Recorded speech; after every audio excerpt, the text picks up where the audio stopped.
actions? She ceased to listen to what she was saying. She had posed the eternal question.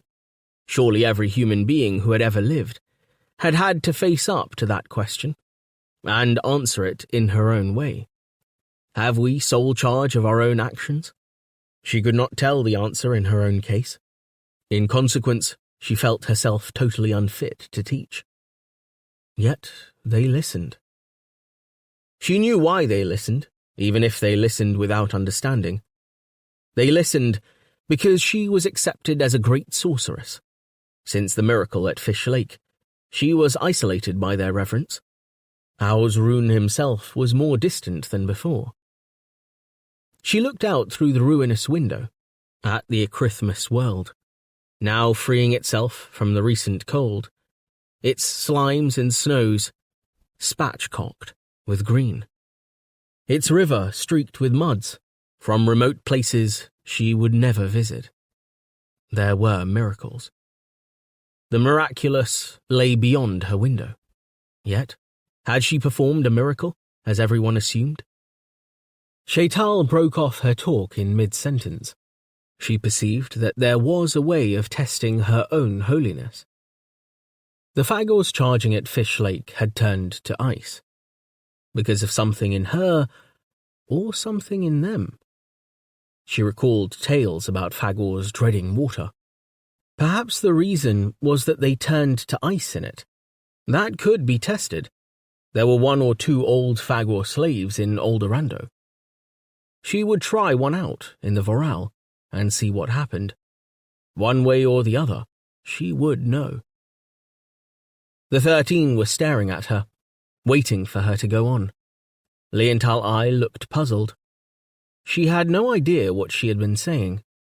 She perceived that she had to conduct an experiment for her own peace of mind. "We have to do what we're told," one of the women said from the floor, in a slow, puzzled voice, as if repeating the lesson. Shaital stood listening to someone tramping up the steps from the floor below. There was no way in which she could answer politely a statement she had been contradicting since the hour whistler last blew. Any interruption was welcome at this point. Some of the women were irredeemably stupid. The hatch was flung open. Rune appeared, looking rather like a great black bear, followed by his dog. Behind him came Duthka, to stand poker-faced in the rear, not even glancing at Leontal Eye. The latter stood rather awkwardly, and waited with his back to the cold wall. The women gaped at the intruders, some giggling nervously. Rune's stature seemed to fill the low room. Though the women craned their necks at him uneasily, he ignored them and addressed Shaital.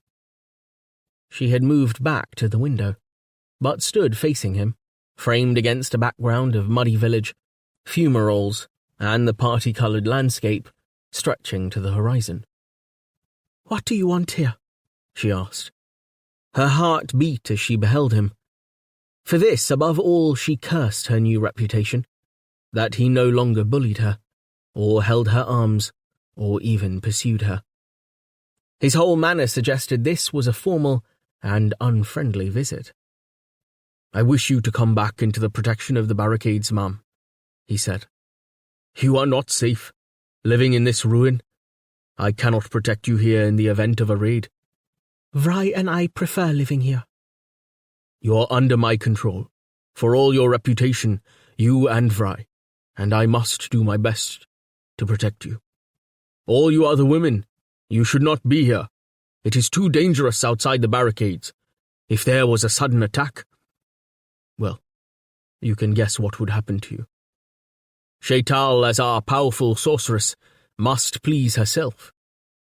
The rest of you must please me. I forbid you to come here.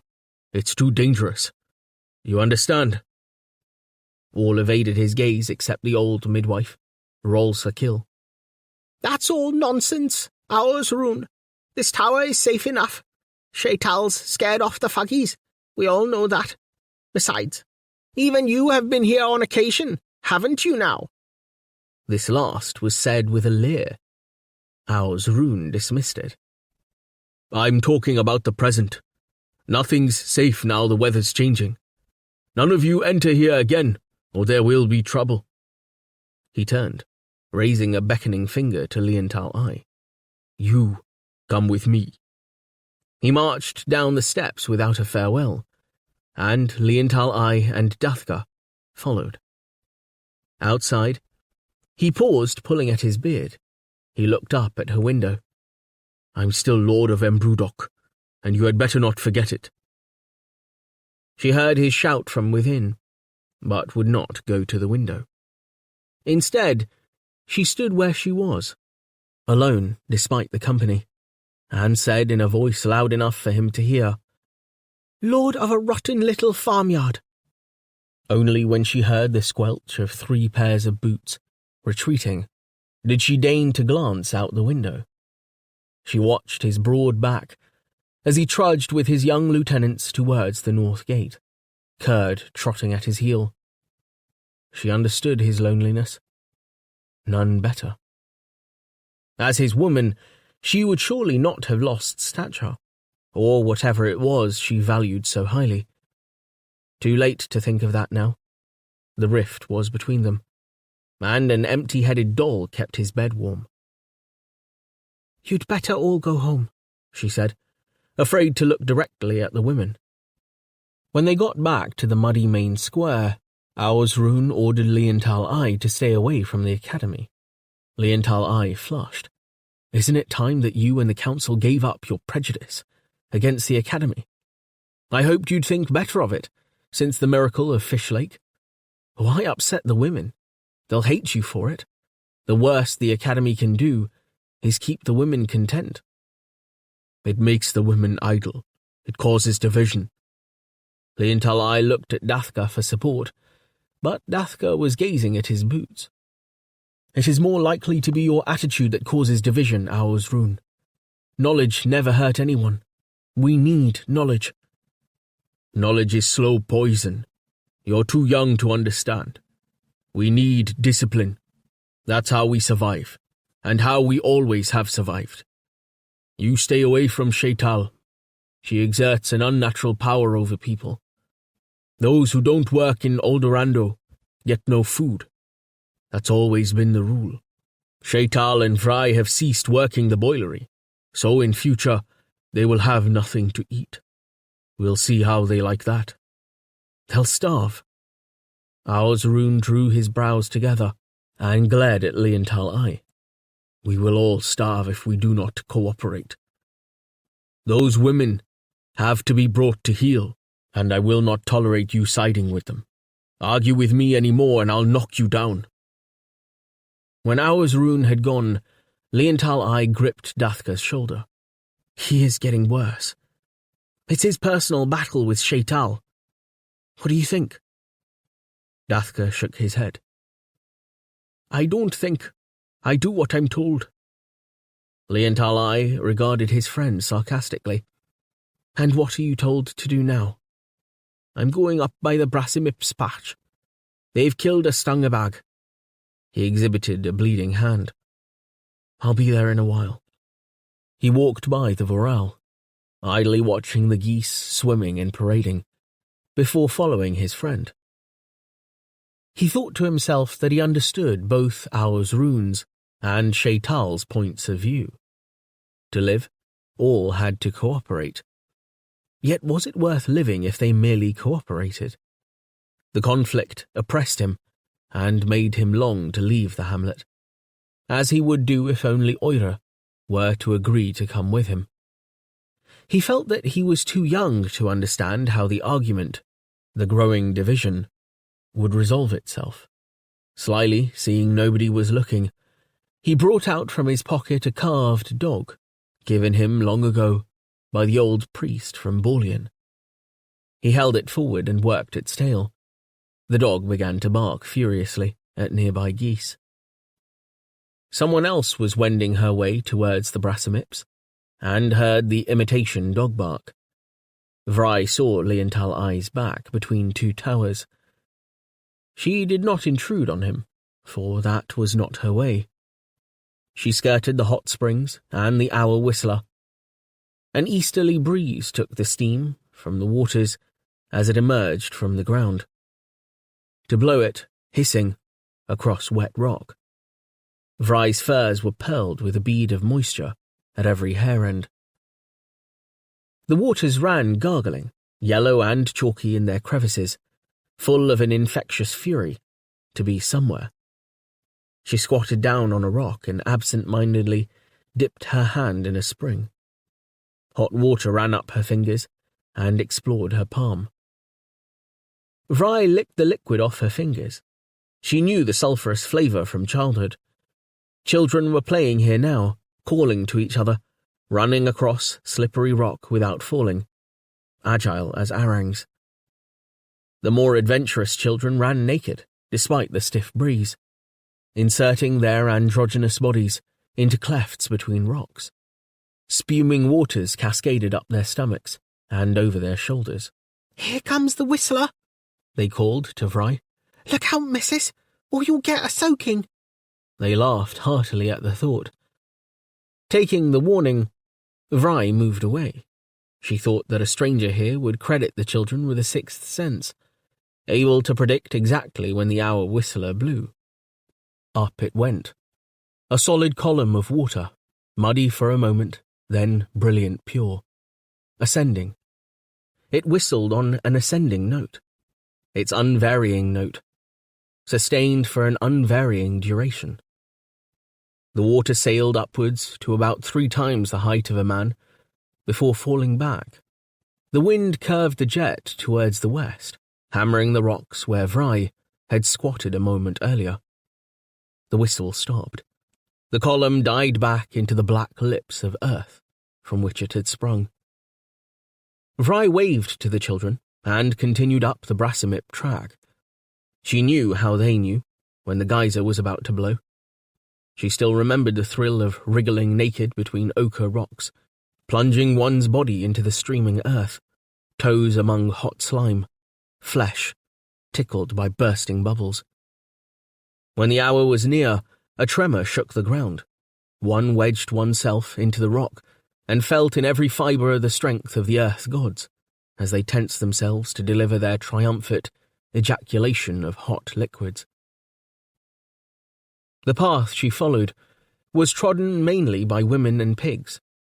It wandered hither and thither, unlike straighter paths created by hunters, since its course had been dictated largely by that wayward creature, the hairy black sow of Embrudok. To follow the direction in which the track tended was to arrive eventually at Lake Dorzin. But the path ceased long before that, at the Brassimip patch.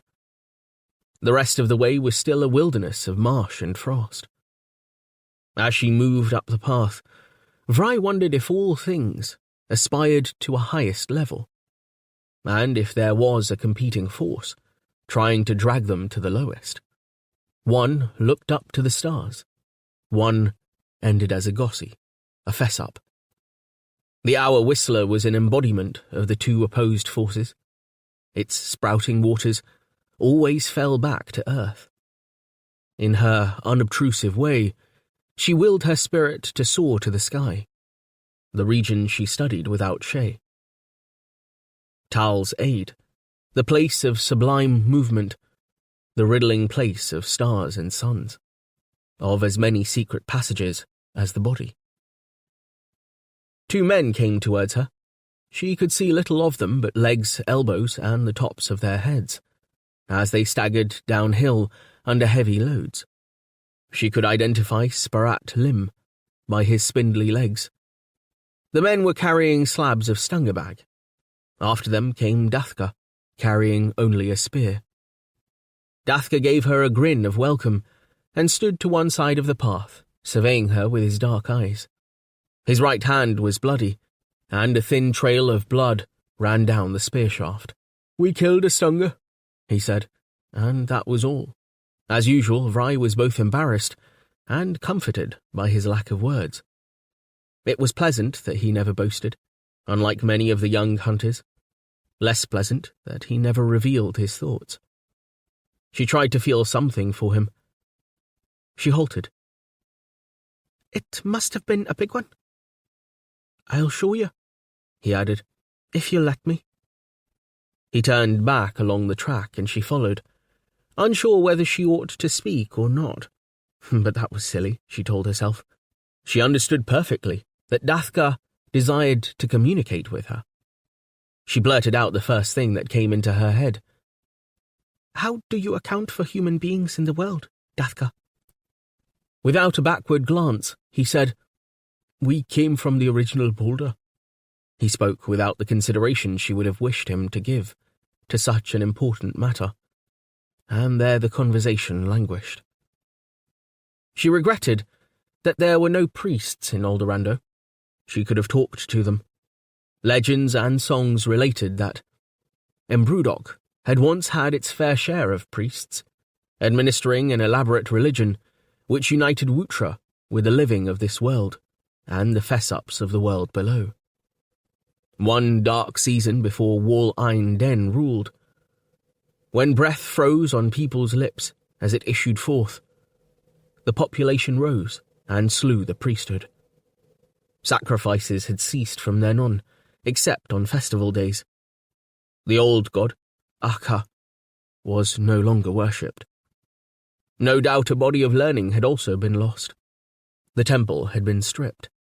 Now pigs were housed in it. Perhaps other enemies of knowledge had been about, when pigs were preferred to priests. She risked another question of the ascending back. Do you wish you understood the world? I do, it said.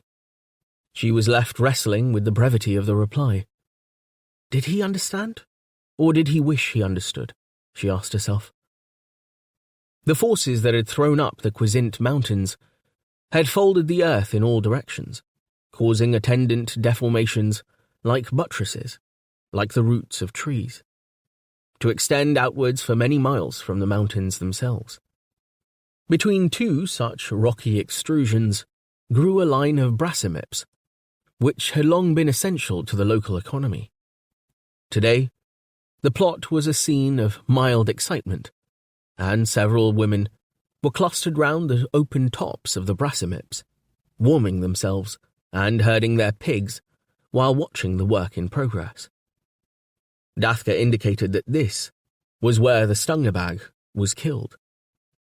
His gesture was scarcely necessary.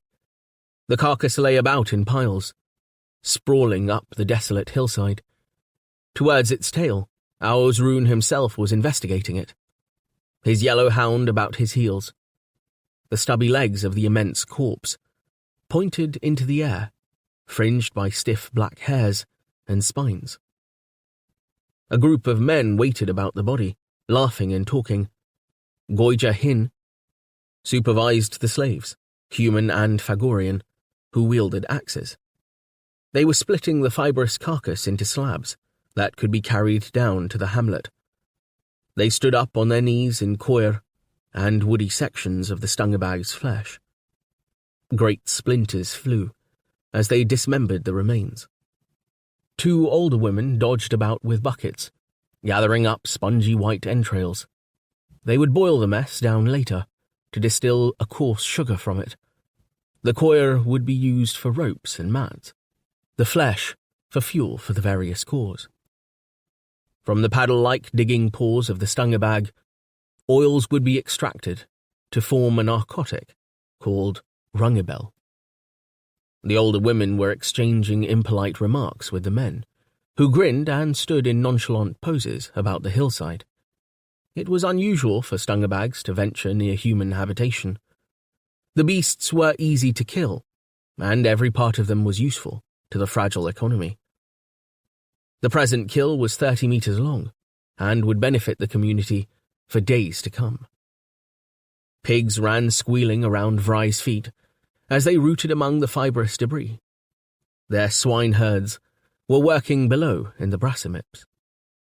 Nothing of the giant trees was visible above ground, except heavy fungoid leaves, corsetting the earth with their twisted growth patterns. The leaves stirred like elephant ears, not from the prevailing breeze, but from drafts of warm air blowing out of the crowns of the trees. A dozen brassimips formed the patch. The tree rarely grew singly. The soil about each tree bulged upwards and was starred with cracks, suggesting the considerable bulk of vegetation below.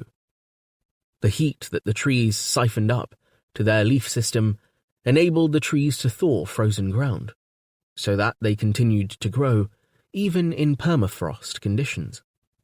Jacyclas lived under the leathery leaves. They took advantage of the sheltering warmth to put forth timid brown-blue flowers. As Vry stooped to pick one, Dathka returned to her side and spoke. "I'm going into the tree." She construed this as an invitation to join him, and followed. A slave was pulling up leather buckets full of chips from the interior and throwing them to the pigs.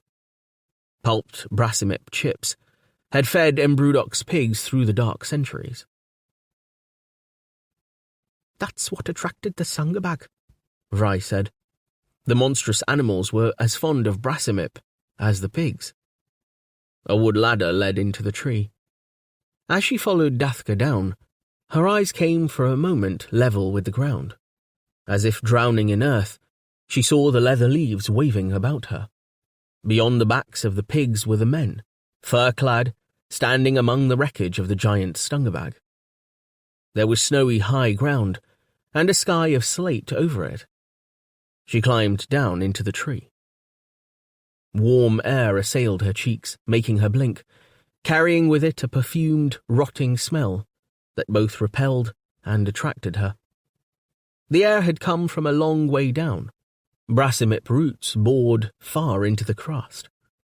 With age, the core of the tree commenced a fermenting process, which released a hardening substance resembling keratin.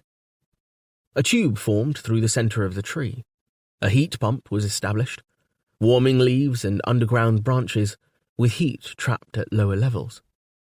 This favorable environment created a refuge for several sorts of animals, some decidedly nasty.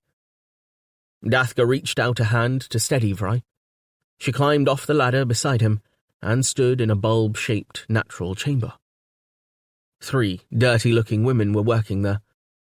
They greeted Vry, then went on scraping chips of brassimip flesh from the walls of the trees, loading them into the bucket. Brassimip had a flavour rather like parsnip or turnip, but was bitter. Humans ate it only in times of starvation. Normally, it made pig feed.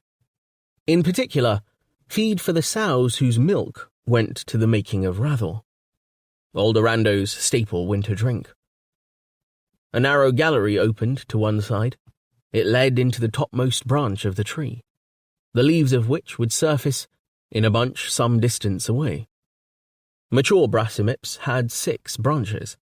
The topmost branches were generally left to grow without interference, being nearest to the surface. They harboured a variety of sheltering nasties. Dathka indicated the central tube, going down into the darkness. He climbed down. After a moment's hesitation, Vry followed, and the women paused in their labours to watch her go, smiling part in sympathy, part in mockery. Directly she got into the tube, it was completely dark. Below was only the eternal night of Earth. She thought that she, like Shaital, was having to descend into the world of Fessups to gather knowledge, despite her protests. The tube was marked by growth rings which formed ridges. The ridges were used as steps. The tube was narrow enough for anyone ascending or descending to plant her back securely against the opposite side of the tube. Rising air whispered in their ears. A cobwebby thing, a living ghost, brushed Vry's cheek. She resisted an impulse to scream. They climbed down to a point where the second branches left the main trunk. Here, the bulb-shaped chamber was even smaller than the one above. They stood close, heads together. Vry could smell Dathka and feel his body against hers. Something stirred in her. "See the lights?" Dathka said. There was tension in his voice. She fought with herself, terrified by the lust that flooded her. Should he lay a finger on her, this silent man? She would fall into his arms, would rip away her furs, strip herself naked, fall copulating with him, in the dark, subterranean bed. Obscenely delightful images filled her. I want to go up again, she said, forcing the words from her throat. Don't be scared. Look at the lights. In a daze, she looked about, still catching his scent. She was staring into the second branch down from the surface. There, spots of light, star-like, galaxies of red stars, imprisoned in the tree. He shuffled in front of her, eclipsing constellations with his shoulder. He thrust something pillow-like into her arms. It was light, covered with what she took for coir, as stiff as the hairs of a stungerbag. Its star eyes looked unwinkingly up at her. In her confused stare, she did not identify it. What is it? For answer, perhaps he felt her desire after all, but could he make no stronger response if so? Dathka stroked her face with a clumsy tenderness. Oh, Dathka, she sighed. Trembling took her, beginning from the viscera and spreading through her edra. She could not control herself. We'll take it up. Don't be scared. The black-haired pigs were scuttling among the brasimip leaves as they emerged into daylight. The world seemed blindingly bright. The ring of axes intolerably loud.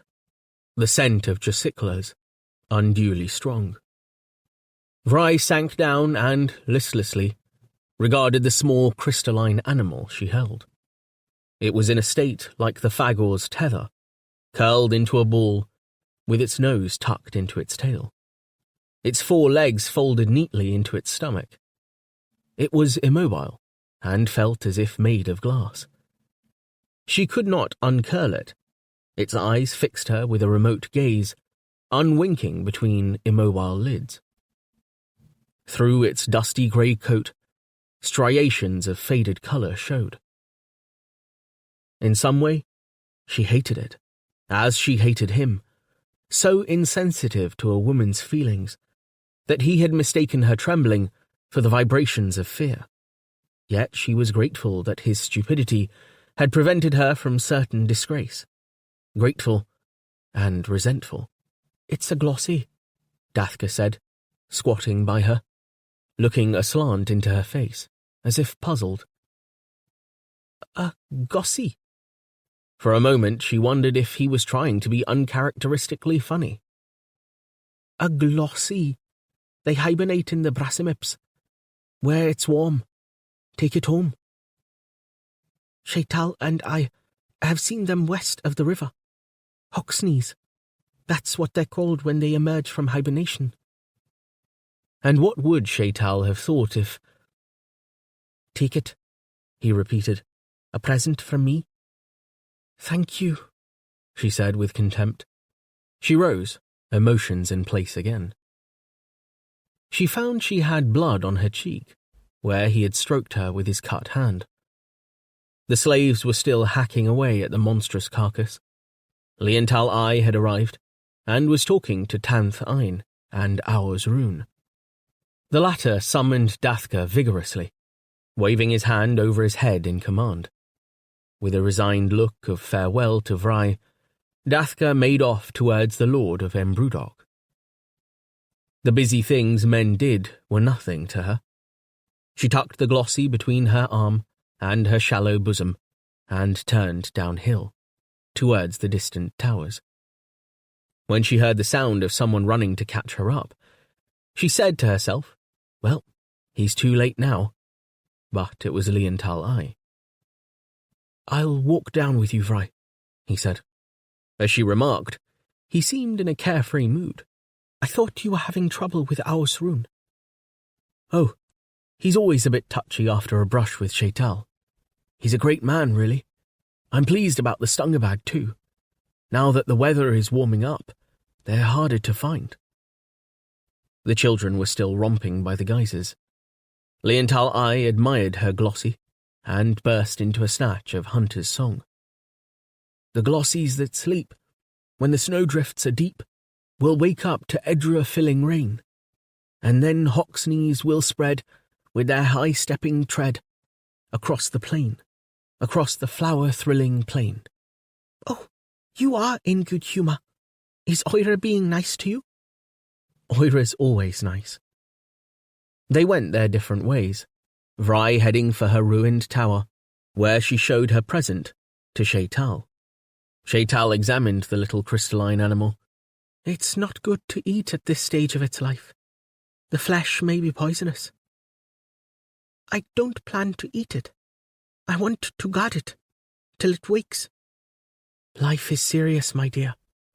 We may have to go hungry, if Ao's rune sets himself firmly against us. She contemplated Vry for a while, without speaking, as was increasingly her habit. I shall fast and defy him. I need no material things. I can be as ruthless with myself as he can be with me. But really, he... Words failed Vry. She could utter no assurance to the older woman, who continued determinedly. As I told you, we have two immediate concerns. First, I shall conduct a scientific experiment to determine my powers. Then, I shall descend into the world of the Gossies, to hold concourse with Loilanen. She must now know much that I don't. Depending on what I learn from these things, I may decide to leave Oldorando entirely. Oh, don't leave, please, ma'am. Are you sure that's the right thing to do? I'll go with you if you go, I swear. We'll see about that. Leave me now, please. Feeling deflated, Vry climbed the ladder to her ruinous room. She flung herself down on her couch. I want a lover. That's what I want. A lover. Life's so empty. But after a while, she roused herself and looked out of the window at the sky, where clouds and birds sailed. At least it was better to be here than in the world below, where Shaital planned to go. She recalled Leontal I's song. The woman who had written the song, if it was a woman, had known that the snow would eventually disappear, and that flowers and animals would emerge. Perhaps it would happen. From her nighttime observations, she knew that there were changes in the sky. The stars were not fess-ups, but fires. Fires burning not in rock, but air. Imagine a great fire burning in outer darkness. As it came nearer, its warmth would be felt. Perhaps the two sentinels would draw nearer and warm the world. Then the glossies would come back to life, turning into Hoxneys, with high-stepping tread, just as the song had it. She determined to concentrate on her astronomy. The stars knew more than the Gossies, for all that Shaital said, though it was shocking to find that one disagreed with such a majestic person. She tucked the Glossie into a warm corner by her couch, wrapping the pathetic little thing in fur so that only its face showed. Day by day, she willed it to come alive. She whispered to it and encouraged it. She longed to see it grow and skip about her room. But after a few days, the gleam in the Glossie's eyes dimmed and went out. The creature had expired with never a blink. Despairingly, Vry took it to the crumbling top of the tower and flung the bundle away. It was still wrapped in furs, as if it were a dead baby. A passion of restlessness seized Shaital. More and more her statements became preachments. Though the other women brought her food, she preferred to starve herself, preparing to go into deep Pauk to confer with the illustrious dead. If wisdom was not found there, then she would look farther afield, beyond the farmyard. First, She determined to test out her own powers of sorcery. A few miles away to the east lay Fish Lake, scene of her miracle. While she teased herself as to the true nature of what had happened there, the citizens of Eldorado were in no doubt. Throughout that cold spring, they made pilgrimages to gaze upon the spectacle in the ice, and to tremble with fear, not unmixed with pride. The pilgrims encountered numbers of Borleanians, who also came to marvel. Once two fagors were seen, cowbirds perched with folded wings upon their shoulders, standing mute upon the far shore, regarding their crystalline dead. As warmth returned to the world, the tableau began to slip. It was awesome turned grotesque. One morning the ice was gone. The statuary became a heap of decomposing flesh. Visitors encountered nothing more impressive than a floating eyeball or a mop of hide. Fish Lake itself drained and disappeared almost as rapidly as it had formed. All that remained to mark the miracle was a pile of bones and curving Kaidor horns. But the memory remained, enlarging through the lenses of reminiscence, and Shaital's doubts remained. She went down into the square in the afternoon, at an hour when milder weather tempted people to walk out and talk in a way once foreign to them. Women and daughters, men and sons, hunters and corsmen, young and old, strolled forth to pass the time of day. Almost anyone would put himself or herself at Shaital's beck and call. Almost no one wanted to talk to her. Leontal Ai and Dathka were standing with their friends, laughing. Leontal Ai caught Shaital's glance and came over to her reluctantly when she beckoned. I'm about to conduct an experiment, Leontal Ai. I want you with me as a reliable witness. I won't get you into further trouble with Hour's Rune. I'm on good terms with him. She explained that the experiment was taking place by the Voral. First, she had a mind to explore the old temple. They walked together through the crowd, Leontal Ai saying nothing. Are you embarrassed to be with me? I always take pleasure in your company, Shaital. You need not be polite. Do you think I am a sorceress? You are an unusual woman. I revere you for that. Do you love me? At that, he was embarrassed. Instead of answering directly, he cast his gaze down to the mud, muttering, You are like a mother to me, since my mother died. Why ask such questions? I wish I were your mother. Then I could be proud. Leontal Ai, you also have an inwardness to your nature. I feel it. That inwardness will distress you, yet it gives you life. It is life. Don't ignore it. Cultivate it. Most of these people jostling us have no inwardness. Is inwardness the same as conflict? She gave a sharp laugh, gripping her body with her forearms. Listen, we are trapped in this wretched hamlet, among meager personalities. A whole series of greater realities can be happening elsewhere. So much must be done. I may leave Eldorado. Where will you go? She shook her head. Sometimes I feel that the mere crush of dull people will cause us to explode, and we'll all scatter from here across the world. You note how many babies have been born of recent years?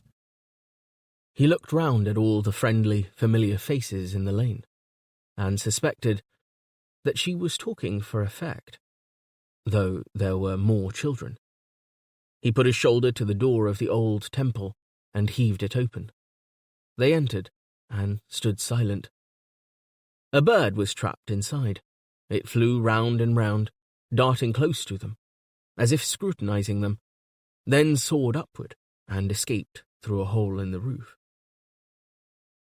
Light filtered down through the gaps. creating shafts through the twilight, in which particles of dust whirled. The pigs had recently been moved to outside sties, but their smell still lingered. Shaital walked restlessly about, while Liental I stood by the door, looking out into the street, remembering how he used to play here as a child. The walls had been decorated, with paintings executed in a stiff manner. Many had been spoiled. She looked up at the tall alcove above, where the sacrificial altar stood. Its stone dark still, with something that could have been blood. Too high for vandals easily to deface, hung a representation of Wutra. Shaital stood staring up at it, fists on hips. Wutra was depicted, head and shoulders, in a furry cloak. His eyes glared down from a long, animal-like face, with an expression which could be interpreted as compassion. His face was blue, representing an ideal colour of sky, where he dwelt. Rough white hair, almost mane-like, surmounted the head. But the most startling departure from the human form was a pair of horns thrusting upwards from his skull and terminating in silver bells.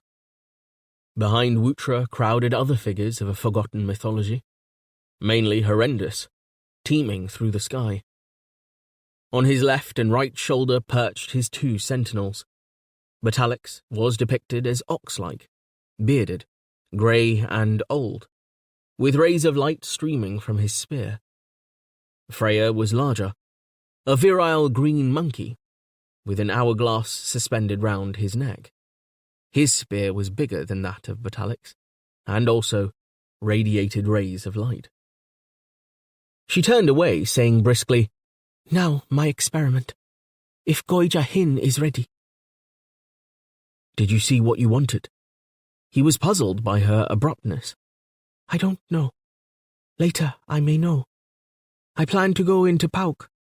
I would have liked to ask one of the old priests whether Wutra was supposed to preside over the world below, as he does over the earth and sky. So many discontinuities." Meanwhile, Goija Hin was bringing Mike out of the stable under the big tower. Goija Hin was the slave master, a man who exhibited all the stigmata of his calling. He was short but immensely solid, with bulging arms and legs. His features fitted clumsily on his low-browed face, which was adorned with wisps of whisker, randomly sighted. His garments were leather, and, waking or sleeping, he was accompanied by a leather knout.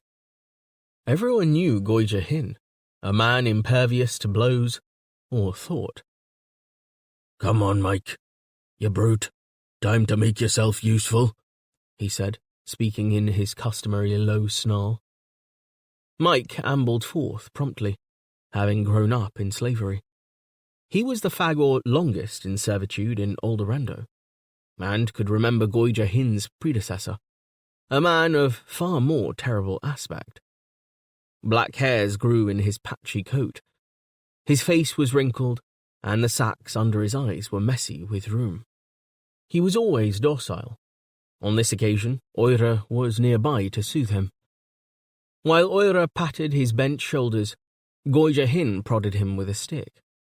Oira had acted as intermediary for Shaital, and asked her father for permission to use a Fagor in Shaital's experiment. Rune had carelessly told her to take Mike, since he was old. The two humans led Mike to a curve of the Varal, where the river flowed deep. Shaital's ruined tower stood not far away. Shaital and Liental I were already waiting when the trio arrived. Shaital stood peering into the depths of the stream, as if trying to decipher its secrets, her cheeks hollow, her expression bleak. "Well then, Mike," she said challengingly, as the beast approached. She regarded him calculatingly. Scrawny sacks of flesh hung down from his chest and stomach. Goija Hin had already strapped his arms behind his back. His head rolled apprehensively between his hunched shoulders.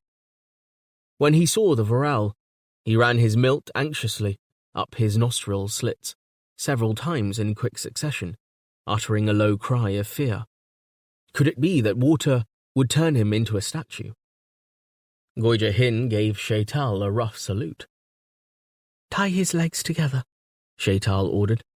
"Don't hurt him too much," Oira said. "I've known Mike since I was a small girl, and he's entirely docile. He used to give us rides, didn't he, Leontal Eye?" Thus appealed to, Leontal Eye came forward. "Shaital won't hurt him," he said, smiling at Oira. She regarded him questioningly. Attracted by possible excitement, several women and boys came up to see what was going on, and stood in knots on the bank.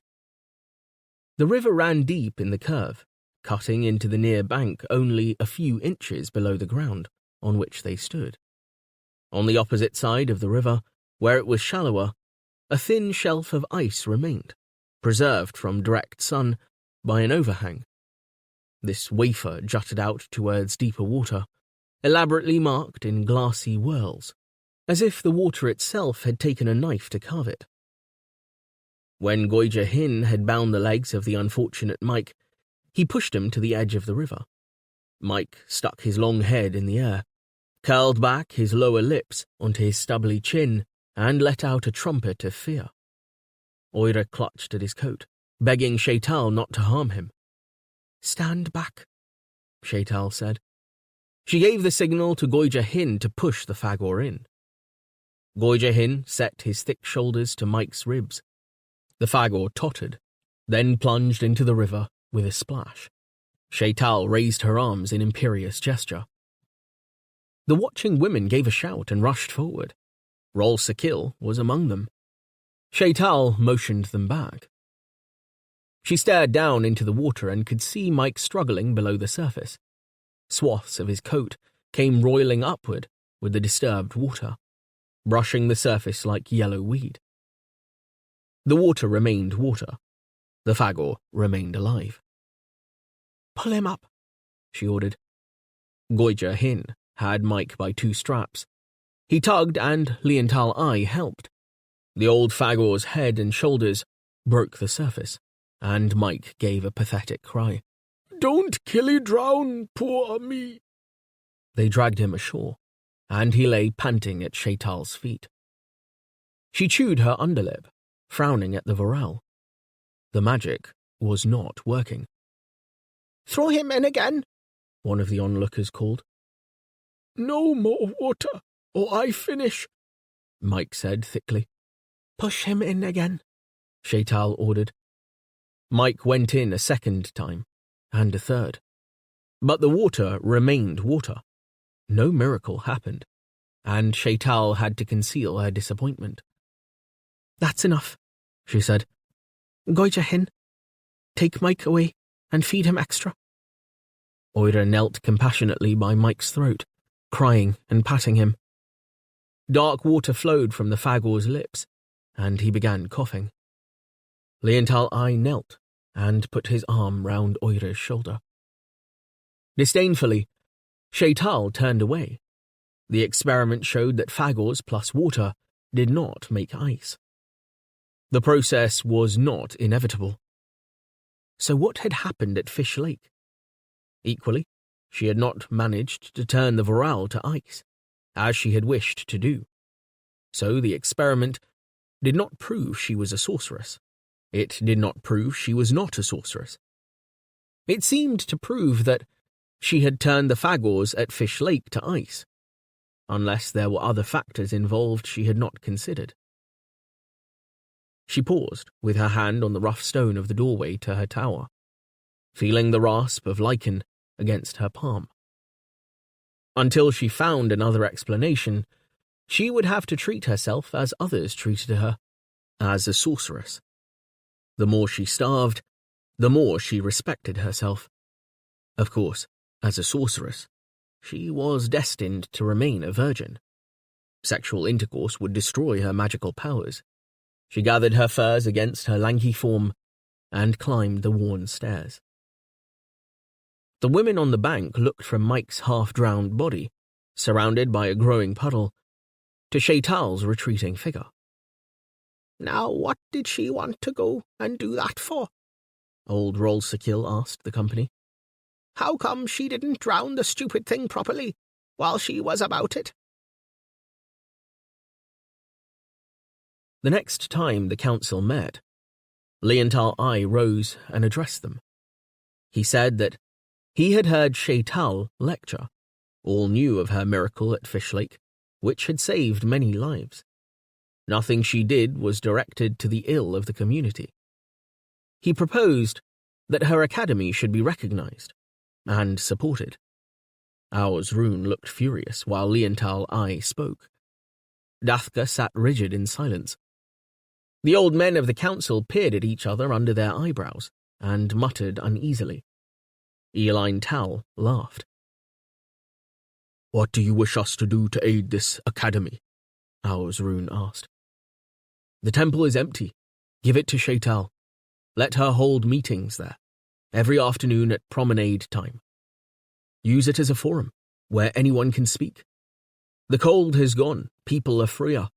Open the temple as an academy for all, for men, women, and children. His resounding words died into silence. Then Rune spoke. She cannot use the temple. We don't want a new lot of priests. We keep pigs in the temple. The temple is empty. From now on, pigs are kept in the temple. It's a bad day when we put pigs above the community. The meeting eventually broke up in some disorder, as Rune marched out. Leontal I turned to Dathka, his cheeks flushed. Why didn't you support me? Dathka grinned sheepishly, tugged his narrow beard, stared down at the table. You could not win if all Oldorando supported you. He has already banned the academy. You waste your breath, my friend. As Leontal I was leaving the building, feeling disgusted with the world, Datnil Scar, master of the Toyers and Tanners Corps, called to him and grasped his sleeve. You spoke well, young Leontal I. Yet Rune was right in what he said. Or, if not right, not unreasonable. If Shaital spoke in the temple, she would become a priestess and be worshipped. We don't want that. Our ancestors got rid of the priests some generations ago.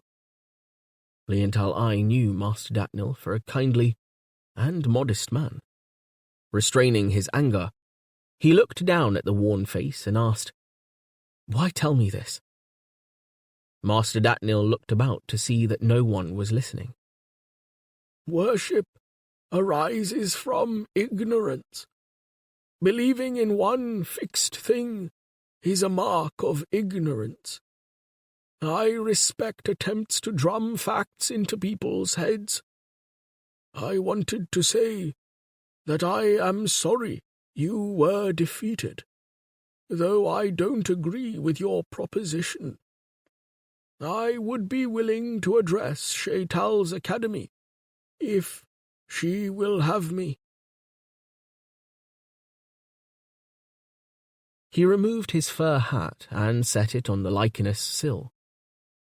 He smoothed his sparse grey hair and cleared his dry throat. He looked about him and smiled nervously.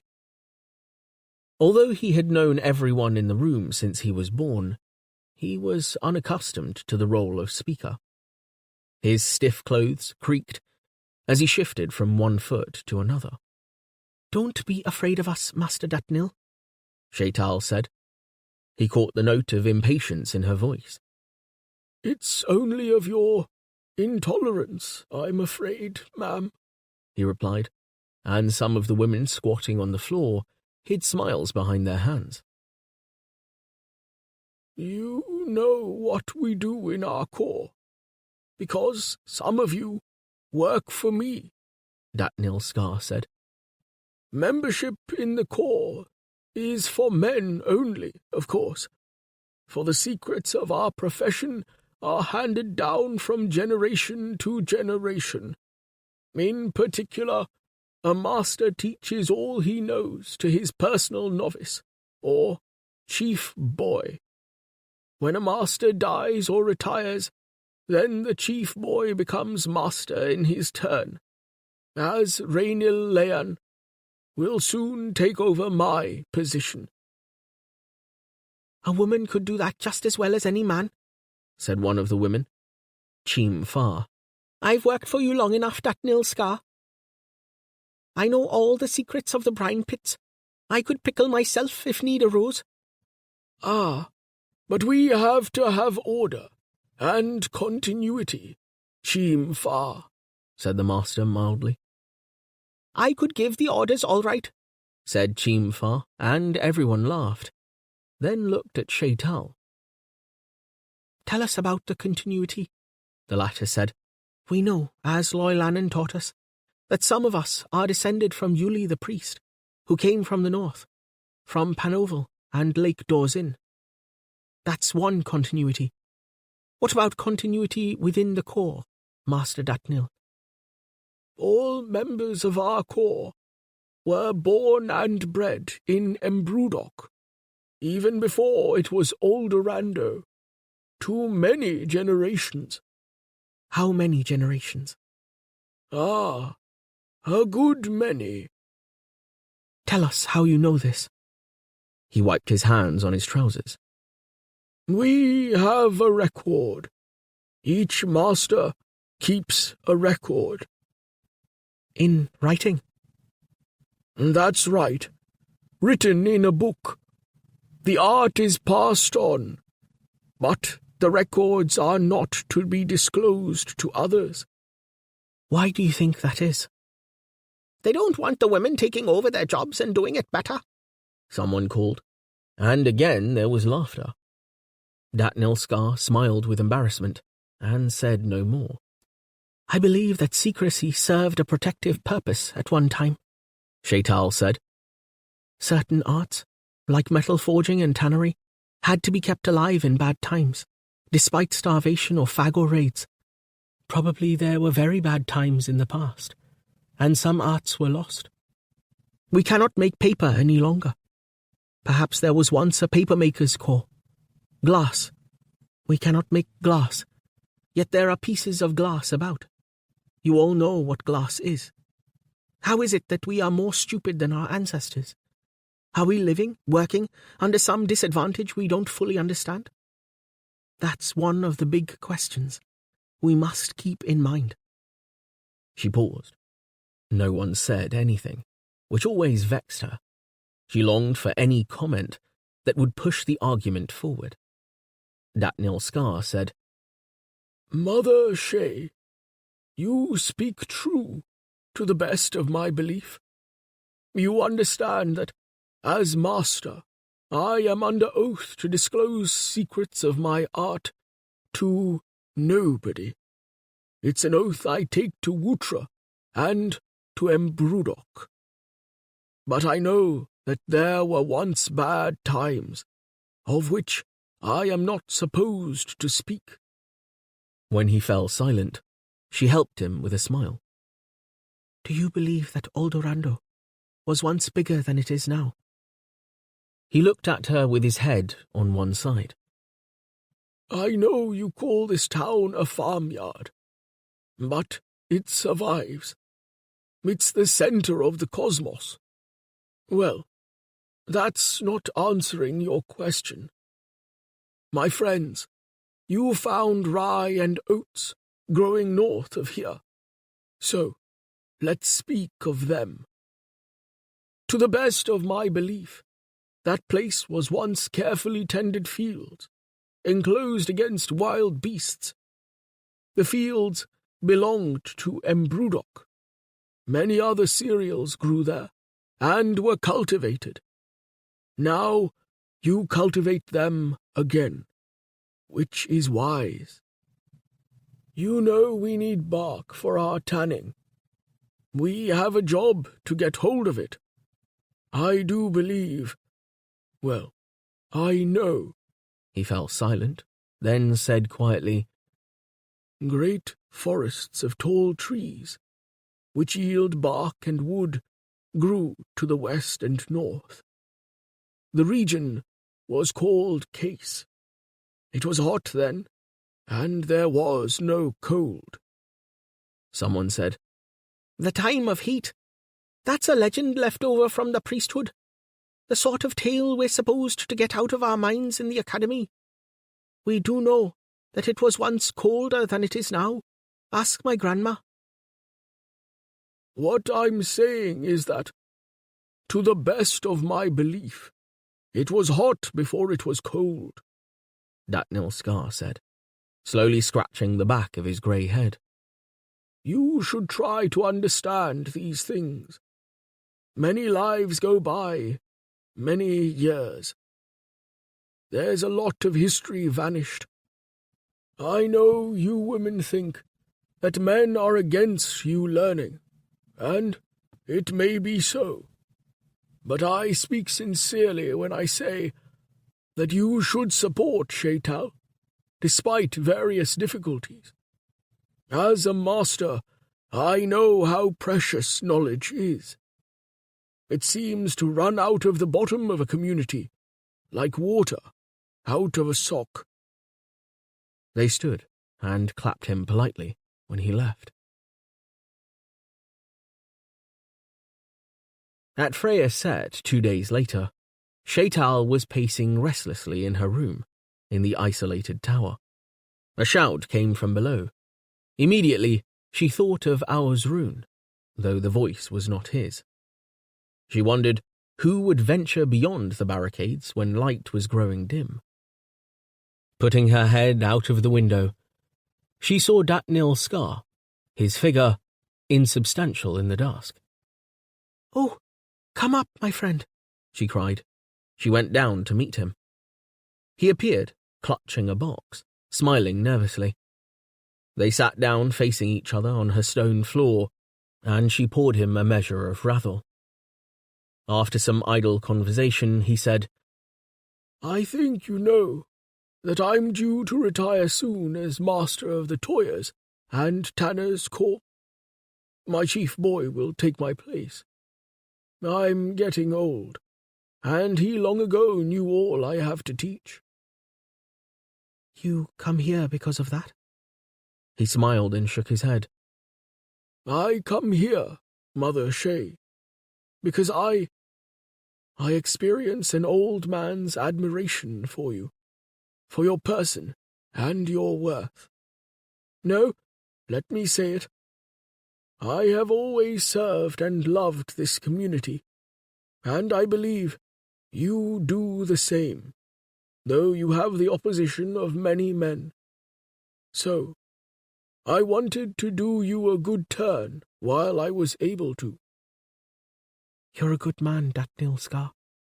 Eldorando knows it. The community needs good people.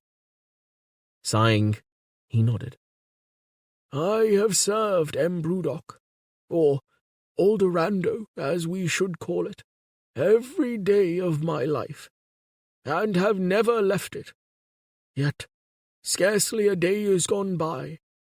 He broke off in his shy way, smiled, and said, I believe I am speaking to a kindred spirit when I say that scarcely a day has gone by since I was a lad when I haven't wondered what was happening in other places, far away from here. He paused, clearing his throat, then said more briskly, I'll tell you a tale. It's only brief. I remember one terrible winter when I was a lad, when the Fagors attacked, and disease and famine followed. Many people died, and the Fagors were dying too, although we didn't know it at the time. It was so dark. I swear days are brighter now. Anyhow, the Fagors left behind a human boy during the slaughter. His name was...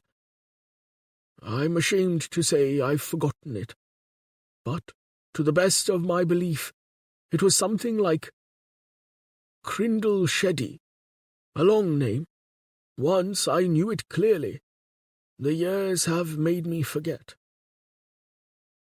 Crindle Sheddy had come from a country a long way to the north, Sibornal.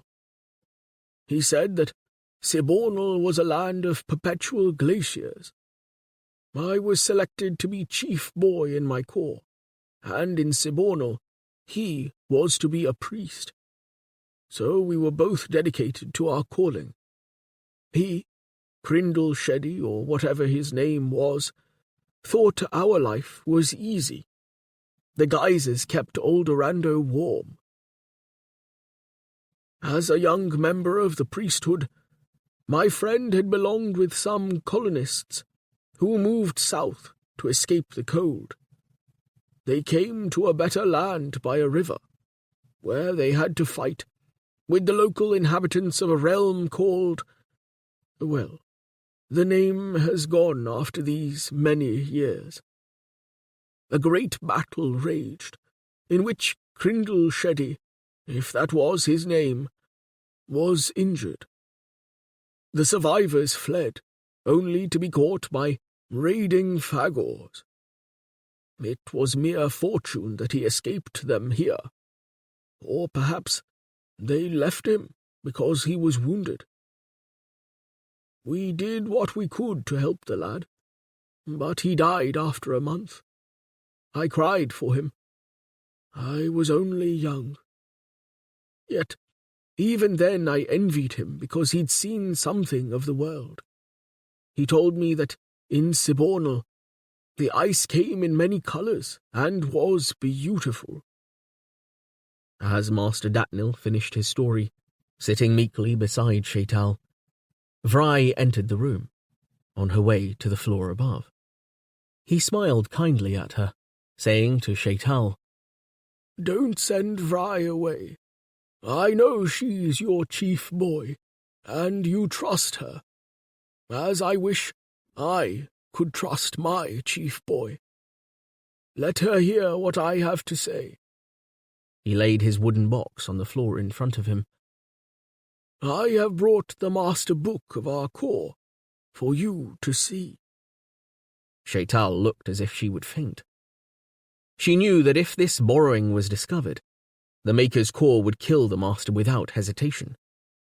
She could guess at the inner struggle the old man had gone through before bringing it. She wrapped her thin arms about him and kissed him on his wrinkled forehead. Vry came and knelt down by him, excitement on her face. "Let's have a look," she exclaimed, reaching out a hand, forgetting her diffidence. He put his hand over hers, detainingly. "Notice first the wood of which the box is made. It's not from a Rajabaral. The grain is too beautiful.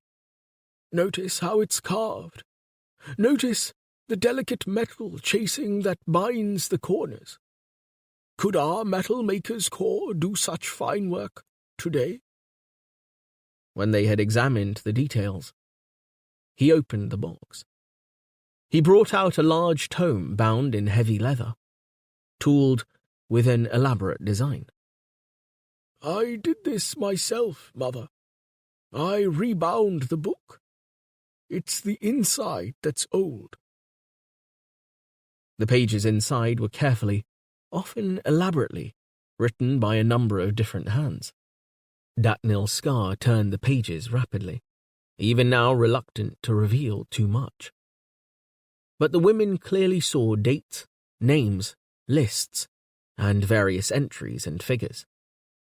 He looked up into their faces, smiling a grave smile. "In its way, this volume gives a history of Embrudok over the years, and each surviving corps has a similar volume. Of that, I am certain." "The past is gone. We're trying now to look forward to the future," said Vry. "We don't want to be stuck in the past. We want to go out." Indecisively, she let the sentence die, regretting that in her excitement she had brought herself to their attention. Looking at the faces of the other two, she saw they were older and would never agree with her. Although their aims were in general agreement, a difference existed that could never be bridged. "The clue to the future lies in the past," Shaital said, comfortingly, but dismissively, for she had made such remarks to Vry before. Turning to the old man, she said, "Master Datnil, we greatly appreciate your brave gesture in letting us look at the secret book. Perhaps someday we may examine it more thoroughly. Would you tell us how many masters there have been in your corps since records commenced?" He closed the book and began packing it in its box. Saliva trickled from his old mouth, and his hands shook badly. "The rats know the secrets of Aldorando. I'm in danger, bringing this book here. Just an old fool. Listen, my dears. There was a great king who ruled over all Campanlat, in the old days, called King Dennis. He foresaw that the world, this world which the Ancipitals call Brd Yerdok, would lose its warmth, as a bucket slops water when you carry it down a lane. So he set about founding our cause, with iron rules to be enforced. All the Maker's Corps were to preserve wisdom through dark times, until warmth returned." He spoke chantingly, as from memory. "Our corps has survived since the good king's time, though in some periods it had no wherewithal to tan leather. According to the record here, its numbers once sank to a master and an apprentice who lived below ground a distance away. Dreadful times, but we survived." As he was wiping his mouth, Shaital asked what period of time they were discussing. Datnil Scar gazed at the darkening rectangle of window, as if contemplating flight from the question. "I don't understand all the notations in our book. You know, our confusions with the calendar. As we can understand from our own day, new calendars represent considerable dislocations. Embrudok, forgive me, I fear telling you too much. It didn't always belong to our sort of people." He shook his head, darting his gaze nervously round the room. The women waited, motionless as fagors, in the old, dull room. He spoke again. "Many people have died. There was a great plague, the Fat Death. Invasions, the 7 blindnesses, tales of woe. We hope our present lord," again a glance round the room, "will prove as wise as King Dennis. The good king founded our cause in a year called 249 before Nadir. We do not know who Nadir was. What we do know is that I, allowing for a break in the record, am the 68th master of the Tanners and Toyers Corps. The 68th. He peered short-sightedly at Shaital. 68? Trying to hide her dismayed astonishment, she gathered her furs about her, with a characteristic gesture. That's many generations, stretching back to antiquity. Yes, stretching right back. Master Datnil nodded complacently, as if personally acquainted with vast stretches of time. It's nearly 7 centuries since our corps was founded. 7 centuries, and still it freezes of nights. Embrudok, in its surrounding wilderness, was a beached ship. It still gave the crew shelter, though it would never sail again. So greatly had time dismantled a once proud city that its inhabitants did not realize that what they regarded as a town was nothing more than the remains of a palace, which had stood in the middle of a civilization obliterated by climate, madness, and the ages. As the weather improved, the hunters were forced to go in increasingly long expeditions in search of game. The slaves planted fields and dreamed of impossible liberty. The women stayed at home and grew neurotic. While Shaital fasted and became more solitary, Vry became full of a repressed energy and developed her friendship with Oira. With Oira, she talked over all that Master Datnil had said, and found a sympathetic listener. They agreed that there were puzzling riddles in history, yet Oira was lightly skeptical. Datnil's scar is old and a bit gaga. Father always says so, she said, and limped round the room in parody of the Master's gait, exclaiming in a piping voice, "Our corps is so exclusive we don't even let King Dennis join." When Vry laughed, Oira said, more seriously, "Master Datnil could be executed for showing his core master book about. That's proof he's gaga. And even then, he wouldn't let us look at it properly." Vry was silent, and then burst out, "If only we could put all the facts together. Shaital just collects them, writes them down. There must be a way of making a structure from them. So much has been lost. Master Datnil is right there. The cold was so bitter, once on a time, that almost everything inflammable was burnt. Wood, paper, all records. You realize we don't even know what year it is? Though the stars might tell us, Loyal Bry's calendar is stupid. Calendars should be based on years, not people. People are so fallible, and so am I. Oh, I'll go mad, I swear."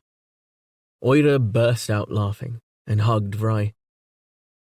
"You're the sanest person I know, you idiot." They fell to discussing the stars again, sitting on the bare floor close together. Oira had been with Leontal I to look at the fresco in the old temple. "The sentinels are clearly depicted, with batalics above Freya as usual, but almost touching above Wutra's head. Every year, the two suns get closer," Vry said decisively.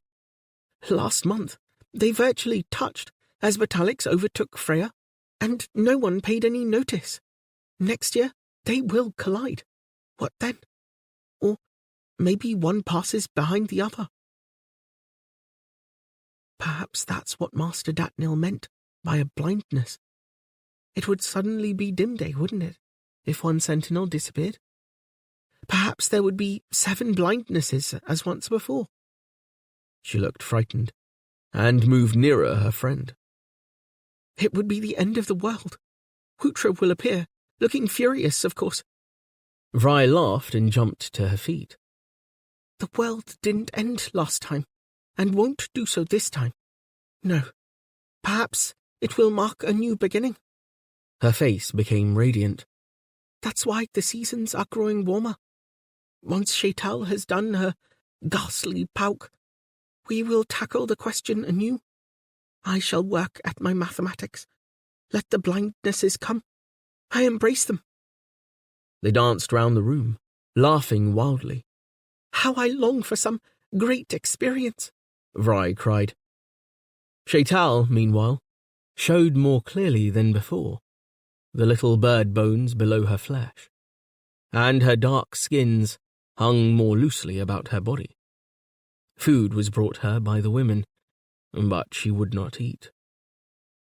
"Fasting suits my ravenous soul," she said, pacing about her chilly room, when Vry and Oira remonstrated with her, and Amin Lim stood meekly by.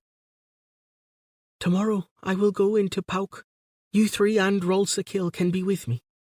I will dredge up ancient knowledge from the well of the past. Through the fess-ups I will reach to that generation which built our towers and corridors.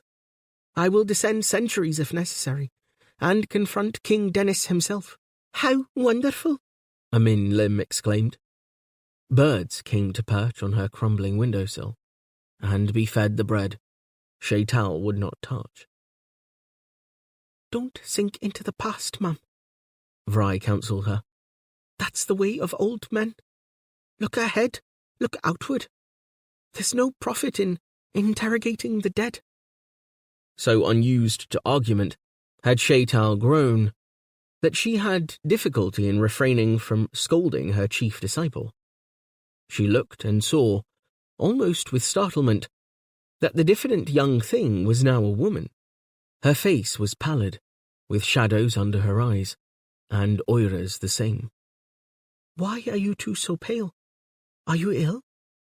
Vry shook her head. Tonight, there's an hour of darkness before dim day. I'll show you then what Oira and I are doing. While the rest of the world was sleeping, we have been working. The evening was clear at Freyaset. Warmth departed from the world, as the younger women escorted Shaital up to the roof of the ruinous tower. A lens of ghost light stretched upwards from the horizon, where Freya had sat, reaching halfway to zenith. There was little cloud to conceal the heavens. As their eyes became accustomed to the darkness, the stars overhead flashed out in brilliance. In some quarters of the sky, the stars were relatively sparse. In others, they hung in clusters. Overhead, trailing from one horizon to the other, was a broad, irregular band of light, where the stars were as thick as mist, and their occasional brilliances burned. It's the most magnificent sight in the world, Oira said. Don't you think so, Ma'am? Shaital said, In the world below hang fessups like stars. They are the souls of the dead. Here, you see the souls of the unborn, as above, so below. I think we have to look at an entirely different principle to explain the sky, Vry said firmly. All motions here are regular. The stars advance about that bright star there, which we call the polar star. She pointed to a star high above their heads. In the 25 hours of the day, the stars rotate once, rising in the east and setting in the west, like the two sentinels. Doesn't that prove they are similar to the two sentinels, only much farther from us? The young women showed Shaital the star map they were making, with the relative positions of stars marked on a vellum sheet. She evinced little interest and said, The stars cannot affect us, as the Gossies do.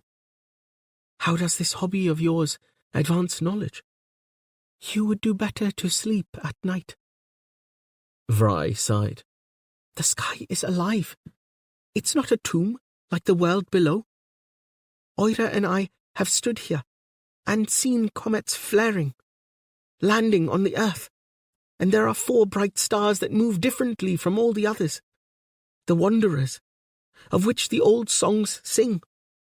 Those Wanderers sometimes double back in their passage across the sky, and one comes over very fast. We'll see it presently. We think it's close to us, and we call it Kaidor, because of its speed. Shaital rubbed her hands together, looking apprehensively about. Well, it's cold up here. It's colder still down below, where the Gossies lie, Oira retorted. You keep a watch on your tongue, young woman. You're no friend of the Academy if you distract Vry from her proper work.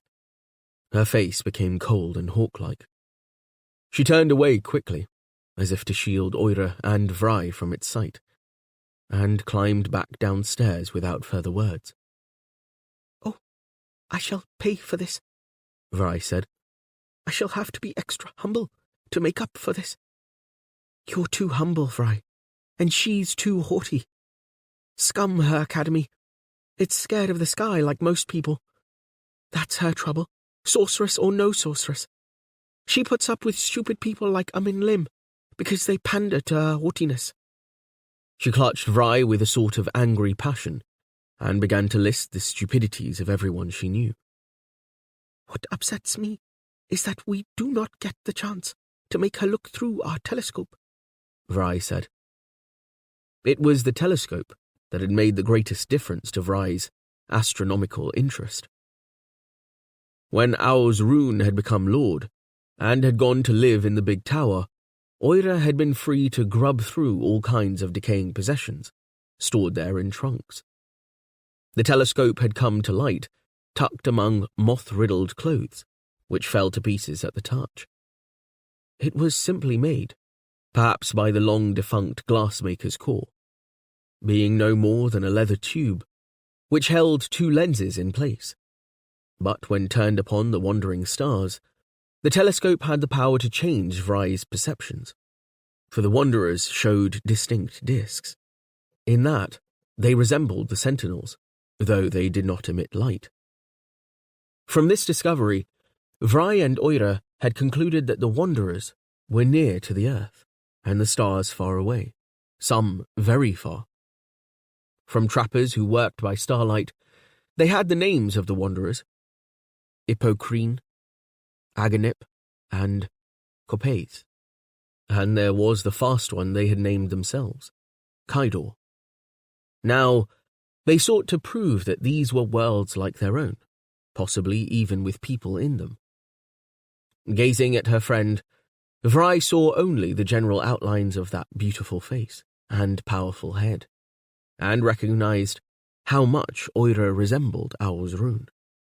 Both Oira and her father seemed so full of spirit, and Oira had been born outside agreements. Vry wondered if by chance, by any remote chance, Oira had been with a man, in the dark of a Brassimip or elsewhere. Then she shut the naughty thought away and turned her gaze to the sky. They stayed rather soberly on the top of their tower until our whistler sounded again. A few minutes later, Kaidor rose and sailed up to the zenith. Earth Observation Station Avernus, Vry's Kaidor, hung high over Helliconia, while the continent of Campanlat turned beneath it. The station's crew devoted most of their attention to the world below.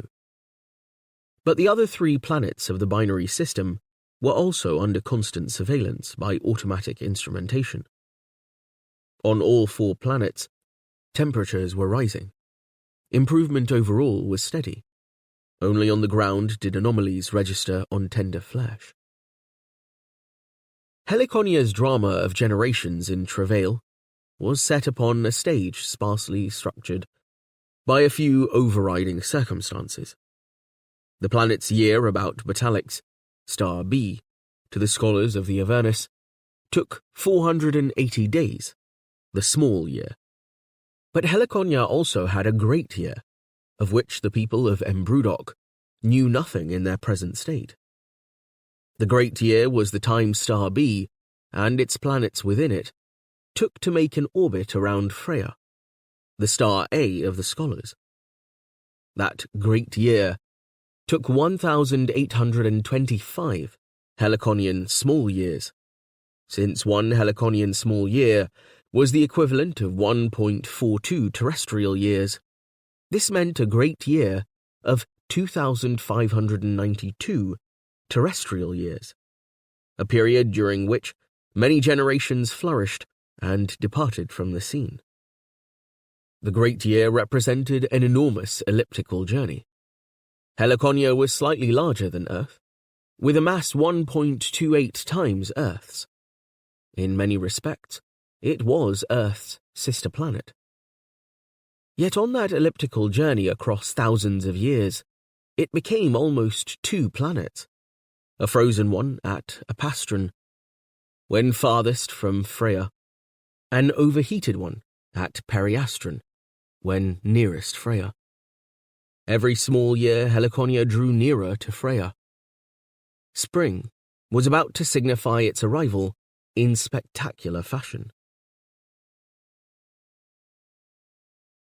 Midway between the high stars in their courses, and the fess-ups sinking slowly towards the original boulder. 2 women squatted, one on either side of a bracken bed.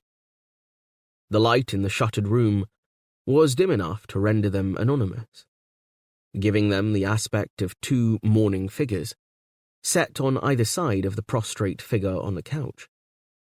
It could be determined only that one was plump and no longer youthful, and the other gripped by the desiccating processes of age. Rolsekil Den shook her grisly head and looked down with lugubrious compassion on the figure before her. Poor dear thing. She used to be so nice as a girl. She's no right to torture herself as she does. She should have kept to her loaves, I say, said the other woman, to make herself agreeable. Feel how thin she is. Feel her loins. No wonder she's gone weird. Rolsekil was herself as thin as a mummy, her frame eroded by arthritis. She had been midwife to the community before growing too old for such exertions. She still tended those in Pauk. Now that Dol was off her hands, she hung on the fringes of the academy, always ready to criticize, rarely prepared to think. She's got so narrow. She couldn't bring forth a stick from that womb of hers, never mind a baby.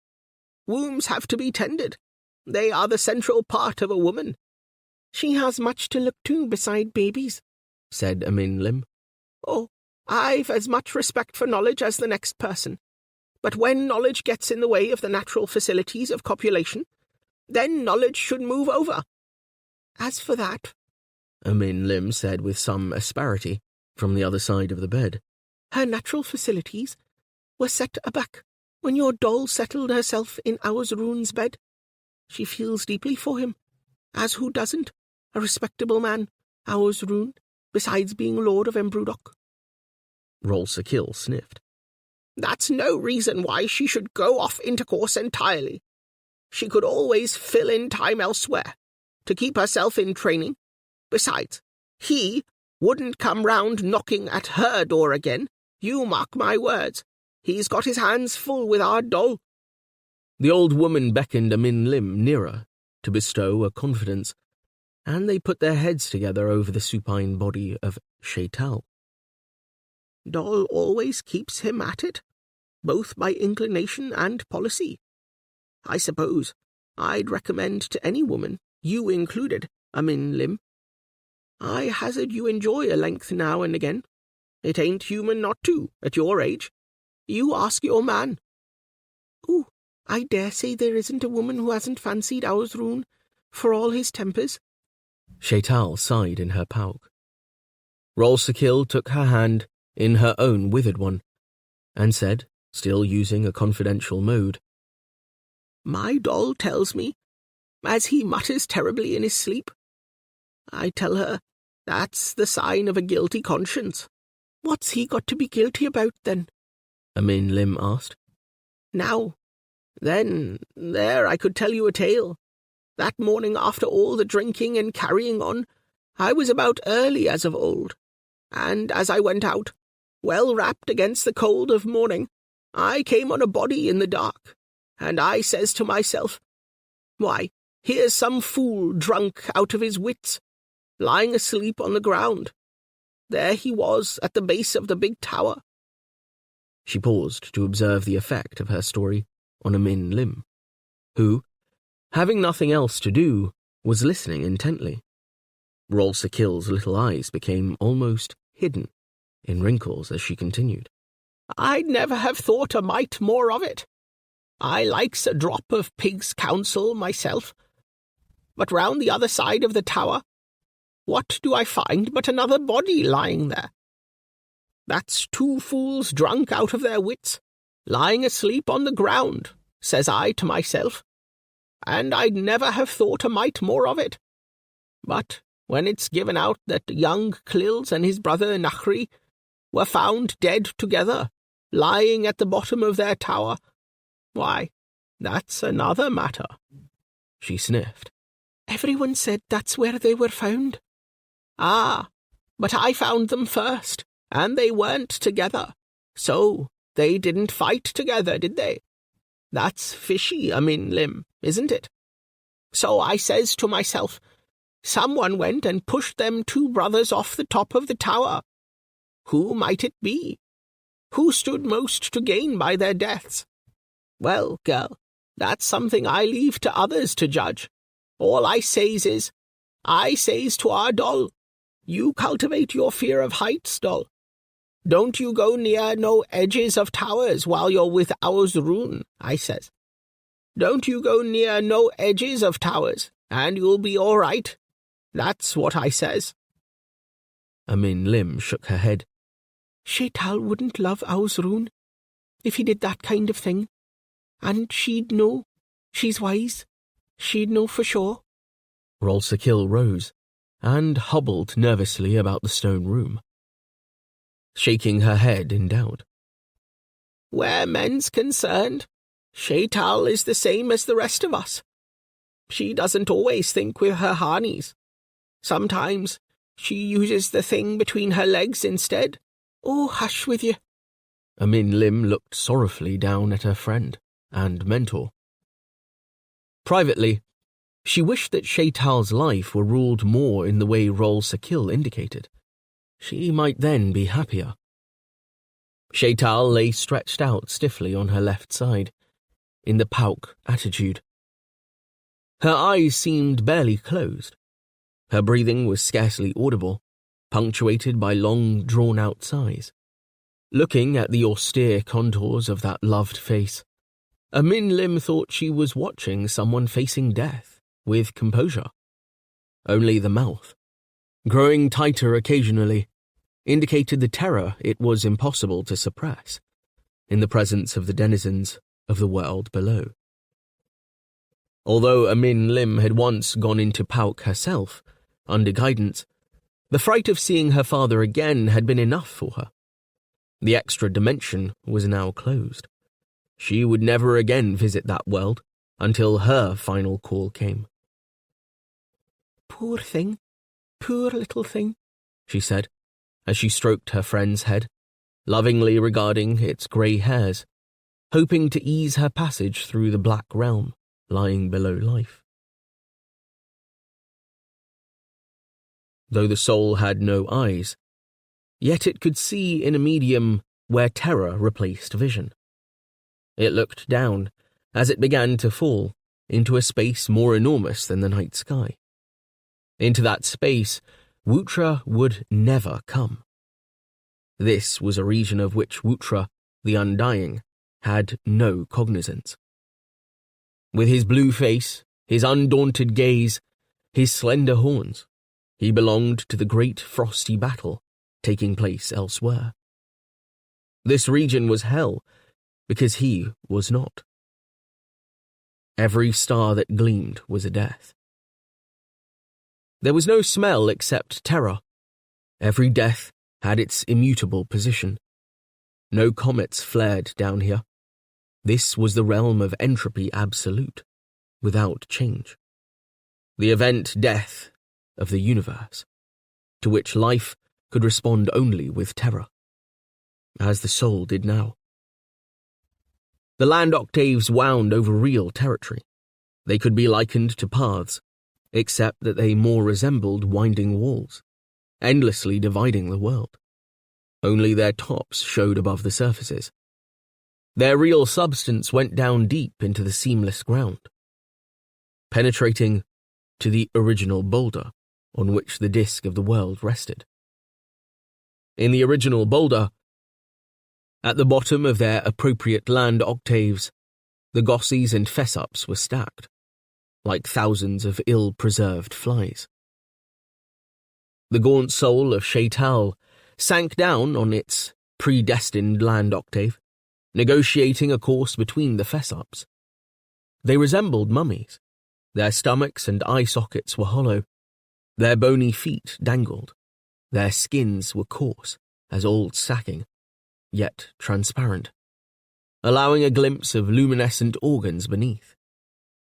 Their mouths were open like fish, as if they still recalled the days when they breathed air.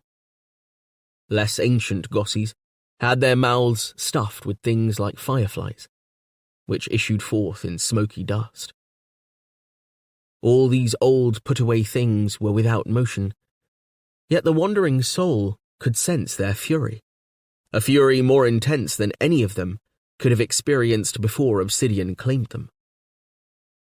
As the soul settled between their ranks, it saw them suspended in irregular rows, which stretched to places she could not travel. To Borleon, to the seas, to Panoval, to far Sibornal, and even to the icy wildernesses of the east. All were relegated here to being units of one great collection, filed under their appropriate land octaves. To living senses, there were no directions, yet there was a direction. The soul had its own sail. It had to be alert. A fess-up had little more volition than dust, yet fury pent in its edra gave it strength. A fess-up could swallow any soul sailing too close, thus freeing itself to walk upon the earth again, causing terror and disease wherever it went. Well aware of danger, the soul sank through the obsidian world, through what Loylanen had called scratched emptiness. It arrived finally before the Gossi of Shaital's mother. The drab thing appeared made of wires and twigs, which formed patterns like dried halters of breasts and thrusting hip bones. It glared at its daughter's soul. It showed its old brown teeth in its slack lower jaw. It was itself a brown stain, yet all its details could be viewed, as a pattern of lichen on a wall can perfectly depict a man or a necropolis.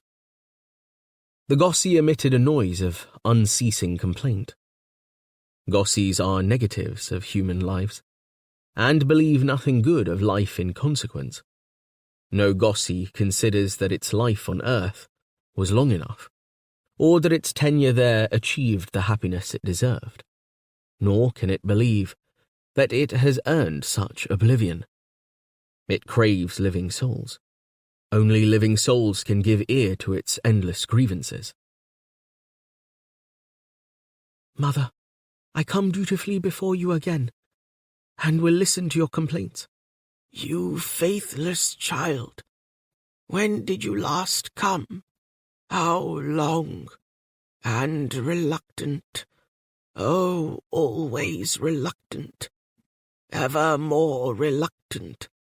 As in those thankless days. I should have known. I should have known. When I bore you, not wishing another offspring, squeezed from my poor, sore loins. I will listen to your complaints. Pah! Yes, reluctantly, just as your father cared nothing. Nothing for my pain. Knew nothing, did nothing, just like all men. But who's to say children are any better, sucking your life from you? Oh, I should have known. I tell you, I despised that clod of a man, always demanding everything, more than I had to give. Never satisfied. The nights of grief, the days, caught in that trap. That's what it was. And you come here, a trap designed to swindle me out of my youth. Pretty, yes. I was pretty, that damned disease. I see you laughing at me now. Little you care. I care, Mother. It's agony to behold you. Yes, but you and he, you cheated me out of it. Out of all I had and all I hoped for. He, with his lust, the filthy pig.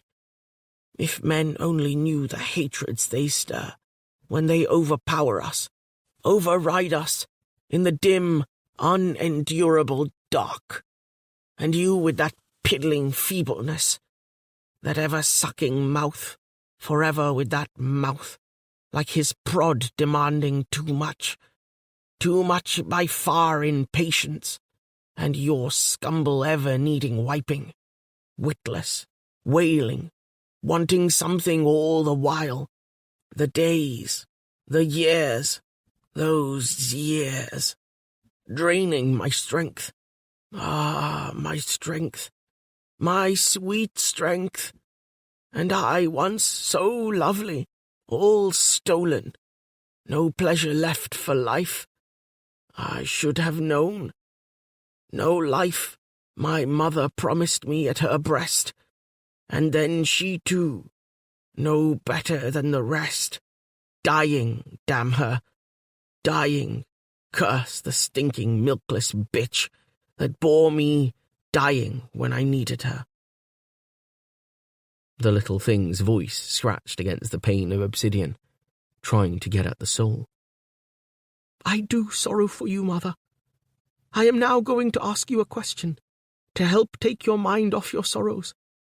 I will ask you to pass that question on to your mother, and to her mother, and her mother's mother, and so down to remote depths. You must find me an answer to the question, and then I shall be so proud of you. I wish to discover if Wutra really exists. Does Wutra exist? And who or what is he? You must send the question back and back, until some far fess-up returns an answer. The answer must be full. I wish to understand how the world works. The answer must come back to me. Do you understand? A reply was screamed at her before she had finished speaking. Why should I do anything for you, after the way you spoilt my life? And why, and what care I? Down here for any of your stupid problems, you mean little piddling fool. It lasts forever being down here. You hear? Forever. And my sorrow too. The soul broke into the monologue. You have heard my demand, Mother. If you do not carry it out to the letter, I shall never visit you again in the world below. No one will address you ever again. The Gossi made a quick gulp at the soul. The soul remained just out of harm's reach, watching dusty sparks issue from the unbreathing mouth. Without another word, the Gossi began to pass on Shaital's question, and the fess-ups below snapped in fury at it. All hung suspended in obsidian. The soul was aware of other fess-ups nearby, hanging like shabby jackets on pegs in a midnight hall. Loylanen was there, and Loyal Bry, and little Yuli. Even Great Yuli was hanging here somewhere, reduced to a furious shade. The soul's father's Gossi was nearby, more feared even than its mother's Gossi, its wrath surging at her like a tide.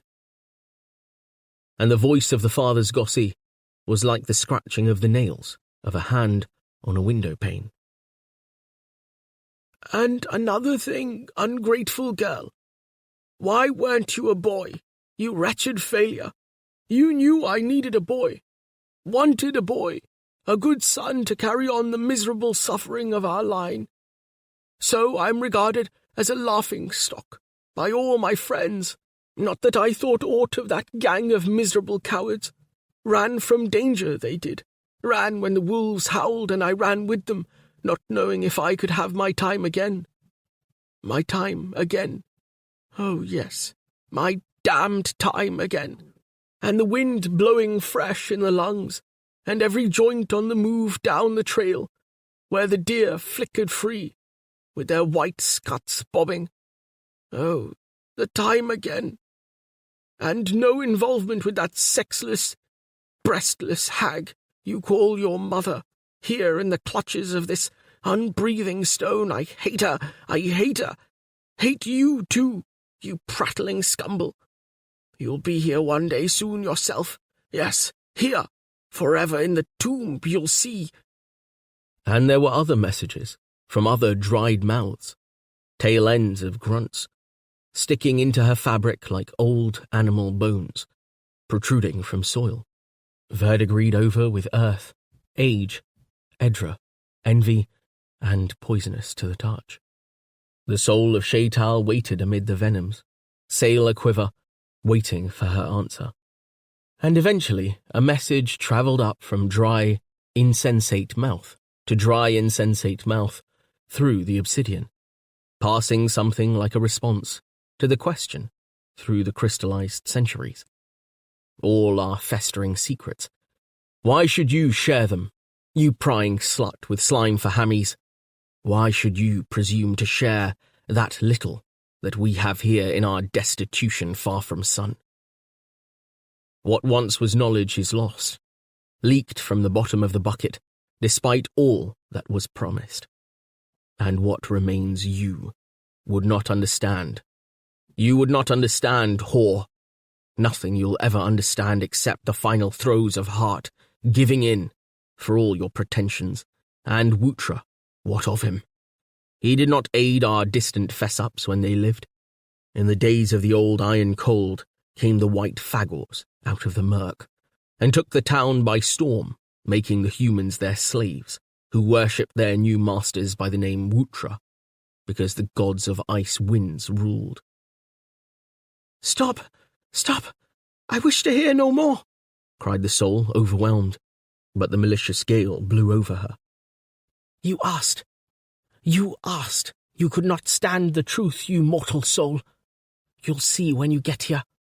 To find your wish of useless wisdom, you should journey far, too far, Sibonal, there to seek the great wheel, where all is done and known and all things understood as pertains to existence on your side of the bitter, bitter grave. Yet good, none good will it do you, you prying, dry-queened failure of the dead's daughter. For what is real or true or tested or a testament to time, even Wutra himself, except this prison, where we find ourselves all undeserving. The soul, quailing, hoisted sail and floated upwards through the bleak mansions, through rank after rank of screaming mouths. The word, the poisonous word, had come from the far fess-ups. Sibonal had to be her goal, and a great wheel. Fess-ups were deceivers. Their endless rages led them to limitless malice, but their powers in that respect were limited. It seemed true that Wutra had deserted not merely the living, but the dead as well. The soul fled upward in anguish, scenting far above it a bed on which lay a pallid body, without movement. Above ground, processes of change, endless periods of upheaval, express themselves through such biological beings as animals, men, and fagors.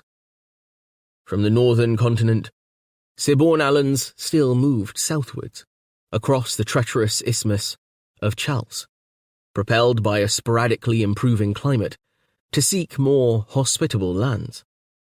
The inhabitants of Panoval expanded northwards across the Great Plains. Elsewhere, too, from 1,000 favoured habitats, people began to emerge. On the south of the continent of Campanlat, in such coastal fortresses as Ottosol, numbers multiplied, growing fat on the abundance of the seas. In that haven of life, the sea, many things moved. Faceless beings shaped like men climbed to the shore, or were washed by storms far inland. And the fagors too, lovers of cold, they also were propelled by change, seeking new habitats along benign air octaves. Over all the 3 measureless continents of Helliconia, their components stirred and reproduced, and fought the war against the sons of Freya. The crusade of the young Kazan of Hrastjirpt, Herbrauljirpt, came slowly down from the high shoulders of Niktraik, proceeding through the mountains, always obeying the air octaves. The Kazan and his advisors knew that Freya was slowly gaining the ascendancy over Batalics, and so moving against them. But that knowledge could not speed the pace of their advance. Often they stopped to make raids on the protognostic peoples, humbly traversing the snowfields barefoot, or on components of their own kind, towards whom they smelled hostility. No sense of urgency burned in their pale harnies, only a sense of destination. Her Bral Yirpt rode Rukgrul, and his cowbird rode mainly on his shoulder. Sometimes it took off, with a clatter of wings, climbing to soar above the company, whence it would watch with its beady eyes the long procession of Stalins and Gillets, most of them on foot, tailing all the way back to the defiles of higher ground. Zirk would ride the updraft so that he maintained a position directly above his master for hours at a time, wings outstretched, only his hand moving from side to side, alert for other cowbirds gliding nearby. There were little knots of protognostic peoples, generally Mahdi's, trying to lead their goats to the next thorn or ice bush, who sighted the white birds from afar. They would cry to each other and point. All knew what the distant cowbirds signified, and they would escape while they had the chance, from death or captivity. Thus, the insignificant louse that lived on fagors, burrowing in their coats, a tidbit for cowbirds, became an unknowing instrument in saving the lives of many a prognostic. The Mahdi's themselves were infested with parasites. They feared water, and the yearly application of goat dripping to their lean carcasses increased rather than hampering infestations. But their insects played no accountable role in history. Proud Herr Bral Yirpt, his long skull adorned with face crown, looked up at his mascot, soaring high above, before glaring ahead again, alert for possible danger. He saw the three fists of the world in the harnies of his head, and the place at which they would eventually arrive, where lived the sons of Freya who had killed his grandfather, great Kazan Hrtraik Hrast, who had dedicated his life to dispatching the enemy in uncounted numbers. The great Kazan had been killed by the sons in Embrudok, and so had lost his chance of sinking into tether. Thus was he destroyed forever. The young Kazan admitted to himself that his nations had been less active in killing sons than they should have been, indulgently seeking instead the majestic ice storms of High Nictraik, for which their yellow blood was brewed. Now amends were being made. Before Freya grew too strong, the sons of Freya in Embrudok would be eliminated. Then he would himself fade into the eternal peace of tether, with no stain on his conscience. As soon as she was strong enough, Shaital leaned on Vrai's shoulder and took herself down the lane to the old temple. The doors of the temple had been removed, and a fence substituted. In the dim interior, pigs squealed and rooted. Aur's rune had been true to his word. The women picked their way among the animals and stood in the middle of the muddied space, while Shaital stared up at the great icon of Wutra, with his white hair, animal face, and long horns. "Then it's true," she said in a low voice. "The Fesaps spoke true, Vrai. Wutra is a Fagor. Humanity has been worshipping a Fagor. Our darkness is much greater than we guessed." But Vrai was looking up hopefully at the painted stars. 9. In and out of a Hoxne skin. The enchanted wilderness began to chart their riverbeds with succulent-stemmed trees. Mists and fogs were siphoned from reviving bournes. The great continent of Campanlat was some 14,000 miles long, by 5,000 miles wide. It occupied most of the tropical zone in one entire hemisphere of the planet of Helliconia. It contained staggering extremes of temperature, of height and depth, of calm and storm. And now, it was reawakening to life. A process of ages was bringing the continent, grain by grain, mountain by mountain, down into the turbid seas that fringed its coastline. A similar trend, as remorseless, as far-reaching, was increasing its energy levels.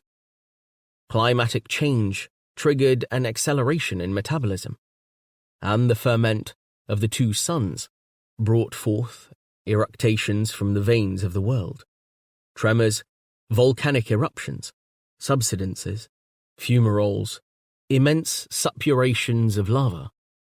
The bed of the giant creaked. These hypogean stresses had their parallels on the planetary surface, where carpets of colour sprang from the old ice fields, green spears thrusting up before the last dregs of snow rotted into the soil. So urgently did Freya call them forth. But the seeds had packaged themselves against precisely that advantageous moment. The flower responded to the star. After the flower, again the seed, and those seeds provided the energy requirements for new animals that streamed across the new velds. The animals, too, were packaged to the moment. Where few species had been, proliferation was. Crystalline states of cataplexy were exercised away under cantering hoofs. Molting, they left haystacks of discarded winter hair behind them, which was seized upon immediately for nesting materials by birds, while their dung provided foodstuffs for insects. The long fogs were alive with darting birds. Multitudinous winged life flashed like jewels across what had been sterile ice fields only a moment before. In a torment of life, the mammals stretched their legs in full gallop towards summer. All the manifold terrestrial changes, following the one inexorable astronomical change, were so complex that no man or woman could comprehend them. But the human spirit responded to them. Eyes opened and saw afresh. All across Campanlat, the human embrace had new passion in its sap. People were healthier, yet disease spread. Things were better, yet things were worse. More people died, yet more people lived. There was more to eat, yet more people went hungry. For all these contradictions, the prompting was ever outward. Freya called, and even the deaf responded. The eclipse that Vry and Oira had anticipated occurred. The fact that they alone in Embrudok had expected it was a source of satisfaction, although otherwise the effects of the eclipse were alarming. They perceived how terrifying the event was to the uninitiated. Even Shaital dropped on her bed and hid her eyes. Bold hunters stayed indoors. Old men had heart attacks. Yet the eclipse was not total. The slow erosion of Freya's disk began early in the afternoon.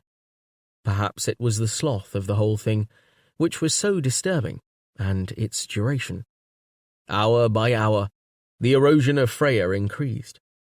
When the suns set, they were still locked together. There was no guarantee that they would appear again, or appear again whole. Most of the population ran out into the open to watch this unprecedented sunset. In ashen silence, the maimed sentinels slid from view. "It's the death of the world," cried a trader. "Tomorrow the ice will be back." As darkness descended, rioting broke out. People ran madly with torches. A new wooden building was set on fire. Only the immediate intervention of Ausrun, Eline Tal, and some of their strong-armed friends saved a more general madness. A man died in the fire, and the building was lost. But the rest of the night remained quiet. Next morning, But Alex rose as usual, then Freya entire. All was well, except that the geese of Embrudok stopped laying for a week. What happens next year? Oira and Vry asked each other. Independently of Shaital, they began serious work on the problem. On the Earth observation station, the eclipses were merely a part of a pattern predicted by the two intersecting elliptics of star A and star B, which were inclined to each other at an angle of 10 degrees. The elliptics intersected 644 and 428 terrestrial years after Apastron, or, in Heliconian terms, 453 and 1005 years after Apastron. On either side of the intersections were ranged annual eclipses. In the case of year 453, an imposing array of 20 eclipses. The partial eclipse of 632, heralding the series of 20, was viewed by the scholars on the observation station with correct scientific detachment. The ragged fellows barging through the lanes of Embrudok were treated to compassionate smiles by the gods who rode high overhead. After the mists, after the eclipse, floods. What was cause? What effect? Nobody wading through the residual mud could tell. The land to the east of Aldorando, as far as Fish Lake and beyond, lost its herds of deer, and food became scarce. The swollen Varal acted as a barrier to the west, where abundant animal life was frequently sighted. Auzrun showed his gift for leadership. He made his peace with Leontal Eye and Dathka, and, with their aid, drove the citizens to build a bridge across the river. Such a project had never been attempted in living memory. Timber was scarce, and a Raja Baral had to be cut into suitable lengths. The metal maker's core produced 2 long saws with which an appropriate tree was sawn up. A temporary workshop was established between the women's house and the river. The 2 boats stolen from Borleanian marauders were carefully broken up and assembled to form parts of the superstructure. The Raja Barals was turned into a thicket of chocks, wedges, planks, bars, struts, and posts. For weeks the whole place was a timber yard. Curls of shavings floated away downstream, among the geese. Aldorando was full of sawdust, and the fingers of its labourers of splinters. Thick piles were hauled and driven with difficulty into the bed of the river. Slaves stood up to their necks in the flood, tied to one another for safety. Amazingly, no lives were lost. Slowly, the bridge grew, and Auzrun stood there, calling them on. The first row of piers was washed away in a storm. Work began again. Wood was driven against wood. The thuggish heads of sledgehammers took their arcs from the air to land with a thwack on great wooden wedges, the tops of which turned to fur under repeated blows. A narrow platform crept out across the waters and proved secure. Dominating the operation stood the bear-wrapped figure of Auzrun, swinging his arms, wielding a mallet or a whip, encouraging or cursing, ever active. They remembered him long afterwards over their rathel, saying with admiration, "What a devil he was!" The work prospered. The workers cheered. A bridge 4 planks wide with a handrail along one side spanned the dark Varal. Many of the women refused to cross it, disliking the glimpse of fast water through the gaps between the planks, and the everlasting splap flub of current against the piles. But access to the western plains had been won. Game was plentiful there, and starvation was averted. Ours Rune had reason to be pleased. With the arrival of summer, Freya and Botalix parted company, rising and setting at different times. Day was rarely so bright, night rarely entire. In the increased hours of daylight, everything grew. For a while, the academy also grew. During the heroic period of the bridge building, everyone worked together. The shortage of meat meant, for the first time, an increased awareness of the importance of grain. The handful of seeds that Lienthal I had pressed on Shaital became a clutch of fields where barley, oats, and rye grew in profusion, and were guarded from marauders as being among the precious possessions of the Den tribe. Now that several women could reckon and write, the grain that was harvested was weighed and stored and fairly rationed. Any carcasses brought in were tallied. Fish yields were noted. Every pig and goose in the town was entered on a balance sheet. Agriculture and accountancy brought their own rewards. Everyone was busy. Vry and Oira had charge of the cereal fields and of the slaves working there. From the nearer acres, they could see the big town in the distance, over the waving ears of grain, with a sentry standing there on watch. They still studied the constellations. Their star chart was as complete as they could make it. Stars were in their conversation often, as they prowled among the grasses. The stars are always on the move, like fish in a clear lake, Vry said. All the fish turn together at the same moment. But the stars aren't fish. I wonder what they are, and what they swim in. Oira held a grass stalk up to the nose that Lienthal I admired so much, and closed first one eye and then the other.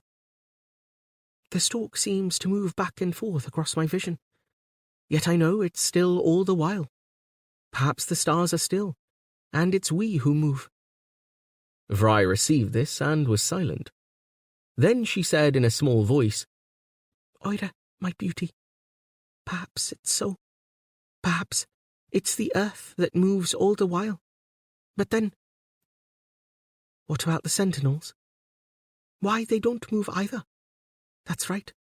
We move. We go round and round, like an eddy in the river. And they're far away, like the stars. But coming nearer, Vry, because it's getting warmer.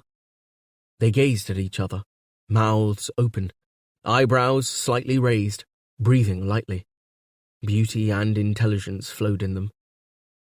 The hunters, released by the bridge into the west, gave little thought to the revolving sky. The plains were open for their despoliation. Green rose up everywhere, crushed under their running feet, their sprawling bodies. Flowers burst. Insects that flew no more than a man's height above the ground blundered among pale petals. Game in plenty was near at hand, to be brought down and dragged back to the town, spotting the new bridge with its dull blood. With the growth of Ours Rune's reputation, Shaital's went into eclipse. The diversion of women into labour, connected either with the bridge or with agriculture, weakened her hold on the intellectual life of the community. It hardly appeared to bother Shaital. Since her return from the world below, she increasingly shunned companionship. She avoided Ours Rune, and her gaunt figure was seen less often about the lanes. Only her friendship with old Master Datnil prospered. Although Master Datnil had never again allowed her as much as a glimpse of the secret book of his core, his mind wandered frequently to the past. She was content to listen to him, unwinding the skein of his reminiscence, peopled with bygone names. It was not unlike, she thought, a visit to the Fessups. What seemed dark to her held luminance for him. To the best of my belief, Embrudok was once more complicated than it is now. Then it suffered a catastrophe, as you know. there was a mason-maker's core, but it was destroyed some centuries ago. The master of the core was particularly well thought of. Shaital had observed before his endearing habit of speaking as if he were present during the events he described. She guessed he was recalling something he had read in his secret book. "How was so much building achieved in stone?" she asked him. "We know the labor of working in wood." They were sitting in the master's dim room. Shaital squatted before him on the floor. Because of his age, Master Datnil sat on a stone set against the wall, so that he could rise easily. Both his old woman and Rainil Leon, his chief boy, a mature man with a forked beard and unctuous manners, came and went in the room. The master kept his talk guarded in consequence. He answered Shaital's question by saying, "Let us go down and walk in the sun for a few paces, Mother Shay. The warmth is good for my bones, I find." Outside, he put his arm through hers, and they walked down the lane where curly-haired pigs foraged. Nobody was about, for the hunters were away in the west veldt, and many of the women were in the fields, keeping company with the slaves. Mangy dogs slept in the light of Freya. "The hunters are now away so much," Master Datnil said, "that the women misbehave in their absence. Our male Borleanian slaves harvest the women as well as the crops. I don't know what the world's coming to." "People copulate like animals. The cold for intellect, the warmth for sensuality." She looked above their heads, where little wanton birds swooped into holes in the stonework of the towers, bearing insects for their young. He patted her arm and looked into her pinched face. "Don't you fret. Your dream of going to Sibornal is your kind of satisfaction. We all must have something." "Something? What?" She frowned at him. "Something to hang on to. A vision, a hope, a dream. We don't live only by bread, even the basest of us. There's always some kind of inner life. That's what survives when we become gossies." "Oh, the inner life. It can be starved to death, can't it?" He stopped by the herb tower, and she paused with him. They regarded the blocks of stone forming the tower. Despite the ages, the tower stood well. The blocks fitting neatly one into the other raised unanswered questions. How was stone quarried and cut? How was it built up so that it formed a tower which could stand for 9 centuries? Bees droned round their feet. A flight of large birds moved across the sky and disappeared behind one of the towers. She felt the day going by in her ears and longed to be seized up in something great and all-embracing. "Perhaps we could make a small tower out of mud. Mud dries good and solid. A small mud tower first, stone later. Ours rune should build mud walls round Aldorando. At present, the village is virtually unguarded. Everyone's away. Who will blow the warning horn? We are open to raiders, human and inhuman." "I read once that a learned man of my corps made a model of this world in the form of a globe, which could be rotated to show the lands on it. Where was once Embrudok, where Sibornal, and so on. It was stored in the pyramid, with much else." "King Dennis feared more than the cold. He feared invaders. Master Datnil, I have kept silent for a while with respect to many of my secret thoughts. But they torment me, and I must speak. I have learned from my fess-ups that Embrudok—" She paused, aware of the burden of what she was going to say, before completing her sentence. "Embrudok was once ruled by Fagors." After a moment, the old man said, in a light conversational tone, "That's enough sunlight. We can go in again." On the way up to his room, he stopped on the 3rd floor of the tower. This was the assembly room of his corps, smelling strongly of leather. He stood, listening. All was silent. "I wanted to make sure that my chief boy was out. Come in here." Off the landing was a small room. Master Datnil pulled a key from his pocket and unlocked the door, looking round once more anxiously. Catching Shaital's eye, he said, "I don't want anyone butting in. What I'm about to do in sharing the secrets of our corps carries the death penalty. As you understand, ancient though I might be, I want the last few years of my life out." She looked round, as she stepped into the small cubbyhole off the assembly room with him. For all their caution, neither of them saw Raynil Leyen, as chief boy of the corps, due to inherit Master Datnil's mantle when the old man retired. He stood in the shadows, behind a post supporting the wooden stair. Raynil Leyen was a cautious, precise man, whose manner was always circumspect.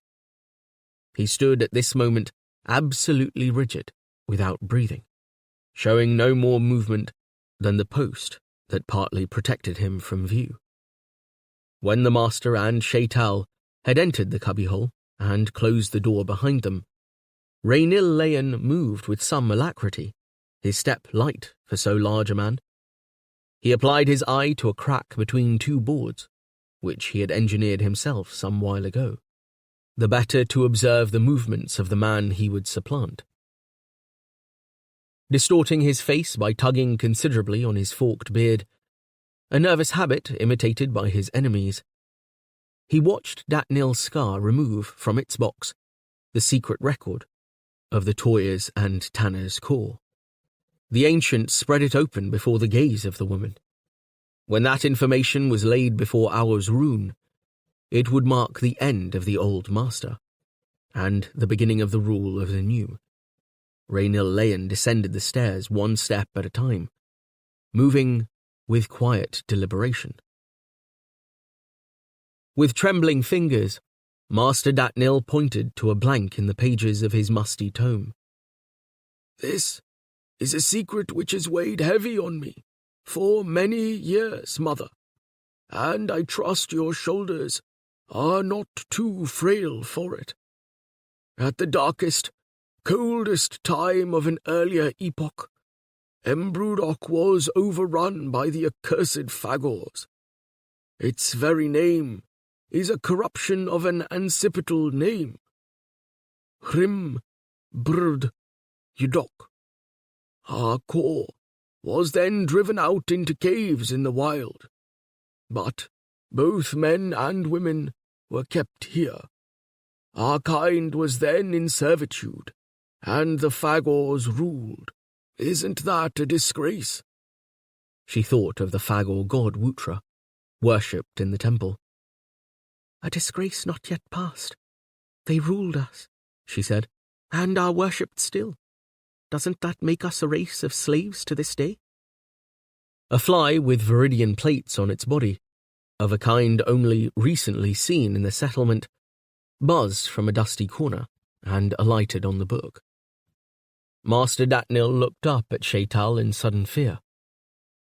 "I should have resisted the temptation to show you this. It's nothing you should know." His face was haggard. "Wutra will punish me for this." "You believe in Wutra, despite the evidence?" The old man was trembling, as if he heard a step outside that spelt his doom. "He's all about us. We are his slaves." He struck out at the fly, but it eluded him, as it set off in a spiral for a distant target of its own. The hunters watched the Hoxneys in professional amazement. Of all the life that invaded the western plains, it was the Hoxney that, in its sportiveness, most embodied the new spirit. Beyond the settlement was the bridge, and beyond the bridge, the Hockneys. Freya had called forth the Glossies from their long hibernation. The signal had gone from sun to gland. Life filled their edras. They unrolled and lived again, crawling out of their dark, comfortable places to stretch, to abound in movement, to rejoice and be Hoxneys. To be herds and herds of Hoxneys, to be careless as a breeze, to be stripped and hornless, to resemble asses or small kydors, to gallop and gambol and graze and plunge hock deep into delicious grasses, to be able to outstrip almost anything else that ran. Every Hoxney bore stripes of 2 colours, running horizontally from nose to tail. The stripes might be vermilion and black, or vermilion and yellow, or black and yellow, or green and yellow, or green and sky blue, or sky blue and white, or white and cerise, or cerise and vermilion.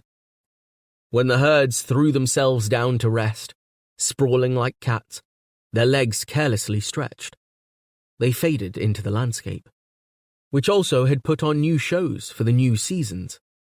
Just as the Hoxneys had broken from the glossy state, so the flower-thrilling plain transformed itself back from song into reality. At first, the Hoxneys had no fear of the hunters. They galloped among the men, snorting with glee, tossing their manes, throwing up their heads, showing wide teeth made crimson by chomping Veronica, Rage, and Scarlet Dog Thrush.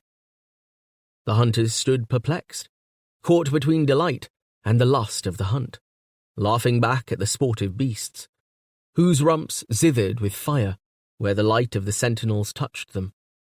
These were the beasts that drew the dawn across the plains.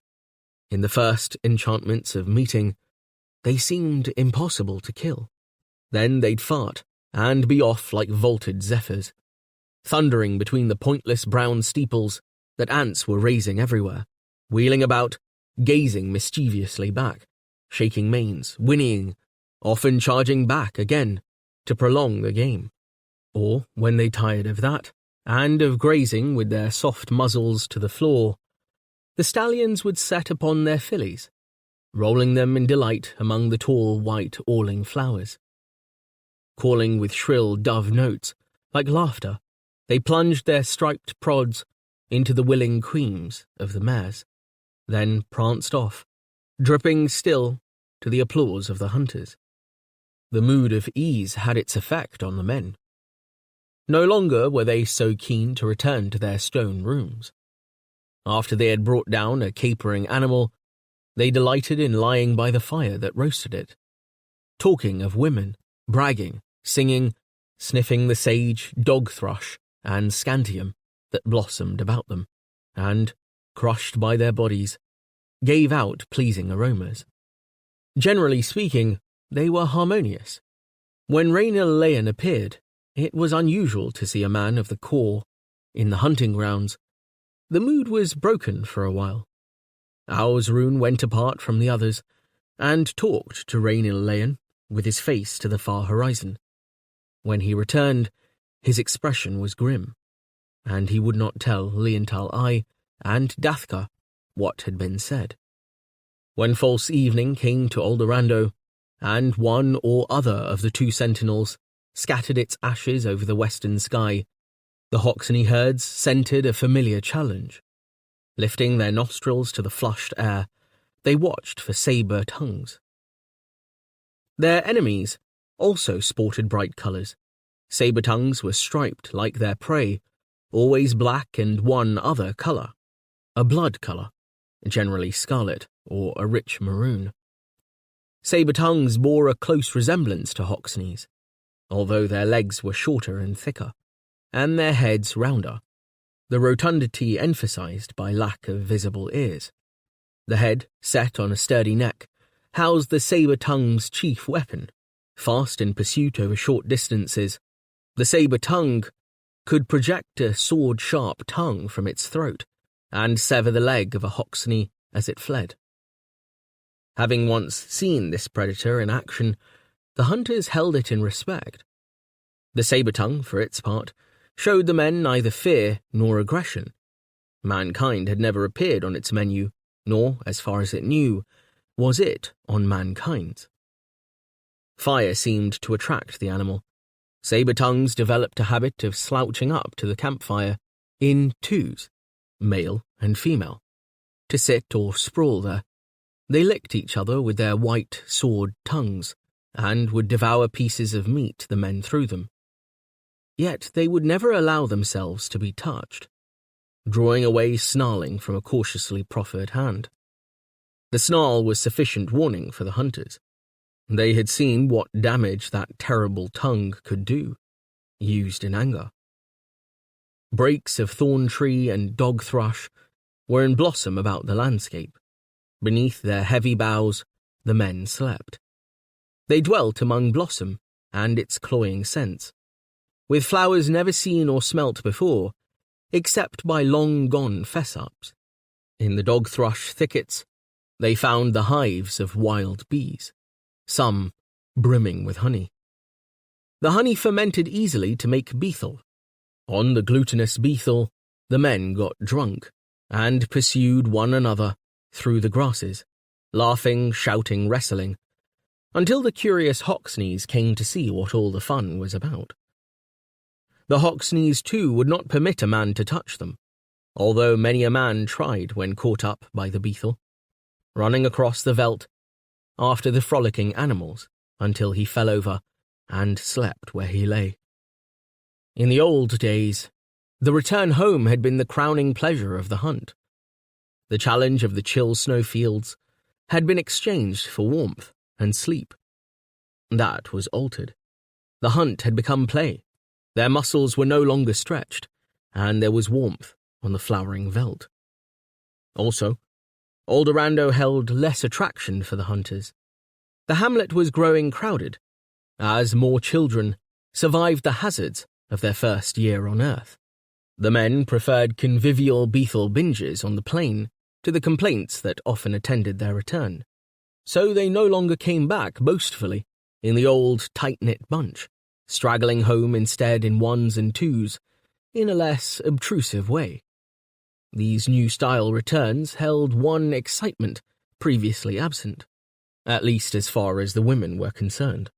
For, if the men had their irresponsibility, the women had their vanity. "Let's see what you've brought me." That, with variations, was the popular cry as women dragged their brats out to meet their men. They went as far as the new bridge and waited there, standing on the east bank of the Varal, while the kids threw stones at the ducks and geese, waiting impatiently for the men to arrive with meat and skins. The meat was their due, their necessity, and it was no good a hunter coming back without meat. But what aroused frenzies of delight in the hearts of the women were the skins, the brilliant Hoxney skins. Never before in their impoverished lives had they visualized a change of garb. Never before had the tanners been in such demand.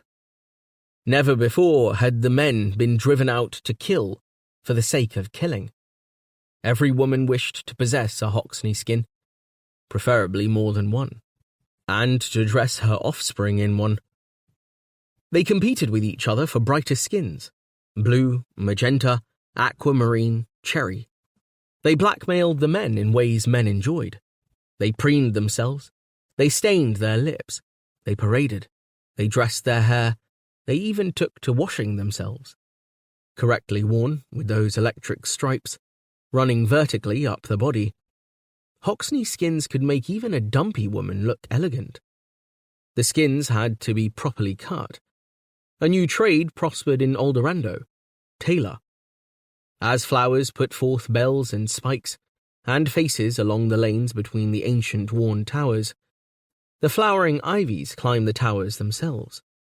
So the women began more to resemble flowers. They decked themselves in bright colours their mothers had never set eyes on. It was not long before the men, in self-defence, also cut off their old heavy furs and took to Hoxney skins. The weather became still and threatening, and the Rajabarals steamed from their flat lids. Aldorando was silent under towering cumulus. The hunters were away. Shaital sat alone in her room, writing. She no longer cared about her appearance, and still went round in her old, ill-fitting skins. In her head, she still heard the creaking voices of Fessups and her parents' gossies. She still tried to dream of perfection and travel. When Vry and Amin Lim came down from the room above, Shaital looked up sharply and said, Vry, what would you think of a globe as a model of the world? Vry said, It would make sense. A globe rotates most smoothly of all figures, and the other wanderers are round, so we must be too. A disc, a wheel. We've been brought up to believe that the original boulder rests on a disc. Much we were brought up to believe is incorrect. You taught us that, Mother, Vry said. I believe our world revolves round the sentinels. Shaital sat where she was, contemplating them, and they fidgeted under her inspection. Both of the younger women had shed their old skins and wore bright Hoxney suits. Stripes of cerise and grey ran up Vry's body. The ears of the dead animal adorned her shoulders. Despite all Aur's threatened restrictions on the academy, the skins had been presented to her by Dathka. She walked more confidently. She had acquired glamour. Suddenly, Shaital's temper flared up. You stupid wenches! You silly gillies! You are defying me! Don't pretend you aren't! I know what goes on under that air of meekness. Look at the way you dress nowadays. You get nowhere with our understanding, nowhere. Everything seems to lead us to fresh complexities. I shall have to go to Sibornal to find this great wheel the gossies speak of. Perhaps real freedom, clear truth lives there. Here is only the curse of ignorance. Where are you two going in any case? Amin Lim spread her hands to demonstrate their innocence. Nowhere, ma'am.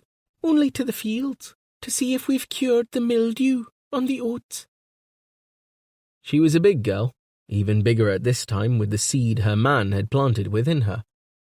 She stood there, pleadingly, released by a slight flicker of assent in Shaital's eye, whereon she and Vry almost scuttled from the oppressive room. As they retreated down the dirty stone steps, Vry said resignedly, There, she goes again, blowing up, as regular as the hour whistler. Poor thing, something is really worrying her. Where's this pool you mentioned? I don't feel like walking far in my condition. You'll love it, Amin Lim. It's only a little way beyond the northern fields, and we can walk slowly. I expect Oira's there. The air had thickened, to an extent where it no longer carried the scent of flowers, but emanated a metallic trace of its own. Colour appeared, dazzling in the actinic light. The geese looked supernaturally white. They passed between the columns of the great Rajabarals.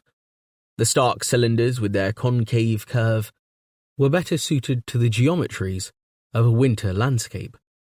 With the growing lushness they formed a forbidding contrast. Even the Rajabarals are changing, Amin Lim said. How long has steam been coming out of their tops? Vry did not know, and was not particularly interested. She and Oira had discovered a warm pool, knowledge of which they had so far kept to themselves. In a narrow valley, the mouth of which pointed away from Aldorando, fresh springs had burst forth from the ground. Some at a temperature near boiling, some rushing down to meet the Vorel in a cloud of vapour. One spring, dammed by rock, flowed a different way and formed a secluded pool, fringed by verdure, but open to the sky. It was to this pool that Vry led Amin Lim. As they parted the bushes and saw the figure standing by the pool, Amin Lim shrieked and threw her hand to her mouth. Oira stood on the bank. She was naked. Her skin shone with moisture, and water dripped from her ample breasts. With no sign of shyness, she turned and waved excitedly to her friends. Behind her lay her discarded Hoxne skins. "Come on, where have you been? The water's glorious today." Amin Lim stood where she was, blushing, still covering her mouth. She had never seen anyone naked before. "It's all right," Vry said, laughing at her friend's expression. "It's lovely in the water. I'm going to strip off and go in. Watch me, if you dare." She ran forward to where Oira stood and began unlacing the cherise and grey suit. Hoxneys were tailored to be climbed in and out of. In another minute, the suit was thrown aside and Vry stood there, naked, her more slender lines contrasting with Oira's sturdy beauty. She laughed in delight. "Come on, Amin Lim. Don't be stiff. A swim will be good for your baby."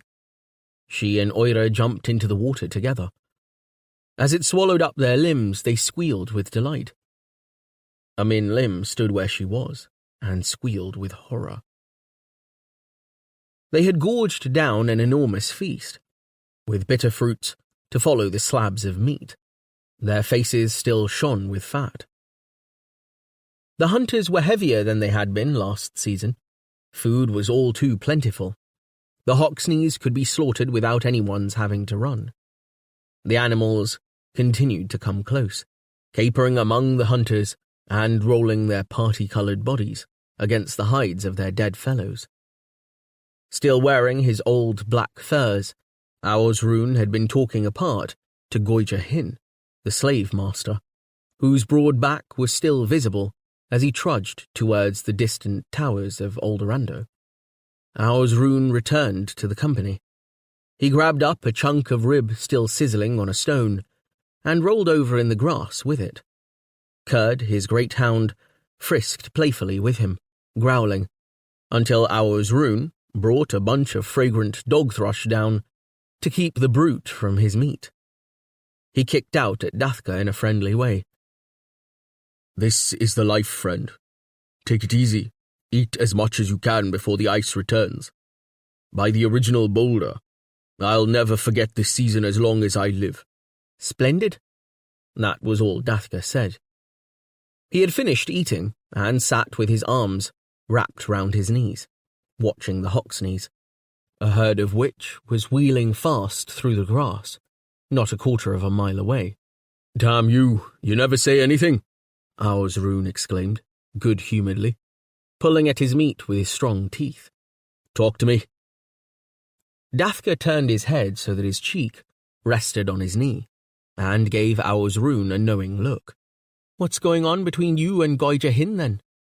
Rune's mouth went hard. "That's private between the pair of us." "So, you won't talk either?" Dathka turned away and regarded the cantering Hoxneys once more, where they wheeled below the high cumulus, piling up on the western horizon. The air was full of green light, robbing the Hoxneys of their brilliant colour. Finally, as if he could feel the black regard of Rune through his shoulder blades, he said, without shifting his gaze, "I was thinking." Rune flung his chewed bone to Kurd, and lay flat under the blossoming bough. "All right then, out with it. What have you been saving up all your lifetime to think?" "How to catch a live Hoxney." "Ha! What good would that do you?" "I wasn't thinking of good, any more than you were when you called Nachri to the top of the tower." A heavy silence followed, in which Rune said no words. Eventually, as distant thunder sounded, Eline Tal brought round some beetle. Rune demanded angrily of the company in general. "Where's Leontalai? Wandering again, I suppose. Why is he not with us? You men are getting too lazy and disobedient. Some of you are in for a surprise." He got up and walked heavily away, followed at a respectful distance by his hound. Liental I was not studying Hoxneys like his silent friend. He was after other game. Since that night, 4 years ago, when he was witness to the murder of his uncle Nakhri, the incident had haunted him. He had ceased to blame Aosrun for the murder, for he now understood better that the Lord of Embrudok was a tormented man. "I'm sure he thinks himself under a curse," Oira had once told Liental I. "He can be forgiven a lot for the Western Bridge," Liental I replied, in a practical way. But he felt himself spoiled by his involvement in the murder, and increasingly kept his own counsel. The bond between him and the beautiful Oira had been both strengthened and distorted by that night, when too much Rathel had been drunk. He had even become wary with her. He had spelt out the difficulty to himself. "If I am to rule in Aldorando, as my lineage decrees, then I must kill the father of the girl I wish to make mine. It's impossible." No doubt Oira also understood his dilemma. Yet she was marked out as his, and no one else's. He would have fought to the death any other man who went near her. His wild instincts, his sense for the cunning trap, for the unregarding moment that spells disaster, made him see as clearly as did Shaital that Aldorando was now left regularly vulnerable to attack. In the present warm spell, nobody was alert. Sentries drowsed at their posts. He raised the question of defense with Aosrun, who had a reasonable answer. Aosrun said dismissively that nobody, friend or foe, travelled far anymore. A mantle of snow had made it easy for men to go wherever they pleased. Now, everywhere was chocked with green things, with thickets growing denser every day. The time for raids was past. Besides, he added, they had had no Fagor raids since the day Mother Shaital performed her miracle at Fish Lake. They were safer than they had ever been. And he passed Liental I a tankard of Bethel. Liental I was not satisfied with the answer. Uncle Nakhri had considered himself perfectly safe that night he had climbed the stairs of the big tower. Within a couple of minutes, he was lying in the lane below, with his neck broken. When the hunters went out today, Liental I had got no further than the bridge. There he turned silently back, determined to make a survey of the village and see how it would fare under an unexpected attack. As he commenced circling the outskirts, the first thing he observed was a light plume of steam on the Varel. It rode along on a certain line in midstream, never deviating, seeming to advance above the dark rapid glide of the water, yet ever remaining in the identical place. Feathers of vapour shredded back from it along the breast of the river. What it signified he could not determine. He proceeded with a sense of unease. The atmosphere grew heavier. Saplings were springing up over mounds that had once been buildings. He viewed the remaining towers through their slender bars. Aosrun was right in one respect. It had become difficult to get round Aldorando. Yet warning images formed in his mind.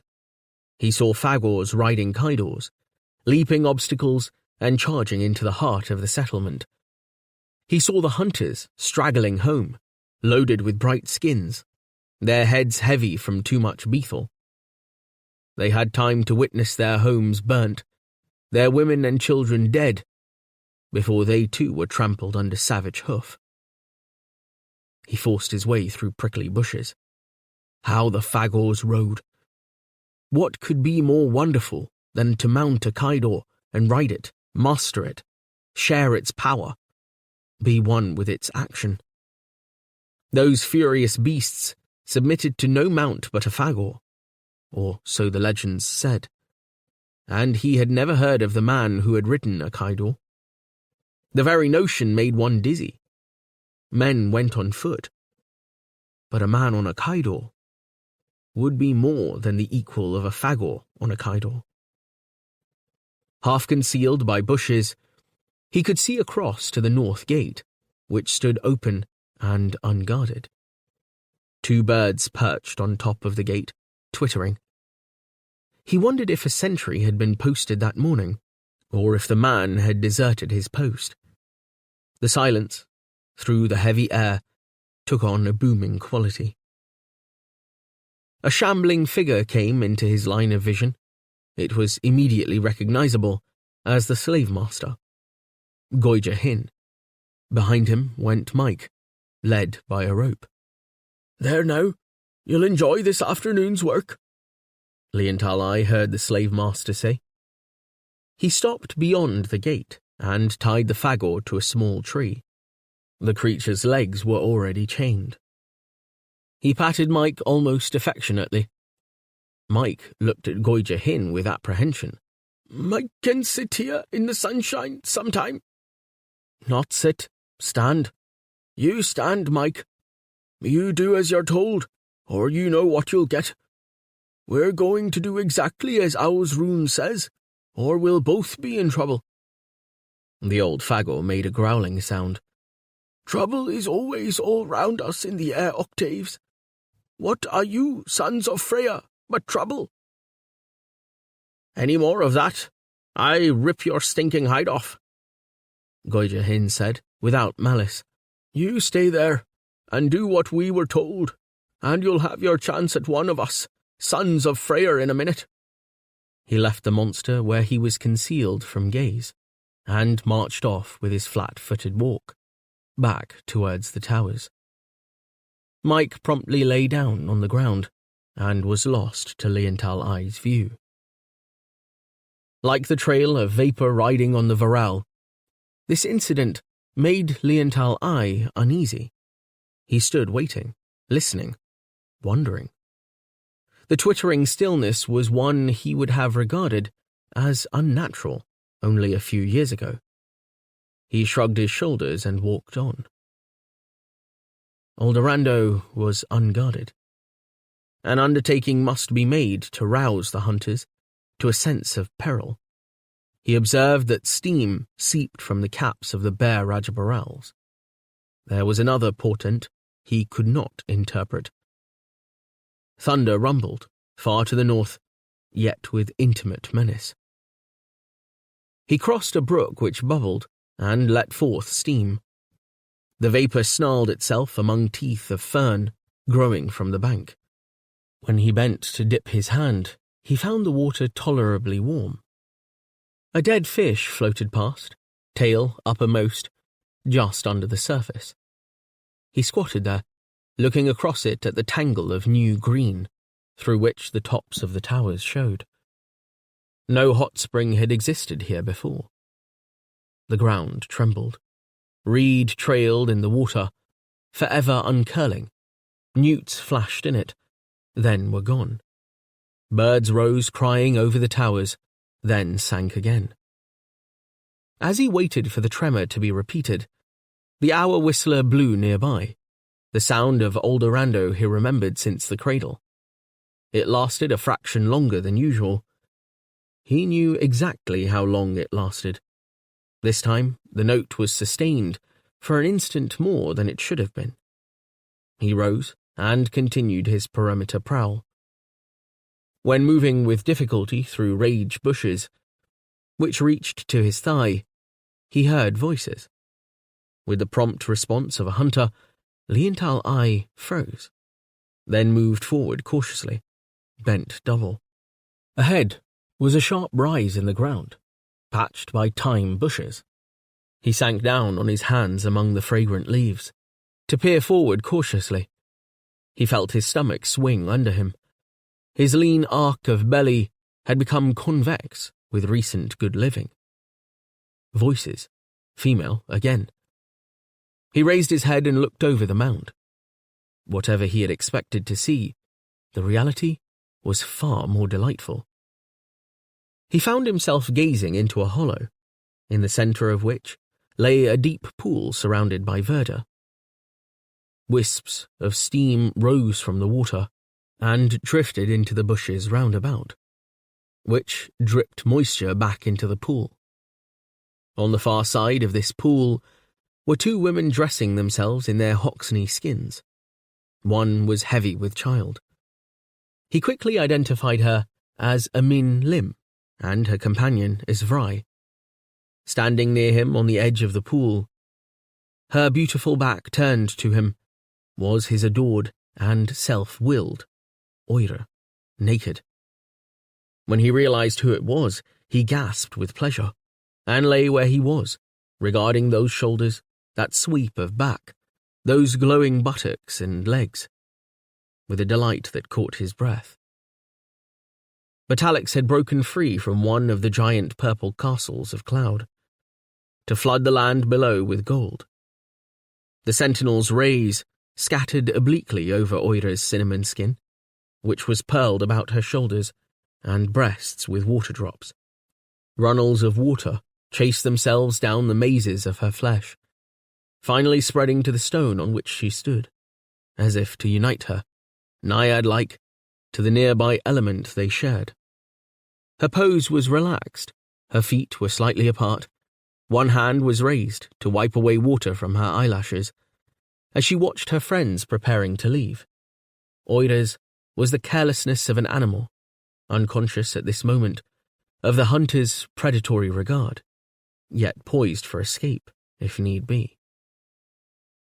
Her dark hair clung wetly to her skull, damp tails of it curling about her shoulders and throat, lending her an otter-like quality. Leontalai could catch only glimpses of her face from where he crouched.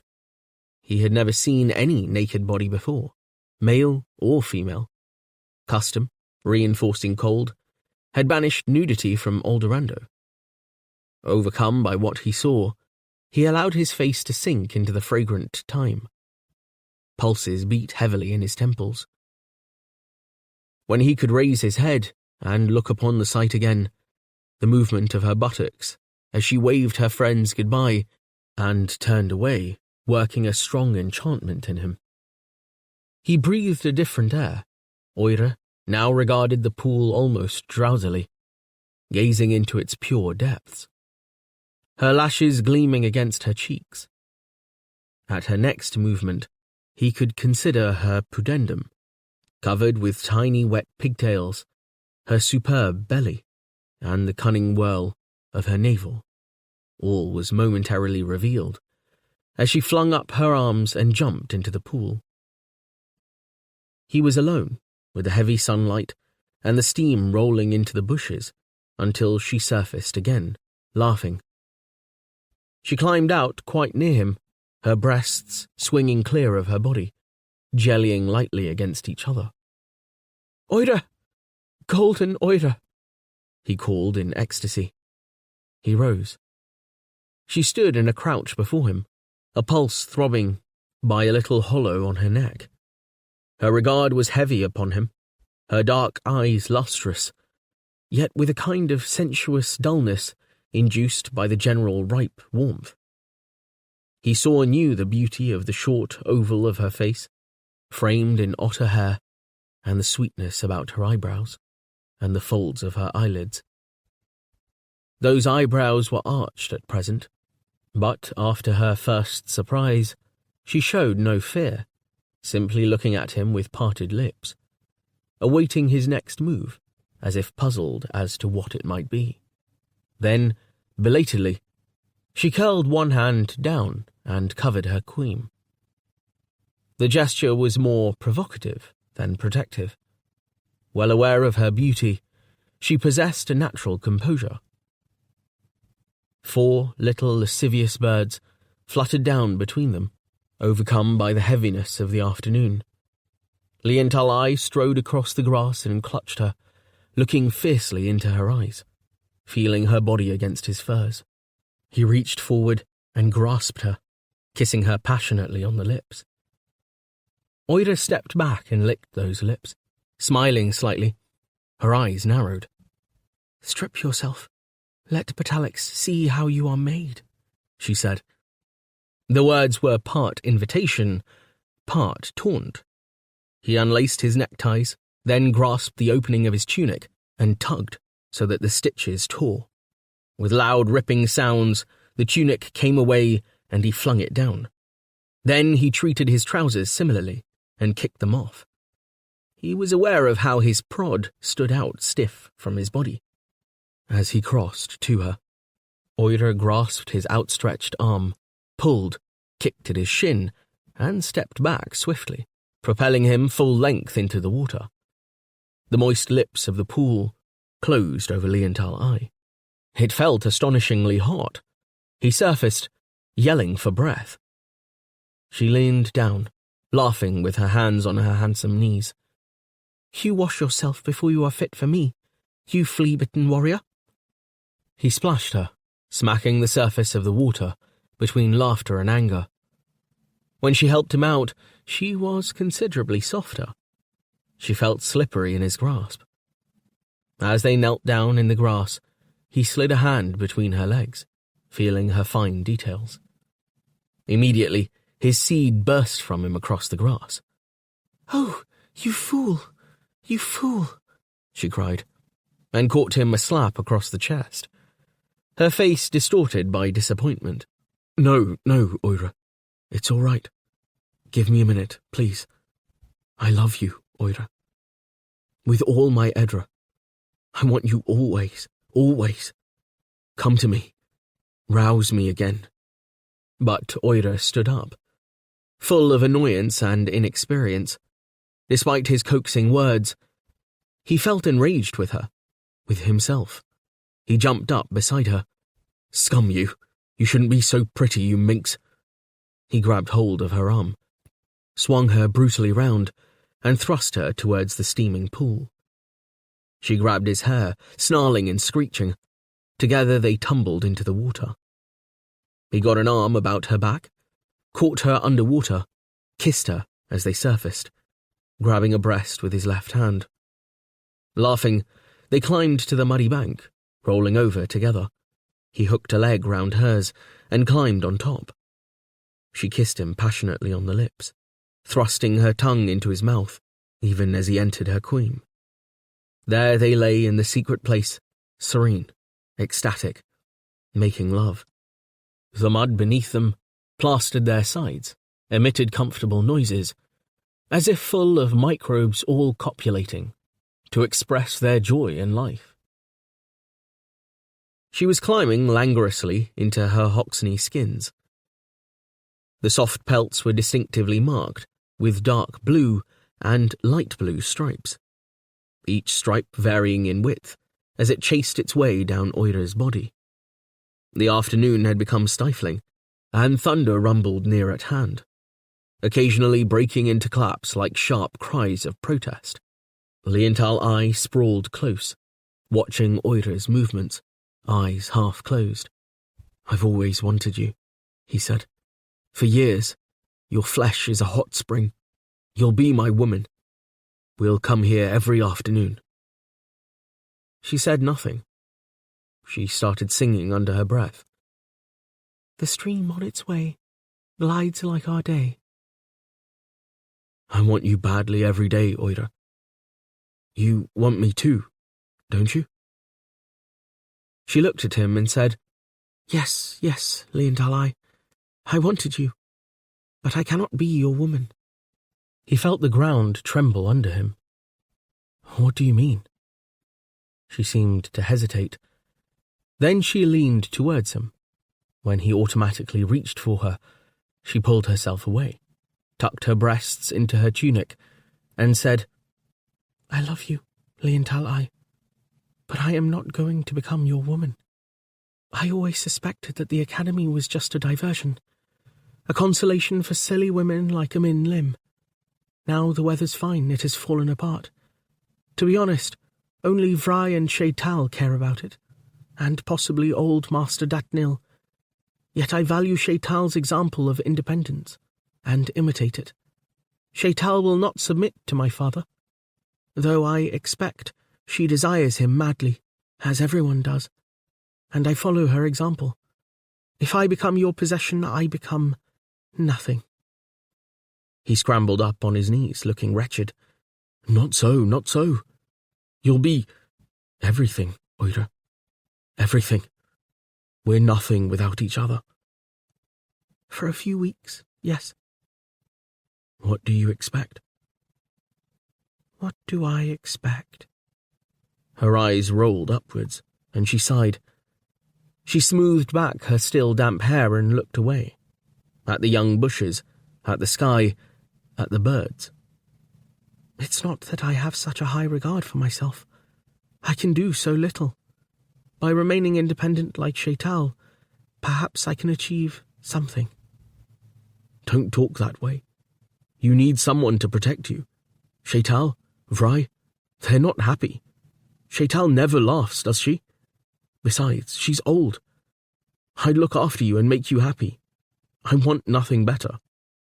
She was buttoning up her tunic, looking down at the toggles which she herself had designed, to the tailor's amazement, so that the skins could be put on and off without trouble. Oh, Liental, I'm so difficult. I have difficulty with myself. I don't really know what I want. I long to dissolve and flow like this wonderful water. Who knows where it comes from, where it goes to? From the very Edda of earth, maybe. I do love you, though, in my horrid way. Listen, we'll have an arrangement. She stopped fiddling with her tunic and came to stand looking down at him, hands on hips. Do something great and astonishing. One thing, one deed, and I'll be your woman forever. You understand that? A great deed, Liental. A great deed, and I'm yours. I'll do whatever you wish. He got up and stood away from her, surveying her. A great deed? What sort of great deed do you mean? By the original Boulder, Oira, you are a strange girl. She tossed her damp hair. If I told you, then it would no longer be great. Do you understand that? Besides, I don't know what I mean. Strive. You're getting fat already, as if you were pregnant. He stood without moving, his face hard. How is it that when I tell you I love you, you insult me in return? You tell me truth, I hope. I tell you truth. I don't mean to harm you. Really, I'm gentle. You just release things in me, things I've said to no one else. I long for... No, I can't say what the longings are for. Glory. Do something great, Liental. I beg you, something great, before we grow too old. Like kill Fagors. Suddenly she laughed on rather a harsh note, narrowing her eyes. For a moment, her resemblance to Ao's rune was marked. If that's all you can think of, provided you kill 1,000,000 of them. He looked baffled. So you imagine you're worth 1,000,000 Fagors? Oira pretended to smite herself hard on the forehead, as if her harnies had come loose. It's not for me, don't you see? It's for yourself. Achieve one great thing for your own sake. Here, we're stuck in what Shaital says is a farmyard. At least make it a legendary farmyard. The ground trembled again. Scumble, he said. The earth really is moving. They stood up, shaken out of their argument, ignoring each other. A bronze overcast spread from the aerial castles, which now took on purple hearts and yellow edges. The heat became intense, and they stood in the midst of an oppressive silence, backs to each other looking about. A repeated smacking sound made them turn towards the pool. Its surface was marred by yellow bubbles, which rose and grew until they burst, to spread filth through the hitherto clear water. The bubbles sailed up from the depths, releasing a stink of rotten eggs, coming faster and blacker. Thick mist filled the hollow. A jet of mud burst from the pool and sprayed into the air. Gobbets of scalding filth flew, pocking the foliage all about. The humans ran in terror, she in her garb, the colour of summer skies. Within a minute of their leaving, the pool was a mass of black, seething liquid. Before they could get back to Eldorado, the skies opened, and down came the rain, grey and chilling to the flesh. As they climbed into the big tower, voices could be heard overhead, Rune's prominent among them. He had just arrived back with allies of his own generation, Tanth Ein, Farrellin Ferd, and Eline Tal, all sturdy warriors and good hunters. With them were their women, exclaiming over new Hoxney skins, and Dol Sakil, who sat sulkily apart on the windowsill, regardless of the rain beating down. Also in the room was Raynil Leyen, his skins perfectly dry. He fingered his forked beard and looked anxiously back and forth, without either speaking or being spoken to. Rune spared his natural daughter no more than a look before saying challengingly to Liental Ai, "You've been missing again." "For a while, yes, I'm sorry. I was inspecting the defences, Rune laughed curtly, and looked at his companions as he said, "When you enter in that state, with Oira with her fancy garb unlaced, I know you have been inspecting something other than the defences. Don't lie to me, you young fighting cock." The other men laughed. Liental Ai went crimson. "I'm no liar. I went to inspect our defences, but we have no defences.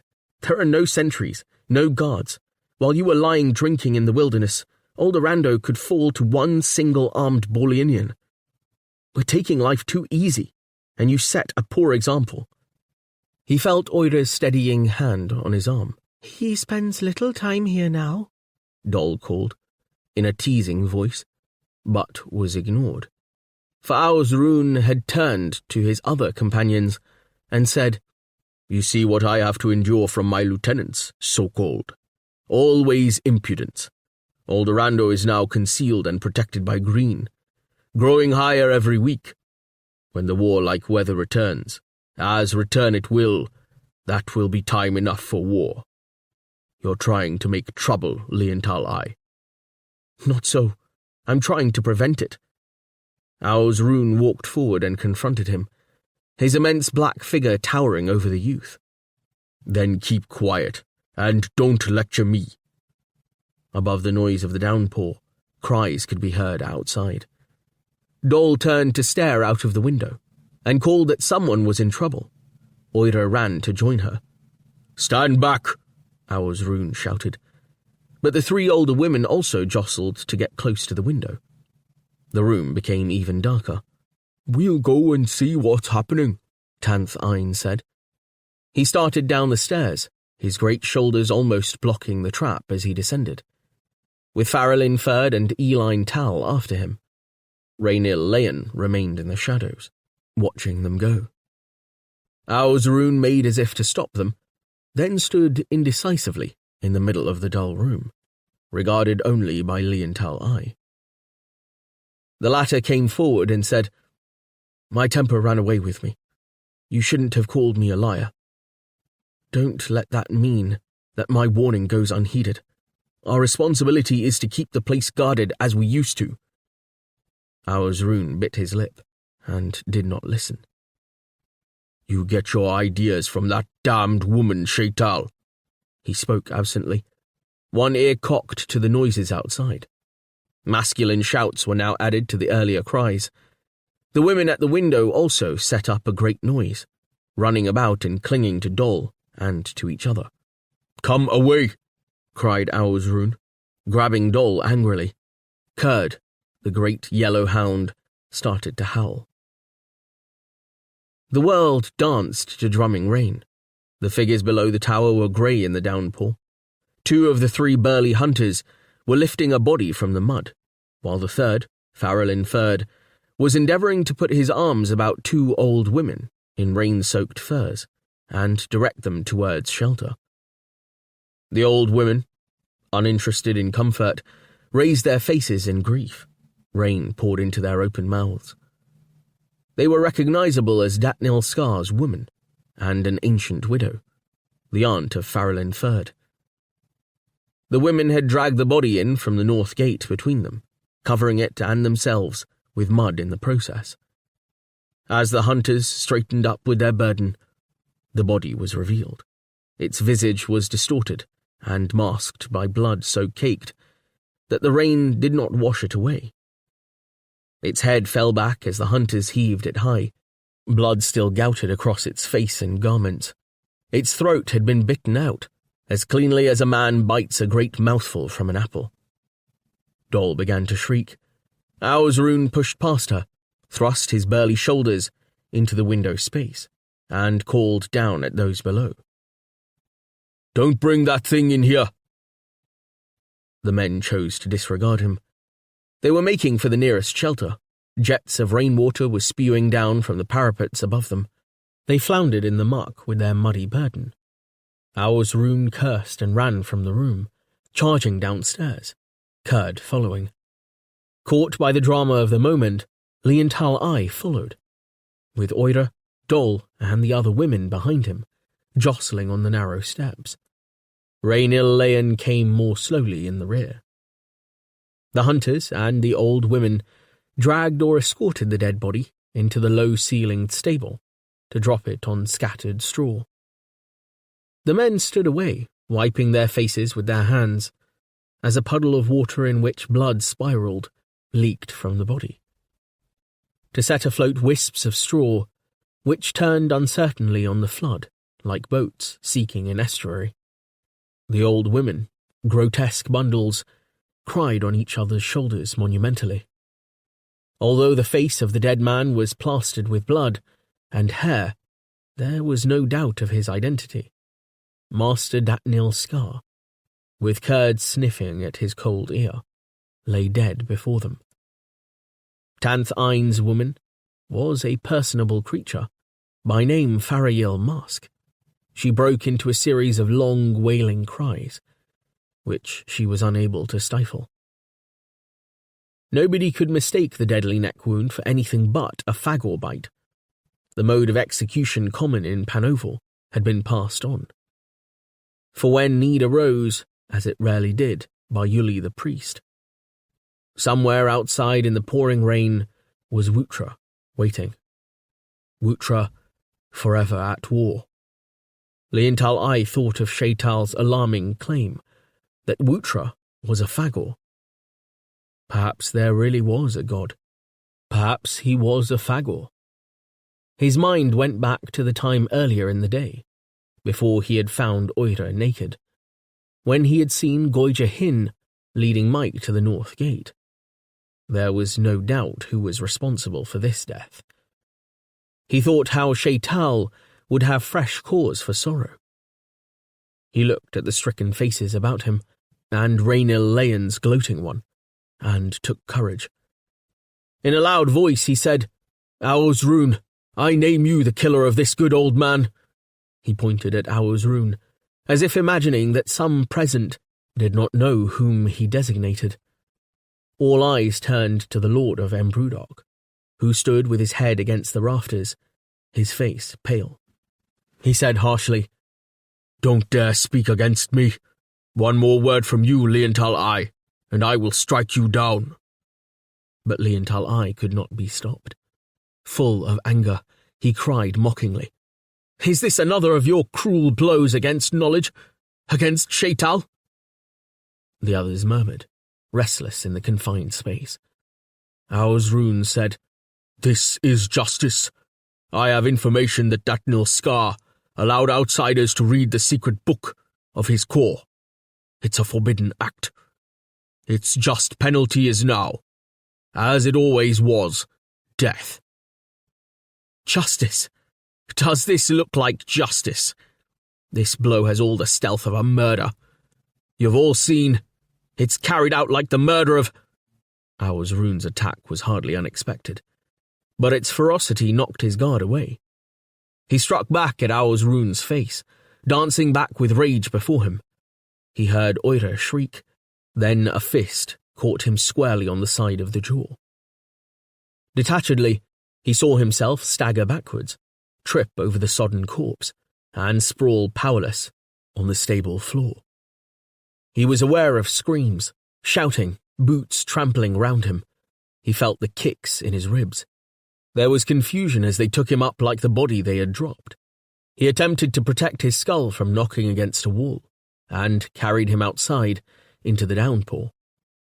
He heard thunder like a giant pulse.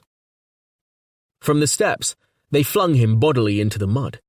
The rain came flying down into his face. As he sprawled there, he realized that he was no longer Aur's lieutenant. From now on, their enmity was out in the open, apparent to all. Rain continued to fall.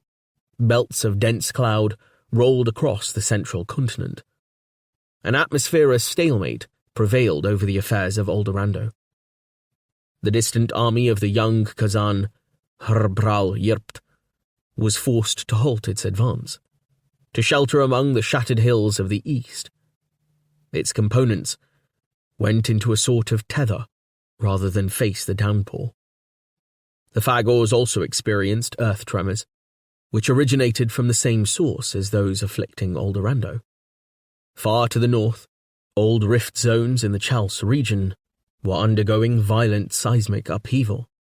As the burden of ice disappeared, the earth shook and rose up. By this period, the ocean that girdled Helliconia became free of ice even beyond the wide tropical zones, which stretched from the equator to latitudes 35 degrees north and south. The westward circulation of oceanic waters built up in a series of tsunamis, which devastated coastal regions all round the globe. The floodings often combined with volcanism to alter the land area. All such geological events were monitored by the instruments of the Earth Observation Station, which Vry called Kaidor. The readings were signalled back to distant Earth. No planet in the galaxy was watched more intensely than Helliconia. Account was taken of the dwindling herds of Yelk and Bayelk, which inhabited the northern Campanlat plain. Their pasturage was threatened. Kaidors, on the other hand, were multiplying as marginal lands, hitherto barren, provided grazing. There were two sorts of ancestral community on the tropical continent: static components without Kaidors, which lived close to the land, and mobile or nomadic groups with Kaidors. Not only was the Kaidor a highly mobile animal in its own right, its fodder consumption forced those who domesticated it to move continuously in search of new foraging grounds. The army of the young Kazan, for example, consisted of numerous small components committed to a nomadic and often warlike existence. Their crusade was only one aspect of a migration, which would take decades to complete, from east to west of the entire continent. A tremor which brought down avalanches about the Kazan's army marked the tail end of an upheaval in the planet's crust, which deflected a river of meltwater flowing from the Hrigd Glacier. A new valley opened. The new river coursed through it, and henceforth flowed westwards instead of north as previously. This river burst its way down to become a tributary of the river Takisa, streaming southwards to empty into the Sea of Eagles. Its waters ran black for many years. They carried with them dozens of metric tons of demolished mountain every day. Flooding caused by the new river through its new valley forced one insignificant group of Fagors of the nomadic type to disperse in the direction of Aldorando instead of heading east. Their destiny was to encounter Aur's rune at a later date, though their deflection at the time was of little seeming importance, even to the Ancipitals themselves. It was to alter the social history of the sector. There were, on the Avernus, those who studied the social history of Heliconian cultures, but it was the heliographers who regarded their science as the most valuable. Before all else came the light. Star B, which the natives below called Betalix, was a modest spectral class G4 sun, in real terms slightly smaller than Sol, its radius being 0.94 sols. Its apparent size, as seen from Helliconia, was 76% that of Sol seen from Earth. With a photosphere temperature of 5,600 Kelvin, its luminosity was only 0.8 that of Sol.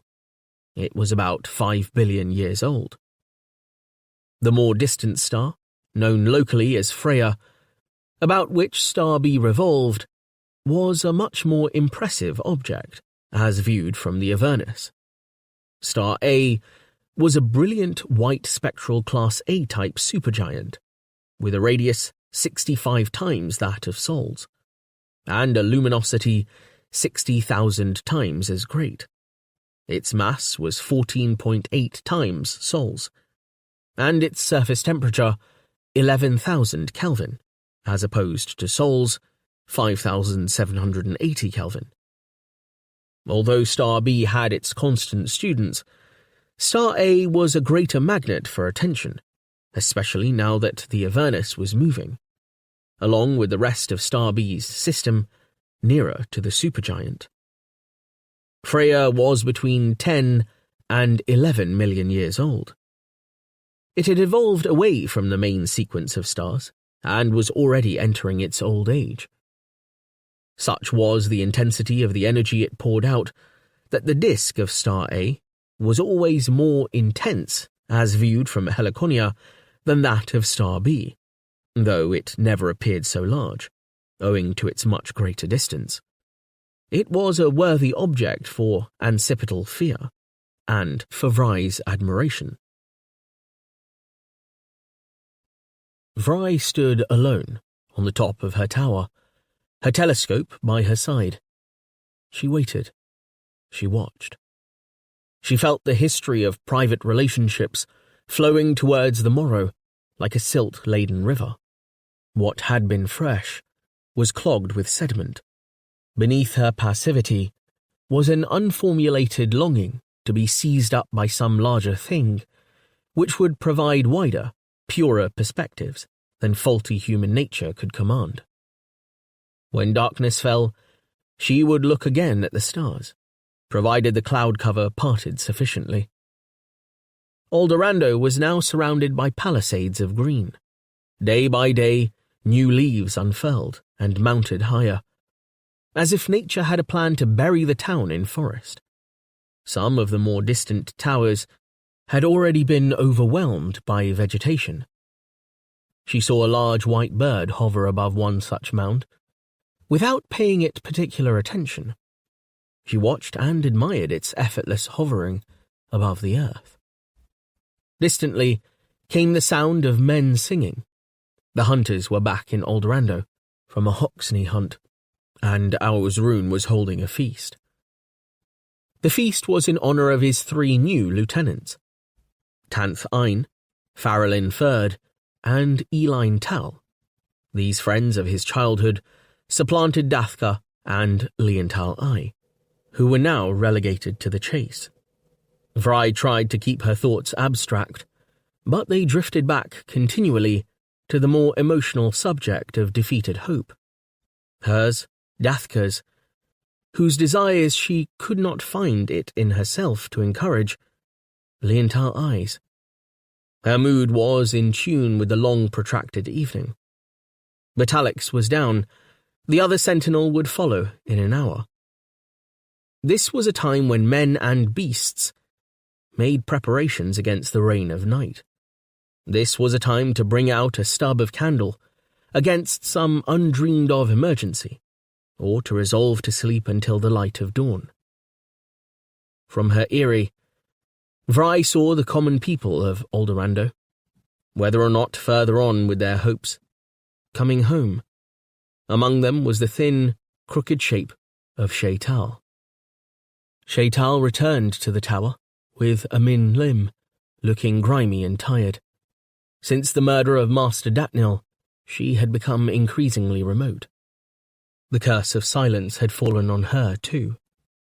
She was currently trying to follow a suggestion made by the dead master, to dig her way into King Dennis's pyramid, out by the sacrificial ground. Despite the aid of slaves, she had no success. People who went to look at the earthwork being thrown up laughed, openly or secretly, for the stepped walls of the pyramid went on down into the earth without feature. For every foot dug, Shaital's mouth grew grimmer. Moved by both pity and her own loneliness, Vry went down to speak to Shaital. The sorceress seemed to have precious little that was magical about her. Almost alone among the women of Aldorando, she still wore the old clumsy furs, hanging ungracefully about her body, giving her an outdated air. Everyone else was in Hogsneys. Afflicted by the older woman's woebegone air, Vry could not resist giving some advice. "You make yourself so unhappy, ma'am. The ground is full of the dark and the past. Do stop scratching there." With a flash of humour, Shaital said, "We neither of us see happiness as our prime duty. Your attention's so downcast." She pointed out of the window. "Look at that white bird, circling gracefully in the air. Doesn't the sight lift your spirits? I'd like to be that bird and fly up to the stars." Somewhat to Vry's surprise, Shaital went to the window and looked in the direction Vry pointed. Then she turned, brushing her hair from her brow, and said calmly, "You observe it's a cowbird you pointed out?" "I suppose so. What of it?" Shadows were already gathering in the room. "Do you not recall Fish Lake and other encounters? Those birds are the familiars of Fagors." She spoke placidly, in her detached academy manner. Vry was frightened, thinking how self-absorbed she had been to neglect an elementary fact. She put her hand to her mouth, looking from Shaital to Amin Lim and back. "Another attack. What should we do?" "It appears that I have ceased to communicate with the Lord of Embrudock, or he with me. Vry, you must go and inform him that the enemy may be at his gates, while he feasts with his cronies. He will know that I can't be relied on to forestall the brutes, as once I did. Go, right away." As Vry hastened down the path, rain started to drip again. She followed the singing. Rune and his cronies sat in the lowest room in the tower of the metal maker's core. Their faces were ripe with the food and beetle set before them. A trencher piled with geese, stuffed with rage and scantium, formed the chief dish. Its aroma made the starved Vry's mouth water. Those present included the 3 new lieutenants and their women, the newest master of the council, Rainil Leyen, and Dol and Oira. The last 2 alone looked pleased at Vry's entry, as Vry knew. As Rol Sakil had proudly announced, Dol now carried Rune's child inside her. Candles burned already on the tables.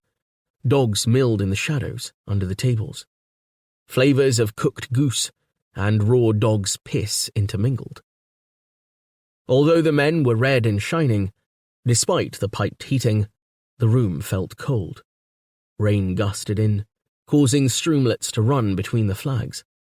It was a small, dirty room, with cobwebs festooning every corner. Vry took it all in as she broke her news nervously to Rune.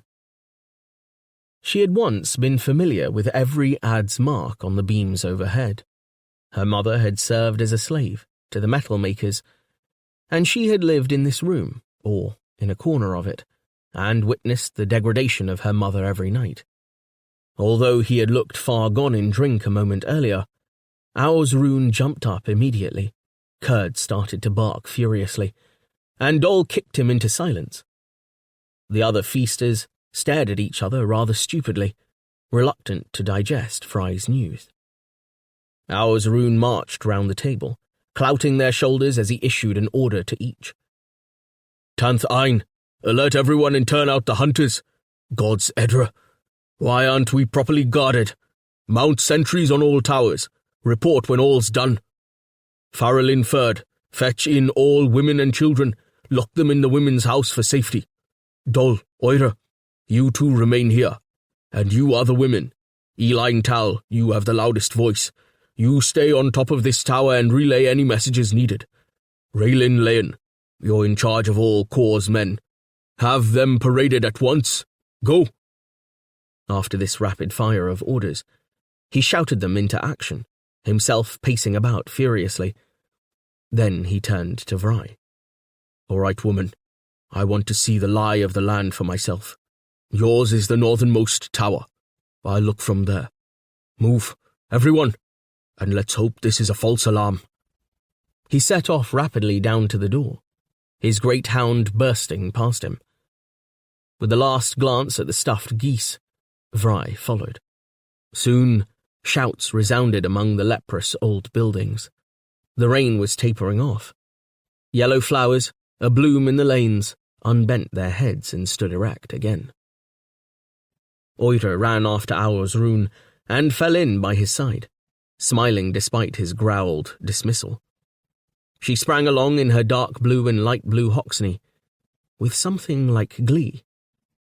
It's not often I see you unprepared, father. He shot her one of his black looks. She thought merely, he has grown older of late. At Vry's tower, he gestured to his daughter to stay, and entered the pile at a run. As he climbed the crumbling steps, Shaital emerged on her landing.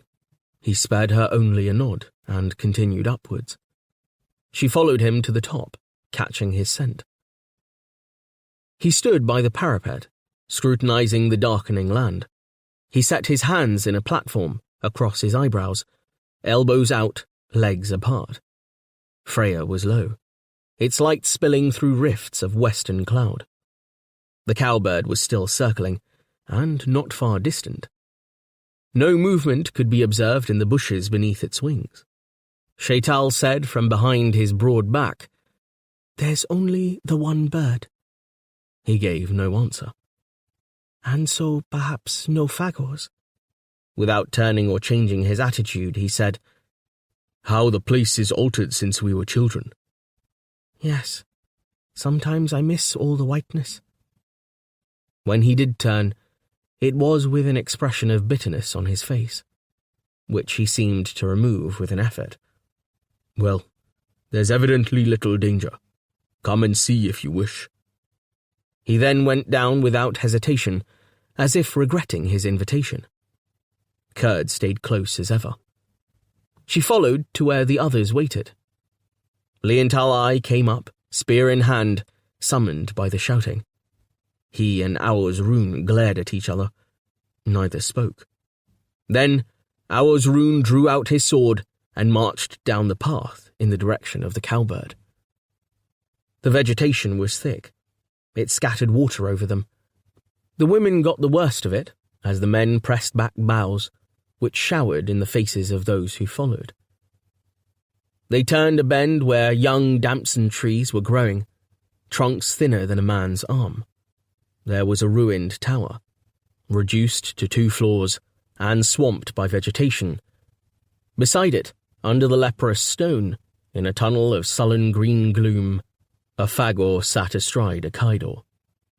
The cowbird could be seen through branches overhead, croaking a warning. The humans halted, the women instinctively drawing together. Kurd crouched, snarling, horny hands resting together on the pommel of its saddle. The fagor sat its tall mount, its spears trailing behind it in an unprepared way. It widened its charise eyes and twitched an ear. Otherwise, it made no move. The rain had soaked the fagor's fur, which clung about it in heavy grey clumps. A bead of water hung and twinkled at the tip of one forward-curving horn.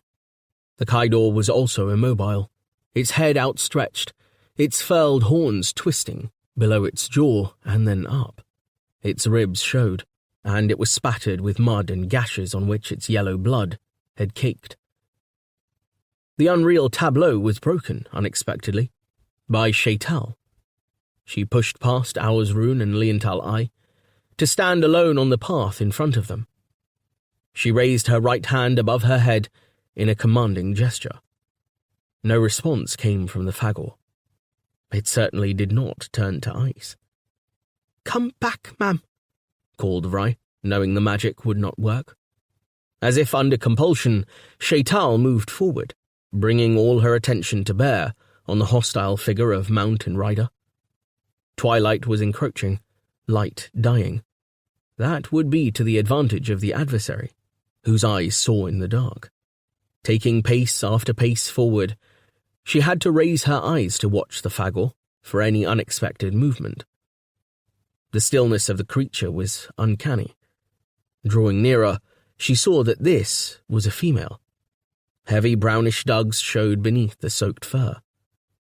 "Shaital, get back!" As he spoke, Owl's Rune ran forward, passing her, his sword ready. The Gillet moved at last.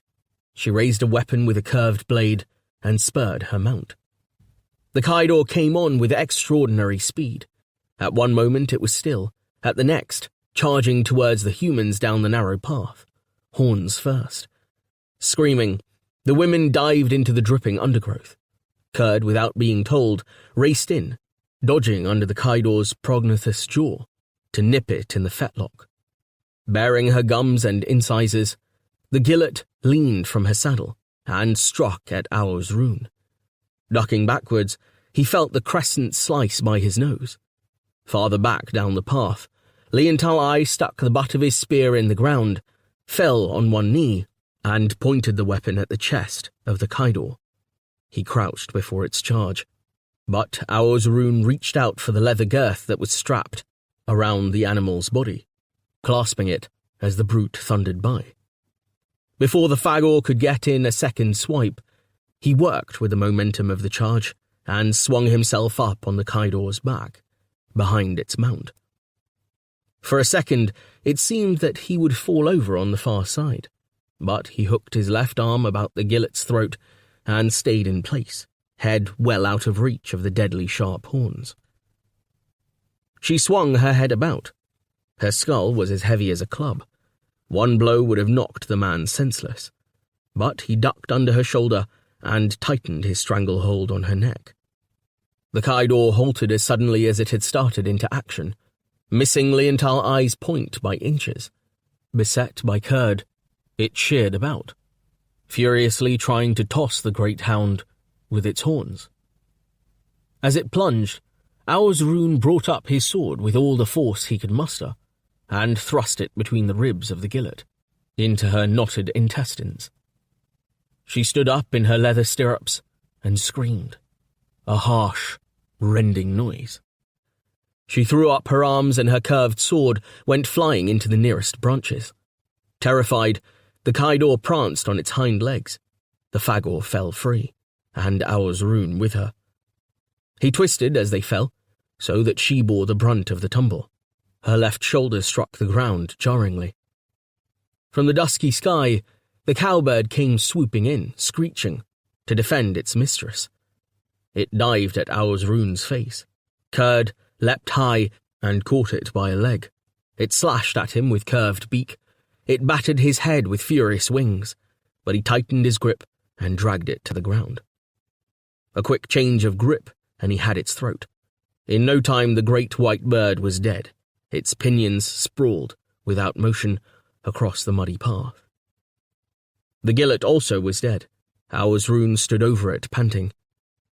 "By the boulder, I'm too fat for this kind of activity," he gasped.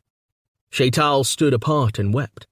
Vry and Oira inspected the dead brute, regarding its open mouth, from which a yellow ichor seeped. They heard Tanth Ein shouting in the distance, and answering shouts coming nearer. Owl's Rune kicked the Gillet's corpse, so that it rolled onto its back, causing a heavy white milt to flop from the jaws. The face was severely wrinkled, the grey skin worm-like where it stretched over bone. The body hair was molting, patches of bare skin showed. "It has some filthy disease, perhaps," Oira said. "That's why it was so feeble. Let's get away from it, Leontal Eye. Slaves will bury its corpse." But Leontal Eye had dropped to his knees, and was uncoiling a rope from the corpse's waist. He looked up to say grimly, "You wanted me to perform some great deed. Perhaps I can." The rope was fine and silken, firmer than any rope woven from stungabag fibre in Aldorando. He coiled it about his arm. Kurd was holding the Kaidor at bay. The mount, taller at the shoulder than an average man, stood a tremble, head high, eyes rolling, making no attempt to escape. Liental Eye tied a noose in the rope and flung it over the animal's neck. He drew it tight and approached the trembling creature step by step, until he could pat its flank. Aurzoon had recovered his composure. He wiped his sword on his leg and sheathed it as Tanth Ein arrived on the scene. "We'll keep watch, but this was a solitary brute. A renegade near death. We have reason for continuing our celebrations, Tanth Ein." As they clapped each other's shoulders, Aurzoon looked about him. Ignoring Liental Eye, he concentrated his regard on Shaital and Vry. "We have no quarrel. Whatever you imagine to the contrary," he told the women. "You did well to sound the alarm. Come with Oira and me and join the festivities. My lieutenants will welcome you." Shaital shook her head. "Vry and I have other things to do." But Vry remembered the stuffed geese. She could still smell them. It would be worth enduring even that hated room for a taste of that superb flesh. She looked in torment at Shaital, but her stomach won. She yielded to temptation. "I'll come," she told Aurzoon, flushing. Liental Eye had his hand on the Kaidor's trembling flank. Oira stood with him. She turned to her father and said coldly, "I shall not come. I'm happier with Liental Eye." "You please yourself, as usual," he said, and marched off along the dripping lane with Tanth Ein, leaving the humiliated Vry to follow behind as best she could. The Kaidor stood tossing its great bracketed head up and down, looking sideways at Liental Eye. "I'm going to make a pet of you," he said. "We shall ride you, Oira and I, ride you over the plains and mountains." They made their way through a gathering crowd, all pressing to see the body of the vanquished enemy. Together, they went back to Embrudok, whose towers stood like decaying teeth against the last rays of Freya. They walked hand in hand, defences submerged in this decisive movement, pulling the quivering animal after them. 10. Liental Eye's achievement. The veldt was banded with upstart flowers as far as the eye could see, and farther. Farther than any man on 2 legs could investigate.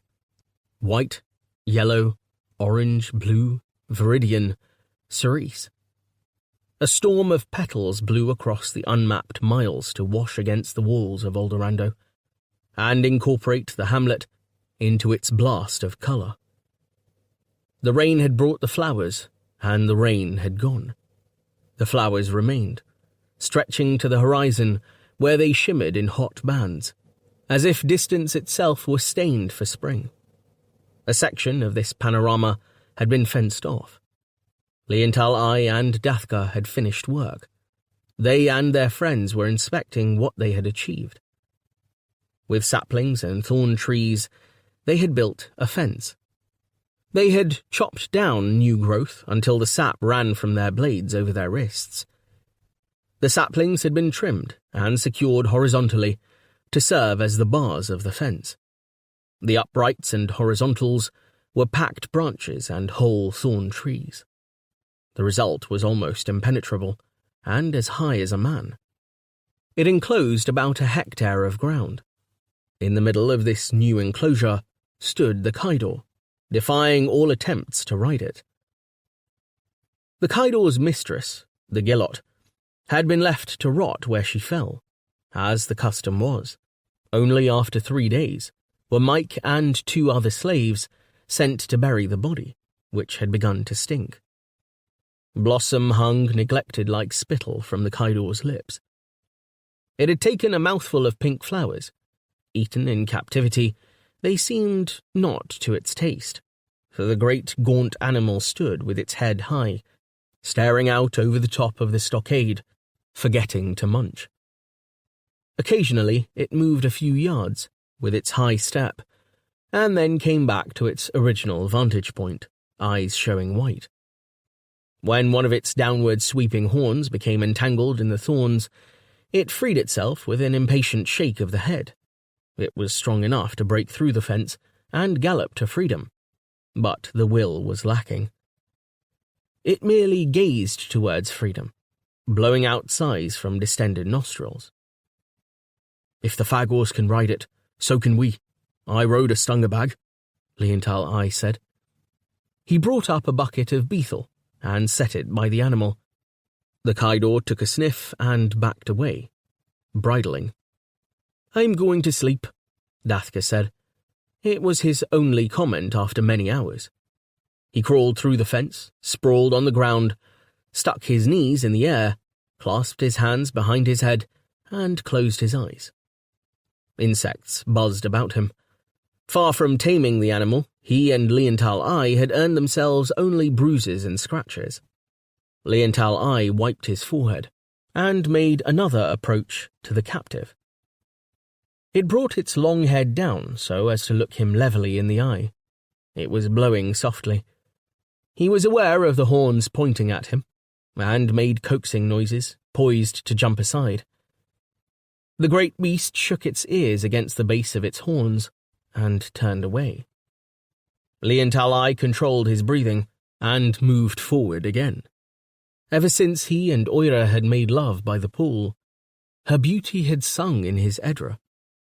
The promise of more loving hung above him like an unreachable bough.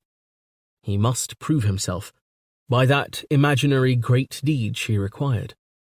He woke every morning to feel himself smothered in dreams of her flesh, as if buried under dog-thrush blossom.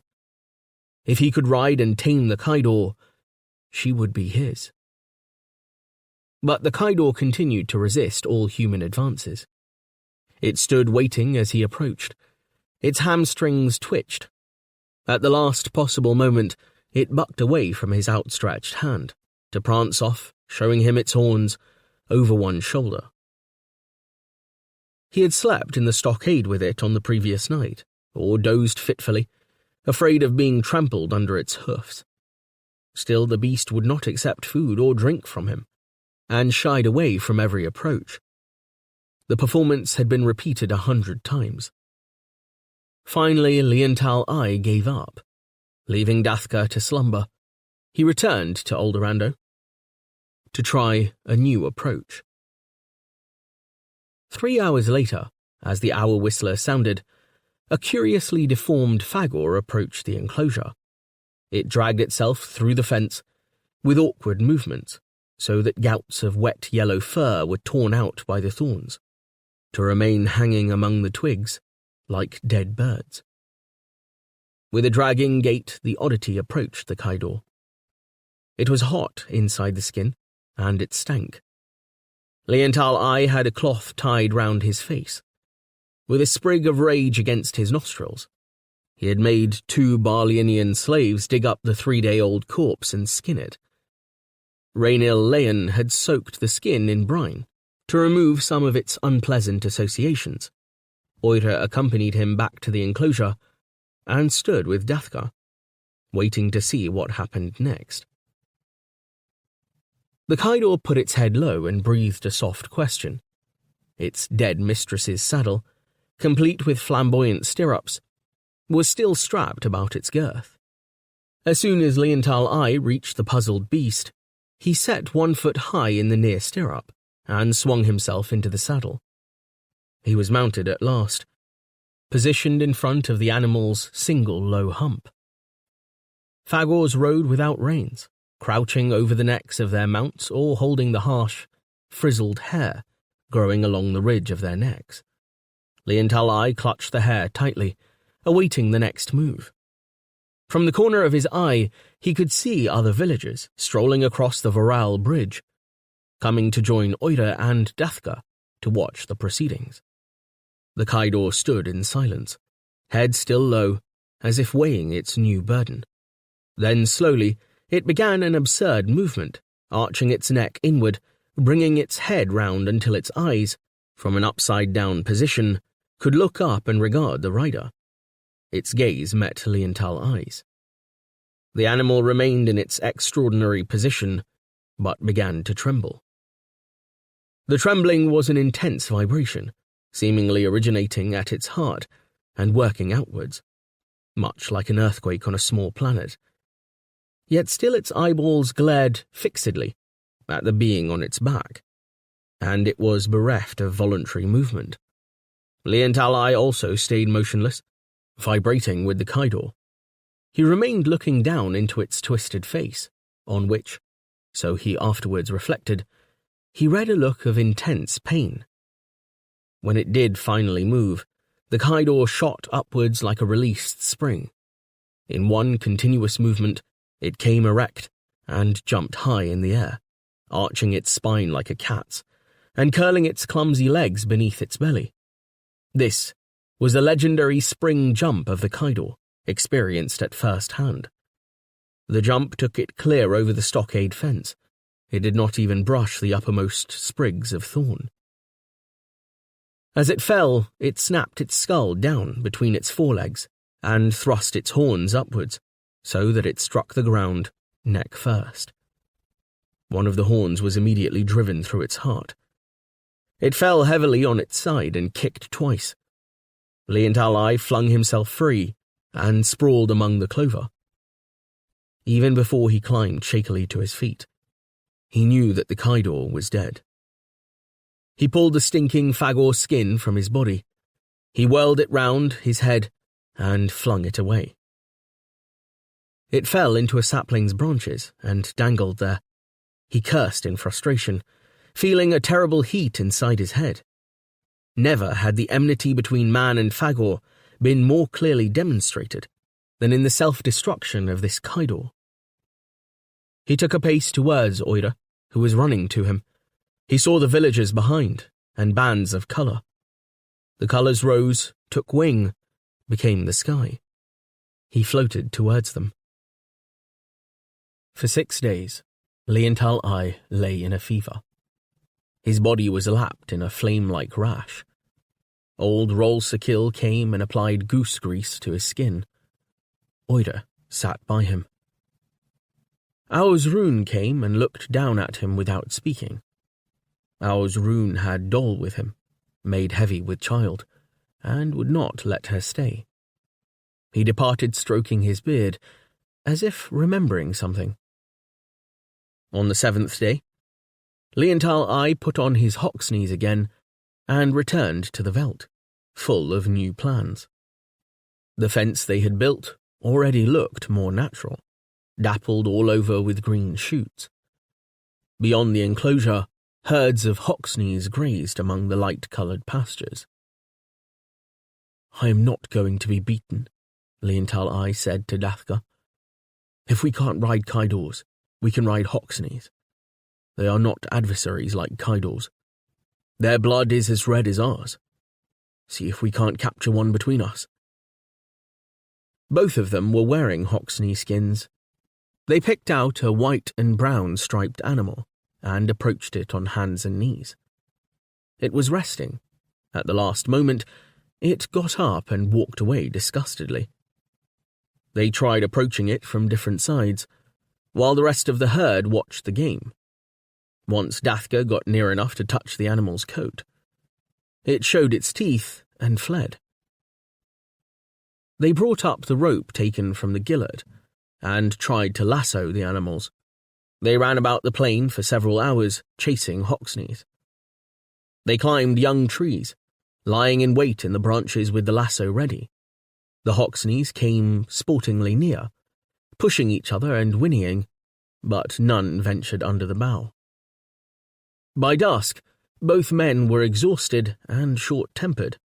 The nearby carcass of the Kaidor was being stripped by several scholarly-looking vultures, whose clerical garb contrasted with the gobbets of golden meat they were swallowing. Now saber-tongues arrived. driving the birds away and quarrelling over the feast among themselves. Soon it would be dark. The two retired to the comparative safety of their enclosure, ate pancakes and goose eggs with salt, and went to sleep.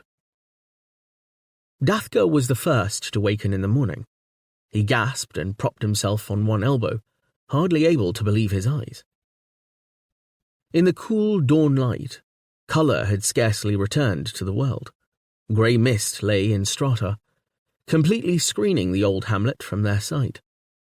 The world lay in a succulent, grey-green mist, characteristic of a Batalixian sunrise in these days. Even the 4 Hoxneys now grazing contentedly in the stockade appeared as little more than pewter imitations of Hoxneys. He woke Leontal Eye with a prodding boot. Together, they crawled on their bellies over the wet grass and through the protecting barrier of thorns. When they were beyond the barricade, they stood up quietly, beaming at each other, clasping each other's shoulders in an attempt to keep from laughing. No doubt the Hoxneys had sought shelter from the saber-tongues. Now they were in deeper trouble. Drawing their knives, the men cut fresh armfuls of spiky thorn bush, ignoring the tears they gave their own flesh. These sinewy shrubs had grown even in the snows, keeping each cluster of leaf buds protectively rolled into spikes. Now, the spikes unfurled into coppery green, revealing the silver curve of true thorns. The Hoxneys had broken a gap in the fence where they had entered. It was not difficult to intertwine the thorns and repair the hole. They soon had the 4 animals secure. At which point Leontal Eye and Dathka fell into an argument. Dathka claimed that the animals should be left without water until they were weakened and would submit to domination. Leontal Eye said that extra feeding and buckets of water would win the day. Eventually, his method, being more positive, prevailed, but they were still a long way from making mounts of the beasts. For 10 days they worked concertedly, bedding down in the enclosure every night as the night grew shorter. The capture was a sensation. The whole population flocked across the Varal Bridge to watch the fun. Rune and his lieutenants came every day. Oira watched at first, but lost interest as the Hoxneys spiritedly defied their would-be riders. Vry came frequently, often in the company of Amin Lim, who was carrying her newborn infant in her arms. The battle for domestication was won only when the young hunters hit on the idea of dividing the enclosure into 4 with more fences. Once the animals were separated from each other, they became dejected, standing about with their heads low, refusing to eat. Leontal Eye had been feeding the animals on barley bread. To this diet, he added rathel. Stocks of rathel had been accumulating steadily in Prast's tower. Even the men now preferred the sweeter beethel or barley wine, and Embrudok's traditional drink was going out of fashion. One result of this was that the women were released from the Brassimip patch to work in the new fields. There was rathel to spare for 4 Hoxneys. A small measure mixed with the bread was enough to make the captive animals skip merrily, fall about, and later become slow and heavy-lidded. During their heavy-lidded phase, Leontal Eye slipped a strap round the neck of the Hoxney they had named Gold. He mounted. Gold reared up and bucked. Leontal Eye stayed on for about a minute. On a second attempt, he stayed longer. Victory was his. Dathka was soon astride Dazzler. "God, Zedra, this is better than sitting on burning stungerbags," Leontal Eye shouted as they rode round the enclosure. "We can ride anywhere, to Panoval, to the end of the lands, to the edge of the seas." At last they dismounted and thumped each other, laughing with achievement. "Wait until Oira sees me riding into Aldorando. She won't resist me any longer," It's surprising that women can resist, Dathka said. When they were sure enough of their mounts, they rode side by side across the bridge and into town. The inhabitants turned out and cheered, as if aware of the great social change upon them. From this day forth, nothing would be the same. Ours Rune appeared with Eline Tal and Farrelin Ferd, and claimed one of the other 2 Hoxneys, which was christened Grey. His lieutenants started to quarrel over the remaining animal. "Sorry, friends, the last one is for Oira," Leontal I said. "Oira is not riding a Hoxney," Ours Rune said. "Forget that idea, Leontal I. Hoxneys are for men. They present us with immense possibilities. Riding Hoxneys, we are on equal terms with Fagors, Chalcians, Panovlians, or any breed you may name." He sat astride Grey, gazing at the ground. He foresaw a time when he would lead not simply a few hunters, but an army. 100 men, even 200, all mounted, striking fear into the enemy. Every conquest made Aldorando richer, more secure. Aldorandan banners flew across the unmapped plains. He looked down at Leontal I and Dathka, who stood in the middle of the lane, reins in their hands. His dark face wrinkled into a grin. "You've done well. We'll let yesterday rest, with yesterday's snows.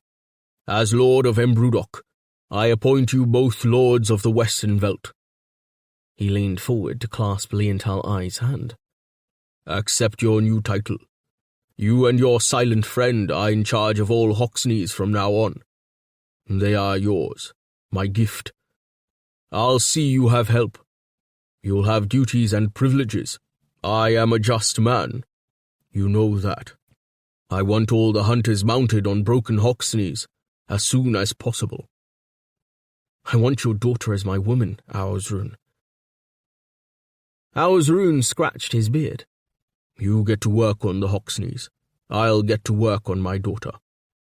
Something veiled in his look suggested that he had no intention of encouraging the match. If he had a rival to power, it was not his 3 complacent lieutenants, but young Leontal I. To bind him to Oira was to reinforce that potential threat. Yet he was too cunning actively to discourage his wayward daughter from her interest in Leontal I. What he wanted was a contented Leontal I and a stream of armed, mounted warriors. Although his vision was impossibly grand, yet the epoch would come when all he dreamed of doing was achieved by others 100 times over. That epoch had its beginnings when he and Dathka and Leontal I first sat astride the woolly backs of their Hoxney mares. Powered by the dream, Aursrune threw off a state of indolence which had overcome him with better weather, and reverted to the man of action.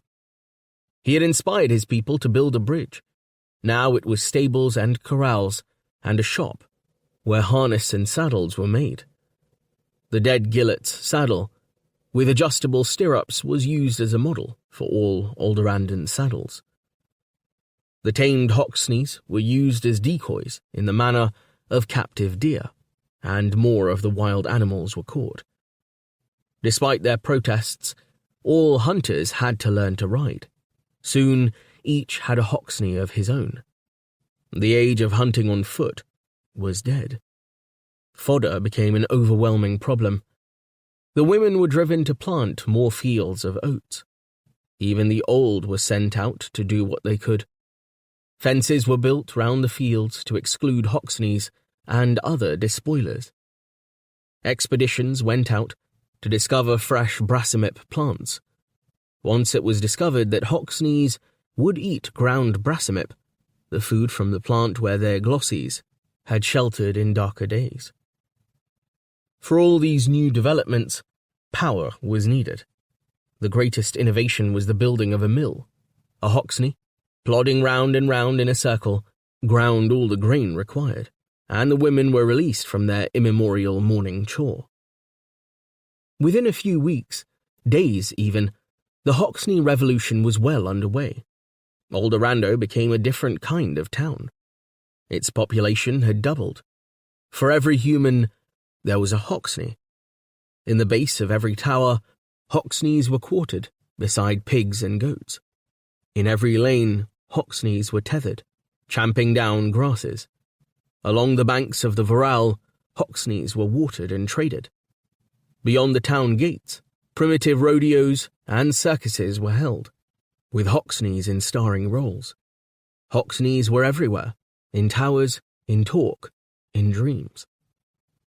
While auxiliary trades grew up to cater for the new obsession, Aur's-Rune furthered his plans for turning his hunters into light cavalry. They drilled incessantly. Old objectives were forgotten, meat became scarce, promises of more meat more plentiful.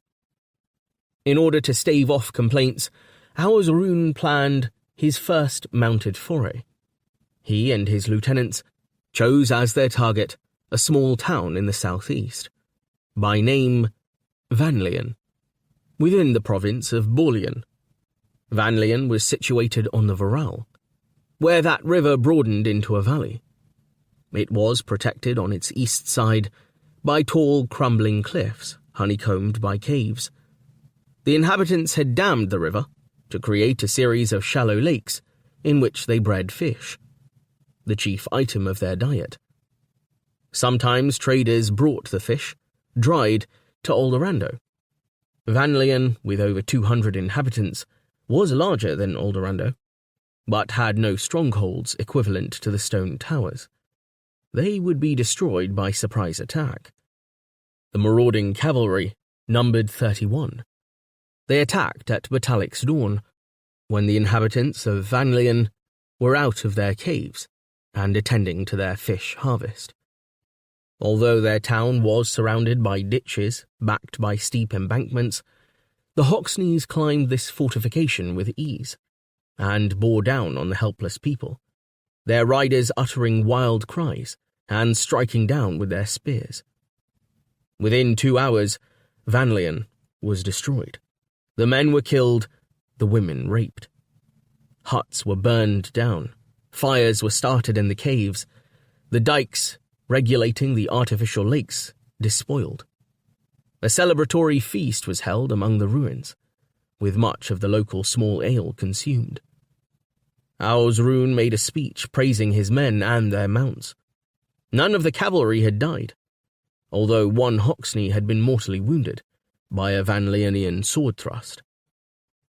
The victory against tall numerical odds was achieved so easily because the local people were aghast at seeing brightly clad men riding in on bright steeds.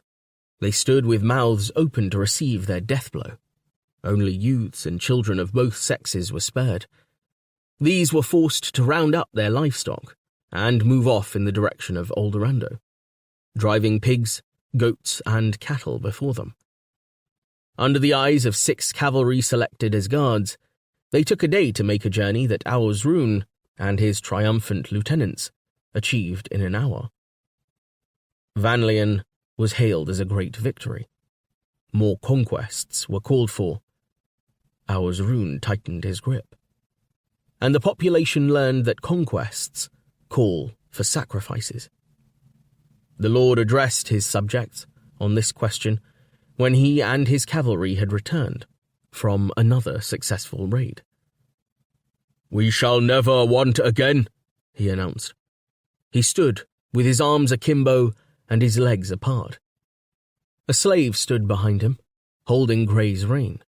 "Eldorado will be a great place, as legends say that Embrudok was in bygone days. We are like Fagors now. Everyone will fear us, and we shall grow rich. We will take in more land and have more slaves to tend it. Soon we shall raid Borlian itself. We need more people. There are not enough of us. You women must bear your men more children. Babies will soon be born in the saddle as we spread far and wide." He pointed to a wretched huddle of prisoners, guarded by Goija Hin, Mike, and others. These people will work for us, just as the Hoxneys work for us. But for a while, we must all work doubly hard and eat less, so that these things come about. Don't let me hear you complaining. Only heroes deserve the greatness that will soon be ours." Dathka scratched his thigh and looked at Leontal Eye with one eyebrow up and one eyebrow down. "See what we've started?" But Leontal Eye was carried away by excitement. Whatever his feelings for Hour's Rune, he believed many of the things the older men said to be true. Certainly there was no excitement like that of riding on Hoxney back, being at one with the lively creature, and feeling the wind on one's cheek and the ground thundering by below. Nothing so wonderful had ever been invented, with one exception. He said to Oira, gathering her to him, "You heard what your father said. I have done a great thing, one of the greatest things in history. I have tamed the Hoxney. That's what you wished, isn't it? Now you must be my woman." But she pushed him away. "You smell of Hoxneys, just as my father does. Ever since you were ill, you have talked of nothing but those stupid creatures. Good only for their skins. Father talks only of grey, you talk only of gold. Do something that makes life better, not worse. If I was your woman, I'd never see you, because you're out riding all day and night. You men have gone mad over the Hoxneys." The women in the main felt as Oira did. They experienced the bad effects of Hoxney mania without its excitements. Forced to work in the fields, they no longer enjoyed a sleepy afternoon's visit to the academy. Only Shaital took a close interest in the animals. The wild Hoxney herds were no longer as plentiful as they had been. Taking alarm at last, they moved to new grazing grounds to the west and south, in order to avoid captivity or slaughter. It was Shaital who had the initiative to breed from a mare and a stallion. She set up a stud by King Dennis's pyramid, in which foals were soon being born. The result was a strain of domesticated and mild-mannered animals, easy to train for whatever job was required. One of the best mares she christened Loyalty. Over all the foals, she exercised great care, but her special attention was directed towards Loyalty. She knew that she now held by a halter her means of leaving Aldorando and getting to Far Sibornal. 11. When Shaital went. In sun and rain, Aldorando expanded. Before its industrious inhabitants realized what had happened, it had crossed the River Voral, had leaped the marshy tributaries to the north, had stretched out to the corrals on the veldt and the Brassimip patches in the low hills. More bridges were built. None was heroic like the first one. The Corps had relearnt the art of sawing planks.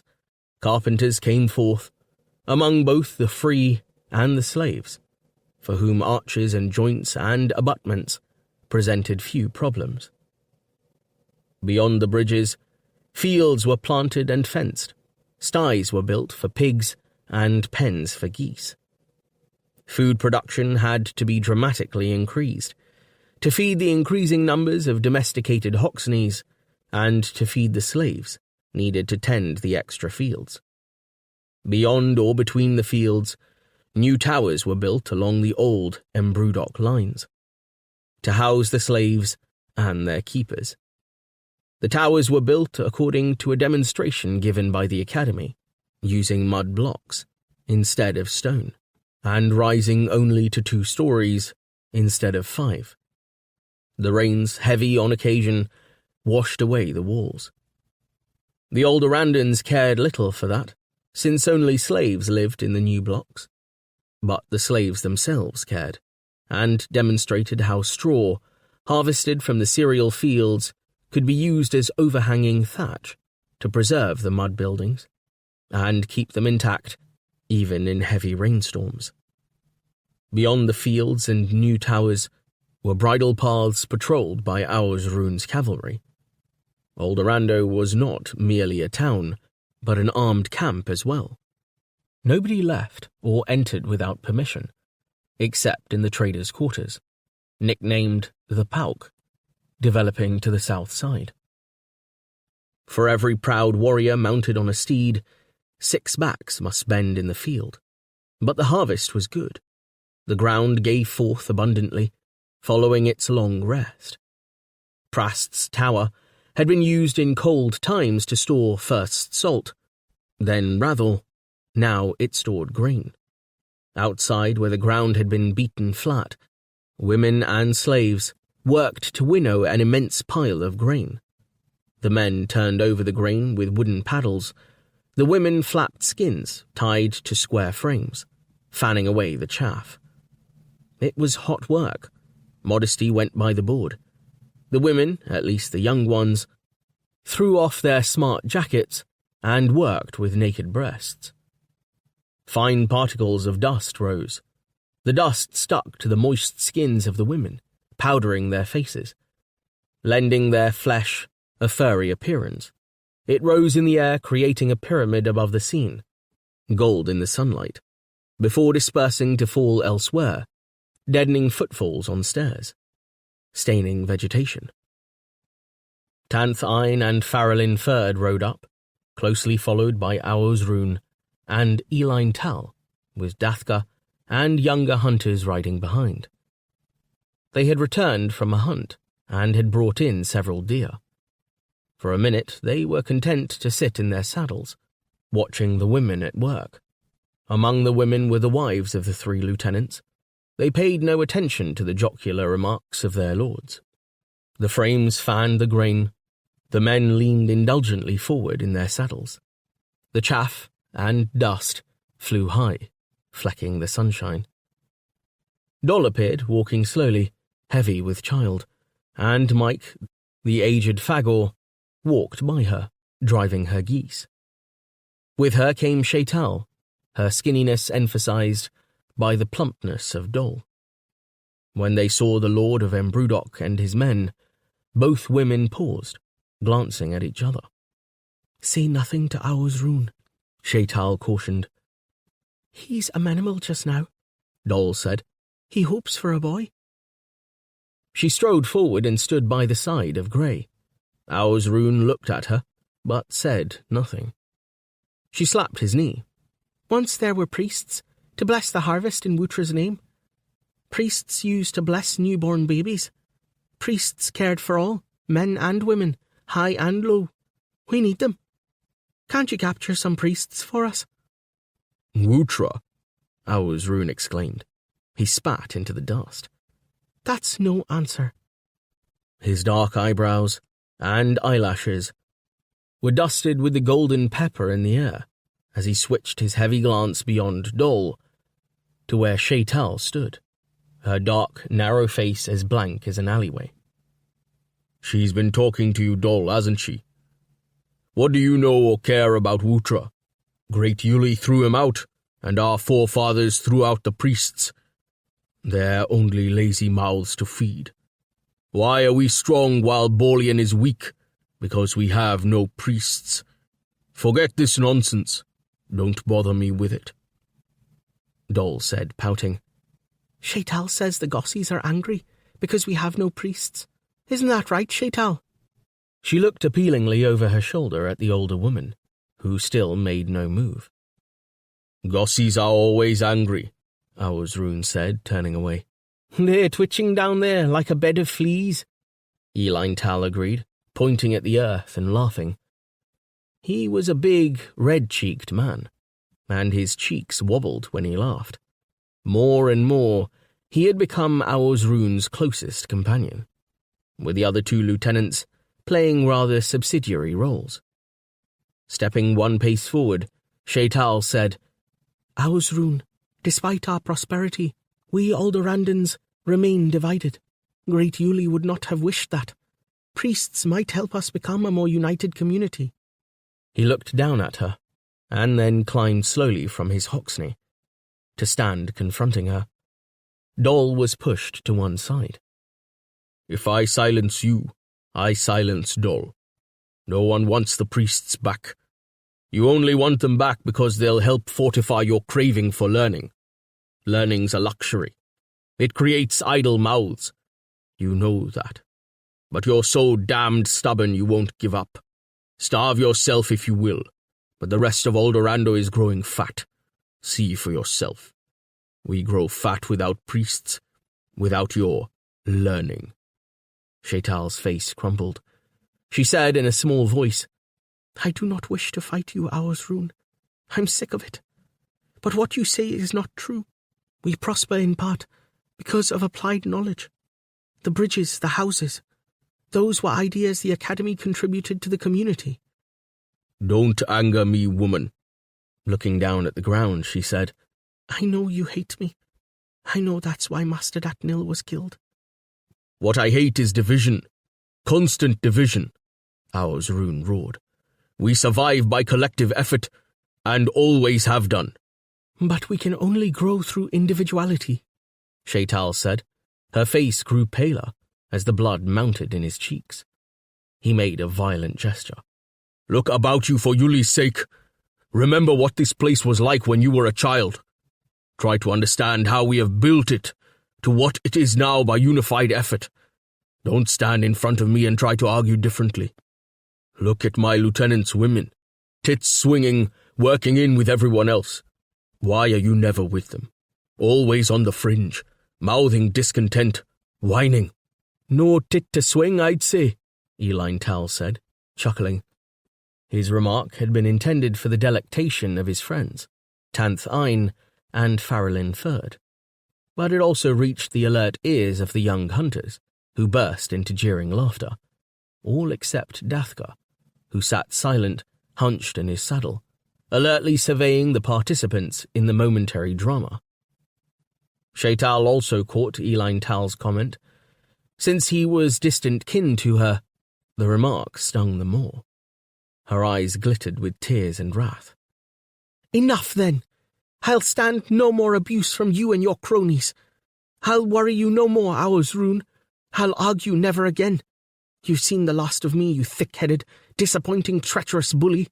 You and your little pregnant cow of a bedmate.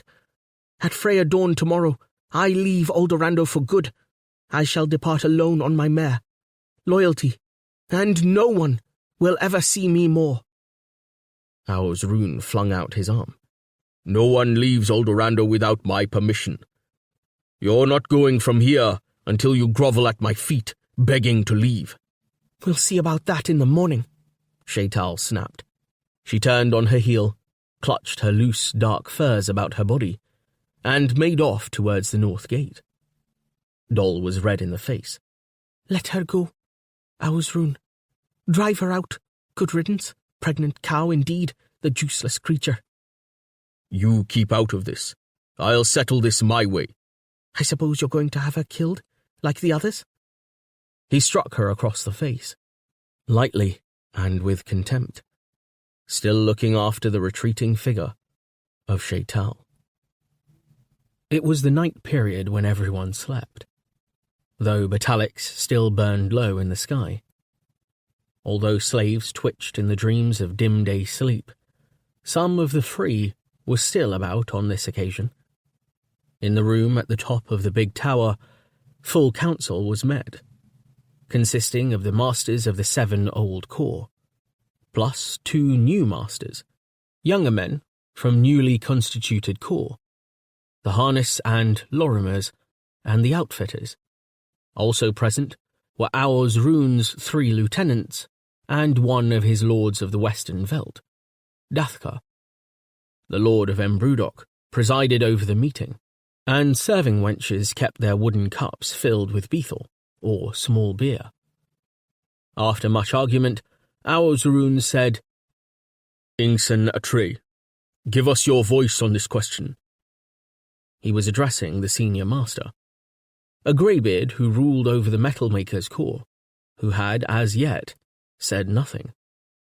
The years had curved Ingsom Array's spine and turned his scanty hair white, so that the great width of his skull was emphasized. For this reason, he was regarded as wise. He had a mannerism of smiling a great deal, though his eyes, barricaded behind wrinkled lids, always looked wary. He smiled now, squatting on the skins piled on the floor for his comfort, and said, "My Lord Embroodoc's corps have traditionally protected the women. Women, after all, are our source of labor when the hunters are in the field, and so on. Of course, times are changing. I grant you that. It was different in the times of old Wall Ein, but women also serve as channels of much learning. We have no books, but women memorize and pass on the legends of the tribe, as is seen whenever we tell the great tale on feast days." "Your point, please, Ingson Atre." "Ah, I was coming to it. Shaital may be difficult and so on, but she is a sorceress and learned woman, widely known. She does no harm. If she leaves, she will take other women with her, and so on, and that will be a loss. We masters would venture to say that you were correct in forbidding her to leave." "Oldorando's not a prison," Farrellin Ferd shouted. Owls Rune nodded curtly and looked about. "The meeting was called because my lieutenants disagreed with me. Who agrees with my lieutenants?" He caught the eye of Raynil Leyen, nervously stroking his forked beard. "Master of the Tanner's Corps, you always like to air your voice. What have you to say?" "As to that," Raynil Leyen gestured dismissively, "there is always the difficulty of preventing Shaital leaving. She can easily slip away, if so disposed, and there is the general principle. Other women will think, well, we don't want discontented women. But there's Vrye, for instance, another thinking woman, yet attractive, and she gives no trouble. If you could rethink your order, many would be grateful to you." "Speak out, and don't mince your words so," Rune said. "You're a master now, as you wished, and don't have to cringe." Nobody else spoke. Rune glared at them. All avoided his gaze, burying their faces in their cups. Eline Tal said, "Why are we worrying? What's the odds? Let her go." "Dathka," the Lord snapped, "are you going to grant us a single word tonight, since your friend Leontal I has not put in an appearance?" Dathka set down his beaker and looked directly at Rune. "All this debate, this talk of principle, it's rubbish. We all know you and Shaital long wage great personal war. So you decide what to do, not us. Kick her out now, you have your chance. Why bring us into it?" "Because it concerns you all, that's why." Rune pounded his fist on the floor. "By the boulder, why does that woman always have such a grudge against me, against everyone? I don't understand. What rotten maggot chews at her harnies? She keeps on the academy, does she? She sees herself in a long line of female troublemakers. Loyal Annan, Loyal Bry, who became little Yuli's woman. But where would she go? What would happen to her?" His sentences seemed wild and disconnected. No one answered. Dathka had spoken for all of them. All were secretly aghast when he said what he did. Rune himself had nothing more to say. The meeting broke up. As Dathka was slipping away, Raynil Leyen grasped Dathka's arm and said softly, "A cunning speech you made. With Shaital out of the way, the one you fancy will head the academy, won't she? Then she'll need your support. I leave the cunning to you, Rainil Lane, Dathka said, pulling away. Just keep out of my path. He had no trouble in finding Liental Eye. Despite the lateness of the hour, Dathka knew where to go. In Shaital's ruined tower, Shaital was packing, and many friends had come to bid her farewell. Amin Lim was there with her child, and Vry, and Liental Eye with Oira, and several other women beside. What was the verdict? Liental Eye asked Dathka immediately, coming to his side. Open. He won't stop her leaving if she's bent on it. Depends on how much he drinks during the night. He and Eline Tal, and that crew, and that wretched hanger-on, Rainil Lane. She's getting old, Dathka. Should we allow her to go? He shrugged, using one of his favourite gestures, and looked at Vry and Oira, who were standing close and listening. Let's leave with Shaital, before Our's room has us killed. I'm game if these two ladies will come too. We'll head for Sibornal, the group of us. Oira said. My father would never kill you and Liental Eye. That's wild talk. Whatever happened in the past? Another shrug from Dathka. Are you prepared to vouch for his behaviour when Shaital's gone? Can we trust him? That's all over long ago, Oira said. Father's settled happily with Dol now, and they don't quarrel as much as they used. Now a baby's coming. Liental Eye said, Oira, the world's wide. Let's leave with Shaital, as Dathka suggests, and make a new start. Vry, we'll take you with us. You'll be in danger here without Shaital's support. Vry had not spoken. In her usual unobtrusive way, she merely formed part of the group. But she said now, firmly, I can't leave here, Dathka. I am complimented by your kind suggestion, but I must stay. Whatever Shaital does, my work is yielding results at last, as I hope soon to announce. You still can't bear my presence, can you? He said, looking grim. Oh, I almost forgot something, she said sweetly. She turned, evading Dathka's brooding gaze, and pushed through the women to Shaital's side. You must measure all distances, Shaital. Don't forget. Have a slave count the number of Hoxney strides every day, with the direction taken. Write down details every night. Find out how far away the country of Sibornal is. Be as precise as you can. Shaital was majestic, in the midst of the weeping and chattering that filled her chamber. Her hawk face preserved a closed look whenever addressed, as if already her spirit was remote from them. She said little, and that little was uttered in unemotional tones. Dathka, after staring blankly at the walls, with their elaborate patterning of lichen, looked at Liental Eye, with his head on one side, and gestured to the door. When Liental Eye shook his head, Dathka made a characteristic moo and slipped out. Pity you can't train women like Hoxneys, he said, as he disappeared. At least he is consistently revolting, Oira said disdainfully. She and Vry took Liental Eye into a corner and began whispering to him. It was essential that Shaital should not leave on the morrow. He must help persuade her to wait for the following day. That's absurd. If she wants to go, she must go. We've been over all this. First, you will not leave. Now, you don't want her to leave. There's a world out beyond the barricades you know nothing about. She coolly picked a sliver of straw from his Hoxneys. Yes, the world of conquest. I know. I hear enough of it from Father. The point is, there will be an eclipse tomorrow.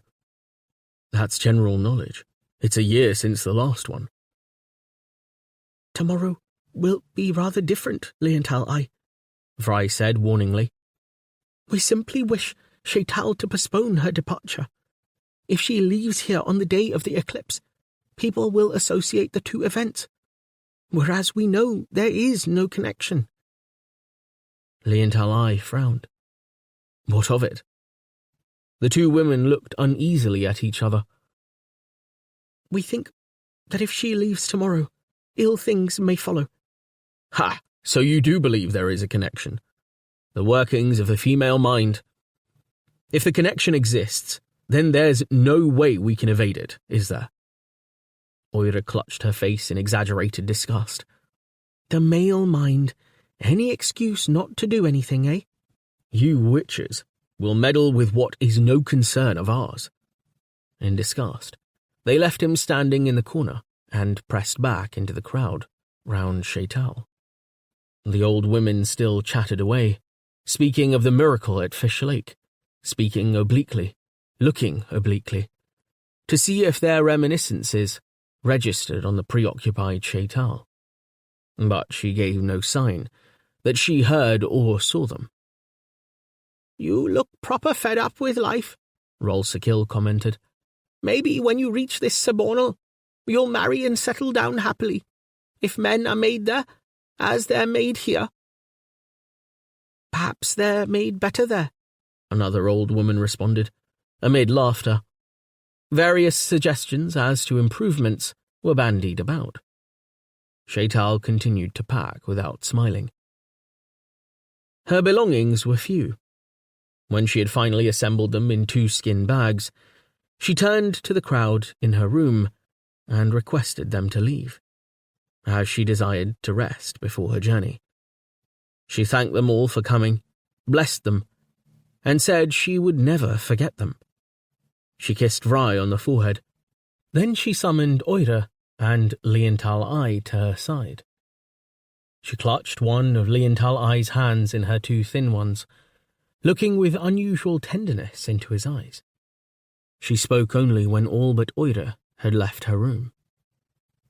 Be wary in all you do, for you are not self-seeking enough. You do not take enough care of yourself. You understand, Liantal? I'm glad you have not struggled for the power that you may feel is your birthright, for it would only bring you sorrow. She turned to Oira, her face lined with seriousness. You are dear to me, for I know how dear you are to Liantal. My counsel to you, as we part in this, become his woman with all speed. Don't put conditions on your heart, as I did, as your father once did. That leads to inevitable wretchedness, as I understand too late. I was too proud when young. Oira said, You are not wretched. You are still proud. One may be both wretched and proud. Heed what I say. I who understand your difficulties. Liantal is the nearest thing I shall ever have to a son. He loves you. Love him. Not just emotionally, also physically. Bodies are for roasting, not smoking. She looked down at her own dried flesh and nodded them farewell. But Alex was setting, true night descending. Traders came to Eldorado in increasing numbers, and from all points of the compass. The important salt trade was conducted from the north and south, whence it arrived often by goat train. There was now a regular track from Eldorado westwards, across the veldt, trodden by traders from Case, who brought gaudy things such as jewels, stained glass, toys, silvery musical instruments, as well as sugarcane and rare fruits. They preferred money to barter, but Eldorado had no currency, so they accepted herbs, skin, suede, and grain instead. Sometimes the men from Case used stungabags as beasts of burden, but the animals became rarer as the weather grew warmer. Traders and priests still called from Borlean, although they had learned long ago to fear their treacherous northern neighbour. They sold pamphlets and broadsheets that told lurid tales in rhyme, and fine metal pots and pans. From the east, by divergent ways, came many traders, and sometimes caravans. Dark little men with enslaved populations of Mahdi's or Fagors plied regular routes, on which Aldorando was merely one port of call. They brought delicately wrought ornaments and decorations which the women of Aldorando loved. Rumour had it that some of those women fared outwards with the dark men. Certain it was that the Easterners traded in young Mahdi women, who looked wild and lovely, but pined away when shut in a tower. Bad though their reputation was, the traders were tolerated for their wares, not decorations only, but woven rugs, carpets, tapestries, shawls, such as Aldorando had never seen before. All these travellers needed housing. Their encampments became a nuisance. Aldorando's slaves toiled to erect a separate township just to the south of the towers, known ironically as the Pauk. Here all trade was conducted. In narrow alleys, pelt mongers and all other mongers carried on their business, with stables and eating houses nearby. And for a while, the traders were forbidden entry to Aldorando proper. But their numbers grew, and some settled in the town, importing their arts and vices. Aldorandans were also learning the artifices of trade. New merchants approached Auersrune and asked for special concessions, including the right to mint coin. This question vexed their minds far more than any problems with the academy, which they regarded as a waste of time. A party of these Aldorandan traders, numbering 6, comfortably mounted on Hoxneys, was returning to Aldorando from a successful expedition. At Freyadawn they paused on a hill to the north, close by the Brassamip patch, from where they could see the outskirts of the town, chill in the grey light. The air was so still that distant voices carried to them. "Look!" exclaimed one of the younger traders, shading his eyes as he gazed. "There's some kind of a hullabaloo by the gate. We'd best go by another way." "Not Foggy's, is it?" They all stared hard. In the distance, a cluster of persons, men and women, could be observed surging from the town. In a space, some of them halted indecisively, causing the cluster to split in two. The others went forward. "It isn't anything important," said the young trader, and spurred his Hoxney. He had a woman in Embrudok he very much wanted to see, and a new bauble for her in his pocket. The departure of Shaital meant nothing to him. Soon Batalix was rising, overhauling its companion in the sky.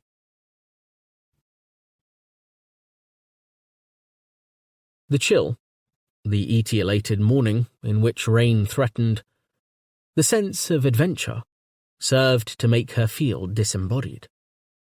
She experienced no emotion as she clasped Vry to her in mute farewell. Her servant, Mesa Latra, a willing slave, helped her downstairs with her few things. Beside the tower stood Amin Lim, clutching the bridle of her own Hoxney and Shaital's, and saying a sorrowful farewell to her man and her small child. There, thought Shaital, is a sacrifice greater than mine. I'm glad to go. Why Amin Lim comes with me, I shall never know. But her heart warmed to her friend, although she also felt a little contempt. 4 women were leaving with her, Mesa Latra, Amin Lim, and 2 younger disciples, devout pupils of the academy. All were mounted and were accompanied by a male gelded slave, Hamadrana Bale, who walked leading 2 pack Hoxneys and a pair of savage hunting dogs with spiked collars. More people, women and some older men, followed the procession, calling farewells and sometimes advice, serious or jocular, as the fancy took them. Leontal Eye and Oira waited at the gate to catch a last glimpse of Shaital. They stayed close, but avoided looking at each other. Beyond the gate was Auzrun himself, standing there in his black furs, arms folded, chin sunk on chest. Behind him was Grey, in the care of Eline Tal, who, for once, looked no more cheerful than his lord. Several men stood in a huddle behind their silent ruler, faces sober, hands under armpits. When Shaital appeared, Auzrun sunk himself into his saddle and began to ride slowly, not towards her, but rather almost parallel with her path, so that, continuing on undeflected courses, they would collide some way ahead, where trees began. Before he reached that point, Auzrun struck off the track, picking a course parallel with it among the trees. The women's party, with Aminlim leading, weeping silently, continued sedately along the path. Neither Auzrun nor Shaital made any attempt to communicate or even look at each other. Freya was hidden, as yet, in early cloud, so that the world remained without colour. The ground rose, the track narrowed, the trees grew closer. They came to a fold in the ground where the trees stopped, and the ground was marshy. Frogs splashed to safety as the party approached. The Hoxneys picked their way slowly through the wet, flexing their paws in distaste, raising yellow mud that curdled under the water's surface. Trees on the far side of the marsh forced the riders more closely together. As if noticing Auzrun for the first time, Shaital called in her clear voice, "You do not need to follow." "I am leading, ma'am, not following. I will see you safely away from Eldorando. It's an honor properly owed you." No more was said. They proceeded farther, coming at last to rising ground, studded with bushes. At the crest, they could pick up a clear trader's path leading northeast to Chals, and distant Sibornal. How distant, no one knew. Trees began again on the downward slope. Auzrun reached the crest first, and positioned himself there, bleak of visage, pointing Grey along the line of the ridge as the women went by.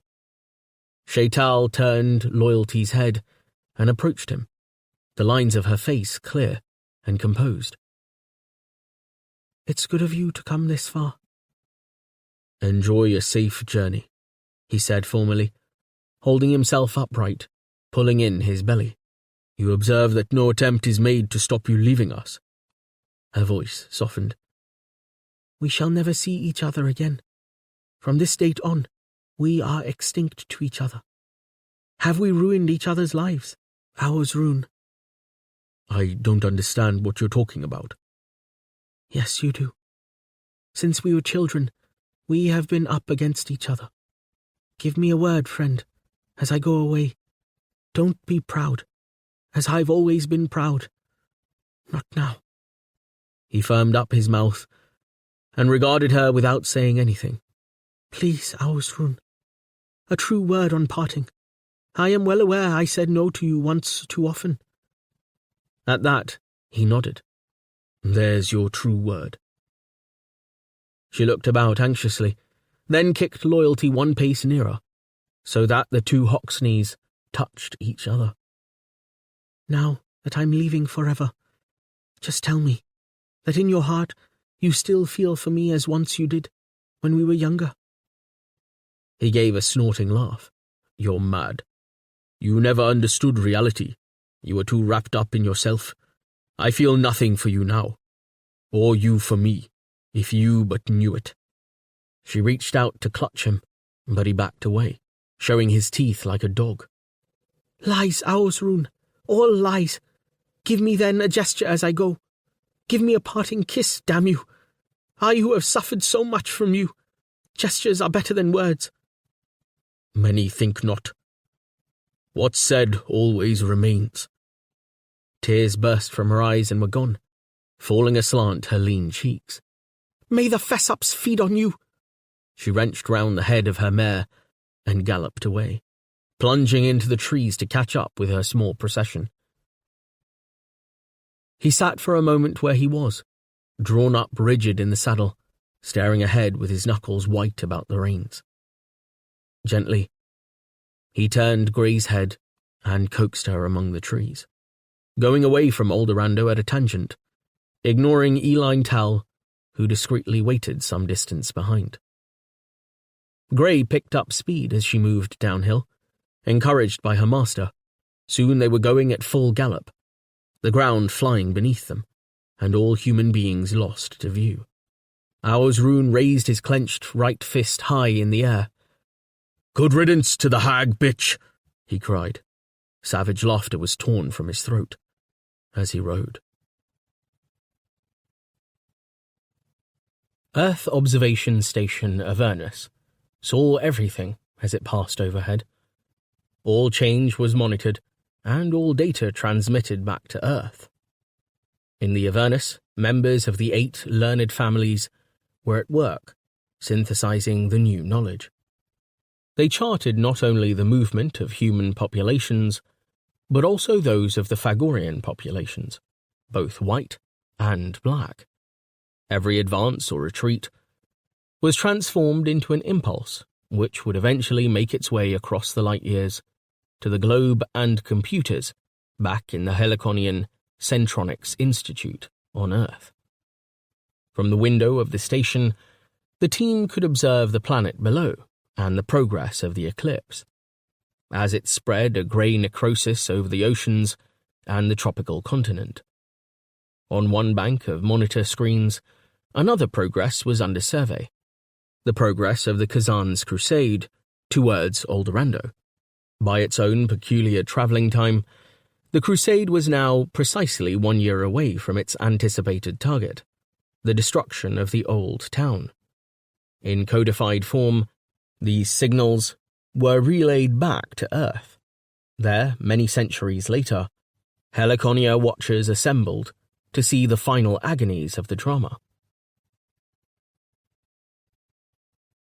The bleak regions of Mordriat, its echoing canyons, its shattered walls of rock, its moors with their unexpected air of privacy, its drab high valleys through which cloud forever smouldered, as if fire rather than ice had moulded the unyielding contours of its desolation, lay behind.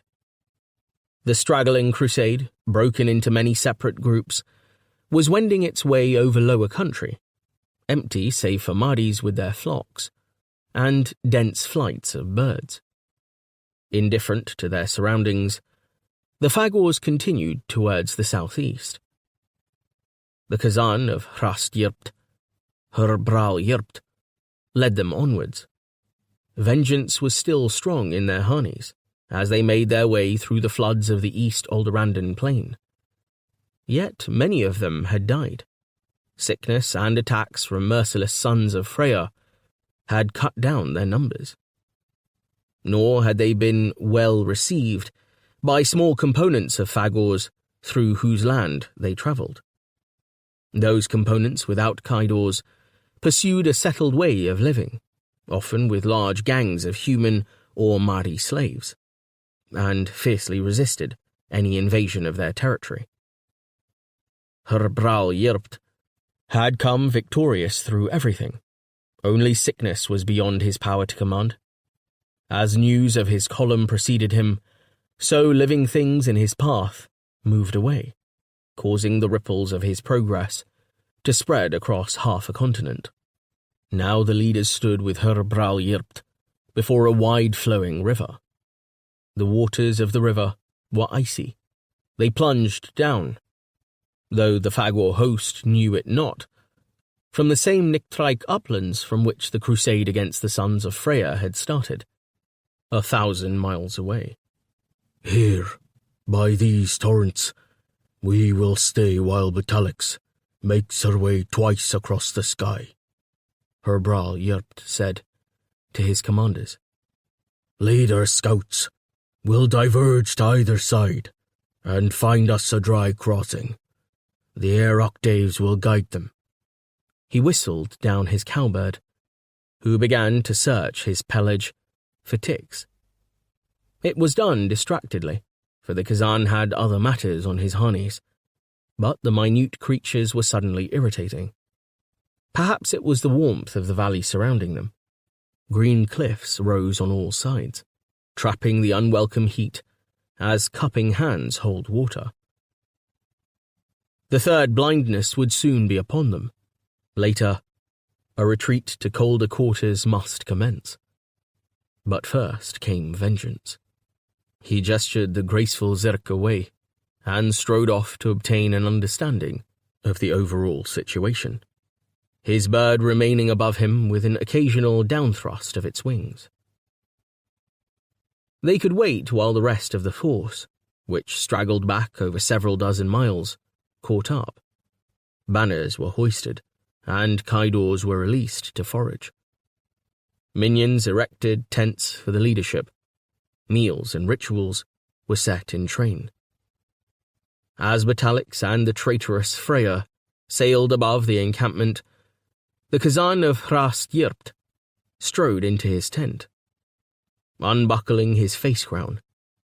His long head was thrust forward between burly shoulders, and the barrel of his body, trimmed by the ordeals of travel, also leaned forward in his eagerness. The sweeping lashes of his eyes came down, slitting his cerise stare, as he glared along the curve of his nose to his 4 fillets. They stood within the tent, scratching or jostling each other as they awaited his arrival. Zerk swooped through the opening of the tent, but Herbral Yirpt brushed it away. It fluttered, caught off balance, and landed awkwardly, to waddle out of the tent. Herbral Yirpt pulled down the rug behind him, closing the entrance. He began to divest himself of his armor, his sleeveless jacket, his belt, and sporran, all the while looking at his 4 brides, the imperious gaze switching from one to the other. He snuffed at them, smelling their scents. The Felix fretted, scratching at ticks or adjusting their long white coats so that their plump digs smacked about in his sight. The eagle feathers in their head hair nodded towards him. They snorted and shot their pale milts nearly into their nostril slits. "You," he said, pointing to the one female fully in heat. While her companions banged away and squatted at the rear of the tent, the chosen one turned her back on the young Kazan and stooped forward. He approached, prodding his 3 fingers deep into her proffered flesh, then wiped them on the black fur of his muzzle. Without further ado, he hoisted himself upon her, his weight bowing her, until she was on all 4s. Slowly, she sank further as he thrust, until her wide forehead rested on the rug. When the incursion was over, and the other Felix trotted forward to nuzzle their sister, Herbral Yirpt pulled on his armor and strode from the tent. It would be 3 weeks before his sexual interest reawoke. His crusade commander, Yolgar Wairijk, was stolidly awaiting him. The two stood 4 square, looking into each other's eyes. Yolgar Wairijk gestured up at the sky. "The day comes," he said. "The octaves tighten." His Kazan swiveled his head, waving a fist to clear the sky overhead of cowbirds. He stared up at the usurper Freya, perceiving how it dragged itself every day, like a spider across its web, closer to Batalix. Soon, Freya would hide itself in the belly of its enemy. The hosts would then be at their destination. They would strike then, and kill all the progeny of Freya who lived where Herbral Yirpt's noble Grand Stalin had died. And then they would burn down the town and erase it from memory. Only then could he and his followers attain honourable tether. Those thoughts crawled through his harnies, like the slow drip of icicles, which splash as they melt and lose shape, and make the ground heavy with their drenchment. "The two Seminoles draw together," he growled. Later, he had a human slave sound the Stungabag horn, and the keratinous figures of his father and great Grand Stalin were presented before him. The young Khazan noted how both figures had been damaged by the long journey, despite the care that had been taken of them. Humbly, and with hosts of the component assembled by the Black River, Herbral Yerpt went into his trance. Everyone became absolutely immobile, according to his nature, as if they were frozen in a sea of air. No larger than a snow rabbit, the image of the great Grand Stalin appeared, running on all fours, as once it had been, with the Fagors in the time long gone, when Batalix had yet to be caught in the web woven by Freya. "Hold horns high," said the snow rabbit. "Remember enmities. Resent the coming of the green. Sprinkle it with the red liquids of the sons of Freyr, who brought the green and banished the white as it was." The keratinous father also appeared, scarcely larger, bowing to his son, conjuring a sequence of pictures in his pale harnies. The world was there before the closed eyes, its three divisions pumping. From the steam of its being blew the yellow strands of the air octaves, writhing like long ribbons about the clenched fists, and about the clenched fists of other worlds nearby, embracing to beloved Batalix and the spiderous shape of Freya. Things like lice ran along the ribbons, keening with a shrill note. Herbral Yerpt thanked his father for the pictures flickering in his harnies. He had seen them many times before. All present were familiar with them. They must be repeated. They were the lodestones of the crusade. Without repetition, the lights were extinguished, leaving the harney-packed skull like some remote cave, piled with the bodies of dead serpents. With repetition, it was clearly understood that the needs of one Fagor were the needs of the whole world, which those departed for the next world had called Hrul Ikor Yar, and the needs of Hrul Ikor Yar were the needs of a single Fagor. There were pictures now of the sons of Freya. When the colours of the air octaves brightened, the sons were falling ill on the ground, falling or dying, or being transformed into smaller sizes. That time had come before. That time would come soon. Past and future were present. The falling would come also when Freya hid completely in Batalix, and then would be the time to strike against all, and especially against those whose forebearers had slain the great Khazan, Hr Traik Hrast. Remember, be valiant, be implacable. Do not deviate an inch from the program, transmitted through many ancestors. There was a scent of ancient days, something far, fusty and true. An angel-like array of predecessors was glimpsed, devouring the primal ice fields. The air turns marched in millions, never mute. Remember, prepare for the next stage, hold horns high. The young Khazan emerged slowly from his trance. His white cowbird had settled on his left shoulder. It slid its curved beak reassuringly among the hairs and folds of his shoulders, and began to feed on the ticks that clustered there.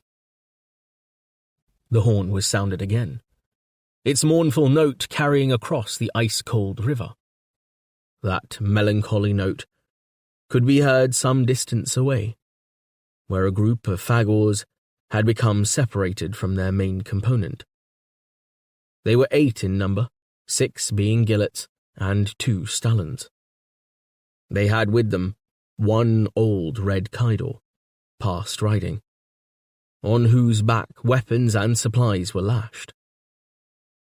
A few days previously, when Batalix prevailed auspiciously in the sky, they had captured 6 Mahdi men and women, who, with their animals, were trailing behind a migratory caravan heading for the Isthmus of Charles. The animals had been immediately cooked and eaten, their throats bitten out in the approved way. The unfortunate Mahdis were tied together and made to follow on. But the difficulty of making them follow, as well as the delay for the feast, had led to the group's separation from the body of the crusade. They got themselves on the wrong side of a brook, which swelled to a torrent. Rainstorms broke over the higher ground. The brook flooded. They were cut off. That Batalix night, the fagors made camp in a sombre clearing beneath tall Rajabarals. They secured the Mahdis to a slender tree where the prognostics were allowed to sleep as best they could, huddled together. The fagors flung themselves down close by, lying flat on their backs. Their cowbirds came down and settled on their breasts, with heads and beaks tucked into the warmth of the fagors' necks. The fagors went immediately into their dreamless and motionless sleep, as if preparing for tether. Squawks of cowbirds and cries of Mahdis woke them. The Mahdis, in terror, had broken loose from their tree and fallen upon their captors, not in anger, but hopes of protection, relying on their enemies to defend them against a greater menace. One of the Rajabarals was splitting. The air was brittle with the noise of its destruction. Seams showed vertically, and thick brown sap like pus spurted from the cracks. Steam from the tree shrouded the writhing thing that was emerging from it. "Wutrabwam! Wutrabwam!" cried the prognostics, as the fagors scrambled to their feet. The leading fagor crossed to the hobbled Kaidor, handing out spears in a businesslike manner. The great drum of the active Rajabaral was 30 feet high. Suddenly, its top blew, pieces falling like shattered pottery, and out from the top reared a Wutra's worm. Through the clearing poured the characteristic worm stench, in which scumble, festering fish, and decaying cheese mingled. The creature's head rose like a snake's, glistening in the sun, poised on the flexing column of its neck. It swung about, and the Rajabaral cracked open, revealing more slimy coils unwinding, and the discarded skin of a molt. Boring underground, the creature had entered the Rajabaral through its roots, to use the tree as a refuge. Increasing warmth encouraged it to molt and metamorphose. Now it required nourishment, as its next stage of development forced it through the imperatives of its life cycle. By now, the fagors were armed.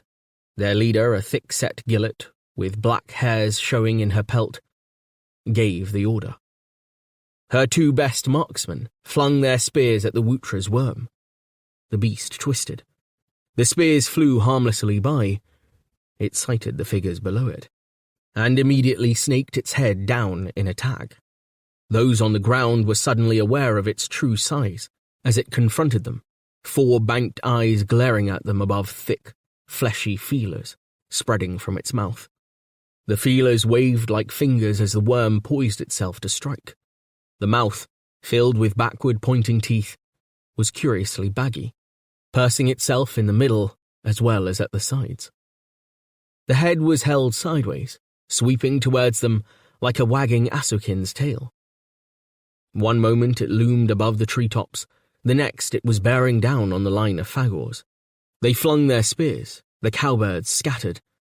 That oddly working mouth, jawless, seemed infinitely capacious. It snatched up one of the fagors in its fangs and half lifted her. The gillet was too heavy for the musculature of the supple neck to carry. She was dragged croaking across the swampy ground, one arm striking at the scent pits of the monster. "Kill it!" cried the Gillet leader, dashing forward with her knife raised. But in the dim slimes of the worm's harness, a decision had been reached. It bit savagely through the flesh in its mouth and dropped the rest. The head jerked upward, out of harm's way, yellow blood pouring off its whiskers. What remained of the Gillet beat its fist on the ground, and then lay unmoving. Even as the worm gobbled its morsel, it began to change, its coils crashing down into the young trees round about. Though not given to fright, the 7 surviving Fagors fell down in terror. The worm was splitting in twain. It dragged its bloodied head over the grass, some way distant from them. Membranes tore with protracted noise. Something like a mask peeled from the head, which became, grotesquely, 2 heads. While these heads lay one on top of each other, they still resembled the old one. Then the new upper head lifted, and the resemblance was gone. The jaws of the new heads sprouted fleshy feelers, rapidly growing outstretched and stiff to form a circle of spikes, behind which came a mouth. The cartilage fixed wide, without the ability to close. The rest of the head followed, this unseemly opening, with 2 eyes set horizontally in it. A layer of slime revealed by the torn membranes dried, causing a slight colour change to take place. One head became verdigris-hued green, the other a mottled blue. The heads rose, rearing away from each other in antagonism, emitting a low roar. This action caused more membranes to split all along the old body, which was revealed as 2 bodies, one green, one blue, both very slender and winged. A convulsion struggle, similar to a death paroxysm, shook the old body. The 2 new javelin bodies came streaming forth from it, spreading papery wings as they rose. The heads ascended above the shattered Rajabaral. Papery wings thrashed. 8 cowbirds flew round about them, screeching with open beaks. The 2 opposed creatures became more stable. In another moment, their long, whiskered tails had left the ground. They were airborne, and the light of Freya glittered on scales and sutured wings. One monster, the green one, was male, with a double series of tentacle appendages dangling from its middle regions. The other, the blue, female, its scales less bright. Now their wings had acquired a steady beat, lifting them above the treetops. The leading aperture, the mouth, gulped in air, expelling it through rear vents. The creatures circled the clearing in opposite directions, watched helplessly by the Fagor band. Then they were off on their maiden flight.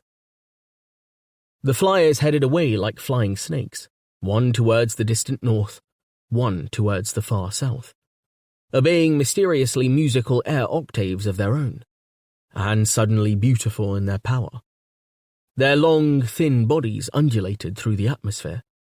They gained height, lifting themselves above the bowl of the valley. Then they were gone, each to seek mates in the remoteness of the opposed poles. The Imagos had forgotten their previous existences, imprisoned for centuries in the hibernal earth. Grunting, the Fagors turned to more immediate things. Their stares swept about the clearing. Their hobbled Kaidor remained, placidly cropping grass. The Mahdi's had gone. Seizing their opportunity, the protognostics had beaten it into the forest. Mahdi's generally mated for life, and it was rare for a widow or widower to remarry. Indeed, a kind of deep melancholia generally carried off the survivor of the bond pair. The fugitives comprised 3 men and their mates. The senior pair, by a few years, was called Cathkarnit, that being their merged name since marriage. They were distinguished as Cathkarnit he and Cathkarnit she.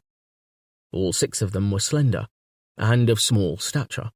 All were dark. The transhuman protognostics of which the Mahdi's formed one tribe, differed little, in appearance, from true humans. Their pursed lips, caused by the formation of the bones of the skull, and the lie of their teeth, gave them a wistful look. They possessed 8 fingers on each hand, with 4 opposed to 4, giving them an amazingly strong grip, and their feet also exhibited 4 toes forward and 4 aft, behind the heel. They ran at a steady jog trot from the clearing where the Fagors were, a pace they could maintain for hours if necessary. They ran through groves and through bogs, moving in double file. The Cath Carnets leading, with the next oldest pair, then the next. Several wild animals, chiefly deer, went crashing away from their path. Once they flushed a boar. They hastened on without pause. Their flight led them mainly westwards. The memory of their 8 weeks of captivity lent them strength. Skirting the floods, they climbed out of the great saucer of land in which they had made their escape. The heat grew less. At the same time, the inclination upwards of the land, slight but continuous, wore down their energies. The jog-trot relapsed into a fast walking pace. Their skins burned. They pressed on, heads down, breathing painfully through nose and mouth, occasionally stumbling over the rough ground. At last, the rear pair gave a gasp and fell, to lie panting, clutching their stomachs. Their 4 companions, looking up, saw that they had almost gained the lip of the rise, after which the land could be relied on to level out. They continued, leaning forward, to drop as soon as they climbed from the slope to the flat. Their lungs laboured. From here they could look back, through the preternaturally clear air. Below them were their 2 exhausted friends, sprawling at the top of an enormous bowl of land. The sides of the bowl were pitted by gullies down which water poured. The brooks ran down into 2 immense coils of a river newly enough formed for half-drowned trees still to be standing in it. Dams were formed where branches and other debris had collected. This flood was lost from view where it curved behind a fold of hillside. Water noises filled the air. They could see where the massive concave Rajabarals stood. Somewhere among those Rajabarals was the party of Fagors from which they had escaped. Behind the Rajabarals, thick young forests grew, covering slopes that formed the opposite side of the great bowl. The trees of the forest were generally of a sombre green, rank after rank, punctuated by a tree bearing brilliant gold foliage, known to the Mahdi's as Caspian. Its bitter buds could be eaten in times of famine. But the landscape did not end with the forest. Beyond them could be seen cliffs, which had collapsed here and there, to permit a hazardous downward path for animals or men. The cliffs were part of a mountain which spread its rounded contours from one side of the view to the other. Its soft underlying rocks had split, causing ravines from which vegetation sprouted. Where the vegetation was at its most dense, and the collapsed configuration of the mountain was spectacular, a tributary river glinted, foaming as it burst among its gorges, towards the valley. Beyond and above the spongy mountain, yet other mountains stood, harsher, comprising durable basalts, their flanks excoriated by recent centuries of winter. No green mantle covered them.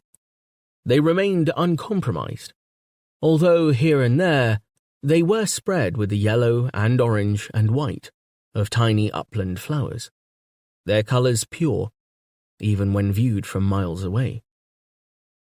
Above the domes of those basalt mountains, other ranges, blue, bleak, dreadful, showed.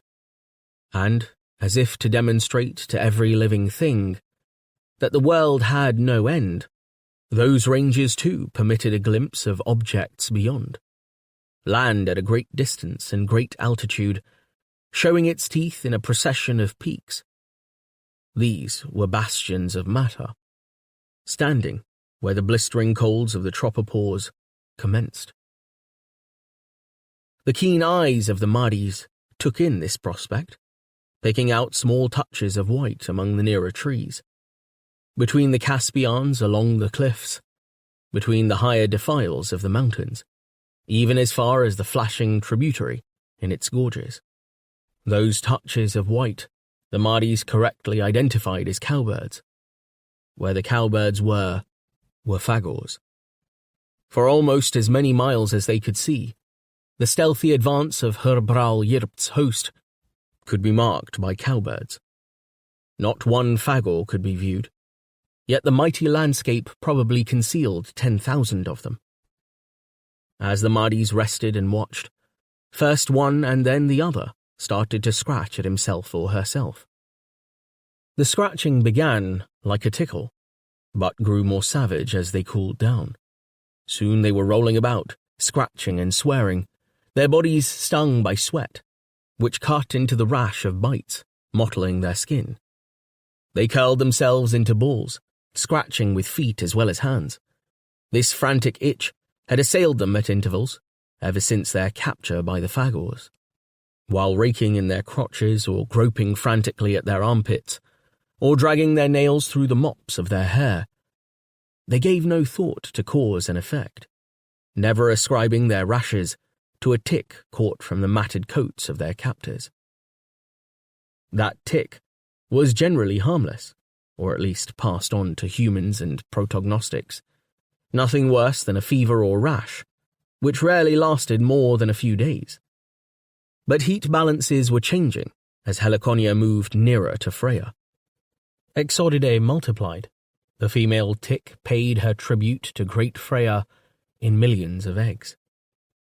Soon, that insignificant tick, so much a part of life as to pass unnoticed, would become the vector of a virus inducing the so-called bone fever, and the world would change because of her.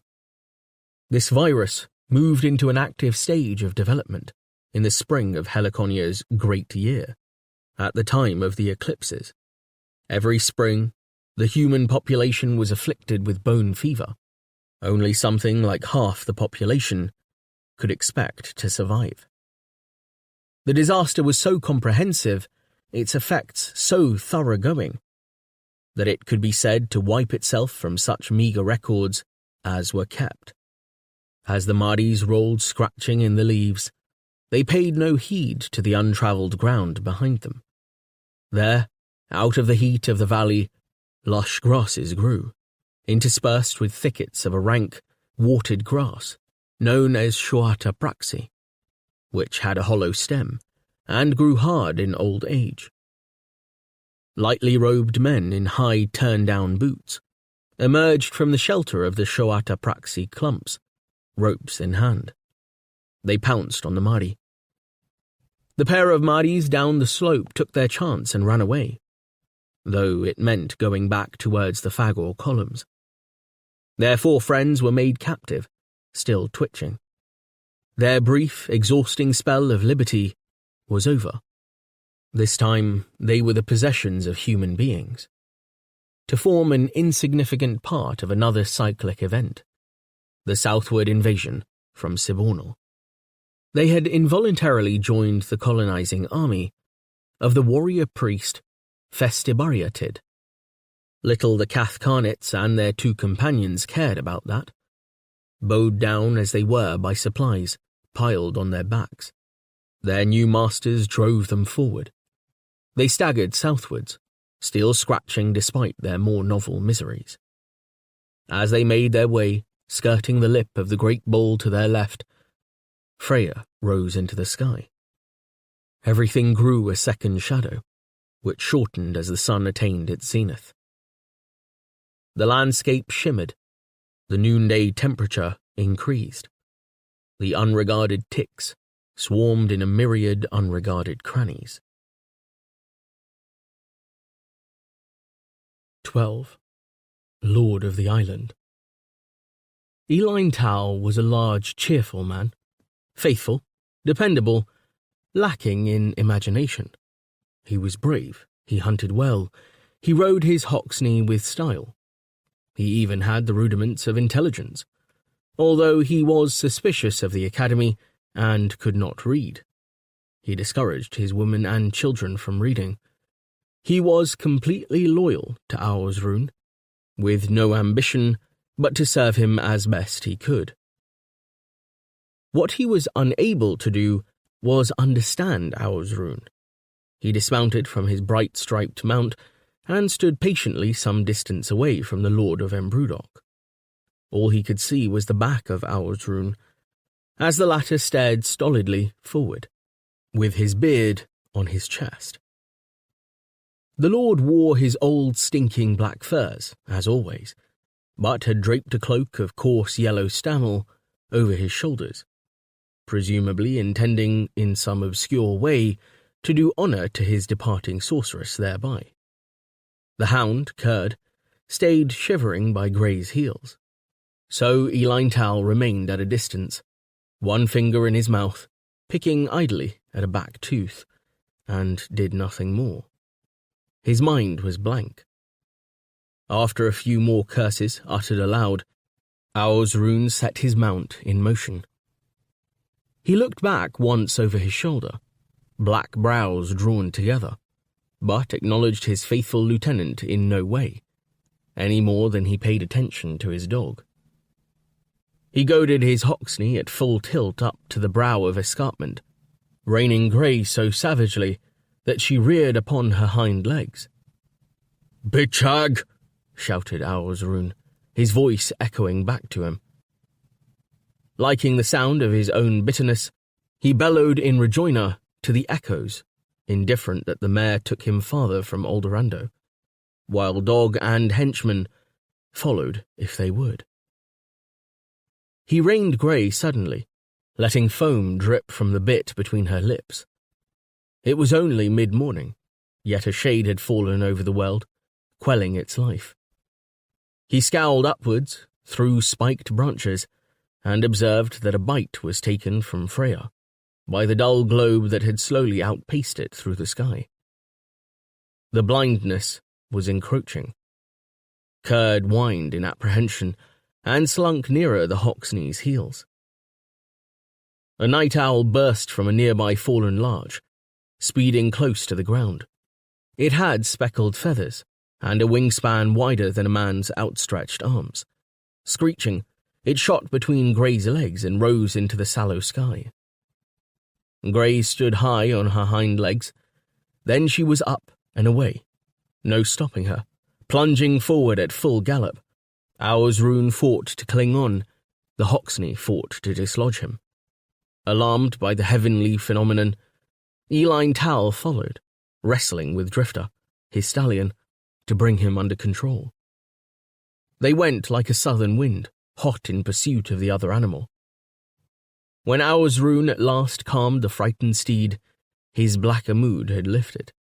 He laughed without mirth, patting the creature and speaking to it more gently than he did to his fellow human beings. Slowly, stealthily, Batalix was eating more deeply into Freya. The bite of the Fagor. Old legends came back to mind. The Sentinels were not companions, but enemies, doomed to devour each other throughout eternity. He hunched his shoulders, letting the quieted animal proceed as it would. Why not? He could return to Aldorando and rule as before. Yet would the place be the same, now that she was gone? The bitch. Dol was a poor, insipid creature, who cared nothing for what he was. Only danger and disappointment lay at home. Wrenching at the Hoxney's head, he made her proceed through a tangle of dog thrush and thorn bushes, sullenly accepting the lash of branches in his face. The world was in disarray too deep for him to fathom. Among the branches were matted reeds, grasses, and straw. So burdened was his mind, he ignored this evidence of recent flooding. The lower rim of Batalix was lined with silver fire as it continued to devour Freya. Then it too was eclipsed by cloud, blowing up black from the east. The rain came in increasing force, seething over the cinereous thickets, Auzrun kept his head down and pushed on. The downpour hissed in the bushes. Wutra was showing his hatreds. He kicked his Hoxne out of the thicket, to halt where thick grass squelched underfoot. Eline Tal came slowly up behind him.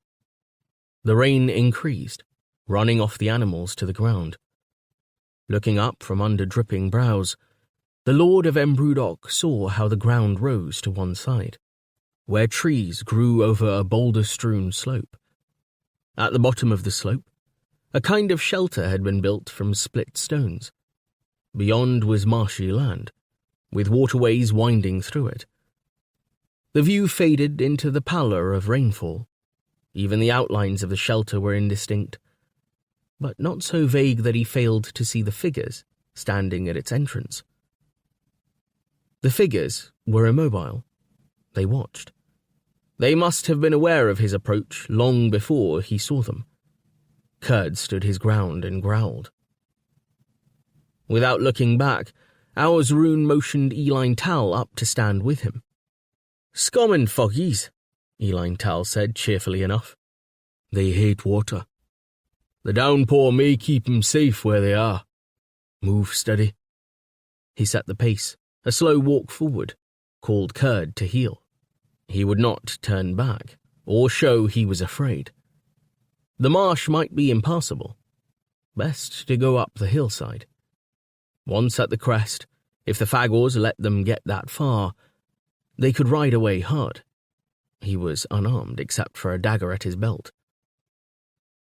The two men moved forward shoulder to shoulder, the dog continuously snarling behind them. To gain the slope, they had to make an oblique approach to the crude building. Because of the murk, it was difficult to be sure of anything.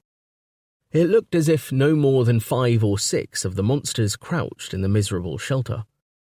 Behind it stood 2 Kaidors, rattling their heads to shake away the rain, occasionally clashing horns. They were held by a slave, either human or protognostic, who stared at Auzrun and Eline Tal apathetically. Perched on the roof of the building were 2 cowbirds, huddling together. 2 more were on the ground, fighting over a pile of Kaidor droppings.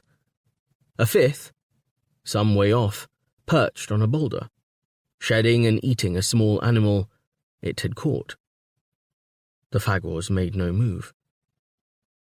The 2 parties were less than a stone's throw away, and the Hoxnes were already changing pace to accommodate the slope of the hillside, when Kurd dashed from Grey's side and ran towards the shelter, barking furiously. Kurd's action precipitated the Fagors forward. They rushed from the shelter and charged to the attack. As so often, they seemed to need a prod before they could act, as if their nervous system was inert below a certain minimum level of stimulus. Seeing them run forward, Auzrun shouted a command, and he and Eline Tal spurred their mounts up the slope. It was treacherous riding. The trees were young, no higher than a man. Their foliage spread from their crowns like umbrellas. It was necessary to ride with the head low. Underfoot, broken boulders formed a constant hazard for the Hoxne's paws. Grey and Drifter needed vigilant guidance to maintain anything like a pace. Behind them came the sounds of pursuit. A spear flashed near them and embedded itself in the ground, but no others followed. More ominous was the noise of Kaidors coming up, and the throaty shouts of their riders. On level ground, a Kaidor could outrun a Hoxne. Among the low trees, the larger animals were disadvantaged. Yet fast as Auzrun went, he could not shake off the pursuers. He and Eline Tal were soon cursing and sweating as freely as their mounts. They struck a patch where water streamed down the hillside. Auzrun took the chance to glance round. 2 of the shaggy white monsters on their steeds were plunging up behind, each with an immense forearm raised in front of its skull, warding off the backward lash of branches. In their free hand, they carried spears against the flanks of the Kaidors. controlling the animals with their knees and horned feet. The unmounted Fagors were doubling up the slope on foot, a long way behind, and no threat. "The Foggers never give up," Aozaroon said. "Move, Grey Rochu!" They plunged on, but the Fagors gained. The downpour faltered, then came on more heavily. It made no difference. The trees flung water as they rode by. The going underfoot was better, but the boulders became more frequent. Now the two mounted Fagors were within spear throw. Grasping the reins tightly, Aozaroon stood in the stirrups. He could see above the umbrella trees. Over to the left, the solid ranks of saplings were broken. With a shout for Eline Tal, Aozaroon wheeled to the left, and for a while lost the Fagors behind piles of boulders, the outlines of which seemed to flicker in the weight of the downpour. They struck a trail of some kind, and took it gratefully, spurring upward again. The trees became sparser on either side. Ahead, the ground fell away, subsiding in sluices of mud. Even as the men felt a flush of hope and goaded on their animals to greater efforts, the pursuing Fagors broke from the umbrella trees. Aozaroon shook his fist and burst ahead. The great yellow dog rushed along, keeping pace by Grey's side, never faltering. Then it was downhill, with fine gravel underfoot. Ahead lay an entire melancholy landscape, studded with rajabarals, shuttering with trees, its strong verticals counterbalanced by a broad horizontal of water. All was depicted in subdued greens. Through the midst of this vista wound a turbulent river, overflowing its limits to push out spurs among the stands of larch, creating a maze of reflection. More distantly, dark lines of trees stretched until curtains of haze obscured the sight. Clouds rolled across the sky, dimming the land, hiding the two interlocked sentinels. Aozaroon dashed a hand across his face, wiping away rain and sweat. He saw where greatest safety lay. In the river was an island, covered with stones and black foliage trees. If he and Eline Tal could get across to that, and its nearer shores were not too distant from the riverbanks, they would be secure from the monsters. He pointed ahead, shouting hoarsely. At the same time, he became aware that he rode alone. He turned in the saddle, bracing himself for what he saw. The bright horizontal stripes of Drifter flashed some way to his left. The animal was riderless, galloping aimlessly towards the river. Back at the top of the slope, where the umbrella trees ended, Eline Tal sprawled on the ground. The two shaggy warriors circled round him. One jumped down from his Kaidor. Eline Tal immediately kicked out at him, but the Fagor picked him up with an enormous heave. A stain of red showed on Eline Tal's shoulder. They had brought him out of his saddle with a spear. He struggled feebly. The Fagor brought its horns down and prepared to use them in a death thrust. The other Fagor did not wait for the coup de grace. It wheeled its steed with a nimble movement and set off downhill towards Aozaroon, spear held high.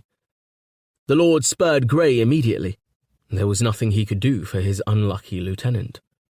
With all speed he made for the island, leaning forward, encouraging Grey, for he felt the animal flagging. Advantage lay with the pursuing Fagor. The Kaidor made superior time over open ground, however willingly the Hoxne ran. Aozaroon's yellow cloak flapped in the wind as he goaded himself and his mount towards the riverbank. So near, and ever nearer.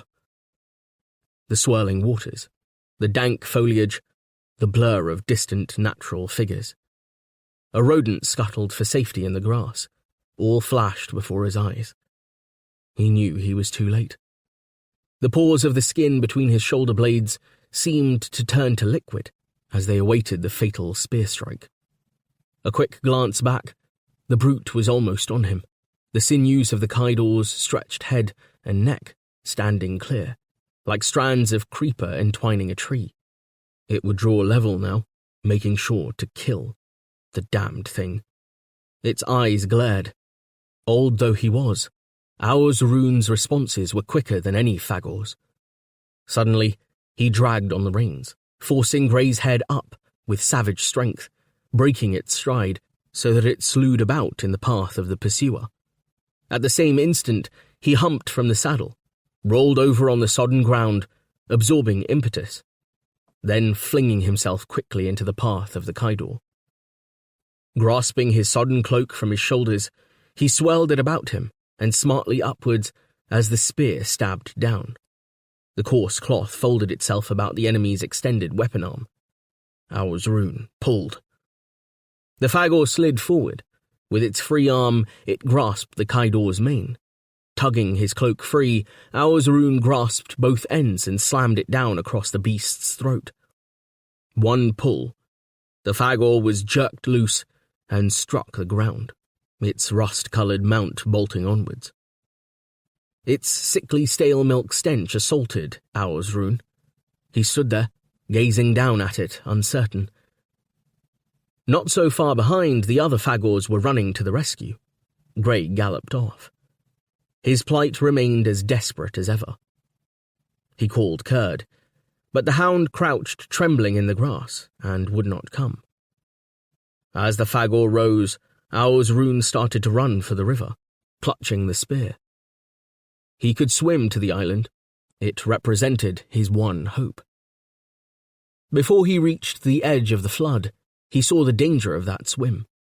The flood water was black, carrying heavy muds in its progress, and worse than muds. There were also drowned animals and semi-submerged branches against which a swimmer would have to battle. He hesitated. While he did so, the Fagor was upon him. To Rune came the memory of wrestling with one of the brutes long ago, before his shaming fever. That adversary had been wounded, but this was no youngster. He felt that instinctively, as he grasped its arm and kicked out with his boot. He could heave this one in the river before the others were on him, but it was not so easy. The brute had enormous strength still. One of them gave a little ground, then the other. Rune could not bring up the spear or get at his knife. They struggled, proceeding in hops or small runs, groaning, while the adversary tried to bring its horns into play. He cried in pain as the Fagor managed to wrench one arm. He dropped the spear. As he cried, he got an elbow free. He brought it up sharp under the other's chin. They staggered backwards a few paces, splashing in floodwater almost to the knees. Desperately, he called to the hound. But Kurd was rushing back and forth, barking savagely to keep off the three Fagors, approaching on foot. A large tree bowled along in the flood, currents rolling it, so that it turned as it came. A branch emerged like an arm, dripping, striking Fagor and man as they stood interlocked in the shallows. They fell, caught by irresistible forces, and were dragged below the plunging water. Another branch rose from the flood, and then it too sank, creating yellowish eddies as it was drawn into the undertow. For 4 hours, Betalix worried at the flanks of Freya, as a hound worries a bone. Only then was the brighter light entirely engulfed. All the early afternoon, steely shadows lay on the ground. Not an insect stirred. For 3 hours, Freya was gone from the world, stolen from the day sky. By sunset, it had only partially reappeared. Nobody could guarantee that it would ever be whole again. Thick cloud filled the sky from horizon to horizon. So the day died, and an alarming day it was. Whether child or adult, every human being in Aldorando took to bed in a state of apprehension. Then a wind rose, dispelling the rain, increasing anxiety. There had been 3 deaths in the old town, 1 a suicide, and some buildings had been burnt or were still burning. Only the heavy rain had saved worse violence. Light from one of the fires, woken by the wind, lit a sheet of rainwater outside the big tower. Its reflection cast patterns on the ceiling of the room, in which Oira lay sleepless on her couch. The wind blew. A shutter banged. Sparks flew up into the chimney of the night. Oira was waiting. Mosquitoes troubled her. They had recently returned to Aldorando. Every week brought something that nobody had experienced before. The flickering light from outside coalesced with the stains on the ceiling, to give her a glimpse of an old man with long, ragged hair, dressed in a gown. She imagined she could not see his face, for his head was hidden by a raised shoulder. He was doing something. His legs moved with the ripples the wind raised on the puddle outside. He was silently walking among the stars. Tired of the game, she looked away, wondering about her father. When she looked again, she saw that she had been mistaken. The old man was peering over his shoulder at her. His face was blotched and seamed with age. He was walking faster now, and the shutter banged in time with his steps. He was marching across the world towards her. His body was covered with a poisonous rash. Oira roused herself and sat up. A mosquito buzzed by her ear. Scratching her head, she looked across at Dol, who was breathing heavily.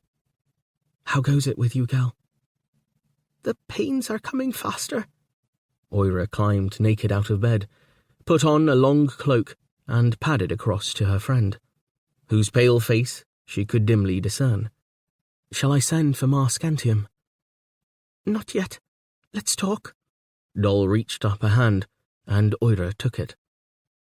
"You've become a good friend to me, Oira. I think of such funny things lying here, you and Vrij. I know what you think of me. You're both kind, yet you're so different. Vrij so unsure of herself, you so sure, always. You've got that quite the wrong way round." "Well, I never knew much. People do fail each other most dreadfully, don't they? I hope I don't fail the child. I failed your father, I know. Now the scum has failed me. Fancy not being with me, this night of all nights." The shutter banged against the floor below. They crouched together. Oira put a hand on her friend's swollen belly. "I'm sure he has not gone off with Shaital, if that's what you fear." Dol eased herself up on her elbows and said, turning her face from Oira, "I sometimes can't bear my own feelings. This pain's welcome by comparison. I know I'm not half the woman she is. Still, I said yes, and she said no, and that counts. I always said yes. Yet, he's not here with me. I don't think he ever loved me." She suddenly started to weep so violently that tears sprang from her eyes. Oira saw that glint in the flickering light, as Dol turned and buried her face in Oira's broad breast. The shutter slammed again, as the wind gave a sullen howl. "Let me send the slave for Ma Scantium, love," Oira said. Ma Scantium had taken over the duties of midwife, since Dol's mother had become too decrepit. "Not yet, not yet." Gradually, her tears subsided. She sighed deeply. Time enough for everything." Oira rose, wrapping the cloak round her, and went barefoot to secure the shutter. Damp wind gusted in on her face, blowing tremendously from the south. She breathed it with gratitude. The immemorial Embrudok sound of geese came to her, as the creatures took shelter under a hedge. "But why do I keep myself alone?" she asked the darkness. A bitter savour of smoke reached her, while she secured the latch. The building was still smouldering nearby, a reminder of the day's public madness. When she returned to the worn room, Dol was sitting up, wiping her face. "You'd better get Ma Scantium, Oira. The future Lord of Embrudok is waiting to be born." Oira kissed her cheek. Both women were pale and wide-eyed. "He'll be back soon. Men are so unreliable." She ran from the room to call a slave. The wind that rapped on Oira's shutter had travelled a long way and was destined to blow itself out among the limestone teeth of the Quizints. Its birthplace had been above the fathomless stretches of the sea that future sailors would name Ardent. It moved along the equator westwards, picking up speed and moisture until encountering the great barrier of the eastern shield of Campanlat, the Nictraig, where it became two winds. The northern airstream roared up the Gulf of Chels and exhausted itself, melting the spring frosts of Sibornal. The southern airstream curved about the headlands of Valgos, over first the Scimitar Sea, and then the northeast region of the Sea of Eagles, to exhale over the lowlands between Kivasian and Ottersol, with fish on its breath. It roared across a wilderness that would one day be the great country of Borlean, sighed over Aldorando, setting Oira's shutter banging. It continued on its way, not waiting to hear the first cries of Aursrune's son. This warm stream of air carried with it birds, insects, spores, pollen, and microorganisms. It was gone in a few hours, and forgotten almost as soon as gone. Nevertheless, it played its part in altering the scheme of things that had been. As it passed, it brought some comfort to a man sitting uncomfortably in the branches of a tree. The tree grew on an island, in the middle of a fast-flowing flood, mightily becoming a tributary of the river Takisa. The man had injured one leg, and perched in his place of safety, in some pain. Below the tree squatted a large male fagor. Perhaps he waited to make some kind of attack. Whatever he waited for, he remained without movement, beyond occasionally flicking an ear. His cowbird sat on a branch of the tree, as far as it could get from the injured man. Man and fagor had been washed onto the shores of the island, half drowned. The former had climbed to the one point of safety he, in his injured state, could find. He clung to the trunk of the tree when the wind blew. The wind was too warm for the fagor. He moved at last, standing swiftly, and turning without a backward look, to pick his way among the boulders that filled most of the narrow island. After watching for a while with its head craned forward, the cowbird extended its wings and flapped after its host. The man thought to himself, if I could catch and kill that bird, it would be a victory of sorts, and it would be worth eating.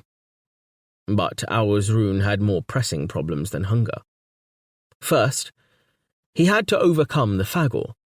Through the sheltering leaves as dawn came, he could see the riverbanks from which he had been brushed. There, on marshy ground, stood 4 fagors, each with a cowbird perched on his shoulder, all wheeling lazily above him. One held the mane of a kydor. They had been standing there for hours, almost without movement, staring towards the island. Keeping a safe distance from them along the water margin was Kurd. The hound sat uneasily. He whined. He paced back and forth, scanning the darkly swirling floods.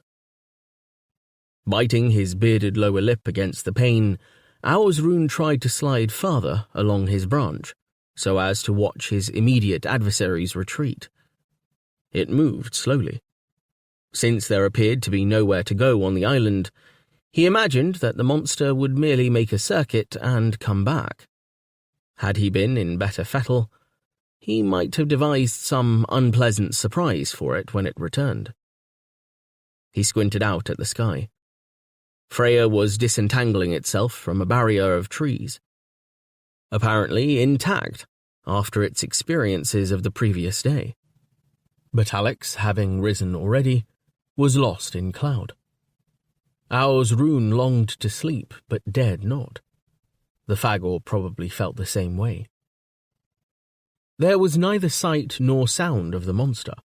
All that could be heard was the perpetual gargle of water in the rush of its progress southwards.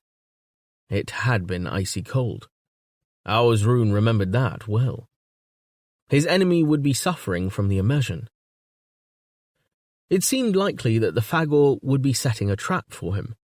Despite his pain, he felt a compulsion to climb from the tree and investigate. The decision made, he waited a few minutes to gather his strength. He scratched himself. Movement was difficult. His limbs had stiffened. His great black skins were still heavy with water. The main problem was his left knee. It was painfully swollen and hard. He could not bend his knee. Nevertheless, he managed to slither down the tree, finally falling flat on the ground. He lay there in agony, panting, unable to rise, expecting at any moment to feel the Fagor leap out and kill him. The Fagors on the bank had seen his move and were calling, but their voices, which lacked the carrying power of a man's, could scarcely be heard above the rushing water. Kurd also set up a howl. Rune got to his feet, by the foaming edge of the water. He found a branch stripped to its bark, which served as a crutch. Fear, cold, sickness swirled in him like floodwater, almost causing him to collapse. He felt his flesh heavy on him, chill yet inflamed. He stared about in desperation, scratching himself, mouth hanging open, watching for attack. The Fagor was nowhere to be seen. "I'll get you, you scumble. If I never manage anything more, I'm Lord of Embrudok yet." He moved forward step by step, keeping the piles of boulders that clutched the spine of the island between him and the nearest bank, so that the Fagors standing vigil could not see him.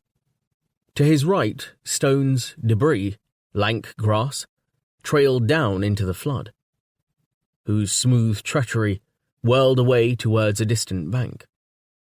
Mist allied itself to the water, curling above its marbled surface. Malnourished saplings and older trees shared his shipwreck, many dismasted by boulders, heaved against them by early inundations. This complex area of natural disaster was no more than 12 meters across at its widest.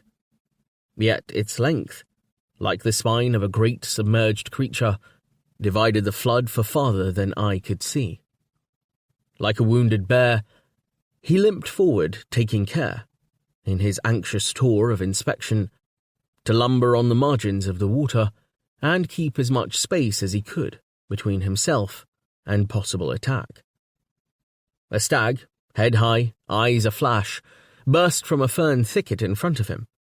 He fell in startlement, as it plunged into the flood until only its red-brown head, bearing 3-pointed antlers, was above the water. Uttering a plaintive bellow, it yielded its powerful body to the greater power of the water, which carried it away in a wide arc. The creature appeared unable to gain the farther bank, and was still swimming bravely when Rune lost sight of it in banks of mist. Later, clambering over a fallen tree, he sighted the cowbird again. It was watching him, with its lapidary reptile eye, perching on the sod and boulder roof of a hut. The hut's walls were of cut stone, piled shingle, ferns, spavined saplings sought to turn the hut into a natural object. Rune worked his way round to the front of this refuge, concluding that the Fagor must be inside. Where the ground dipped, water swirled within 3 feet of the door. Here, the island had broken down. It emerged a few meters farther upstream to continue its circumscribed course. A thin ship bearing a purposeless freight of stones, its 2 parts were divided by a stretch of eddying water, no more than knee-deep. The bear man could wade to better safety. The Fagor, with that hatred of water which marked its species, would never follow. The chill of the current bit into his bones like alligator's teeth. He was groaning loudly as he staggered to the continuation of the island. He fell. He remained prone, scrabbling among rock, twisting to look back at the hut. The adversary must be inside, sick, injured, as he himself was. He dragged himself up and toward the island, casting about stupidly, eventually using his knife to cut 2 firm stakes. Tucking them under one arm, he thrust himself back into the cruel stream, hobbling across with the aid of his crutch. He kept his gaze fixed on the hut door. As he reached it, there was movement over his head. The cowbird swooped down and slashed open his temple with the barb of its beak. Dropping crutch and stakes, he sliced the air with his knife. The next time the bird plunged, he cut its breast. It banked clumsily and landed on a log, shedding feathers speckled with its red blood. He staggered forward and jammed the 2 stakes in place, one under the latch and the other under the upper hinge of the door. The door began immediately to shake. Hammering and bellowing followed as the fagor fought to get out. The stakes held firm. He picked up his crutch. As he turned to beat his retreat back to the islet, his gaze fell on the cowbird. It was hopping from one foot to the other, blood dripping from its breast. He lifted his crutch above his head and brought it down hard, killing the bird. Holding it under one arm, he hobbled through the freezing water a 3rd time. On the other side, he threw himself down to massage some life back into his legs. He cursed the pain in his bones. The hammering on the hut door continued. Sooner or later, one of the stakes would work out of place. But for the present, the fagor was out of action, and the Lord of Embrudok triumphant.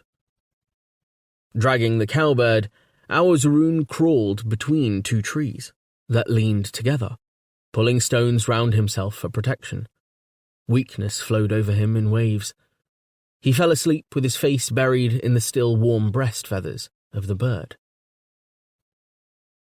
Cold and numbness roused him. Freya was low in the western sky, drowning in golden haze. By wriggling round in his niche, he could observe the nearer bank. The fagors still waited there. Behind them, the ground rose. He could make out the place where Eline Tal had fallen. Behind that, hazy, loomed the greater sentinel. There was no sign of Kurd beside the flood. The leg was less painful.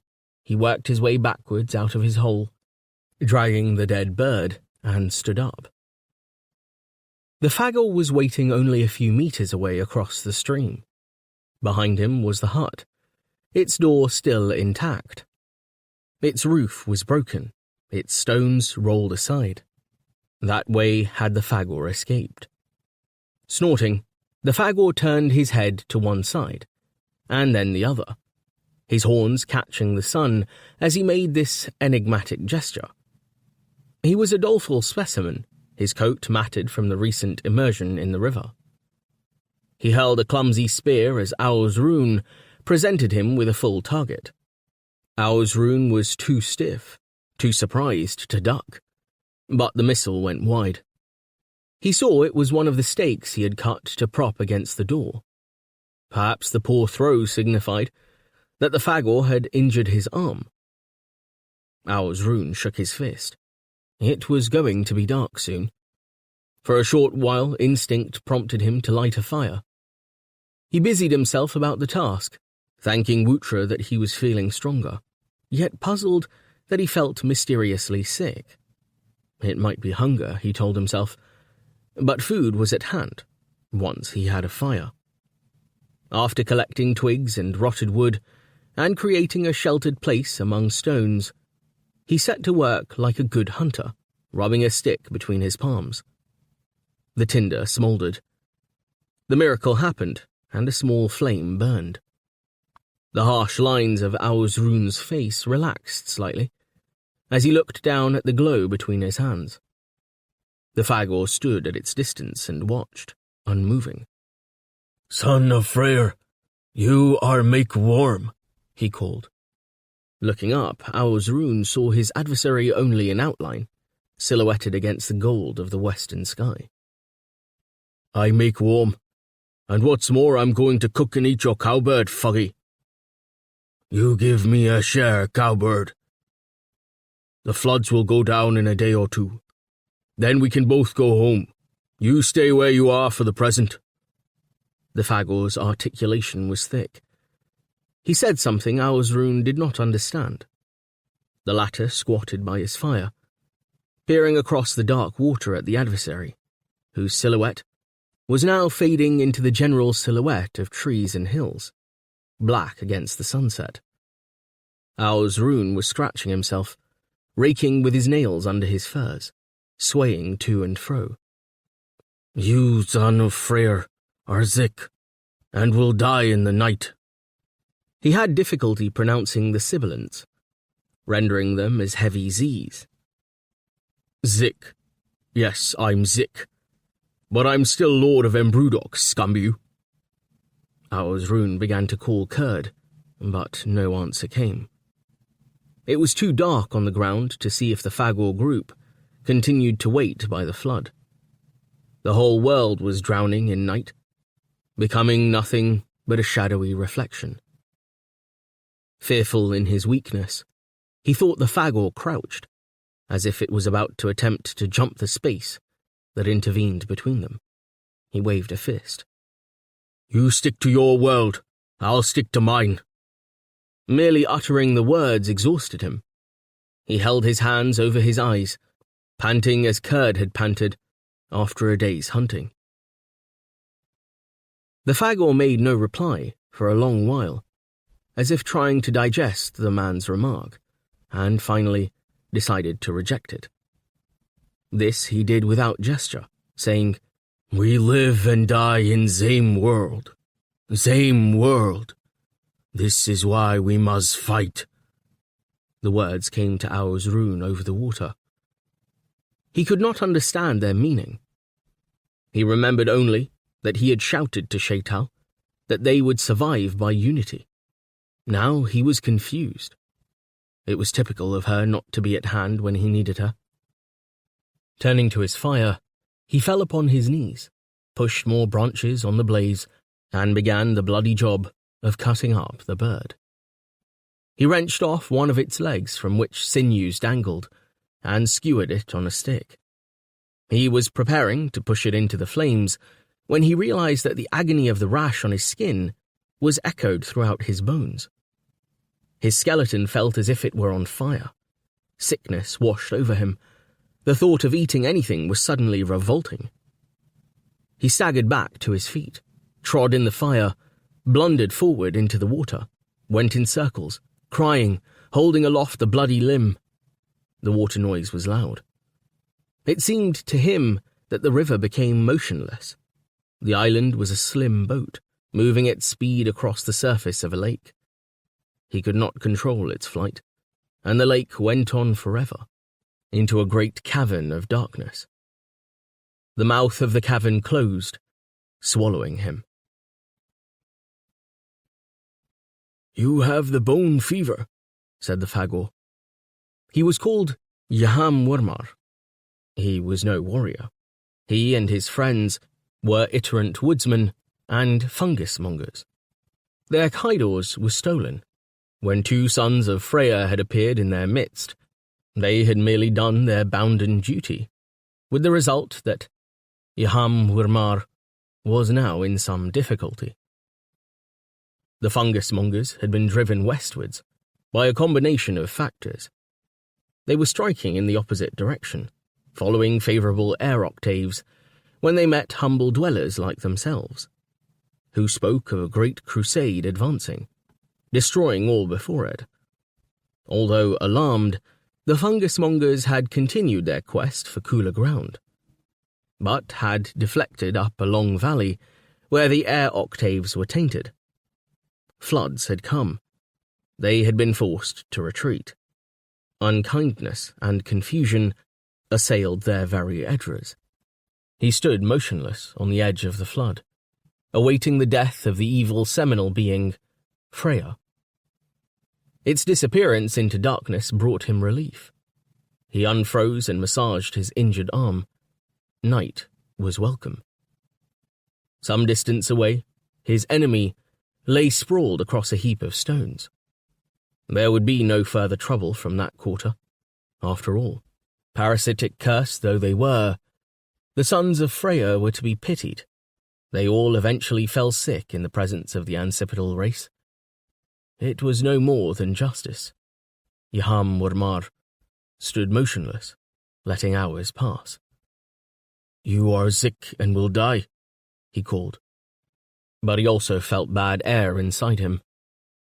He scratched his neck with the hand of his good arm and surveyed the great dark area in which he stood. Complete blackness was already fading. Somewhere to the east, Batalix, that good soldier Batalix, father of the ancestral race, was already putting forth pale tidings of his presence. Yaham Warmar retreated to the roofless hut and lay down. His magenta eyes closed. He slept without dream or movement.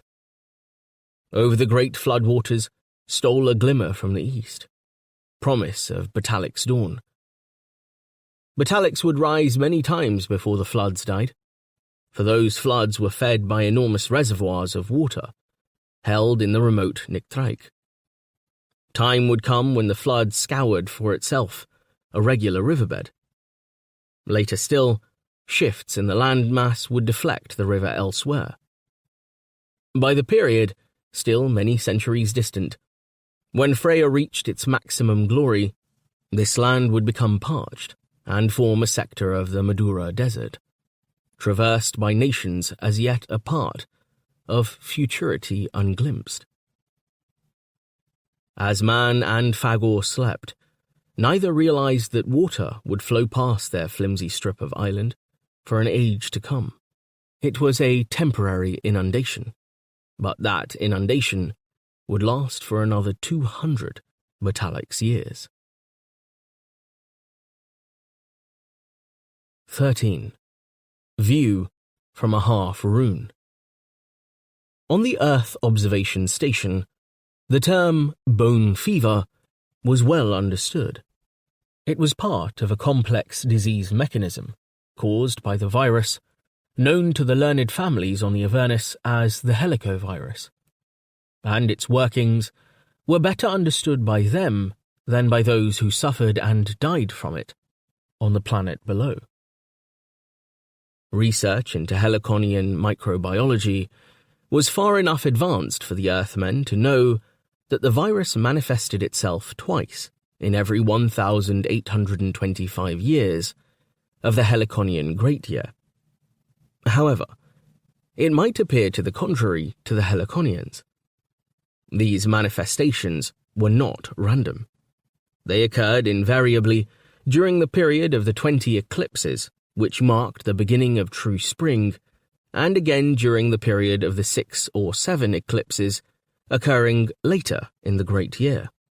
Climatic changes coincident with the eclipses acted as triggers to the phases of viral hyperactivity, which formed, as it were, mirror images of each other, their effects being equally devastating, though entirely different at the different periods. To the inhabitants of the world below, the two scourges were separate phenomena. They raged more than 5 Heliconian small centuries, that is, slightly over 7 Earth centuries apart, so they went by separate names, the bone fever and the fat death. The disease stream of the virus, like an irreversible flood, affected the history of all through whose lands it swept its ways. Yet an individual virus, like a single drop of water, was negligible. A helicovirus would have to be magnified 10,000 times before it became visible to the human eye. Its size was 97 millimicrons. It consisted of a bag, partly covered in icosahedrons, made up of lipids and proteins, and containing RNA. In many ways it resembled the pleomorphic helical virus, responsible for an extinct terrestrial disease called mumps.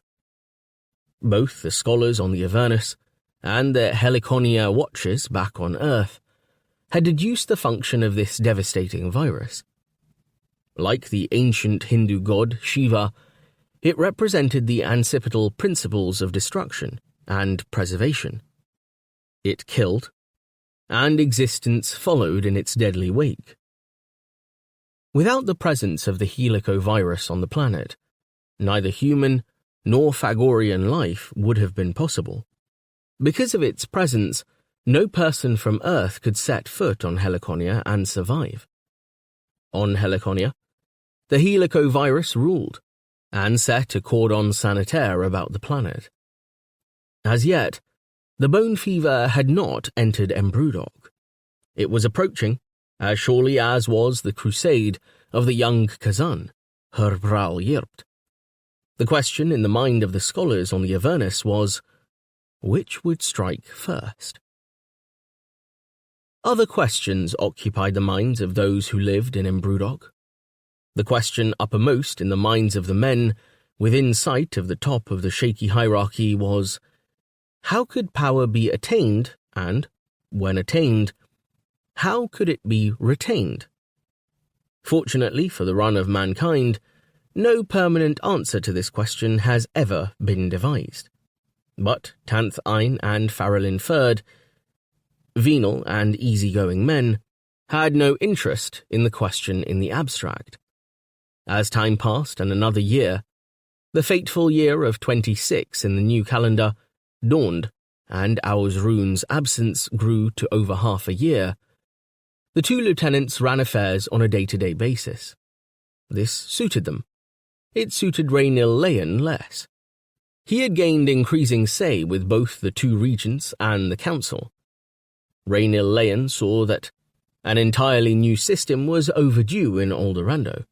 By introducing it, he would secure power by the sort of non-violent means which suited him best.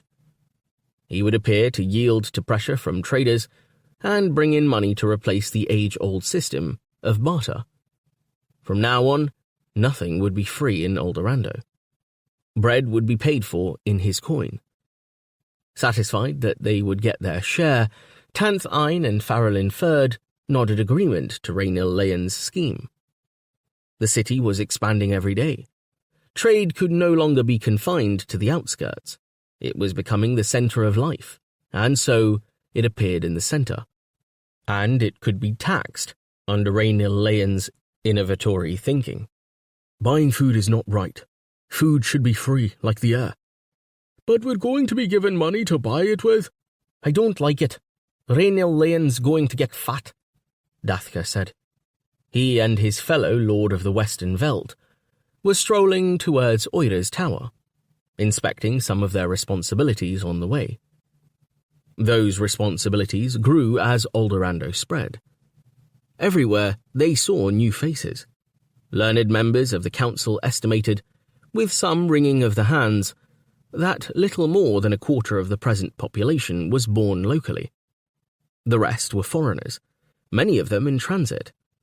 Aldorando was situated at a continental crossroads, which was just beginning to bear traffic. What had been open land until a few months ago was now a site for huts and tents. Some changes went deeper. The old regime of the hunt, by turns harsh and sybaritic, vanished overnight. Leontal Eye and Dathka kept a slave to feed their hoxneys. Game had become scarce. Stungebags had disappeared, and migrants were bringing in cattle which betokened a more settled way of life. The blandishments of the bazaar had ruined the camaraderie of the hunt. Those who had gloried in riding, like the wind over newly discovered grasslands, in the days of Ausrune, were now content to lounge about the streets, serving as stallholders or ostlers, or strong-arm men or pimps. The lords of the Western Veldt were now responsible for order in the growing quarter of the city that lay to the west of the Voral. They had marshals to assist them. Slaves from the south, skilled in masonry, were building them a tower in which to live. The quarry was in the Brassimips. The new tower imitated the form of the old ones. It would command the tents of those the lords sought to control, and stand all of 3 stories high. After inspecting the day's work and exchanging a joke with the overseer, Leontal I and Dathka headed towards the old town, pushing through a crowd of pilgrims. Canvas stalls were set up, ready to cater to the needs of such travellers. Each stall was licensed with Leontal I's office, and displayed its number on a disc. The pilgrims surged forward. Leontal I stepped out of their way, putting his back against a new wall of canvas. His heel met with air. He slipped, and found himself falling into a hole which the canvas had concealed. He drew his sword. 3 pale young men, naked to the waist, looked at him in horror as he turned to confront them. The hole was waist deep, the size of a small room. The foreheads of the men were painted with central eyes. Dathka appeared around the corner of the canvas and looked down into the excavation, grinning at his friend's mishap. "What are you doing?" Leontal I demanded of the 3 men. Recovering from their astonishment, the 3 stood firm. One said, "This will be a shrine dedicated to the great Nabaz Akha, and is therefore sacred ground. We have to ask you to leave at once." "I own this ground," Leontal I said. "Show me your license to rent a patch here." While the young men were exchanging looks, more pilgrims gathered round the hole, looking down and muttering. All wore black and white robes. "We haven't got a license. We aren't selling anything." "Where are you from?" A large man with a black cloth wound about his head stood on the edge of the hole, accompanied by 2 older women who carried a large object between them. He called down in a pompous voice, "We are followers of the great Nabaz Akha, and we are proceeding southwards, spreading the word. We plan to erect a small chapel here, and we demand you remove your unworthy self immediately." "I own this ground, every spadeful of it. Why are you digging down if you need to build a chapel up? Don't you foreigners know air from earth?" One of the young diggers said apologetically, "Akha is the god of earth and underground, and we live in his veins. We shall spread his good news through all lands. Are we not takers from Panoval?" "You are not taking this hole without permission." Leontal I roared, "Get out, all of you!" The large pompous man began to shout, but Dathka drew his sword. He stabbed forward. The object the 2 older women carried was covered with a cloth. Pricking the cloth with his sword point, Dathka whisked the fabric away. An awkwardly crouching figure was revealed, semi-human, its frog eyes blind but staring. It was carved from a black stone. "What a beauty!" Dathka exclaimed, laughing. "An ugly mug like that needs to be covered up." The pilgrims became furious. Akha had been insulted. Sunlight was never allowed to touch Akha. Several men flung themselves at Dathka. Leontal I jumped out of the hole, shouting, and set about the pilgrims with the flat of his sword. The skirmish brought a marshal and 2 of his men, armed with staves, to the scene, and in a short while the pilgrims were battered enough to promise their future good conduct. Leontal I and Dathka continued on to Oira's new rooms in Vrai's tower, which was being rebuilt. Oira had moved, because the square about the big tower had become so noisy, with its wooden stalls and drinking booths. With Oira had gone Dol and her small son, Rastil Rune Den, together with Dol's ancient mother, Rol Sakil. As Rune's absence lengthened, Dol had become concerned for her safety, in a building that also housed the 2 increasingly unruly lieutenants, Farrelin Ferd and Tanth Ein. At the entrance to the tower, still referred to as Shaital's Tower, 4 burly young freed Borleanian slaves were on guard. That arrangement was Leontal I's doing. He received their salutes as he and Dathka entered. "How's Oira?" he asked, already beginning to tramp upstairs. "Recovering?" He found his beloved lying in a bed, with Vry, Dol, and Rol Sakil beside her. He went to her, and she put her arms round him. "Oh, Liandalai, it was so horrible. I felt such fear." She stared into his eyes. He looked upon her face, seeing their weariness, caught in the faint lines under her eyes. All who went farther communing were aged by the experience. "I thought I'd never get back to you, my love," she said. "The world below becomes worse every time you visit it."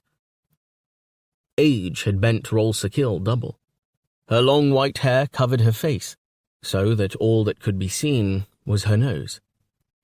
She squatted by the bed, nursing her grandson, and said, "It's only them who are old who fail to return, Oira." Oira sat up and clung more tightly to Liandalai. He could feel her shivering. "It seemed doubly awful this time. A universe without suns. The world below is the opposite of ours, with the original boulder like a sun below everything. Black, giving out black light. All the fess-ups hang there like stars. Not in air, but rock, all being sucked slowly down into the black hole of the boulder. They're so malign. They hate the living." "It's true," agreed Dol, soothing her old mother. "They hate us, and would eat us up if they could. They snap at you as they go by. Their eyes are full of evil dusts. Their jaws, too." "But your father," Liandalai prompted, bringing her back to the reason for her entering Pauk. "I met my mother in the world below." Oida could say no more for a moment, though she clung to Liandalai. The world of air to which she belonged, as yet, seemed less real to her than the one she had left. Not one kind word had her mother for her, only blame and recrimination, and an intensity of hatred that the living scarcely dared reveal. "She said how I'd disgraced her name, brought her in shame to her grave. I'd killed her. I was responsible for her death. She had detested me since she first felt me stir in her womb. All the bad things I did as a child, my helplessness, my scumble. Oh, I can't tell you." She began to wail horribly to release her grief. Vry came forward and helped Liandalai hold her. "It's not true, Oira. It's all imagination." But she was thrust away by her weeping friend.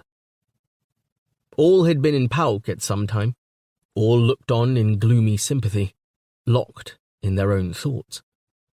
"But your father," Liandalai said again. "Did you meet him?"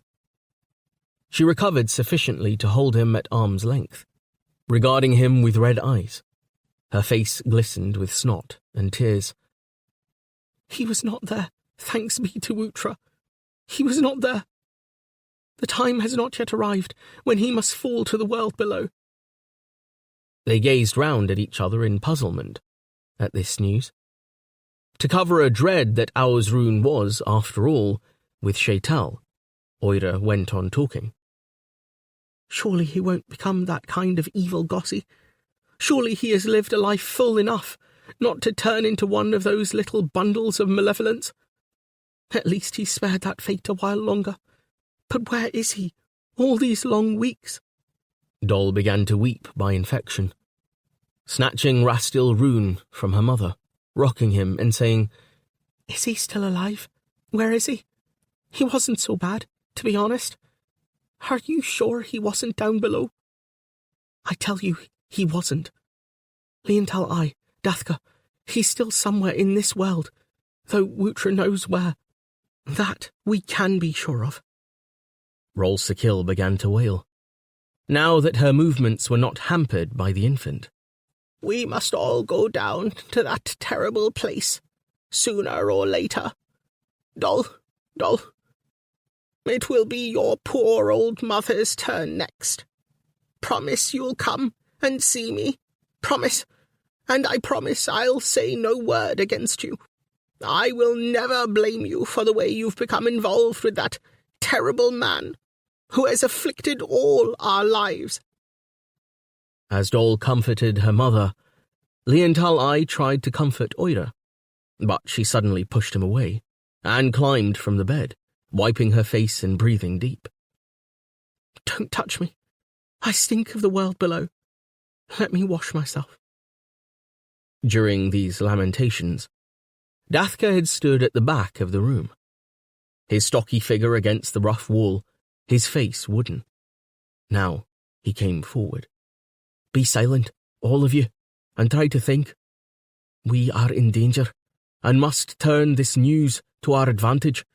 If Aosrune is alive, then we need a plan of action until he gets back. If he can get back, maybe Fuggies have captured them. I warn you, Farlinford and Tanth Ein plot to take over control of Oldorando. First, they mean to set up a mint, with that worm Rainil Leon in command of it. His eyes slid to Vry, and then away again. Rainil Leon already has the metal makers at work, minting a coinage. When they control that and pay their men, they will be all-powerful. They will surely kill Aosrune when he returns. How do you know this? Vry asked.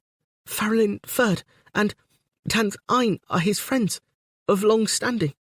As for that, Dathka said and laughed, ice is solid till it melts.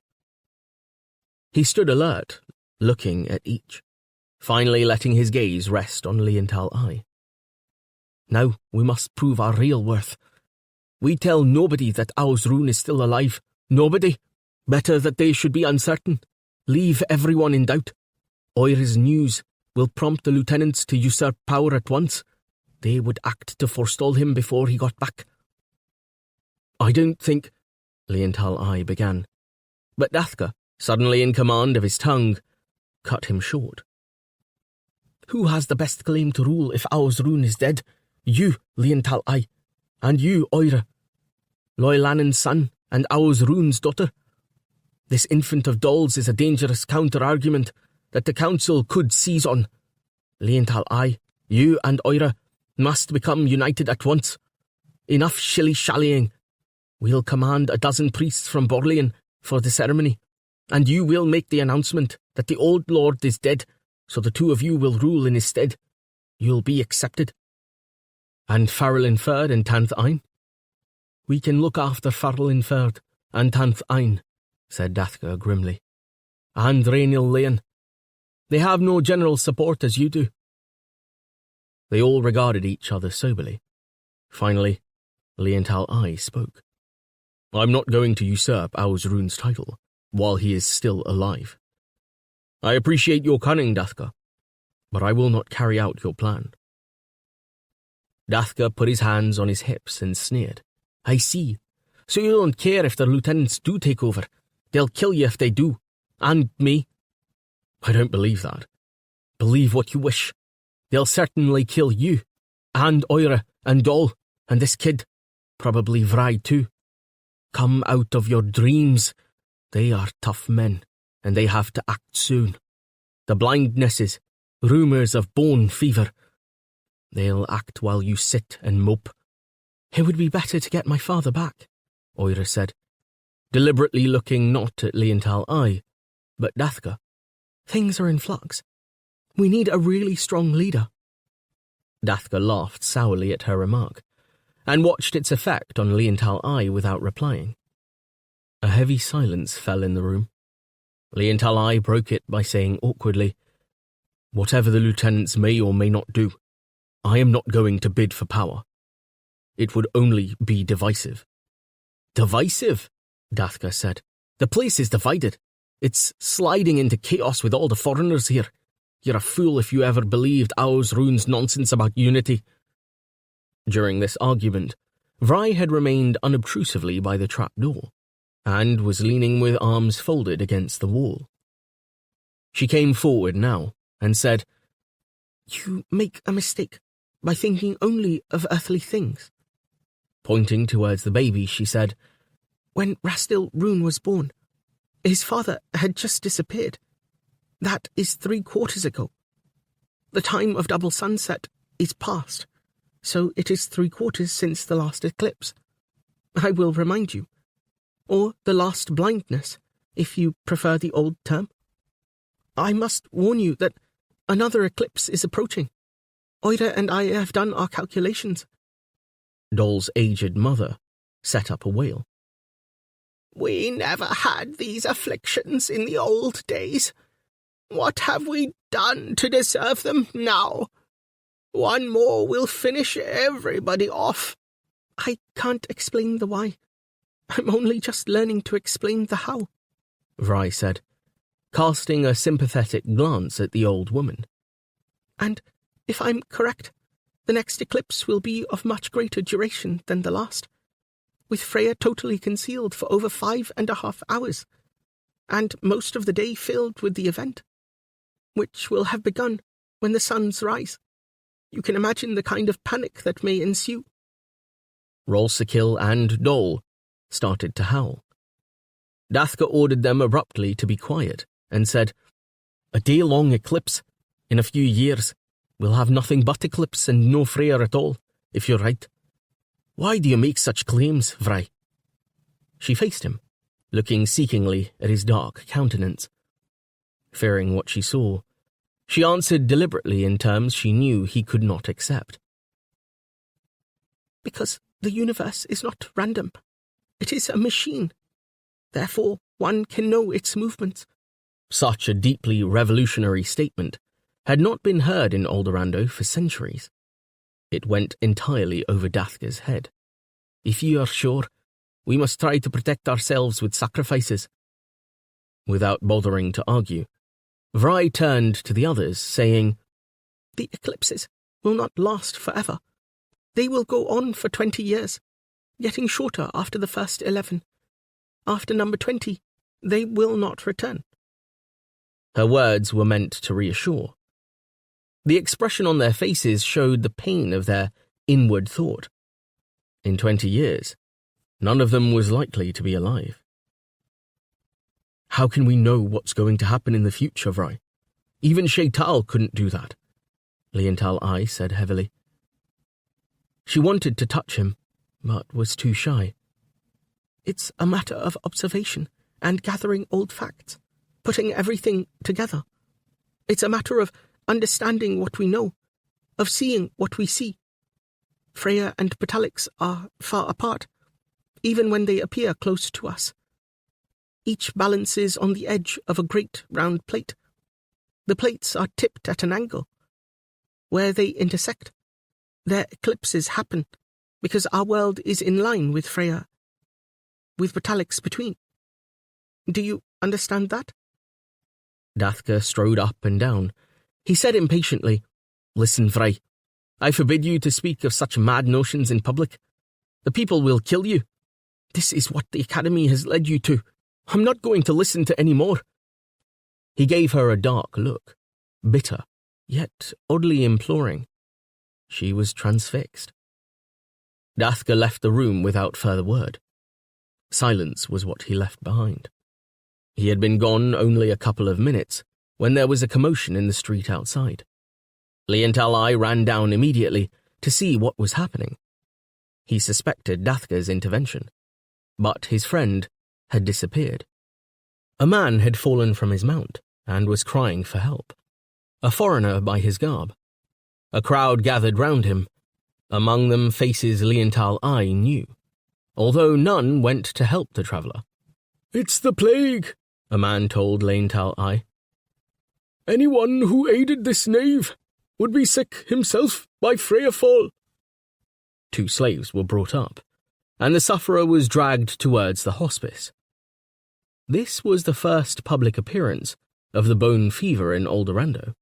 When Leontal I returned to Oidra's room, she had removed her hocksneys and was washing herself over a bowl, calling out from behind a curtain to Doll and Vry.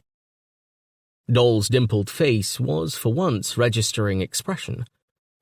She uncoupled Rastil Rune from her breast and passed him to her mother, saying, Listen, my friend. You must act. Call the people together and speak to them. Explain. Never mind Dathka. You should do that, Leontal I, Oira called. Remind everyone of how Aur's rune built Aldorando, and how you were his faithful lieutenant.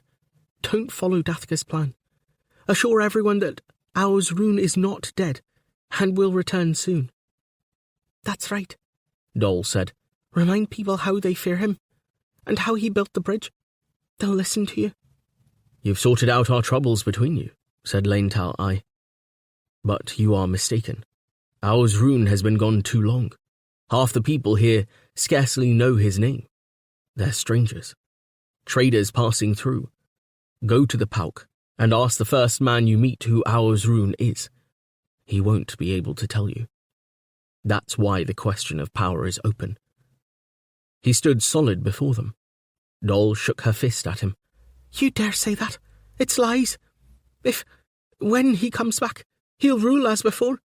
I'll see that he kicks out Farrelin Ferd and Tanth Ein too, not to forget that reptile, Rainil Lane. Maybe so. Maybe not, Dol.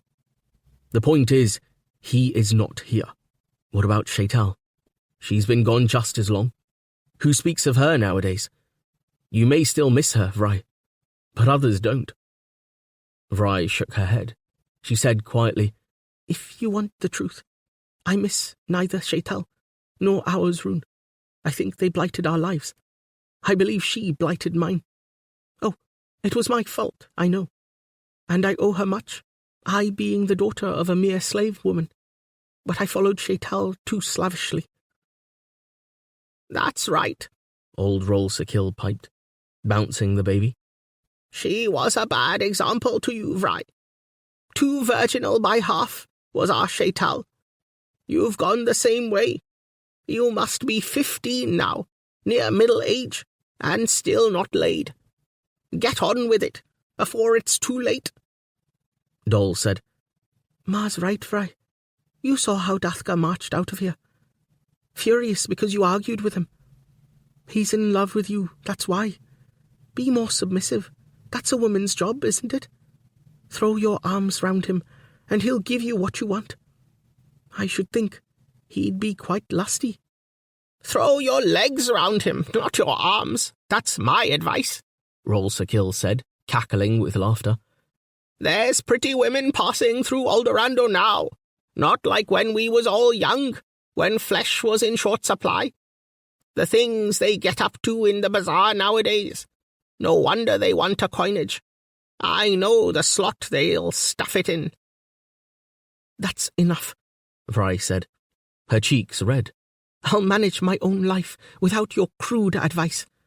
I respect Dathka, but I am not at all fond of him. Change the subject.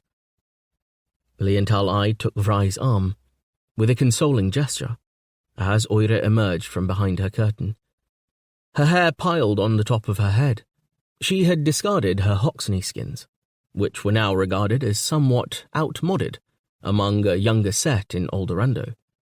Instead, she wore a green woolen dress which trailed almost to the ground. Vry's being advised to take a man soon, just like you, Laental I told her. At least Dathka's mature and knows his own mind. Laental I scowled at this remark. Turning his back on Oira, he said to Vry, Explain to me about the 20 eclipses. I don't understand what you were saying. How is the universe a machine? She frowned and then said, You've heard the elements before, but would not listen. You must be prepared to believe that the world is stranger than you give it credit for. I'll try to explain clearly. Imagine that the land octaves extend into the air high above us, as well as into the ground. Imagine that this world, which the Fagors call Hril Ikor, follows its own octave regularly. In fact, its octave winds round and round Batalix. Hril Ikor goes round Batalix once every 480 days, hence our year, as you know. Batalix does not move. It is we that move. What when Batalix sets every evening? Batalix is motionless in the sky. It is we that move. Laental I laughed. And the festival of double sunset, what moves then? The same. We move. Metallics and Freya remain stationary. Unless you believe that, I can explain no further. We have all seen the sentinels move, my dear Vry, every day of our lives. So what follows, supposing I believe both of them to be turned to ice? She hesitated, then said, Well, in fact, Metallics and Freya do move, as Freya grows brighter. Come, first you'd have me believe that they didn't move. Then they did. Stop it, Vry. I'll believe your eclipses when they happen, not before. With a scream of impatience, she raised her scrawny arms above her head. Oh, you're such fools! Let Embrudock fall. What difference would it make? You can't understand one simple thing. She left the room even more furiously than Dathka. There are some simple matters she don't understand either, Rolsekil said, cuddling the small boy. Vry's old room showed the change that had come to Oldorando. No longer was it so bleak. Oddments gathered from here and there decked the room. She had inherited some of Shaital's, and hence Loylanen's, possessions. She had traded in the bazaars. A star chart of her making hung near the window, with the paths of the elliptics of the two suns marked on it. On one wall hung an ancient map, given her by a new admirer. It was painted in coloured inks upon vellum. This was her Ottersal map, depicting the whole world, at which she never ceased to wonder. The world was depicted as round, its land masses encircled by ocean. It rested on the original boulder, bigger than the world, from which the world had sprung or been ejected. The simple outlined land masses were labelled Sibornal, with Campanlat below, and Hespagarat, separate at the bottom. Some islands were formally indicated. The only town marked was Ottersal, set at the centre of the globe. She wondered how far away one would have to be to see the actual world in such a way. Metallics and Freya were two other round worlds, as she well understood, but they had no support from original boulders beneath them. Why then did the world need one? In a niche in the wall, beside the map, stood a little figurine, which Dathka had brought her. She lifted it down now, cradling it in her palm rather abstractedly. It depicted a couple enjoying coition. In a squatting position, man and woman were carved out of one stone. The hands through which the object had passed had worn them into anonymity. Age had rendered them both featureless. The carving represented the supreme act of being together, and Vry regarded it longingly, as it rested in her hand. That's unity, she mumbled in a low voice. For all her friends' teasing, she wanted desperately what the stone represented. She also recognized, as Shaital had before her, that the path to knowledge was a solitary one. Did the figurine portray a pair of real lovers, whose names had been lost far in the past? It was impossible to tell. In the past lay the answers to much that was in the future. She looked hopelessly at the astronomical clock she was trying to construct from wood, which lay on the table by her narrow window. Not only was she unused to working in wood, but she still had not grasped the principle that maintained the world. The three wandering worlds, and the two sentinels in their paths. Suddenly, she perceived that a unity existed among the spheres. They were all of one material, as the lovers were of one stone, and a force as strong as sexual need bound them all mysteriously together, dictating their movements. She sat down at her table and commenced wrenching the rods and rings apart, trying to rearrange them in a new order. She was thus engaged when there was a tap at her door. Rainil Leyen sidled in, giving hasty looks about him, to see that nobody else was in the room. He saw her framed in the pale blue rectangle of window, the light brooding on her profile. She held a wooden ball in one hand. At his entrance, she half started up, and he saw her, for he watched people closely. That her habitual reserve had left her for once. She smiled nervously, smoothing her Hoxney skin over the definitions of her breast. He pushed the door closed behind him. The master of Tanners had assumed grandeur these days.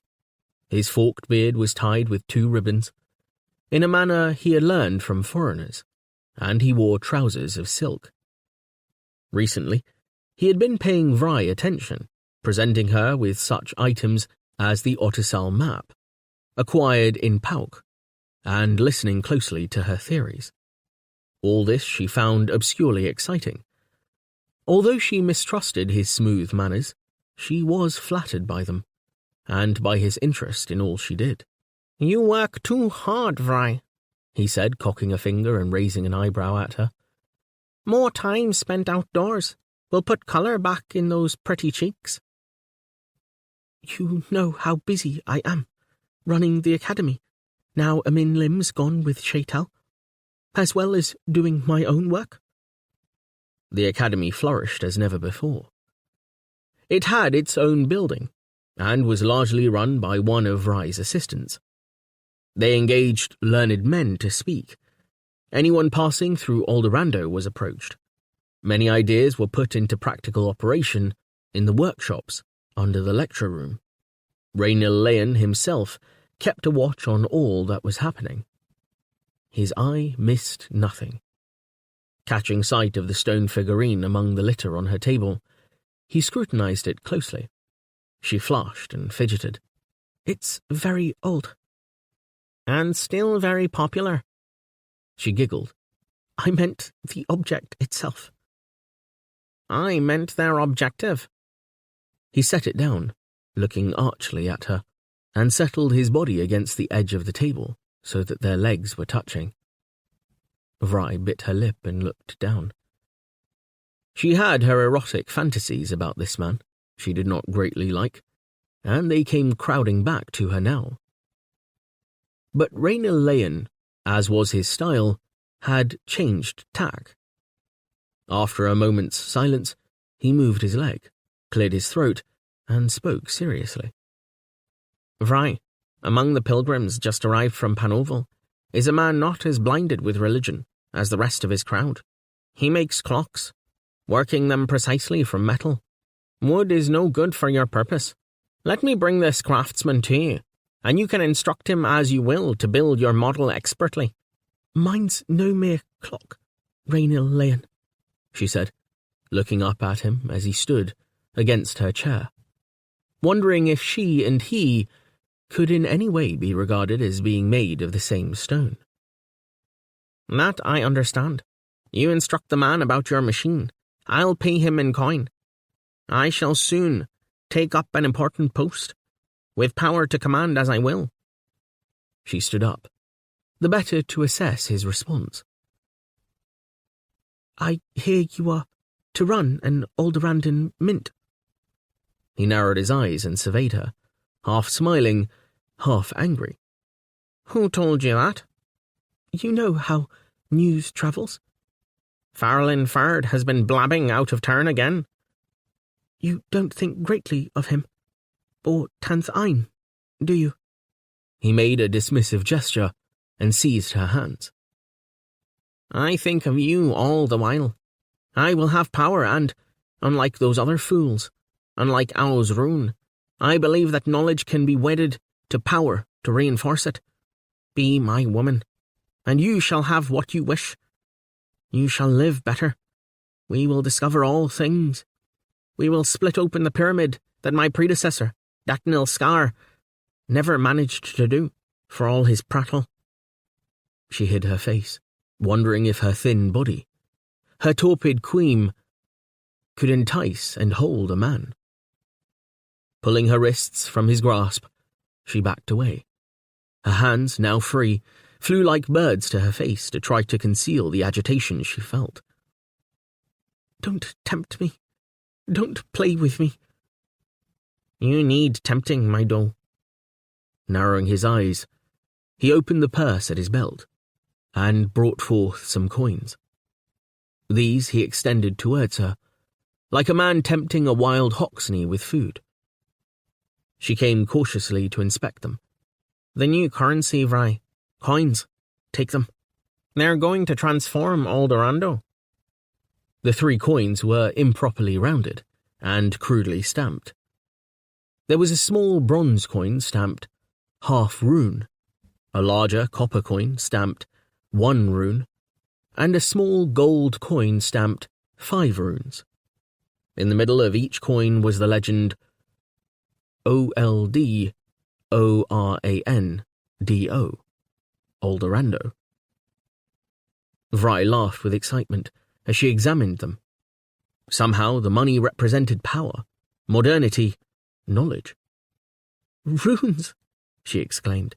That's rich. The very key to riches. She set them on her worn table. I'll test your intelligence with them, Rainil Leyan. What a way you do court a man, he laughed, but saw by her narrow face that she was serious. Let the half rune be our weld, Hrl Ikor. The big 1 rune is Betalix. This little gold one is Freya. With her finger, she made the half rune circle about the rune. This is how we move through the upper air. 1 circle is 1 year, in which time the half rune has revolved like a ball 480 times. See? When we think we see the rune move, it is we who move on the half rune.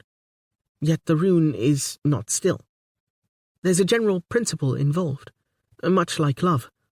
As a child's life revolves about its mother, so does the half runes about the rune. And so also does the rune, I have decided, about the 5 runes. You have decided?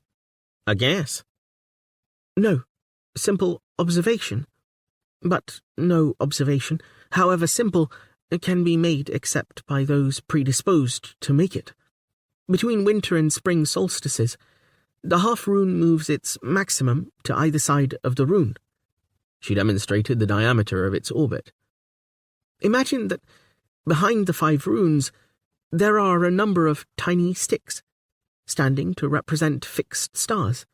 Then, imagine you are standing on the half rune. Can you imagine that? More. I can imagine you standing there with me. She thought how quick he was, and her voice shook as she said, There we stand, and the half rune goes first this side of the rune, then the other. What do we observe? Why, that the 5 runes appears to move against the fixed stars behind it. Only appears? In that respect, yes. The movement shows both that Freya is close, compared to the stars, and that it is we who really move, and not the sentinels. Rainil Leyan contemplated the coins. But you say that the 2 small denominations move about the 5 runes. You know that we share a guilty secret. There's the matter of your predecessor illegally presenting Shaital with information from your corp book. From King Dennis's dating, we know that this is the year we would call 446. That is the number of years after someone... Nadir. I've had a better chance than you to puzzle that dating out, my doe, and other dates to compare it with. The date 0 is a year of maximum cold and dark, according to the Dennis calendar. Exactly what I believe. It is now 446 years since Freya was at its feeblest. But Alex never changes its light intensity. Freya does, for some reason. Once I believed that it grew bright or dim at random. But now I think that the universe is no more random than a stream is random. There are causes for things. The universe is a machine, like this astronomical clock, which seeks to imitate it. Freya is getting brighter because it approaches. No, vice versa. We approach Freya. It's hard to shake off the old ways of thought when they are embedded in the language. In the new language, the half rune and the rune are approaching the 5 runes. He fiddled with the little ribbons on his beard. Vry watched him thinking over her statement. Why is the approach theory preferable to the dim-bright theory? She clapped her hands. What a clever question to ask. If metallics doesn't fluctuate from dim to bright, why should Freya? The half-rune always approaches the rune, though the rune always moves out of the way. So, I think the rune approaches the 5 runes in the same way, taking the half-rune with it, which brings us to the eclipses. She circulated the 2 lower denomination coins again. You see how the half-rune reaches a point each year where observers on it, you and I, would not see the 5 because the 1 would get in the way. That is an eclipse. So, why isn't there an eclipse every year? It spoils all your theory if one part of it is wrong, just as a Hoxney won't run with only 3 legs. You're smart, she thought. Much smarter than Dathka or Liental I. And I like clever men, even when they're unscrupulous. Oh, there's a reason for it, which I can't properly demonstrate, and that's why I'm trying to build this model. I'll show you soon. He smiled, and took her slender hand again. She trembled, as if she were down the Brassimip tree. You shall have that craftsman here tomorrow, working in gold to your specifics. If you will agree to be mine, and let me publish the news, I want you close, in my bed. Oh, you will have to wait. Please, please. She fell trembling into his arms as he clutched her. His hands moved over her body, seeking her narrow contours. He does want me, she thought, in a whirl. He wants me in a way Dathka doesn't dare. He's more mature, far more intelligent. He's not half so bad as they make out. Shaital was wrong about him. She was wrong about a lot of things. Besides, manners are different in Aldorando now, and, if he wants me, he shall have me. The bed, she gasped, tearing at his clothes. Quick, before I change my mind. I'm so divided. Quick, I'm ready. Open. Oh, my trousers. Have a care. But he was pleased by her haste. She felt, she saw, his rising excitement, as he lowered his bulk onto her. She groaned as he laughed. She had a vision of 2 of them, one flesh, whirling among the stars in the grip of a great, universal power. Anonymous, eternal. The hospice was new and not yet complete. It stood near the fringes of the town, extending from what had been called Prast's Tower in the old days. Here came those travellers who had fallen sick on their journeyings. Across the street was the establishment of a veterinary surgeon who received sick animals. Both hospice and surgery had a bad name. It was claimed that the tools of their respective trades were interchangeable, but the hospice was efficiently run by the first woman member of the apothecary corps, a midwife and teacher at the academy known to all as Ma Scantium. After the flowers with which she insisted on decking the wards under her command, a slave took Laental Eye to her. She was a tall, sturdy person of middle age, with plenty of bosom, and a kindly expression on her face. One of her aunts had been Nachri's woman. She and Laental Eye had been on good terms for many years. I've 2 patients in an isolation ward I want you to see, she said, selecting a key from a number that hung at her belt. She had discarded Hoxney's in favour of a long saffron apron dress, which hung almost to the floor. Ma Scantium unlocked a sturdy door at the rear of her office. They went through into the old tower and climbed the ramps until they were at the top. From somewhere below them came the sound of a clo, played by a convalescent patient. Laental Eye recognized the tune. Stop, stop, Voral River. The rhythm was fast, yet with a melancholy which matched the useless exhortation of the chorus. The river ran and would not stop. No, not for love or life itself. Each floor of the tower had been divided into small wards, or cells, each with a door with a grill set in it. Without a word, Mar Scantium slid back the cover over the grill and indicated that Laental Eye was to look through. There were 2 beds in the cell, each bearing a man. The men were almost naked. They lay in locked positions, nearly rigid, but never entirely still.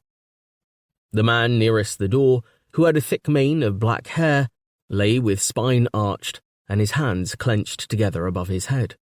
He was grinding his knuckles against the stone wall, so that they seeped blood, which ran down the blue-veined paths of his arms. His head rolled stiffly at awkward angles. He caught sight of Laental Eye at the grill, and his eyes tried to fix on him, but the head insisted on its continued slow-motion movement. Arteries in his neck stood out like cords.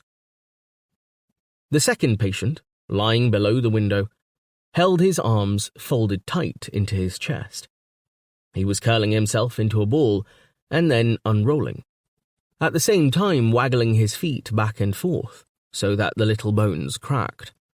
His gaze, distraught, moved between floor and ceiling. Laental Eye recognized him as the man who had collapsed in the street.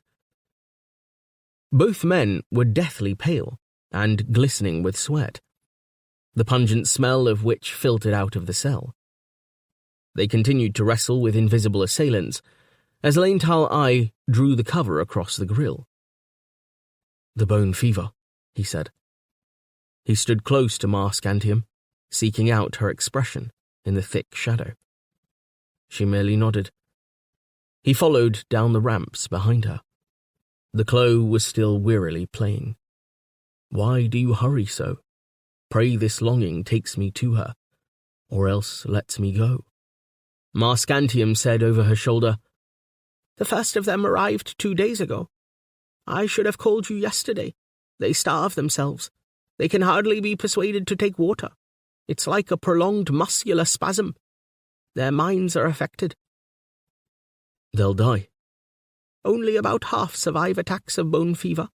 Sometimes, when they have lost 1/3 of their body weight, they simply pull out of it. They then normalize to their new weight. Others go mad and die, as if the fever got in their harnies and killed them." Laental Eye swallowed, feeling his throat dry. Back in her office, he took a deep inhalation of a bunch of scantium and rage on the windowsill to cleanse the stench in his nostrils. The room was painted white. "Who are they? Traders?" "They have both come from the east, traveling with different groups of Mahdi's. One's a trader, one's a bard. Both have Fagor slaves, which are at present in the vet's surgery. You probably know that bone fever can spread fast and become a major plague. I want those patients out of my hospice. We need somewhere away from town where we can isolate them. These won't be the only cases." "You've spoken to Farrellin Ferd about it?" She frowned. "Worse than useless. First of all, he and Tanth Ein said the sick must not be moved from here. Then they suggested killing them and dumping the bodies in the Voral." "I'll see what I can do. I know a ruined tower about 5 miles away. Perhaps that would be suitable." "I knew you'd help." She put a hand on his sleeve, smiling. "Something brings the disease. Under favorable conditions, it can spread like a fire. Half the population would die. We know of no cure.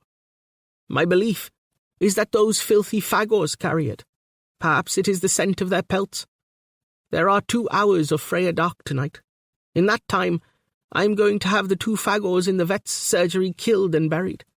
I want to tell someone in authority, so I'm telling you. I knew you'd be on my side." "You think they will spread bone fever further?" "I don't know. I just don't wish to take any risks. There may be another cause entirely. The blindness may bring it. Wutra may send it." She tucked her lower lip in. He read the concern in her homely face. Bury them deep where the dogs can't scratch them up again. I'll see about the ruined tower for you. Are you expecting...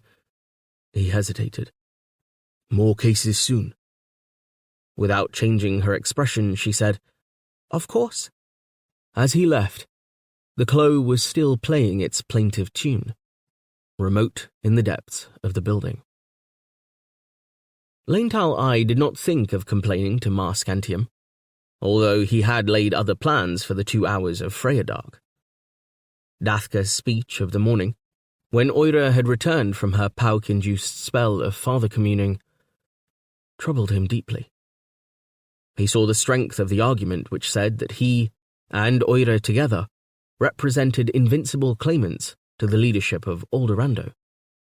In general, he wanted what was rightfully his, as anyone else did, and he certainly wanted Oira. But did he want to rule Aldorando? It seemed that Dathka's speech had subtly changed the situation. Perhaps he could now win Oira only by taking power. This line of thought occupied his mind, as he went about Mar Scantium's business, which was everyone's business. Bone fever was no more than a legend, yet the fact that nobody had experienced the reality made the legend all the more dark. People died. Plague was like the manic stepping up of a natural process. So, he worked without complaint, conscripting help from Goija Hin. Together, Laental I and the slave driver collected the 2 fagors belonging to the bone fever victims and sent them into the isolation cell.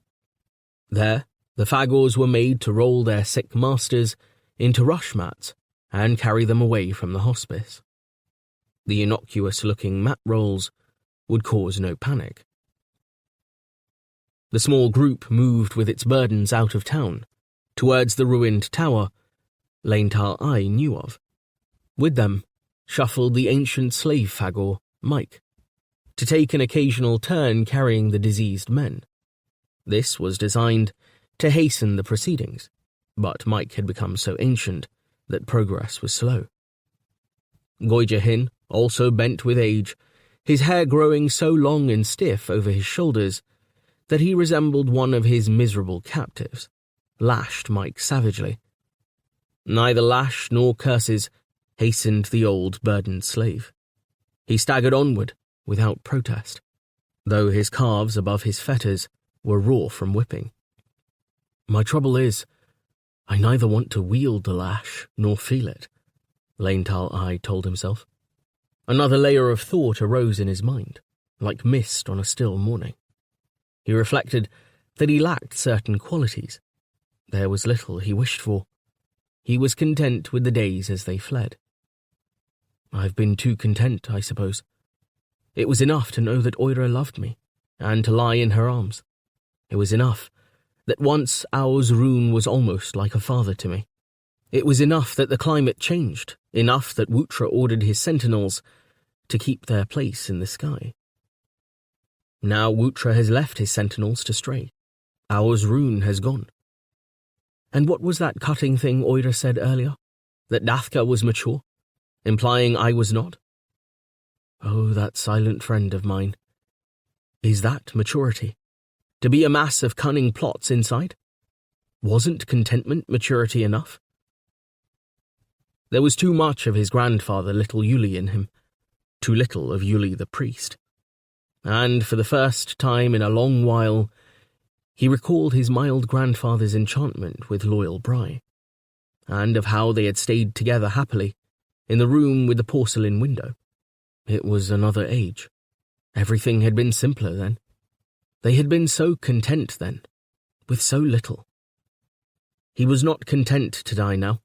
Not content to be killed by the lieutenants if they thought him involved with Dathka's plotting, and not content either to die of the bone fever, contracted from these 2 wretches they were carrying away from the city. It was still 3 miles to the old tower he had in mind. He paused. The fagors and Goija Hin trudged on automatically with their vile burdens. Here he was again, once more meekly doing what was asked of him. There was no reason for it. His stupid habit of obedience had to be broken. He shouted to the Fagors. They halted. They stood where they were without moving. Only the burdens on their shoulders creaked slightly. The group was standing on a narrow track with thickets of dog thrush on either side. A child had been eaten near here a few days earlier. Evidence suggested a saber-tongue had been the killer. The predators came in close to settlements, now that wild hoxneys were scarce. So there were few people about. Laental Eye struck in among the bushes. He got the Fagors to carry their sick masters into the thicket and set them down. The monsters did so carelessly, so that the men rolled on the ground, still in locked positions. Their lips were blue, peeled back to reveal yellow teeth and gums. Their limbs were distorted, their bones creaked. They were in some way aware of their position, yet unable to cease a constant motor movement, making their eyeballs roll horribly in their stretched facial skin. "You know what's the matter with these men?" Laental Eye asked. Goijahin nodded his head and smiled evilly, to demonstrate his mastery over human knowledge. "They're ill," he said. Nor did Laental Eye forget the fever he had once caught off a Fagor. "Kill the men. Make the Fagors scrape out graves with their hands, as fast as you can."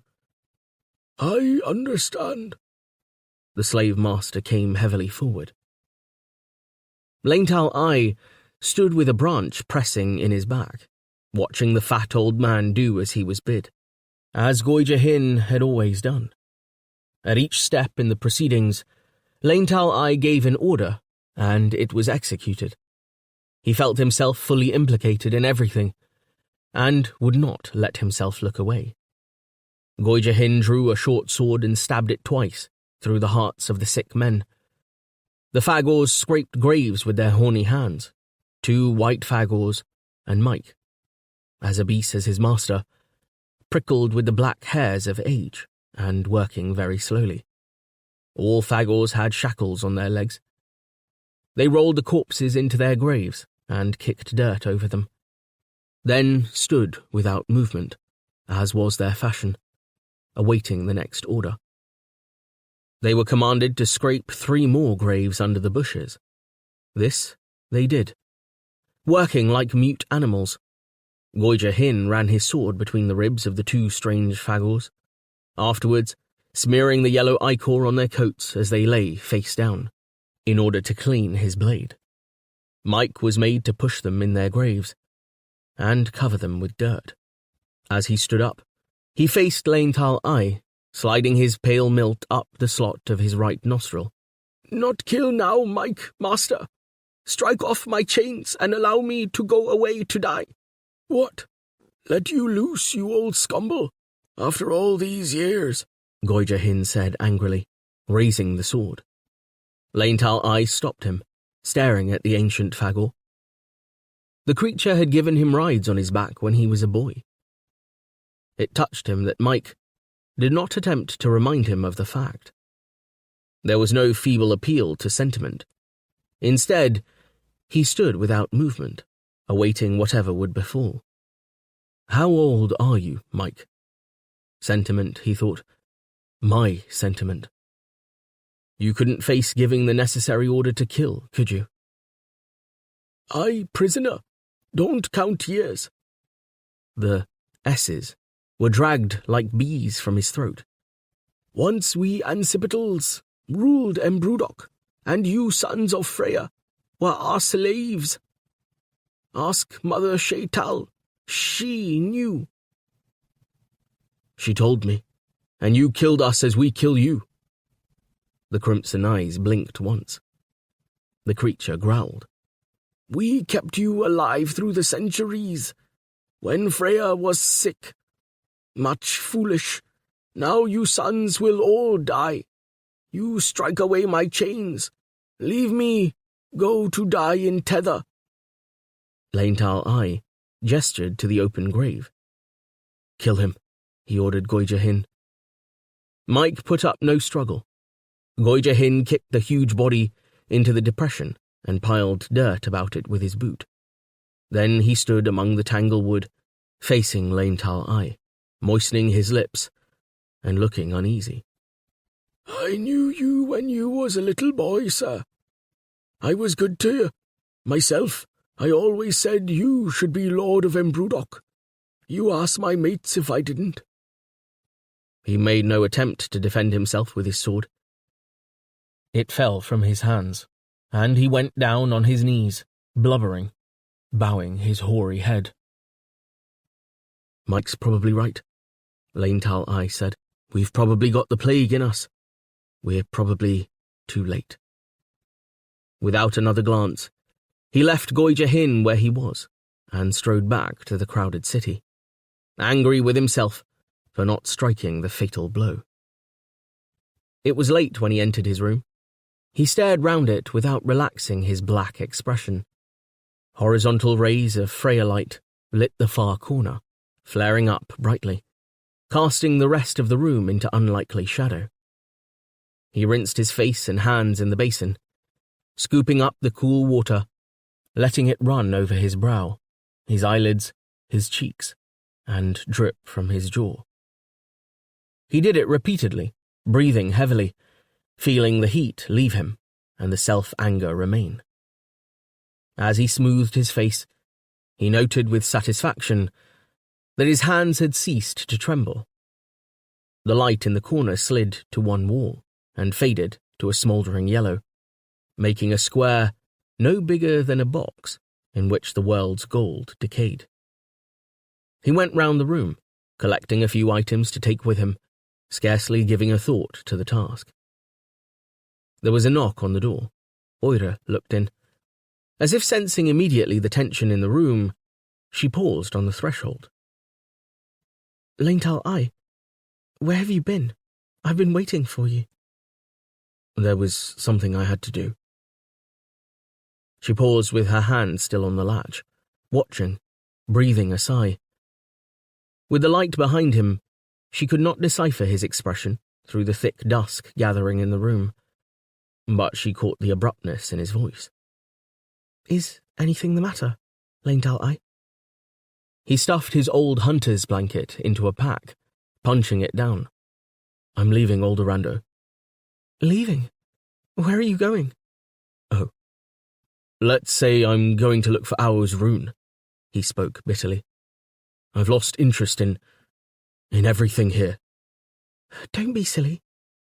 She moved a step forward as she spoke, to see him better, thinking how large he seemed in the low-ceilinged room. How will you seek him in the wilderness? He turned to face her, slinging the pack over one shoulder. Do you think it's sillier to seek him in the real world, or to go down in Pauk, among the Gossies to find him as you do? You were always telling me I had to do something great. Nothing satisfied you. Well, now I'm off, to do or die. Isn't that something great? She laughed feebly and said, I don't want you to go. I know what you want. You think Dathka is mature and I'm not. Well, to hell with that. I've had enough. I'm going. As I always longed to do. Try your luck with Dathka. I love you, Lane Tal Ai. Now you're acting like Ao's rune. He took hold of her. Stop comparing me with other people. Perhaps you're not as clever as I thought, or you'd know when you were hurting me. I love you too, but I'm going. She screamed. Why are you so brutal? I've lived with brutes long enough. Stop asking stupid questions. He put his arms round her, dragging her close, and kissed her hard on the mouth, so that her lips were forced back and their teeth slid together. I hope to be back, he said. He laughed sharply at the stupidity of his own remark. With a final glance, he left, slamming the door behind him, leaving her in the empty room. The gold had died to ashes. It was almost dark, though she saw points of fire in the street outside. Oh, scum, she exclaimed. Curse you, and curse me too. Then she recovered herself, ran to the door, and flung it open, shouting to him. Lane Tal Ai was running down the stairs and did not respond. She ran after him, clutching his sleeve. Leintal Eye, you idiot! Where are you going? I'm going to saddle up Gold. He said it so angrily, wiping his mouth on the back of his hand, that she remained where she was. Then the thought occurred to her that she must get Dathka at once. Dathka would know how to deal with his friend's madness. Just recently, Dathka had become elusive. Sometimes he slept in the unfinished building across the Voral, sometimes in one tower or another, sometimes in one of the doubtful new places springing up.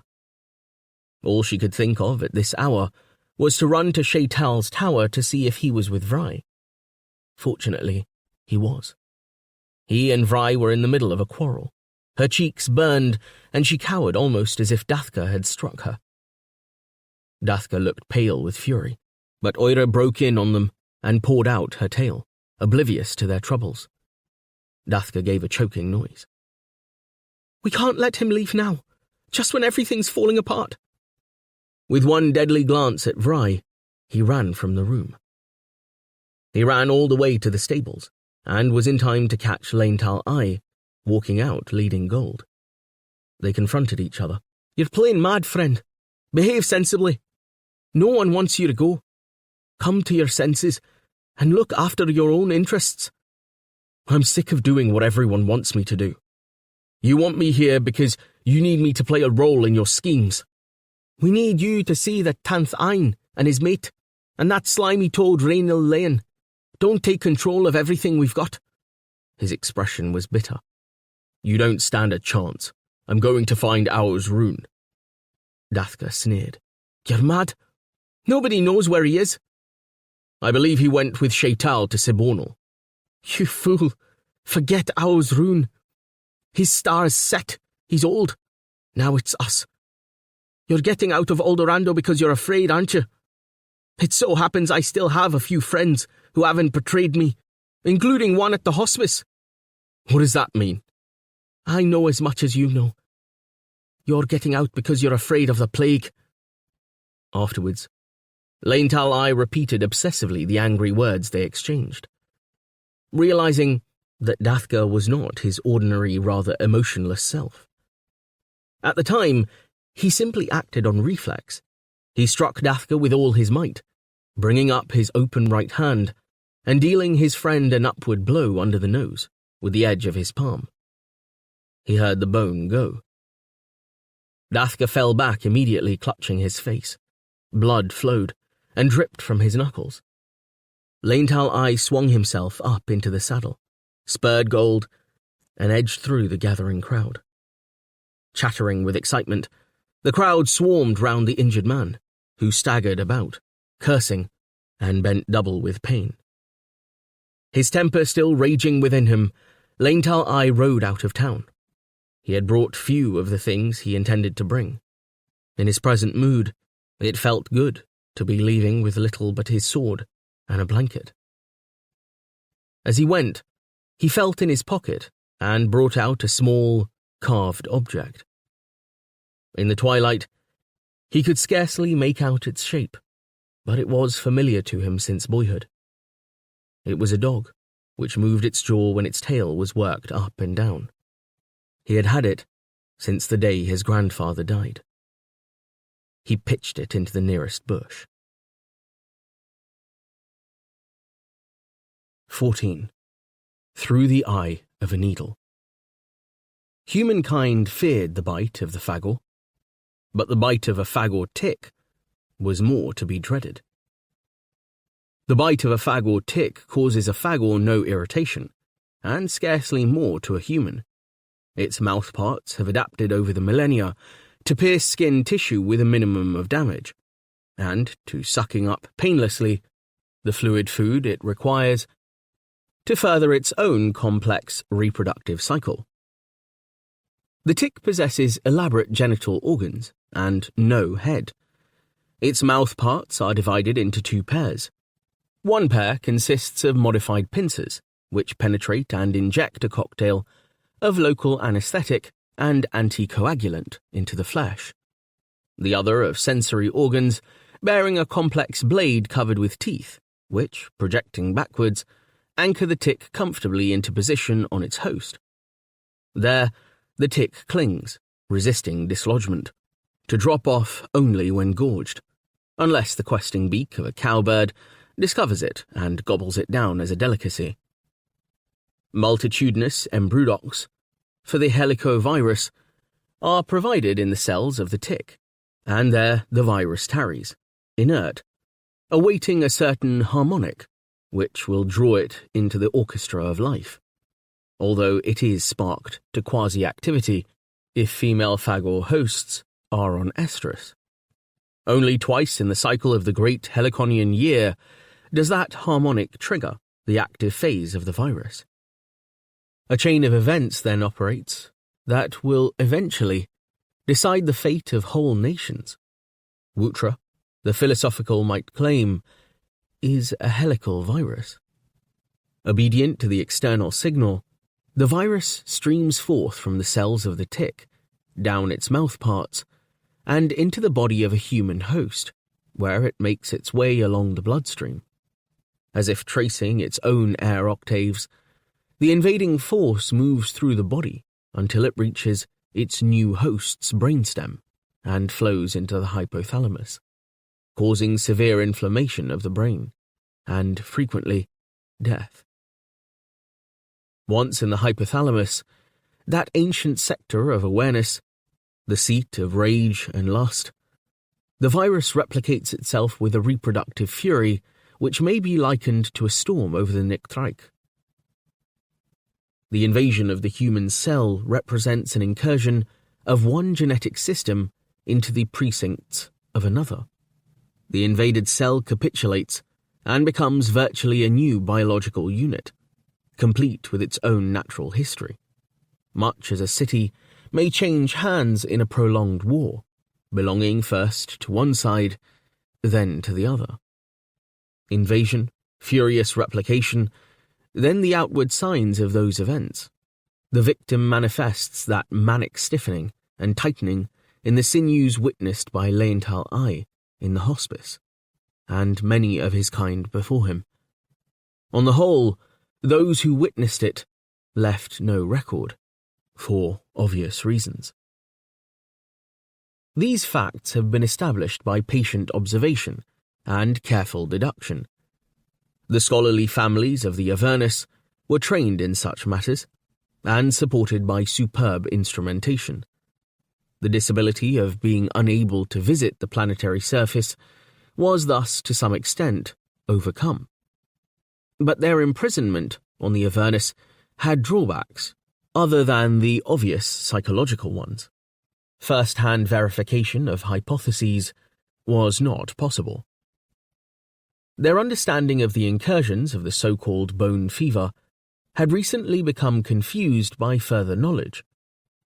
The situation was again open to debate, for the Pin family had pointed out that it was during the time of the 20 eclipses and the incursions of the virus when, in Oldorando at least, a major change of human diet took place. Radel had gone out of fashion. The Brassimip crop, full of vitamins, which had sustained the community throughout centuries of winter, had fallen from general favour.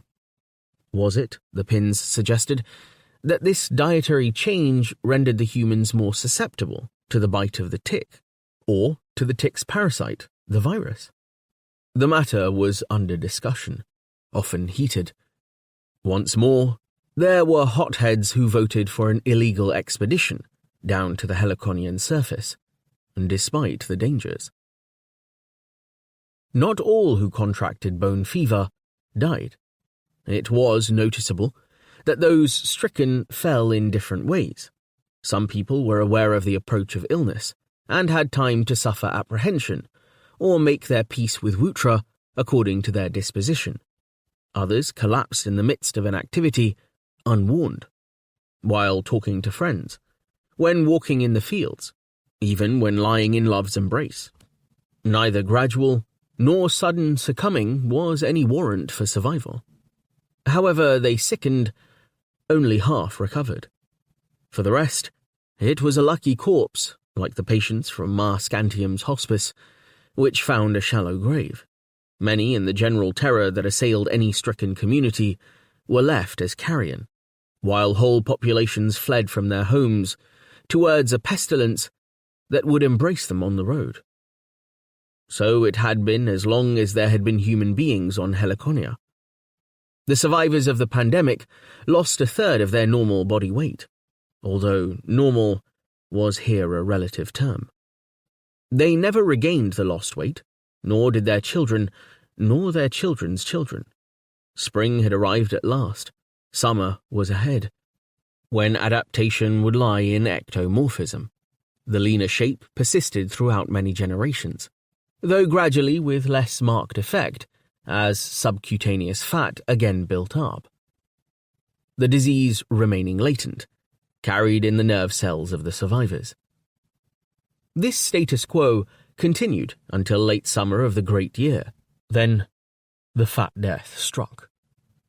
As if in compensation for such extreme seasonal dimorphic contrasts, the two sexes on Helliconia were similar in stature, and in body and brain weight. Both sexes, when adult, weighed on average about 12 stains, to use the old Alderandon measure. If they lived through bone fever, they would emerge as a lanky 8 stains or less. The next generation adjusted to its new skeletal appearance. Succeeding generations then slowly increased average body weight until the ravages of the more obscene Fat Death brought about another dramatic change. Ours Rune was one who survived the first onslaught of this cycle of the pandemic. After him, many hundreds of thousands were destined to suffer and die, or pull through. Some, hidden in remote corners of the world wilderness, might entirely escape the plague, but their descendants would be disadvantaged in a new world, would be treated as freaks, would stand small chance of continuance. The two great diseases, to which the Fagor tick played vector, were in reality one disease, and that one disease, that Shiva of diseases, that destroyer and saviour, carried on its bloodied sword survival for mankind in the extravagant conditions of the planet. Twice in 2,500 Earth years, Heliconian humanity had to go through the eye of the needle, plied by the Fagor tick. It was the price of their survival, of their continued development. From the carnage, from the apparent disharmony, came an underlying harmony, as if among the screams of agony, a reassurance rose from the deepest springs of being to murmur that all was ineffably well. Only those who could believe would believe such reassurance. When the sound of cracking muscle faded, in flowed a strange, watery music. A principle of fluidity established itself over the barrens of pain, manifest first of all to Ours Rune's hearing. All that presented itself to his returning vision was a collection of rounded shapes, speckled, striated, or of dull uniform hue. They had no meaning, nor did he seek for meaning. He simply remained where he was, back arched, mouth open, waiting until his eyeballs ceased jerking and he could focus his sight. The liquid harmonies helped his return to awareness. Although he was unable to coordinate his body, he became conscious that his arms were in some fashion imprisoned. Random thoughts visited him. He saw deer running, himself running, leaping, striking, a woman laughing. He was astride. Sunlight crackled through head-high trees. His muscles gave sympathetic spasms, like those of an old dog dreaming by a campfire. The rounded shapes resolved themselves into boulders. He was wedged among them, as if himself inorganic. A young tree, uprooted far upriver and stripped of its bark, was inextricably mingled with boulders and grit. He lay against it, similarly entwined, hands lost somewhere far above his skull. With painful care, he drew his limbs together. He sat up after a while, arms resting on knees, and looked long at a teeming river. Deep pleasure welled up in him as he listened to its sound. He crawled forward on hands and knees, feeling his skins flap loose about his body, to a strip of beach no wider than his hand. He gazed with vacant gratitude at the ceaseless flood. Night came. He lay with his face on pebbles. Morning came. The light of 2 suns struck down upon him. He became warm. He stood up, steadying himself against an upthrust branch. He turned his shaggy head, delighted by the ease with which the slight movement was accomplished. A few yards away, separated by narrow frothing water, the Fagor stood watching him. "So, you come alive again," it said. Back through years and cycles, now remote in antiquity, it had been the custom in many parts of Helliconia, and in the continent of Campanlat in particular, to kill the king of any tribe who showed signs of age. Both criteria and mode of dispatch had differed with different tribes. Though kings were regarded as set down on earth by Akka or Wutra, their lives were abruptly terminated. Once he showed grey hair, or became unable to sever a man's head from his body with one blow of an axe, or failed to satisfy the sexual desires of his wives, or could no longer jump a certain stream or chasm, or whatever the tribal criterion might be. Then the king was strangled, handed a poisoned cup, or by other methods disposed of. In the same way, members of tribes who exhibited symptoms of the killer diseases, who began to stretch and groan, were forthwith dispatched. In earlier days, no mercy was known. Burning was often their fate, because of a belief in the healing power of flame, and with the sufferer to the pyre went his family and household. This savage proprietary right rarely served to ward off the onslaught of an epidemic, so that the screams of the burning often fell on ears that buzzed already with the first intimations of illness. Through all adversity, the generations of humankind slowly grew more civilized. This was markedly so, if we consider that the first token of civilization, without which men cannot live together and desperate anarchy prevails, is sympathy for one's fellows, imaginative warmth for their failings. Now hospitals had come into existence.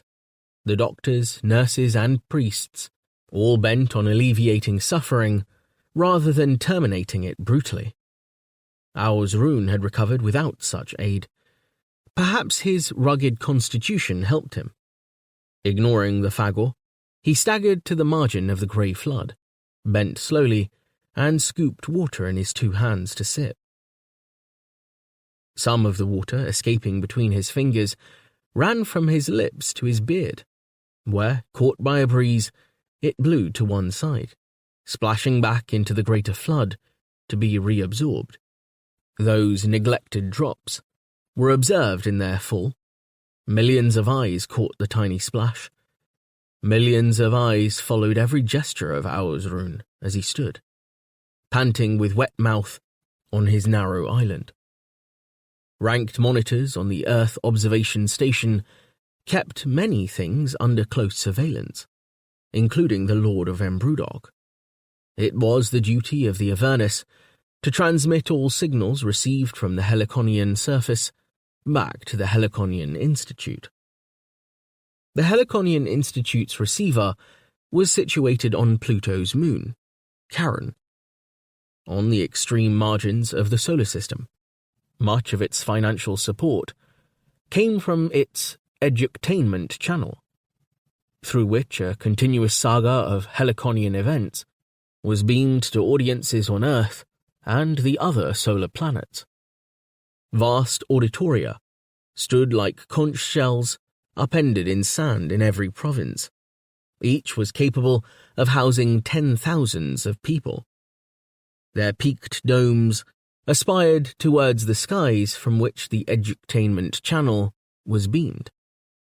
On occasion, these auditoria remained almost deserted for years at a time. Then, responding to some new development on the distant planet, audiences would again increase. People came like pilgrims. Helliconia was Earth's last great art form. Nobody on Earth, from its rulers to its sweepers, was unfamiliar with aspects of Heliconian life. The names of Aos-Rune, Shaital, Vry, and Laintar-I were on everyone's lips. Since terrestrial gods died, new figures had arrived to take their place. Audiences received Aos-Rune as a contemporary, removed only to another sphere, like a Platonic ideal casting its shadow on the vast cave of the auditorium. These audiences were again filling the auditoria to capacity. They entered on sandaled feet. Rumours of the forthcoming plague, of the eclipse, spread round Earth almost as they spread round Eldorado, drawing in thousands whose lives were transformed by their wonder and concern for Helliconia. A few of those pilgrims who watched reflected on the paradox imposed on them by the size of the universe. The 8 learned families on the Avernus lived at the same time as the Heliconians. Their lives were contemporaneous in every sense, though the helicovirus decreed that they were sundered indefinitely from the Earth-like world they studied. Yet how much more sundered were the 8 families from that distant world they regarded as their native planet.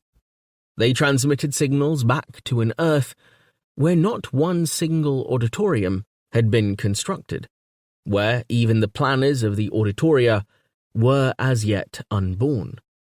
The signals took 1,000 years to cross the compartments of space between the two systems. In that millennium, it was not Helliconia done which changed. And those who now sat wordless in the auditoria saw the immense figure of Aos-Rune on the hollow screens, saw him sip water which blew from his lips to merge with the flood below, as it was 1,000 years ago, 1,000 light years away.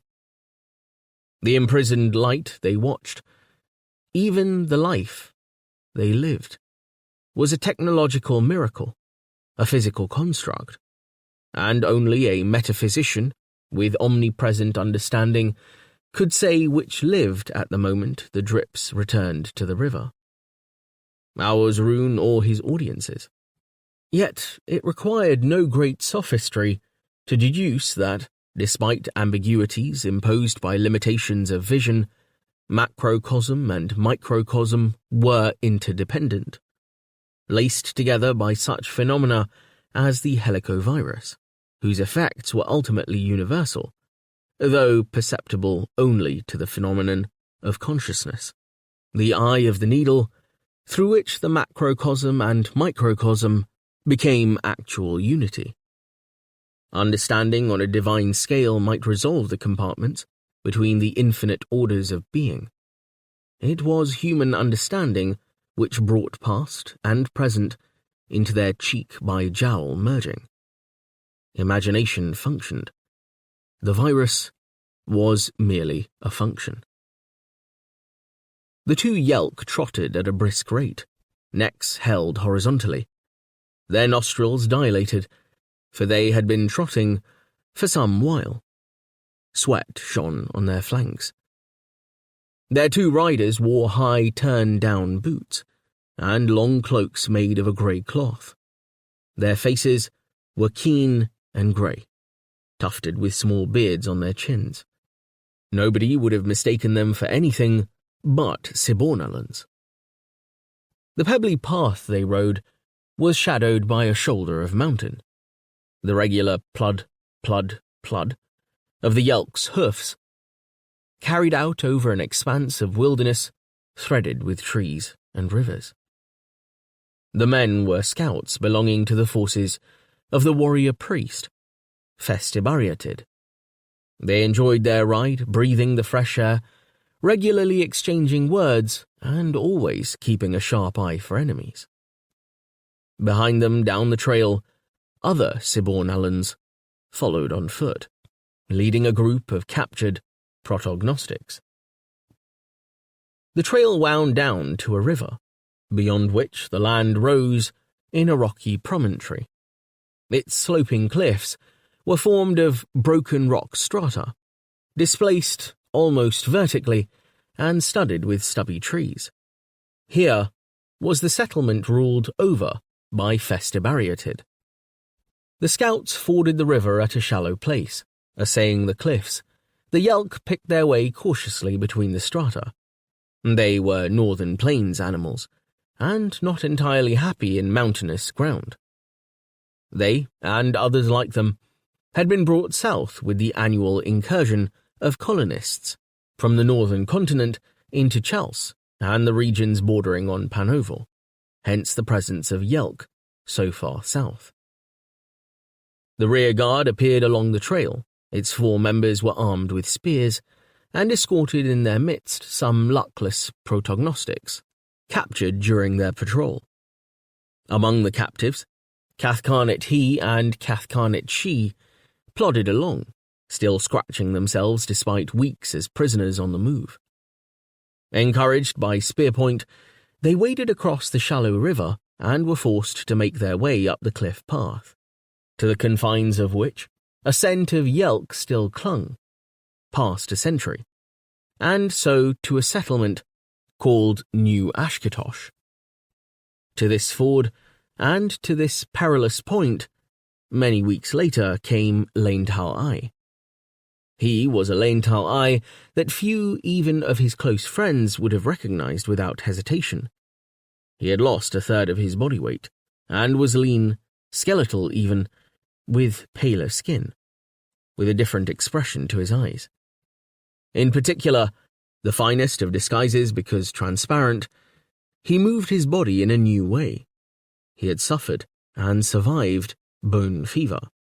On leaving Aldorando, he had struck out to the northeast, across what was later known as Rune's Moor, in the direction that Shaital and her cortege had taken.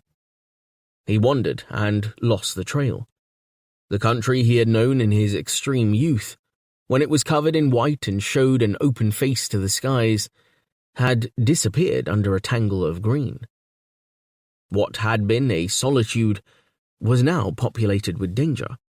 He was aware of restless movement, not only of harried animals, but of human, semi-human, and ancipital beings, all stirred up by the tide of the seasons. Hostile young faces peered through the bush at every turn. Every shrub had ears as well as leaves. Gold was nervous in forest. Hoxneys were creatures of the wide open spaces.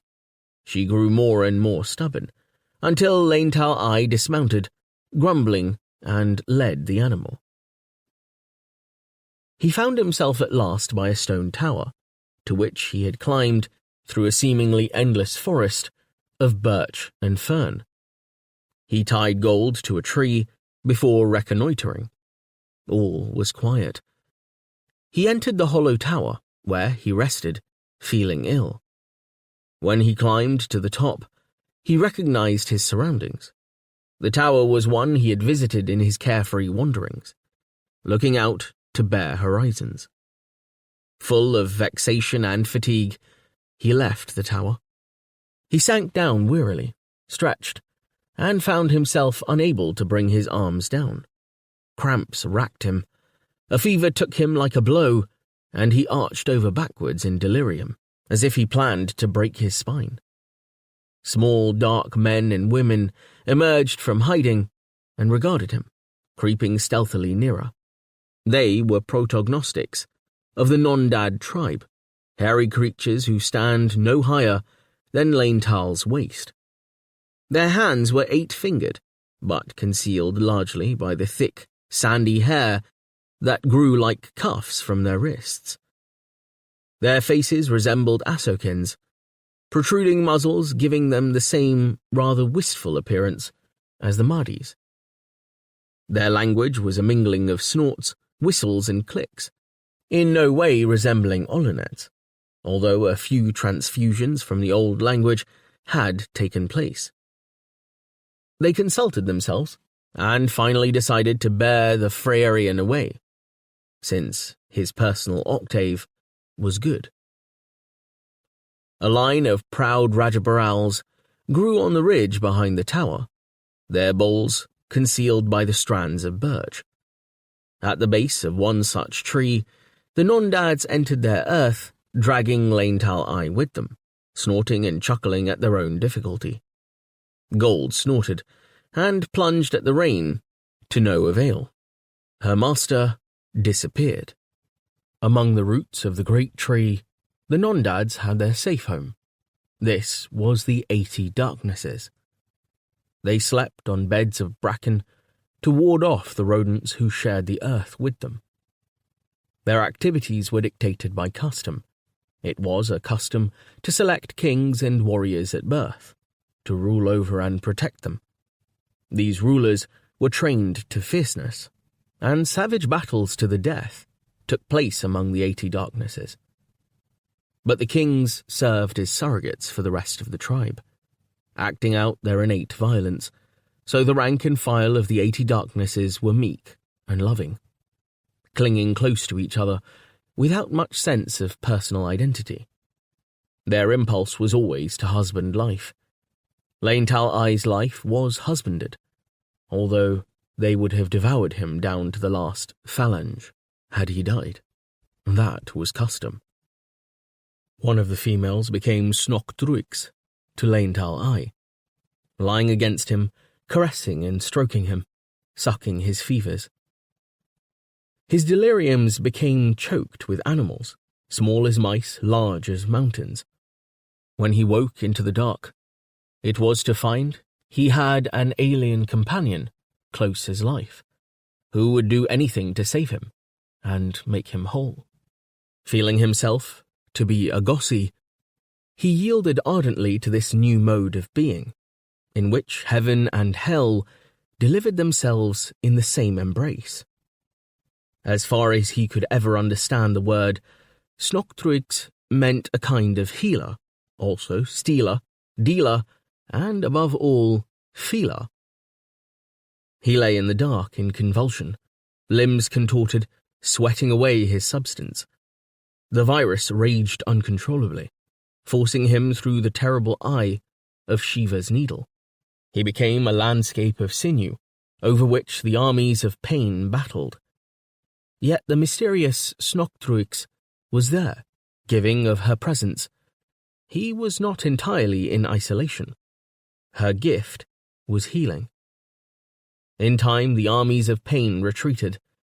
The voices in the 80 Darknesses gradually made themselves intelligible, and he began dimly to comprehend what had happened to him. The extraordinary language of the Nondads had no words for food, drink, love, hunger, cold, warmth, hate, hope, despair, hurt, though it seemed that the kings and warriors, battling in the far dark, did. Instead, the rest of the tribe devoted their spare hours, which were many, to prolonged discussion concerning the ultimates. The necessities of life remained wordless, because contemptible.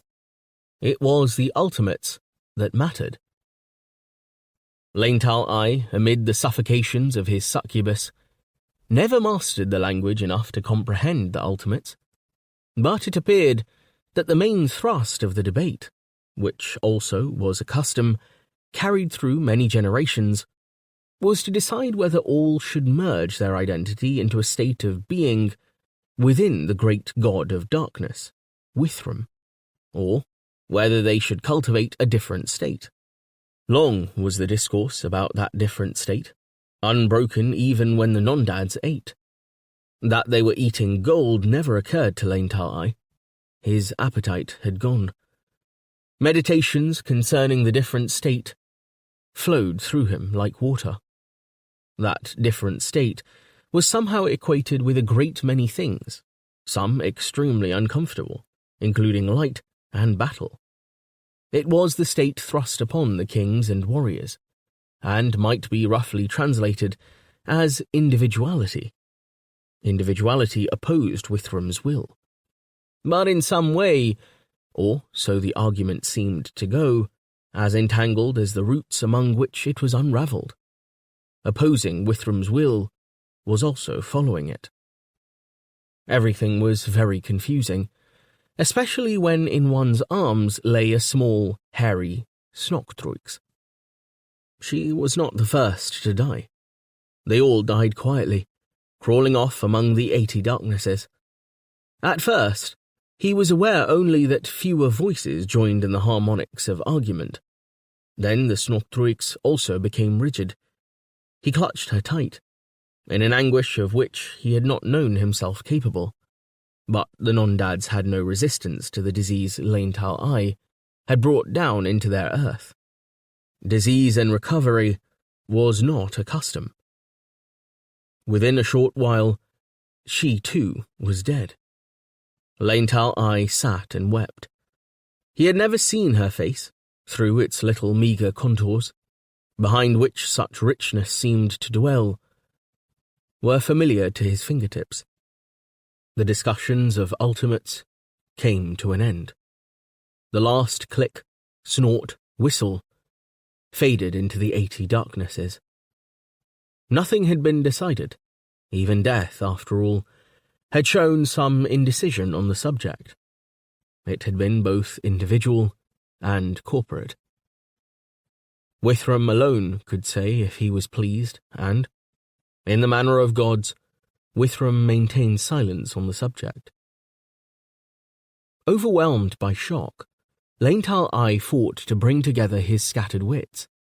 On hands and knees, he crawled over the corpses of his rescuers, looking for escape. The full terrible majesty of the 80 darknesses was upon him.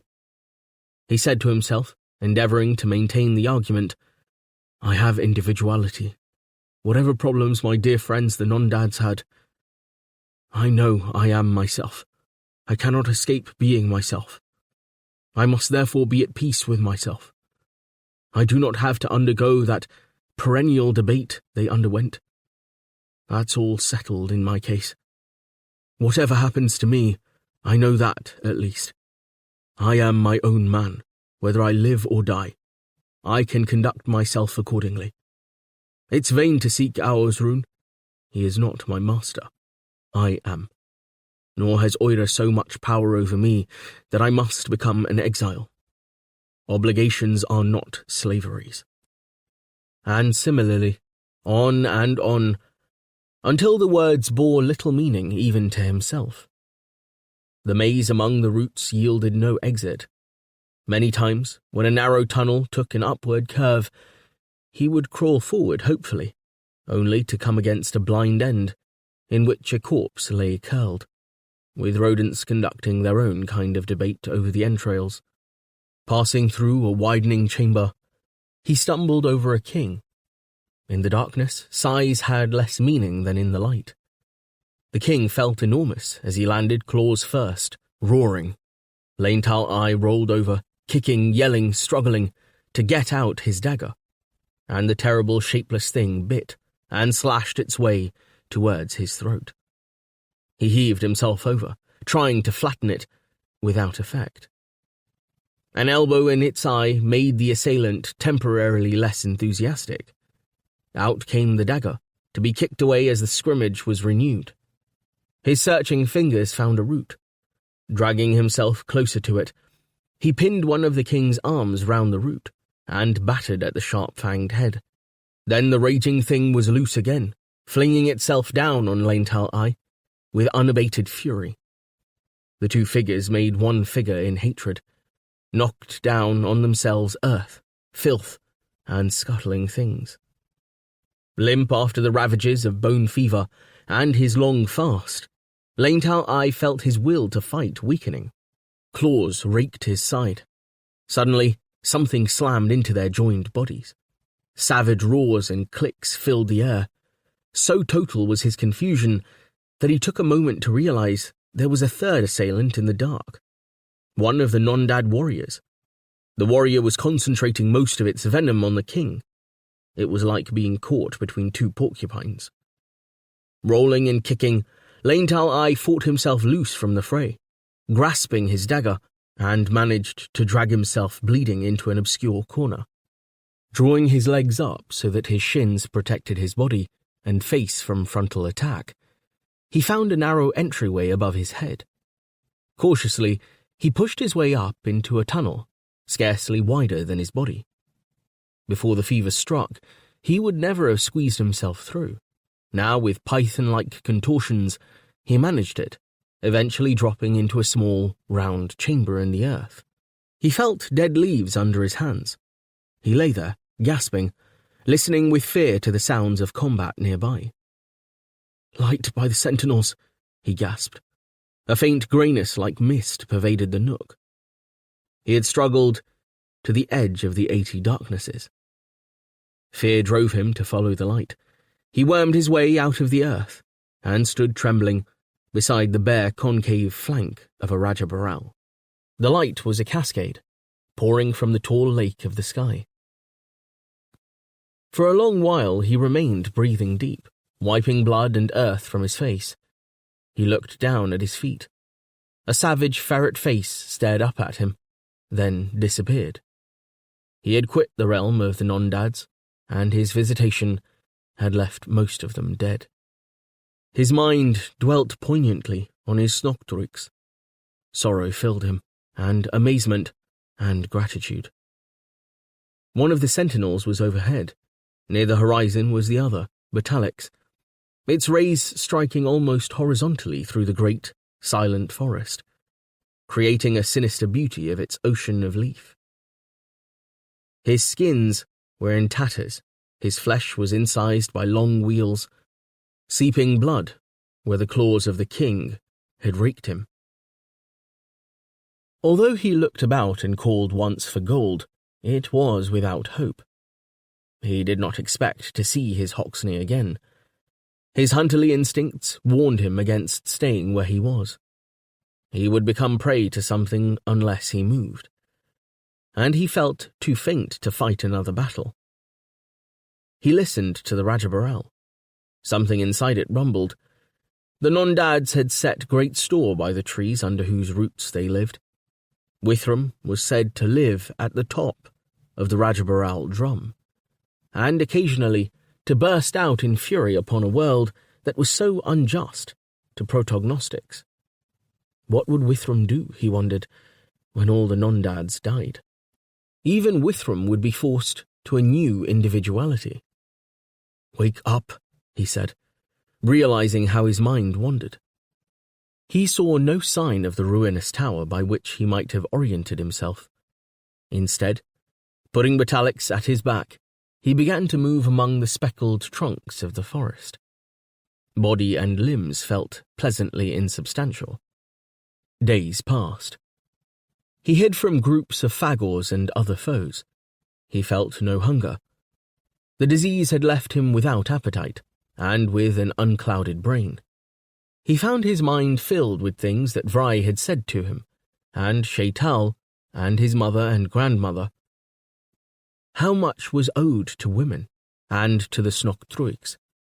Things relating to the world, as a place to be understood as one world of many, a place in which it was his extraordinary good fortune to be, with the unexpected happening every day, and the breath filling his lungs like a tide. He knew in his bones he was blessed. Worlds inexhaustible lay hived one within the other. So, lightly stepping, he came to the ford before the Siborn-Allen settlement known as New Ashkatosh. New Ashkatosh was in a constant state of excitement. The colonists liked it that way. The settlement covered a large area. It was circular as far as the terrain allowed. Huts and fences were built along the perimeter, interspersed with watchtowers, with farmland inside, divided by paths, which radiated from the centre like the spokes of a wheel. In the centre was a cluster of buildings and stores, together with the pens in which captives were contained. All of these were arranged round the centremost hub of the settlement, which consisted of a circular church, the Church of Formidable Peace.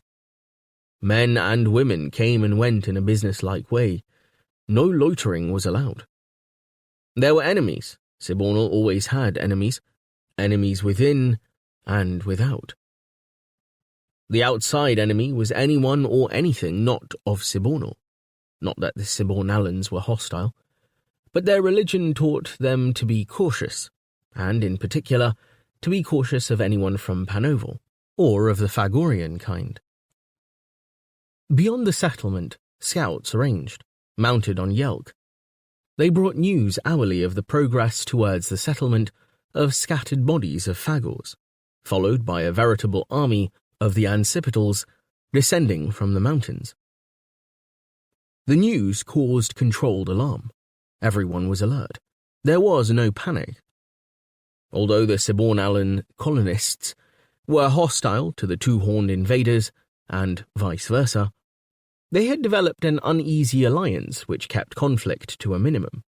Unlike the people of Embrudok, no Sibornalan ever willingly fought a Fagor. Instead, they traded. The colonists were conscious of their vulnerable position, conscious that no retreat to Sibornal was possible, not that they would be at all welcome if they returned, being rebellious and heretical. What they traded was lives, human or semi-human. The colonists existed on the edge of starvation, even in good times. This colony was vegetarian. Every man was a skilled farmer. Their crops thrived, yet the bulk of their crop went to feed the mounts they rode. An enormous number of Yelk, Hoxney, horses, and Kaidors, the latter goodwill gifts from Fagors, had to be kept fed in order for the community to survive at all. For scouts were always patrolling neighbouring territory, keeping the settlement informed of what was happening elsewhere, and capturing anything that came within their sweep. The central pens were well stocked, with a transient population of prisoners. The prisoners were handed over to Fagors as tribute. In exchange, the Fagors left the settlement alone. Why not? The warrior priest, Festibariatid, had cunningly founded the settlement on a false octave. No Fagor was motivated to invade it. But there remained the enemy inside the camp. Two protognostics, giving their names as Cathcarnate He and Cathcarnate She, had fallen ill on arrival and soon died. The penmaster had called a doctor-priest, who had identified bone fever. The fever was spreading week by week. This morning, a scout was found in the bunkhouse, limbs locked tight, eyeballs rolling, sweat pouring from his flesh. Inconveniently, the disaster happened at a time when the colonists were trying to build up stocks of captives to present to the approaching Fagor crusade. Already they had informed themselves of the name of the Ancipital warrior priest, who was none less than Kazan Herbral Yirpt. A large number of deaths would spoil the tribute. By order of the High Festibariatid, extra prayers were sung at each declension. Laintal I heard the prayers as he walked into the settlement and was pleased by the sound. He looked with interest at all about him, ignoring the two armed sentries who escorted him to a central guardhouse, outside which prisoners were raking dung into piles. The guard captain was puzzled by a human who was not from Sibornal, and yet walked voluntarily into the camp. After talking to Laintal I for a while, and trying some bullying, he sent a subordinate to fetch a priest militant. By this time, Laintal I was having to accustom himself to the fact that anyone who had not suffered the plague looked, to his new eyes, uncomfortably fat.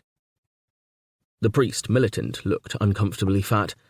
He confronted Laintal I challengingly, and asked what he thought were shrewd questions. "I met with some difficulties," Laintal I said. "I came here hoping to find refuge. I need clothes. The woods are too populated for my liking. I want a mount of some kind, preferably a Hoxney, and am prepared to work for it. Then I'm off home." What kind of human are you? Are you from far Hespagorat? Why are you so thin? I've come through the bone fever. The priest militant fingered his lip. Are you a fighter? I recently killed off a whole tribe of others, the Nondads. So, you're not afraid of protognostics? Not at all. He was given the task of guarding the pens and feeding their miserable inmates. In exchange, he was presented with grey wool clothing. The thinking of the priest militant was simple. One who had suffered from the fever could look after the prisoners without inconveniently dying or passing on the pandemic. Yet more of the colonists and the prisoners went down with the scourge. Laental I noticed that the prayers in the Church of Formidable Peace became more fervent. At the same time, people kept more closely to themselves. He went where he would, and nobody stopped him. He felt that he somehow lived a charmed life. Each day was a gift. The scouts kept their mounts in a railed compound. He was in charge of a bunch of prisoners whose job it was to carry in hay and fodder to the animals. Here was where the big fodder problem of the settlement lay.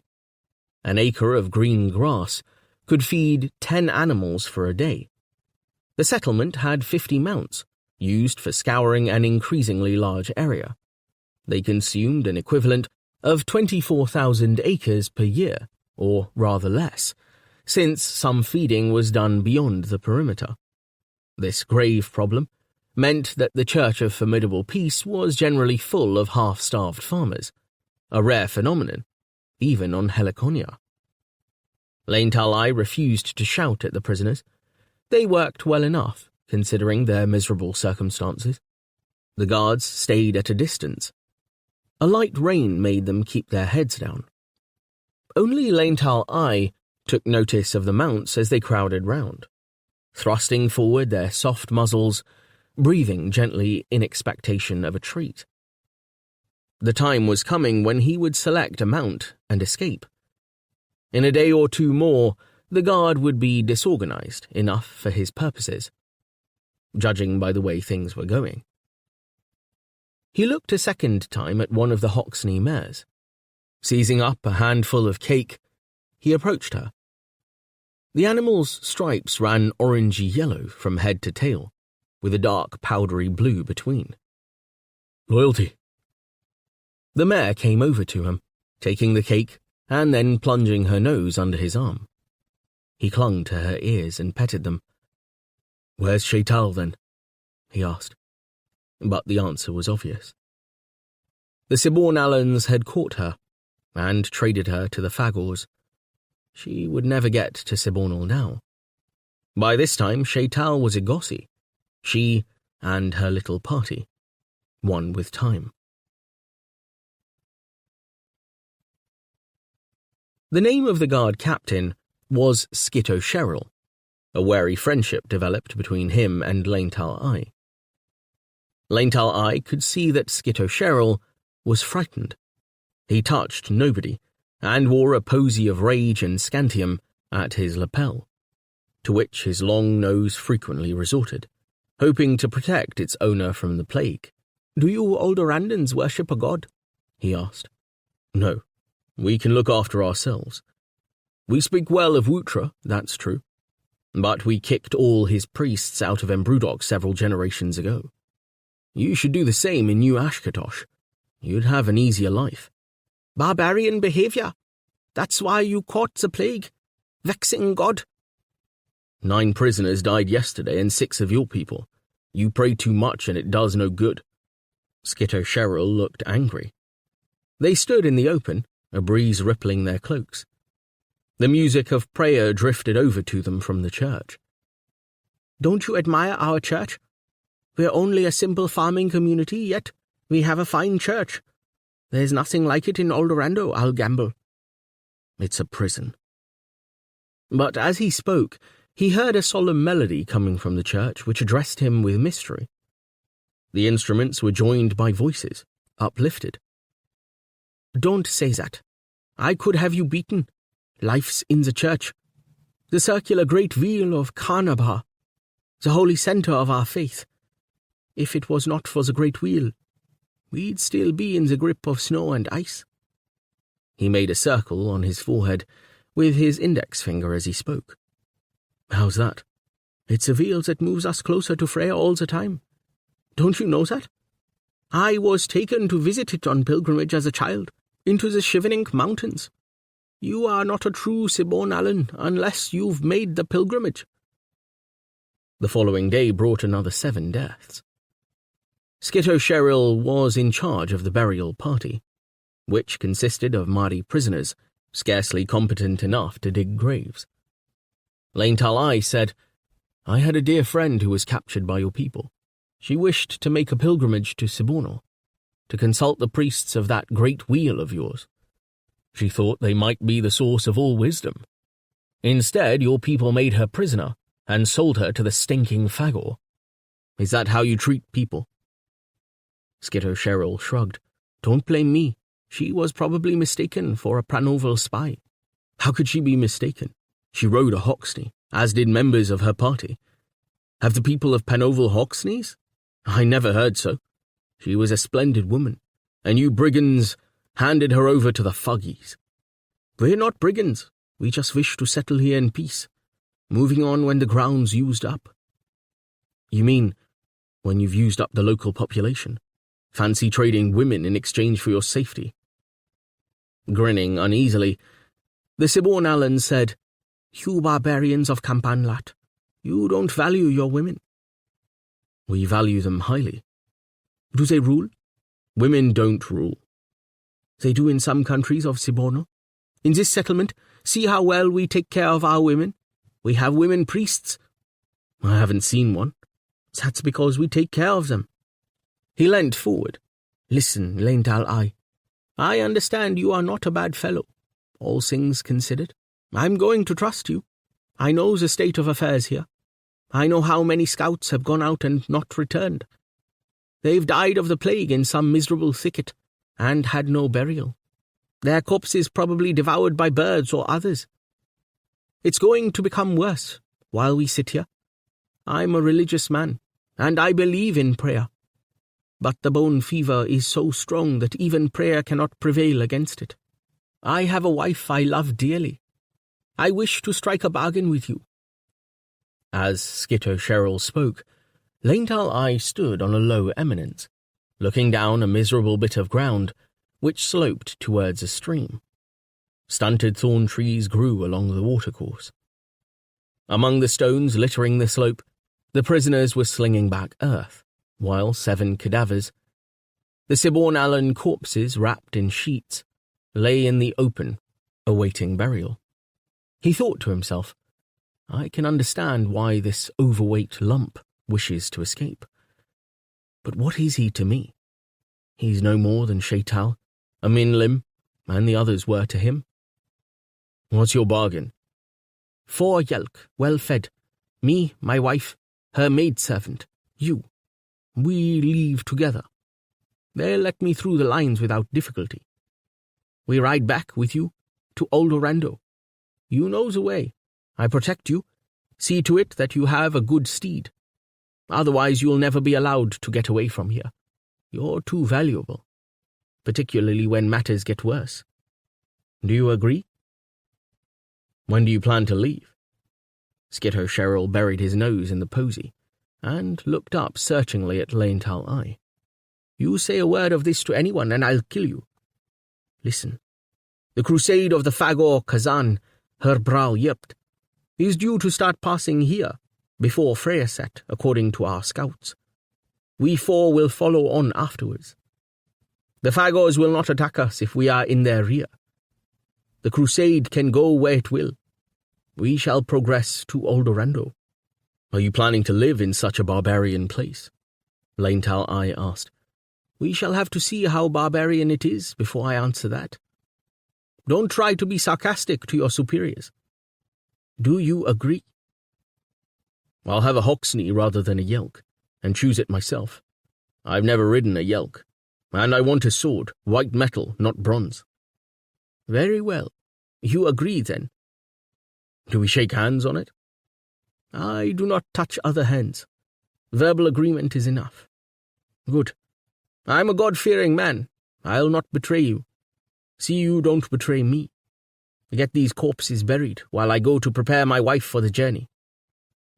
As soon as the tall Sibborn had gone, Laental I called the captives to halt their activity. "I'm not your master. I'm a prisoner as much as you. I hate Sibborn.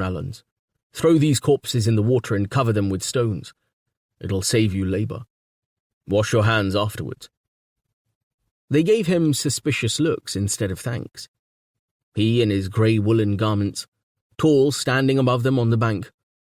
He who talked with the Sibborn guard on equal terms. He felt their hatred, and was unmoved by it. Life was cheap if Shaital's life was cheap.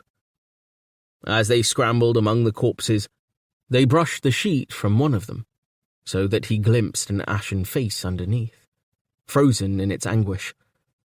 Then they had the body by feet and shoulders and tossed it down to the stream, where dashing water seized ravenously on the covering, moulding it around the body, which it began to roll unceremoniously downstream. The watercourse marked the perimeter of New Ashkatosh. On its other bank, beyond a flimsy rail, no man's land began. When their task was over, the Mahdi's considered the prospect of escape by fording the stream and running away. Some advocated this course of action, standing on the edge of the water and beckoning their fellows. The more timid hung back, gesticulating towards unknown dangers. All kept glancing anxiously at Laental I, who stood where he was, arms folded. They were unable to make up their minds whether to act individually or corporately, with the result that they did nothing but argue, starting up the bank or down into the stream, but ever returning to a common centre of indecision. There was reason for their hesitation. The no-man's land on the far side of the river was filled with figures that moved westward. Birds made uneasy by constant disturbance flew up before them, wheeling in the sky and then attempting to realight. The land rose to a low horizon in the middle distance, where it dropped sharply to reveal a line of drums, the crowns of ancient Rajabarals which emitted steam. Beyond their vapour, the landscape continued on a grander scale, revealing hills, stacked distant and serene in misty light. Stone megaliths stood here and there, curiously incised, marking land and air octave lines. The fugitives heading westward turned their faces away from New Ashkatosh, as if fearing its reputation. They were sometimes solitary, but more often in groups, frequently large groups. Some drove animals before them, or had fagors with them. Sometimes the fagors were in control. Progress was not always continuous. One large group stopped on a slope some distance from where Laental I stood. His keen eyes made out the signs of lamentation, with figures alternately bowing down or stretching upward in sorrow. Other groups arrived or passed. People ran from group to group. The plague travelled among them. He found himself searching the more distant landscape for sights of that from which the refugees fled. He fancied he saw a snow-covered peak between the folds of two hills. The quality of light on it constantly changed, as if shadowy beings sported on its upper slopes. Superstitious fears filled his mind, clearing only when he realized that he was seeing not a mountain, but something closer and entirely less permanent, a flight of cowbirds, converging as they streamed through a pass. Then, at last, he broke his reverie, turning away from the protognostics, who still quarrelled in their ditch. He made his way back to the guard buildings. It was clear to him that these refugees, many already infected by the plague, would descend on Aldorando. He must return as soon as possible, to warn Dathka and the lieutenants. Otherwise, Aldorando would sink under a tide of diseased humanity and inhumanity.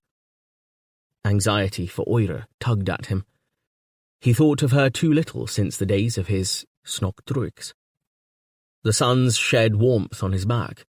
He felt isolated, but there was no remedy for that at present. He kicked his heels at the guardhouse, listening for music from the church, but only silence came from that direction. Being uncertain whereabouts on the wide perimeter Skitto Sherrill and his wife lived, he could only wait for the couple to appear. Waiting increased his foreboding. 3 scouts entered the settlement on foot, bringing with them a pair of captives, one of whom collapsed immediately, to lie in a heap by the guardhouse. The scouts were sick and exhausted. They staggered into the guardhouse without a glance at Leintal Eye. The latter looked indifferently at the prisoner who remained on his feet. Prisoners were no concern of his anymore. Then he looked again. The prisoner stood with his feet apart in a defiant attitude. Although his head hung as if he were tired, he was of a good height. His thin stature indicated that he also had survived bone fever. He wore clumsy black furs which were draped loosely about his body. Leintal Eye put his head round the guardroom door, where the newly arrived scouts were leaning on a table, drinking root beer. "I'm taking the prisoner outside to work. He's needed immediately." He retreated before they could answer. With a curt order to the man, Leintal Eye directed him to the church of the Formidable Peace. Priests were inside at a central altar, but Leintal Eye led the captive to a seat against the wall, where the light was dim. The man sank down thankfully, subsiding like a bag of bones. It was Aur's Rune. His face was gaunt and lined. The flesh of his neck hung like a wattle. His beard had turned almost entirely grey. But from the knit of his brows and the set of his mouth, there was no mistaking the Lord of Embrudog. At first, he would not recognize the thin man in Sibornalan cloth as Leintal Eye. When recognition came, he gave a sob and clutched him close, his body shaking. After a while, he was able to explain to Leintal Eye what had happened to him, and how he had come to be stranded on a small island in the middle of a flood. As he recovered from his fever, he realized that the Fagor stranded with him was starving to death. The Fagor was not a warrior, but a humble fungus monger, by name Yham Warmar. Terrified of water, and consequently unable or unwilling to eat fish. In the anorexia that seized those who recovered from the fever, Aur's Rune himself needed almost nothing to eat. The two of them had talked across the intervening water, and eventually Aur's Rune had crossed to the larger of the 2 islands, to strike up an alliance with his erstwhile enemy. From time to time, they saw humans and Fagors on the banks, and shouted to them, but no one would cross the rapid gliding water to aid them. Together, they tried to build a boat, which took many vexatious weeks. Their first attempts were useless. By intertwining twigs and lining them with dried mud, they finally constructed a vessel that would float. Yham Warmar was persuaded to climb into it, but leaped out again in fear. After much argument, Aur's Rune pushed off on his own. In the middle of the river, the mud all dissolved, and the coraxle sank. Aur's Rune managed to swim to a bank some way downriver. It was his intention to find a rope and return to rescue Yham Warmar, but such things as he met were either hostile or fled from him. After many wanderings, he had been captured by the Sibornalan scouts and dragged to New Ashkatosh. "We'll go back to Embrudog together," Leintal Eye said. "Oira will be so delighted." Aur's Rune made no response at first. "I can't return. I can't desert Yham Warmar. You can't understand." He rubbed his hands on his knees. "You're Lord of Embrudog still." He hung his head, sighing. He had been defeated, had failed. All he wished for was a peaceful refuge. Again the uncertain movement of hands on knees, on shabby bearskin. There are no peaceful refuges, Laental I said. Everything's changing. We'll go back to Embrudok together, as soon as we can. Since Aur's Rune's will had deserted him, he must make his decisions for him. He could obtain a suit of the Siborn Allen cloth from the guardroom. So disguised, Aur's Rune could join Skitosheryl's party. He left Aur's Rune with disappointment. This was not what he had expected. Outside the church, another surprise awaited him. Beyond the wooden buildings that circled the church, the members of the colony were gathering. They faced outwards silently, looking across the settlement towards open country, anonymous in their drab greys. The crusade of the young Fagor Kazan was about to pass. The flight from the advance of the crusade still continued. An occasional stag plunged along amid the humans and protognostics and others. Sometimes the fugitives walked beside groups of the Fagors who formed part of the van of Herbral Yurt's army. There was a certain blindness about the procession, about its seeming blunders. It was impressive for its numbers rather than its discipline. Seemingly at random, in fact under control of air octaves, groups of Fagors studded uncounted acres of wild territory. Everywhere, they progressed at their slow, remorseless pace, with their slow, unnatural stride. No haste glowed in their pale harneys. The way through mountain and valley, from the almost stratospheric heights of the Nictraik down to the plains of Oldorando, was 3,500 miles. Like any human army travelling mainly on foot, over rough terrain, the Crusaders seldom averaged better than 11 miles a day. They rarely marched more than 1 day in 20. Most of the time was taken with the customary diversions of large armies, foraging off the land and resting up. In order to acquire supplies, they had laid siege to several gaunt mountain towns near their path, allying themselves to rocks and crags while waiting for the sons of Freya inside the town to open their gates and throw down their arms. They had pursued nomadic people, on the threshold of humanity, still ignorant of the power of the seed, and therefore condemned to a life of wandering, tracking them up perilous paths to acquire a few head of scraggy arang for the mess pot. They had been detained at the start by snows, and, towards the end, more seriously, by immense inundations, crashing towards lower ground from the flanks of the shrinking Hrigt. The Crusaders had also suffered illness, accident, desertion, and raids by tribes through whose territory they ventured. Now was the heir turn 446, according to the modern calendar. In the eotemporal minds of the ancipital race, it was also year 367 after small apotheosis of great year 5,634,000 since catastrophe.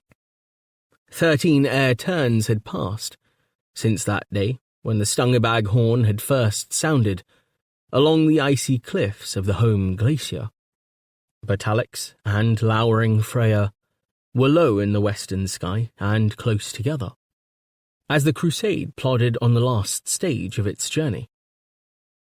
This terrain was soft as a woman's lap, compared to the higher lands of Mordriat already traversed, and spoke less nakedly of savage forces. Yet it was scoured and scooped.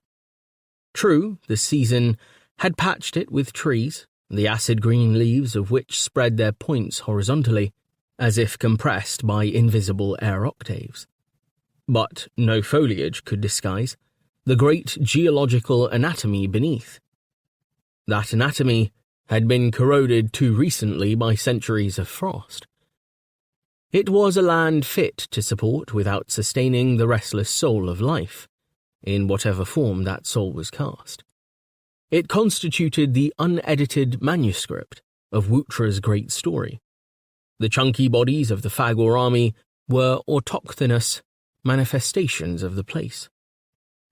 By comparison, the grey-clad inhabitants of the settlement were shadowy things, more transient than those who passed their borders. Laintal I walked along the curved street formed between the church and the surrounding offices, guardrooms and stores, carrying a suit of Siborn-Allen clothing for Aur's rune. As he went, he caught glimpses of the scene between buildings. All the inhabitants of New Ashkatosh had gathered to watch the crusade pass. He wondered if they waited there from fear, to test whether the human tribute they had paid the Ancipital force had indeed secured their safety. The silent white brutes went by on either side of the settlement. They moved with precision, looking incuriously ahead. Many were thin, their coats molting. Their naked heads, by contrast, looked enormous. Above them flew the cowbirds, setting up a great racket. Many cowbirds broke ranks to dive on manure piles lying about the settlement, fighting for them with screams and beating wings. The people of the settlement sent up their own sound, as if in opposition. As Laintal I emerged from the church, the massed ranks broke into song. The words were not olonets. They carried a harsh yet lyrical texture, matched by a powerful melody. The song breathed some grand elusive quality between defiance and submission. Women's voices floated clear above the bass, which developed into a slow chant, much like a march. Now among the ragged army of brutes streaming by could be discerned some on Kaidor back. Not so many Kaidors now as there had been at the start, but enough to make a showing. In the centre of a more orderly phalanx stepped Uruk Gurl, redhead held low, bearing the young Kazan himself. Behind the Kazan came his generals, then his private Felix, of whom only 2 survived, and they now haughty Gillets. Human prisoners plodded along amid the throng, bearing loads. Her brow yirped, held his head high, his face crown glinting in the sickly light. Zurk fluttered above him like a banner. The Kazan did not deign to cast his regard upon the human settlement that paid him tribute. Yet the throaty song that rolled out across the land to greet him roused a feeling of some kind in his Edra. For, when he came to a point that might be regarded as level with the church of formidable peace, he raised his sword above his head in his right hand, whether as greeting or threat could never be determined.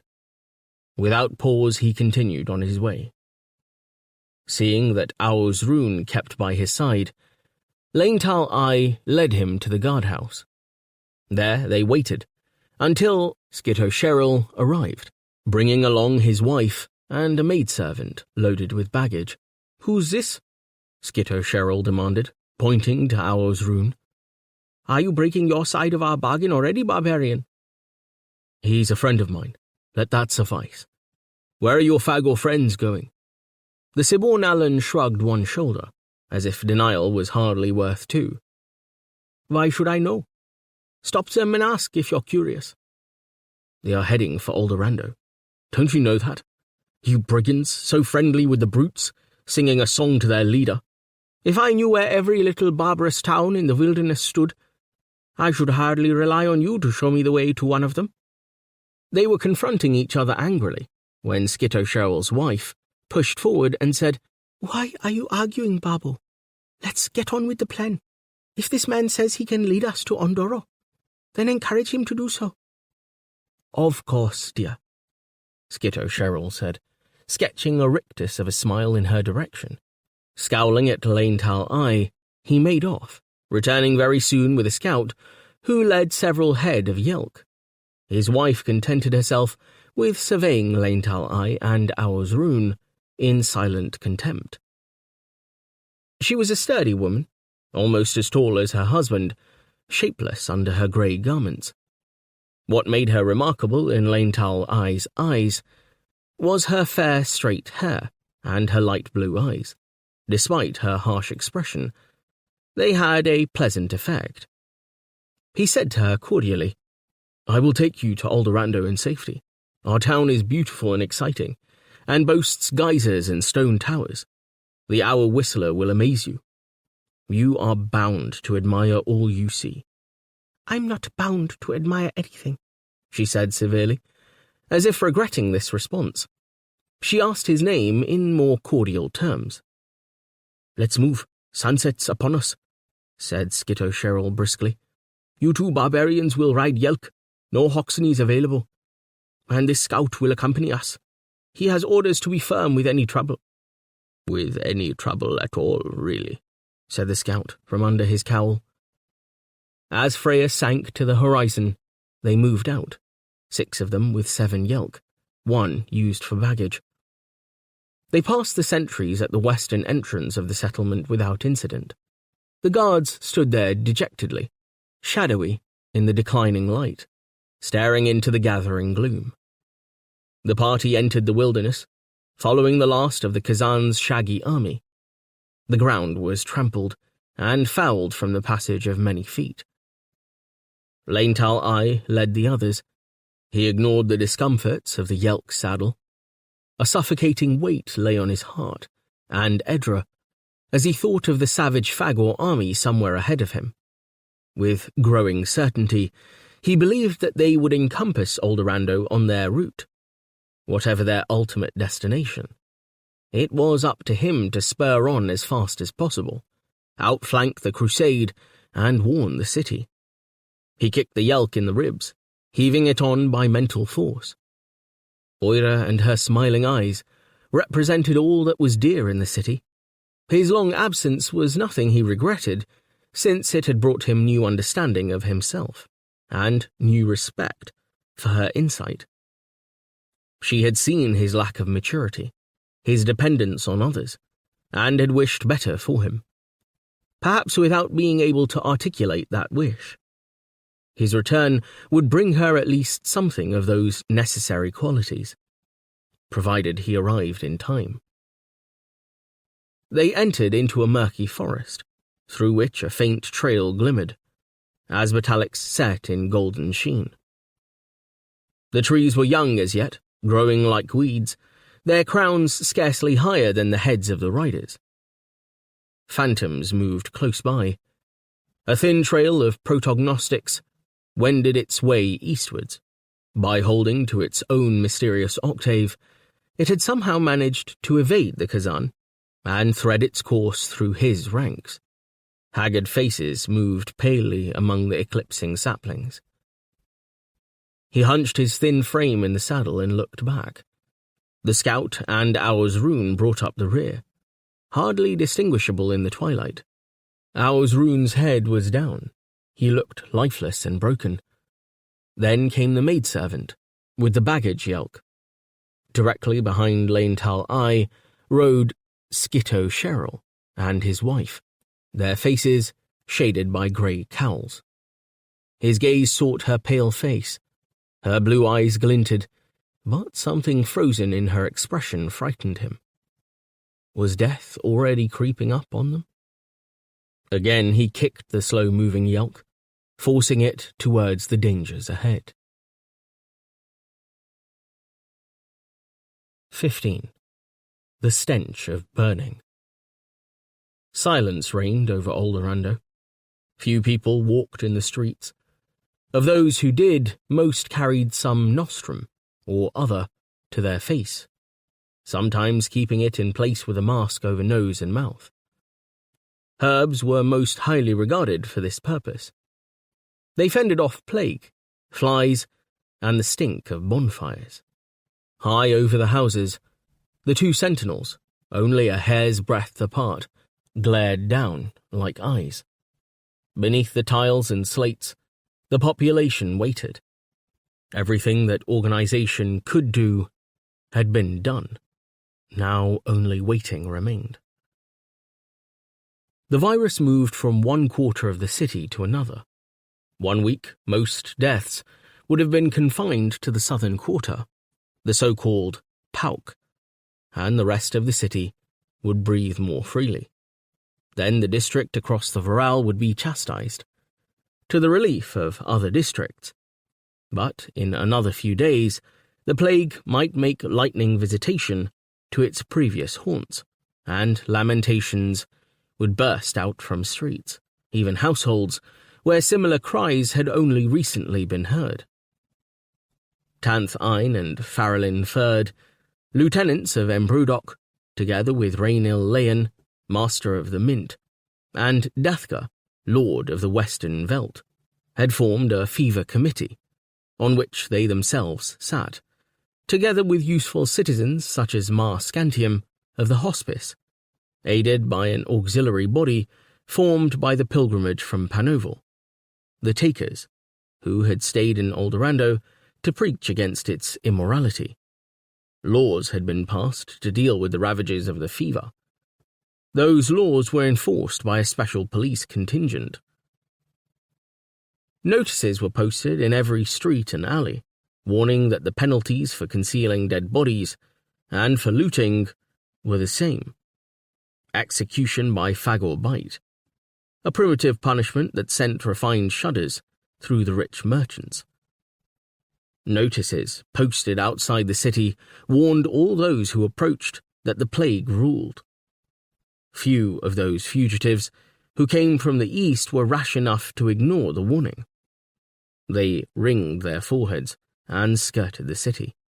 It was doubtful whether the notices would provide such effective protection against those with evil intentions towards the place. The first carts ever to be seen in Aldorando, clumsy things with 2 wheels pulled by Hoxneys, rumbled through the streets regularly. On them went the day's crop of corpses.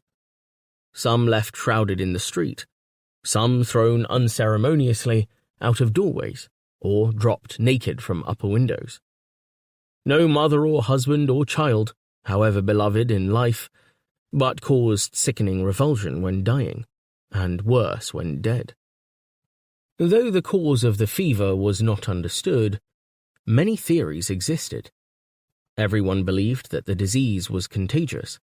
Some went so far as to believe that the mere sight of a corpse was sufficient to turn one into the same state. Others who had listened to the word of Nabaz Akka, suddenly of persuasive power, believed that venery brought the fever on. Whatever their beliefs, all agreed that fire was the only answer for corpses. The corpses were taken in carts to a point beyond the city, and there thrown into the flames. The pyre was constantly being rekindled, its smoke, the smell of its black fats, drifting across the shuttered streets, reminded the inhabitants of their vulnerability. In consequence, those still surviving threw themselves into one or other, and sometimes both, of the extremes of mortification and lechery. No one as yet believed that the fever was at its height, or that there was not worse to come. This dread was counterbalanced by hope, for there was an increasing number of people, mainly young, who survived the worst that the helicovirus could do, and who, in slimmed-down shapes, moved confidently through the city. Among them was Oida. She had fallen in the street. By the time Dol Sakil had taken her into her care, Oida was locked rigid in pain.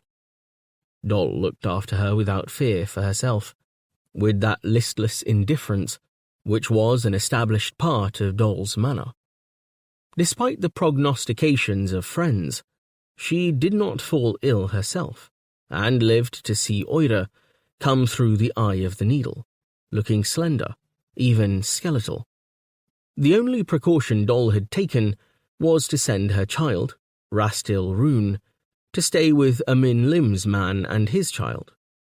Now, the boy was back. The 2 women and the child spent their time indoors. The sense of waiting The sense of an ending was not unpleasant. Boredom had many mansions. They played with the boy, simple games that took them back to their own childhood. Once or twice Vry joined them, but Vry had an abstracted air these days. When she spoke, she told them of her work and of all that she aspired to do. On one occasion, she broke out into passionate speech, confessing her involvement with Rainil Leyen, of whom they had previously nothing good to say. The affair vexed her. She often felt disgust. She hated the man when he was absent, yet she flung herself on him when he appeared. "We've all done it, Fry," Dol commented. "It's just that you're a bit late, so it hurts you worse." "We haven't all done it enough," Oira said quietly. "I have no desires now. They've gone from me. What I desire is desire. It may return if only Laental I returns." She gazed out of the window at the blue sky. "But I'm so torn," Vry said, unwilling to be distracted from her own troubles. "I'm never calm, as once I was. I don't know myself any longer." In her outburst, Vry said nothing of Dathka, and the other women evaded that issue. Her love might have brought her more ease if she did not worry about Dathka. Not only was he on her conscience, but he had taken to following her obsessively. She feared for what might happen, and had easily persuaded the nervous Rainil Leyen that they meet in a secret room, rather than in their own places. In this secret room, she and her fork-bearded lover had daily tryst, while the city waited on the disease, and the sound of saddle animals drifted through their open window. Rainil Leyen wished the window closed, but she would not have it. "The animals may convey the illness," he protested. "Let's leave here, my doe. Leave the city, away from the pest and everything else that worries us." "How would we survive? This is our place, here in this city, and in each other's arms." He gave her an uneasy grin. "And suppose we infect each other with the pest?" She flung herself back on the bed, her breasts bouncing in his sight. "Then we die close. We die in the act, knotted. Maintain your spirit, Rainil Leyen. Feed on mine. Spill yourself over and over." She rubbed her hand along his hairy loin and hooked a leg about the small of his back. "You greedy sow," he said admiringly, and he rolled beside her, pressing his body to hers. Dathka sat on the edge of his bed, resting his head in his hands. As he said nothing, so the girl on the bed did not speak. She turned her face from him and brought her knees up to her chest. Only when he rose and began to dress, with the abruptness of one who has suddenly made up his mind, did she say in a stifled voice, "I'm not carrying the plague, you know." He cast her back a bitter look, but said nothing, continuing hastily to dress. She turned her head round, brushing long hair from her face. "What's the matter with you then, Dathka?" "Nothing." "You're not much of a man." He pulled on his boots, seemingly more concerned with them than with her. "Rot you, woman. I don't want you. You're not the one I want. Get that into your skull and shift yourself out of here." From a cupboard fitted into the wall, he took a curved dagger of fine workmanship. Its brightness contrasted with the worm-scored panels of the cupboard door. He stuck it in his belt. She called to ask where he was going. He paid her no further attention, slamming the door behind him and clattering down the stairs. He had not wasted the last few bitter weeks since Laental I left, and since he had discovered what he regarded as Vry's betrayal of him. Much of his time had been spent building up support among the youth of Aldorando, securing his position, making alliances with foreign elements who chafed at the restrictions Aldorando imposed on them, sympathizing with those, and there were many, whose way of life had been disrupted by arduous work patterns imposed by the introduction of a native coinage. The master of the mint, Rainil Leon, was a frequent butt of his criticism. As he strode into the alley, all was quiet and the side street deserted, except for a man he paid to guard his door. In the market, people were about of necessity, attending to their day's requirements. The little apothecary's stall, with its pots ranked imposingly, was doing good business. There were still merchants with bright stalls and bright robes on their backs. Equally, there were also people moving by with loads on their backs, leaving the threatened city before things got worse. Dathka saw nothing of it. He moved like an automaton, eyes fixed ahead. The tension in the city was one with his personal tension. He had reached a point where he could tolerate it no longer. He would kill Rainil Leon, and Vry too if need be, and have done with it. His lips curled back from his teeth, as he rehearsed the fatal blow over and over in his mind. Men started away from him, fearing his fixed look, presaged the onset of fever. He knew where Vry had her secret room. His spies kept him informed. He thought to himself, if I ruled here, I would close down the academy for good. Nobody ever had the courage to make that decision final. I would. Now's the time to strike, using the excuse that classes at the academy spread the pest. That would really hurt her. Take thought, brother. Take thought. Pray with the takers to be spared. Hear the word of great Nabaz Akka. He brushed by the street preacher. He would have those fools off the street too, if he ruled. Near the Yulee Lane Hoxney stables, he was approached by a man he knew, a mercenary and animal trader. Will? He's up there now, sir. The man signalled with his eyebrows towards the garret window of one of the wooden buildings facing the stables. These were mainly hostels, rooming houses, or drink shops, which acted as a quasi-respectable front to the music rooms and bawdy houses ranged behind them. Dathka nodded curtly. He pushed through a bead curtain, to which fresh awling and scantium had been tied, and entered one of the drink shops. The cramped dark room was empty of customers. On the walls, animal skulls gave dry, serrated smiles. The owner stood against his counter, arms folded, gazing into space. Already primed, he merely lowered his head so that his double chins spread on his chest, a signal to Dathka to do whatever he wished to do. Dathka passed him by and climbed the stairs. Stale smells greeted him, of cabbage and worse things. He walked by the wall, but the boards still creaked. He listened at the end door, heard voices.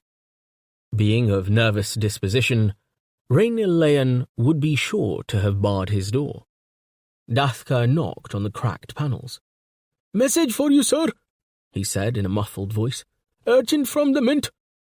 Smiling a ghastly smile, he stood close, listening as the bolts were drawn inside the room. As soon as the door opened a crack, he burst in, flinging the door wide. Rainil Leon fell back, crying in terror. At the sight of the dagger, he ran to the window and called once for help. Dathka grasped him by the neck and flung him against the bed. Dathka! Vry sat in the bed, pulling a sheet over her nudity. Get out of here, you rat's edra!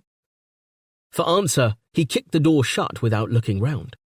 He went over to Rainil Leon, who was picking himself up and groaning. I know you're going to kill me. I can see it. I can tell, the master of the mint said. putting out a tremblingly protective hand. "Spare me, please. I'm not your enemy. I can help you." "I'm going to kill you with as much compassion as you killed old Master Datnil." Raynor Leyen rose slowly, hiding his nudity, keeping a wary eye on his attacker. "I didn't do that. Not myself. Ours Rune ordered his death. It was legal, really. The law was broken. Killing me isn't legal. Tell him, Vry. Listen, Dathka. Master Datnil gave core secrets away. He showed the secret book of the core to Shaital. Not all of it. Not the worst thing. You ought to know about that." Dathka paused. "That world's dead. All that core scum. You know what I think of the core. To fess ups with the past, it's dead. As you will be." Vry seized on his hesitation. She had recovered her nerve. "Listen, Dathka. Let me explain the situation. We can help you, both of us. There are things in that core book that Master Datnil did not dare reveal even to Shaital. They happened long ago, but the past is still with us, however we might wish it otherwise. If that were so, then you would accept me. So long I longed for you." Raynor Leyen drew his robe round himself and said, mustering his wits, "Your quarrel is with me, not Vry. In the various core books are records of Imbrudok in past time. They prove that this was once a Fagor city. Possibly the Fagors built it. The record is broken. They certainly owned it, and the core, and the people in it. They kept people as slaves." Dathka stood regarding them darkly. All he said in his head was, "We are all slaves," knowing it to be stupid. "If they owned Imbrudok, who killed them? Who won it back? King Dennis?" "This happened after Dennis's time. The secret book says little. It records history, only incidentally. We understand that the Fagors simply decided to quit." "They were not defeated," Vry said. "You know how little we understand the brutes. Perhaps their air octaves changed, and they all marched away. But they must have been here in strength. If you ever studied the painting of Wutra in the old temple, you would know that. Wutra is a representation of a Fagor king."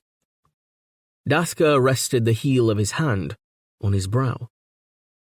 "Wutra, a Fagor? It can't be. You go too far. This damned learning. It can make white black. All such nonsense stems from the Academy. I'll kill it. If I had the power, I'd kill it." "If you want power, I'll side with you," said Raynor Leyen. "I don't want you on my side." "Well, of course," he gestured frustratedly, tugging the twin points of his beard. "You see, we have a riddle to solve, because it seems that the Fagors are returning. Perhaps they will reclaim their old city. That's my guess." "What do you mean by that?" "It's simple. You must have heard the rumours. Oldorando's alive with the rumours. There's a great force of Fagors approaching. Go and talk to the people passing outside the city. The trouble is, Tanth Ein and Farlin Ferd will not protect the city, being too involved with their private interests. They're your enemies, not I. If a strong man killed the lieutenants and took over the city, he could save it. That's just my suggestion."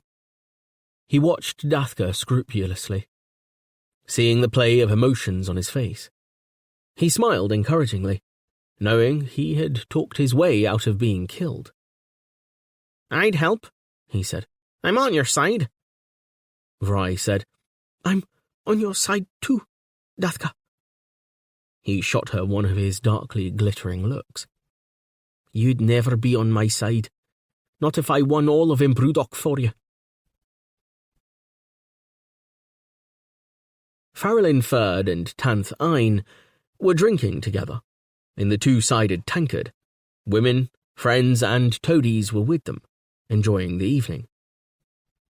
The two-sided tankard was one of the few places where laughter could be heard nowadays. The tavern was part of a new administrative building, which also housed the new mint. The building had been paid for mainly by rich merchants, some of whom were present with their wives. In the room were furnishings that, until recently, were unknown in Eldorado. Oval tables, sofas, sideboards, rich woven rugs hanging on the walls. Imported drink flowed, and a fair foreign youth played the hand harp.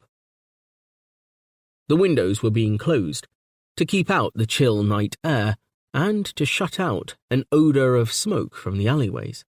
On the central table, an oil lamp burned. Food lay about uneaten. One of the merchants was relating a long tale of murder, betrayal, and travel. Farrellin Ferd wore a jacket of suede, untied to reveal a woolen shirt underneath. He rested his elbows on the table, half listening to the story, while his gaze roved about the chamber. Tanth Ain's woman, Farail Musk, padded quietly about, ostensibly to see that a slave was securing the shutters correctly. Farail Musk was distant kinswoman of both Tanth Ain and Farrellin Ferd, being descended from the family of Lord Wall Ein Den. Although not exactly beautiful, Farail Musk had wit and character, which commended her to some people and not to others. She bore a candle in a holder, which she shielded against the draught of her progress with one hand. The light made her face glow, throwing unexpected shadows on its contours, lending her mystery.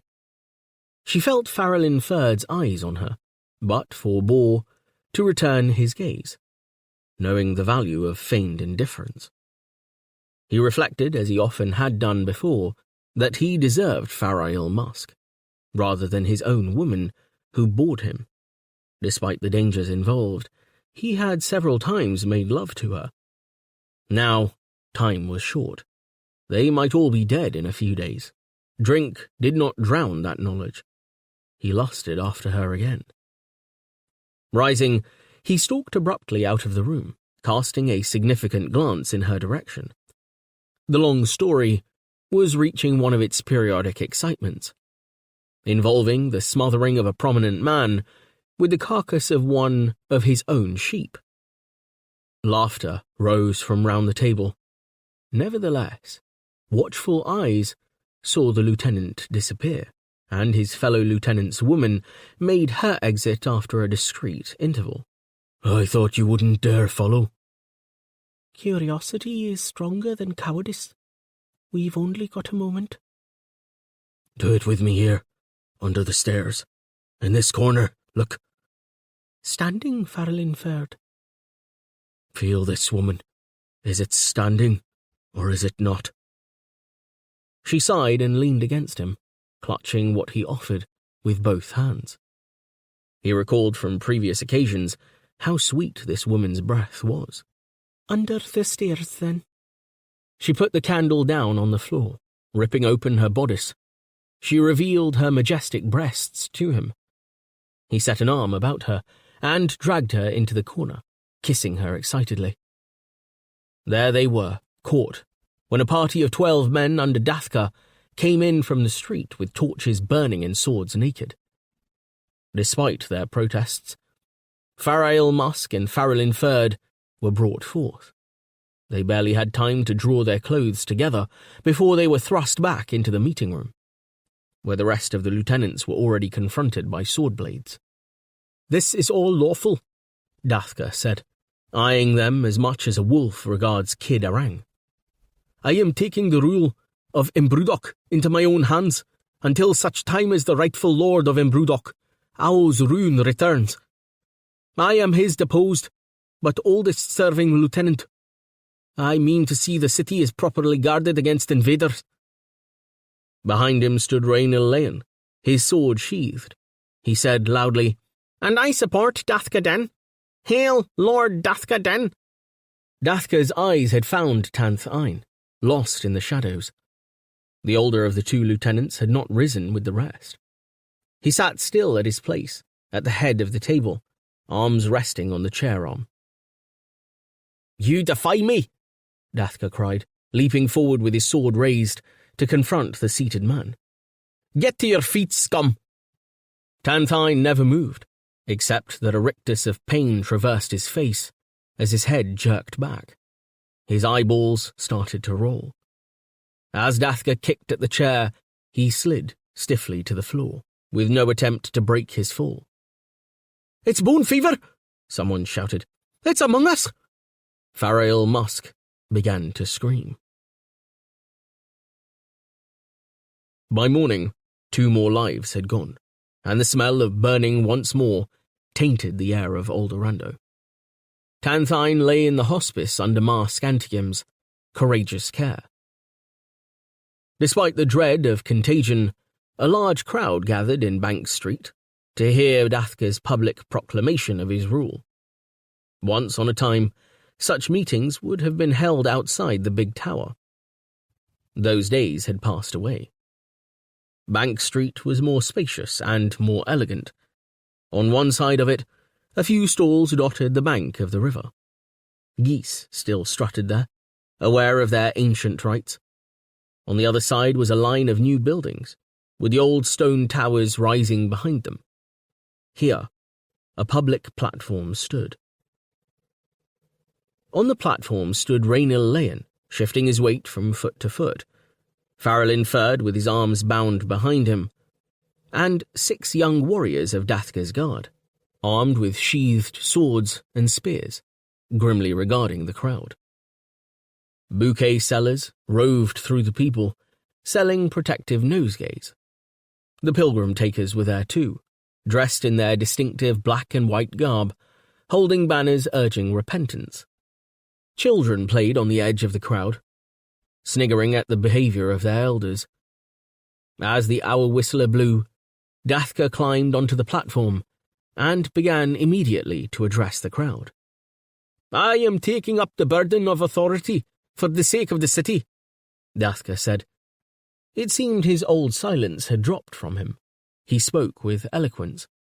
Yet he stood almost motionless, not gesturing, not using his body to help carry his words, as if the habit of silence had quit nowhere but his tongue. "I have no wish to supplant the true ruler of Imbrudok, Aosrune. When he returns, if he returns, then what is rightfully his will be rightfully handed back to him. I am his lawful deputy. Those he left in command have abused his power, have cast it in the gutter. I could not stand by and see it. We will have honesty in these bad times." "Why's Rainil laying beside you then, Dathka?" called a voice from the crowd. There were other remarks, which Dathka tried to override. "I know you have complaints. I'll hear them after.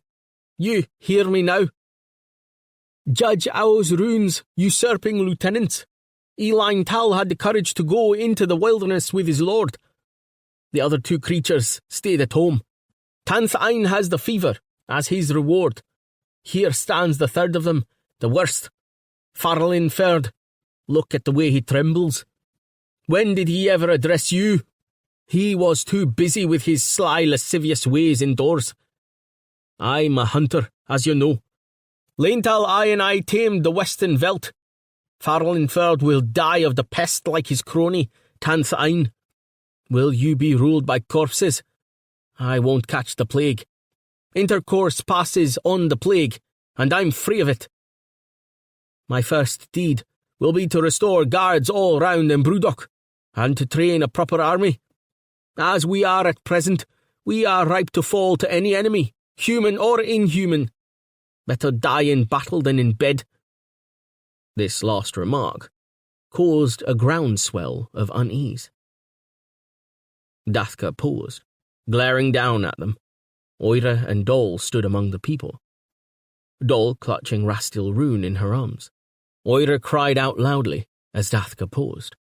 "You are a usurper. How are you any better than Tanthine or Rainil Leyen?" Dathka went to the edge of the platform.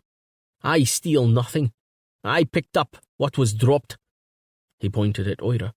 "You of all people, Oira, as the natural daughter of Aosrune himself, should know that I will return to your father what is his when he returns.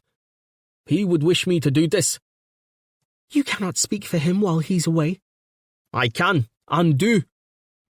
Then you speak wrongly. Others, to whom this wrangle meant little, and who cared little about Aosrune, also started to shout, calling out complaints. Someone threw an overripe fruit. The guard jostled the crowd without effect. Dathka's face grew pale. He raised his fist above his head in passion. Very well, you scumble. Then I will tell you publicly what has always been kept silent. I'm not afraid. You think so greatly of Aosrune. You think he was so admirable. I'll tell you the kind of man he was. He was a murderer. Worse, he was a double murderer. They fell quiet. Their faces upturned to him in a cloud of flesh. He was shaking now, conscious of what he had started. How do you think Aosrune gained power? By murder, bloody murder. Murder by night. There are those of you who will remember Nachri and Clils, sons of ancient Drezil, in the days bygone. Nachri and Clils ruled when Imbrudok was just a farmyard. One dark night, Aosrune, young then, threw the two brothers off the top of the big tower when they were in their cups. A foul double deed. And who was there to witness? Who saw it all? I was there, and so was she, his natural daughter. He pointed accusingly down at the thin figure of Oira, now clinging in horror to Dol. He's mad! A boy shouted on the edge of the crowd. Dathka's mad! People were leaving at a run, or running up. General confusion was breaking out, and a struggle developing in one corner of the mob. Raynil Leon tried to rally the crowd, bringing up his powerful pale presence to shout in a large voice. Support us, and we will support you. We will guard Aldorando. All this while, Farrellin Ferd had been standing silent at the rear of the platform, arms bound, in the grip of a guard. He saw his moment. Throw Dathka out, he shouted. He never had Aosrune's approval, and he shall not have ours. Dathka turned about with a hunter's rapid movement, drawing his curved dagger as he did so. He flung himself on the lieutenant. A high scream came from Farael Musk, somewhere in the crowd, at the same time as several voices took up the cry. Throw Dathka out! They fell silent almost immediately, stilled by Dathka's sudden action. In the hush, smoke drifted across the scene. Nobody moved. Dathka stood rigid, back to his audience. For a moment, Farrellin Ferd was also still. Then he threw up his head and gave a choking groan. Blood gushed from his mouth. He sagged, and the guard let him fall at Dathka's feet. Then there was uproar. Blood gave the whole crowd voice. You fool! They'll slaughter us! Raynil Leon shouted. He ran to the back of the platform and jumped down. Before anyone could stop him, he was disappearing down a side street. The guard ran about, ignoring Dathka's commands, as the mob closed on the platform. Farael Musk was screaming for Dathka's arrest. Seeing that it was all over, he also jumped from the platform and ran. At the rear of the crowd, by the stalls, the small boys jumped up and down, clapping their hands in excitement. The crowd began to riot, finding rioting more lively than death. For Dathka, there was nothing but to make an ignominious escape. He ran, panting, gasping, muttering incoherently through the deserted streets. His three shadows, penumbral, umbral, penumbral, changing their topology at his feet. His scuttling thoughts similarly dilated and shrank, as he tried to evade the knowledge of his failure, to retch up his disaster from inside him. Strangers passed him, their belongings loaded on an archaic sledge. An old man helping a child along, called to him. "The Foggies are coming." He heard the sound of people running behind him, the mob avenging. There was one place he could go for refuge, one person, one hope. Cursing her, he ran to Vry. She was back in her old tower. She sat in a kind of dream, aware and frightened of her awareness, that in Brewdock was moving to a crisis. When he hammered on her door, she let him in almost with relief. She stood there with neither sympathy nor derision as Dathka collapsed weeping on her bed. "It's a mess," she said. "Where's Rainil Leyen?" He went on weeping, striking the bedding with his fist. "Stop it," she said mildly. She walked about the room, gazing up at the stained ceiling. "We live in such a mess. I wish I were free of emotion. Human beings are such messes. We were better when the snow contained us, frozen, when we had no hope. I wish there were only knowledge, pure knowledge, no emotion." He sat up. "Vry." "Don't speak to me. You have nothing for me, and never had. You must accept that. I don't want to hear what you have to say. I don't want to know what you've done." Geese set up a great honking outside. He sat on the bed, yawned. "You're only half a woman. You're cold. I've always known it. Yet I couldn't stop feeling as I did about you." "Cold? You fool. I steam like a Raja Baral." The noise in the street was louder, loud enough for them to catch the note of individual voices.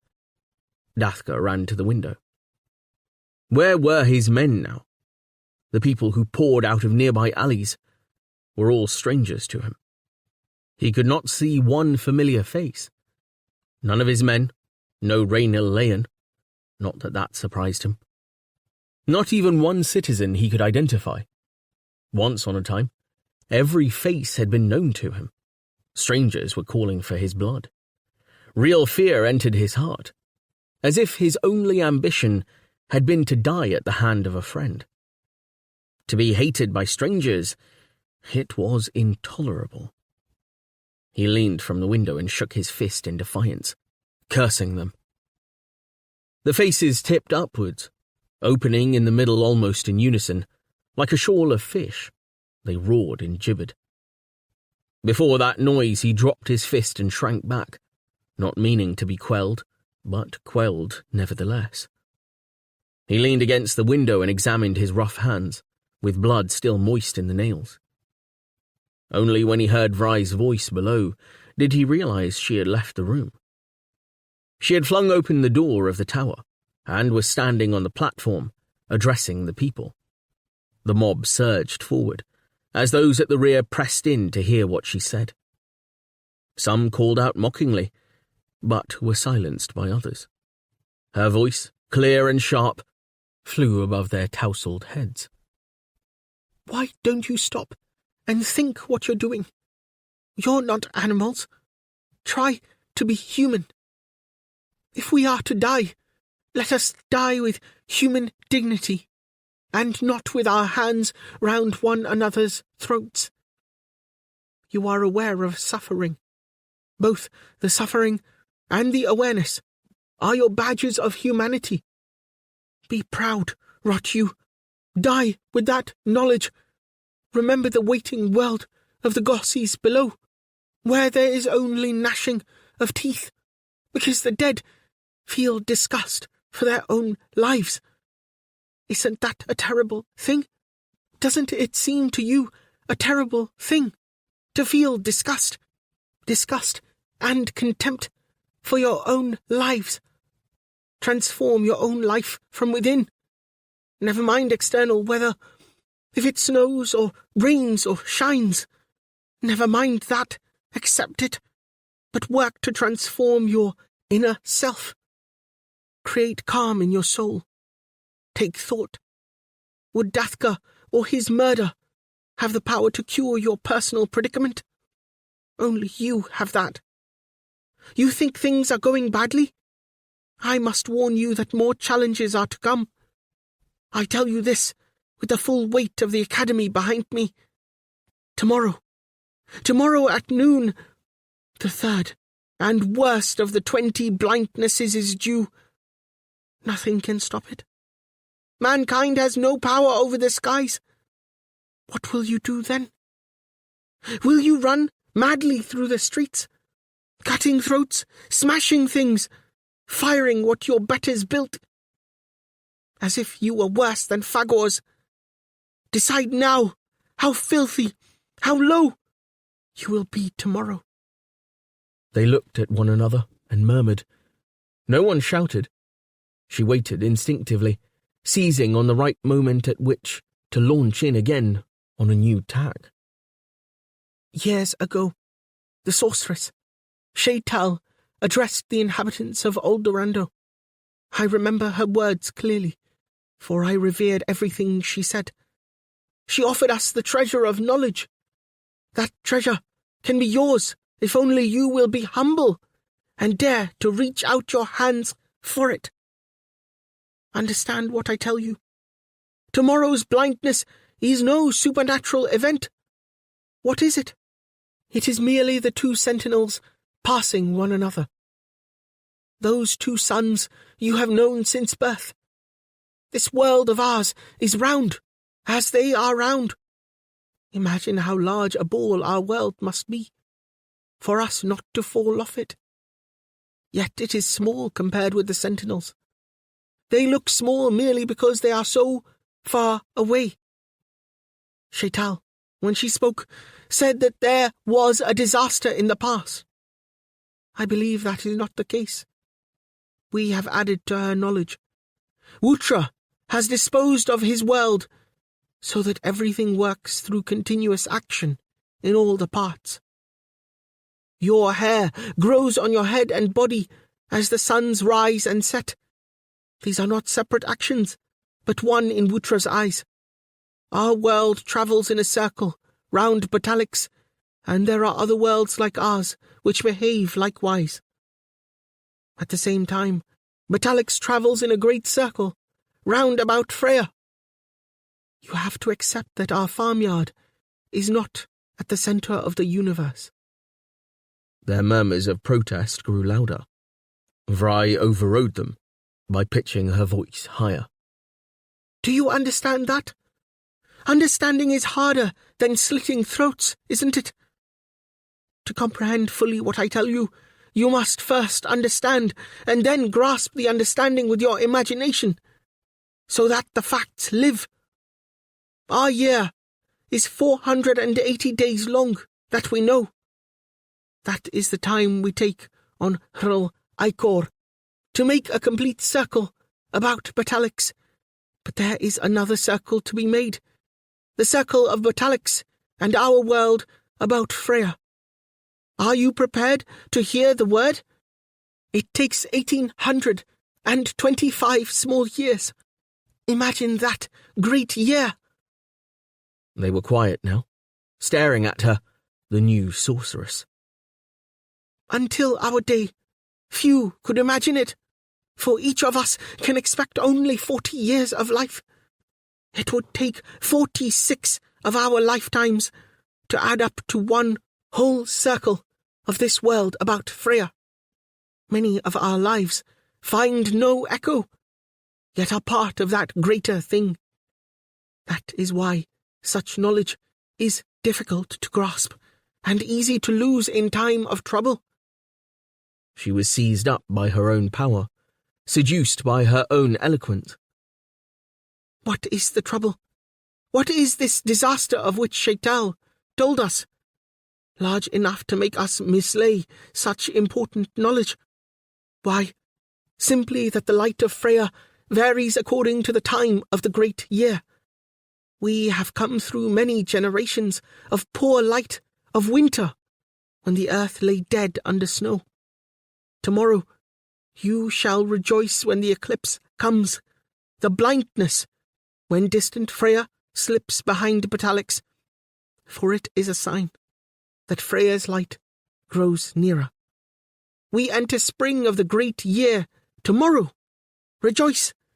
Have the sense, the knowledge to rejoice. Throw away the mess of your lives that ignorance causes, and rejoice. Better times are coming for all of us.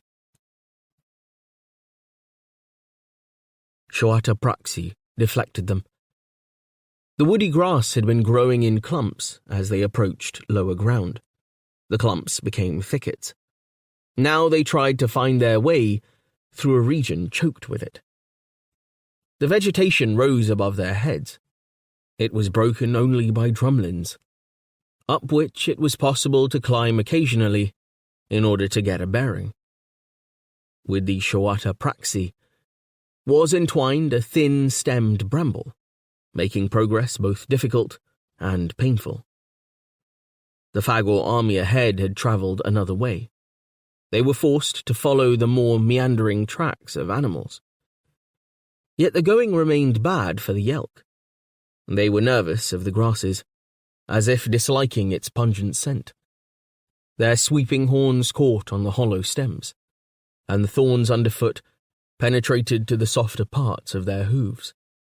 So the men dismounted, leading their necrogenes as they progressed on foot. "How much farther, barbarian?" Skitto Cheryl asked.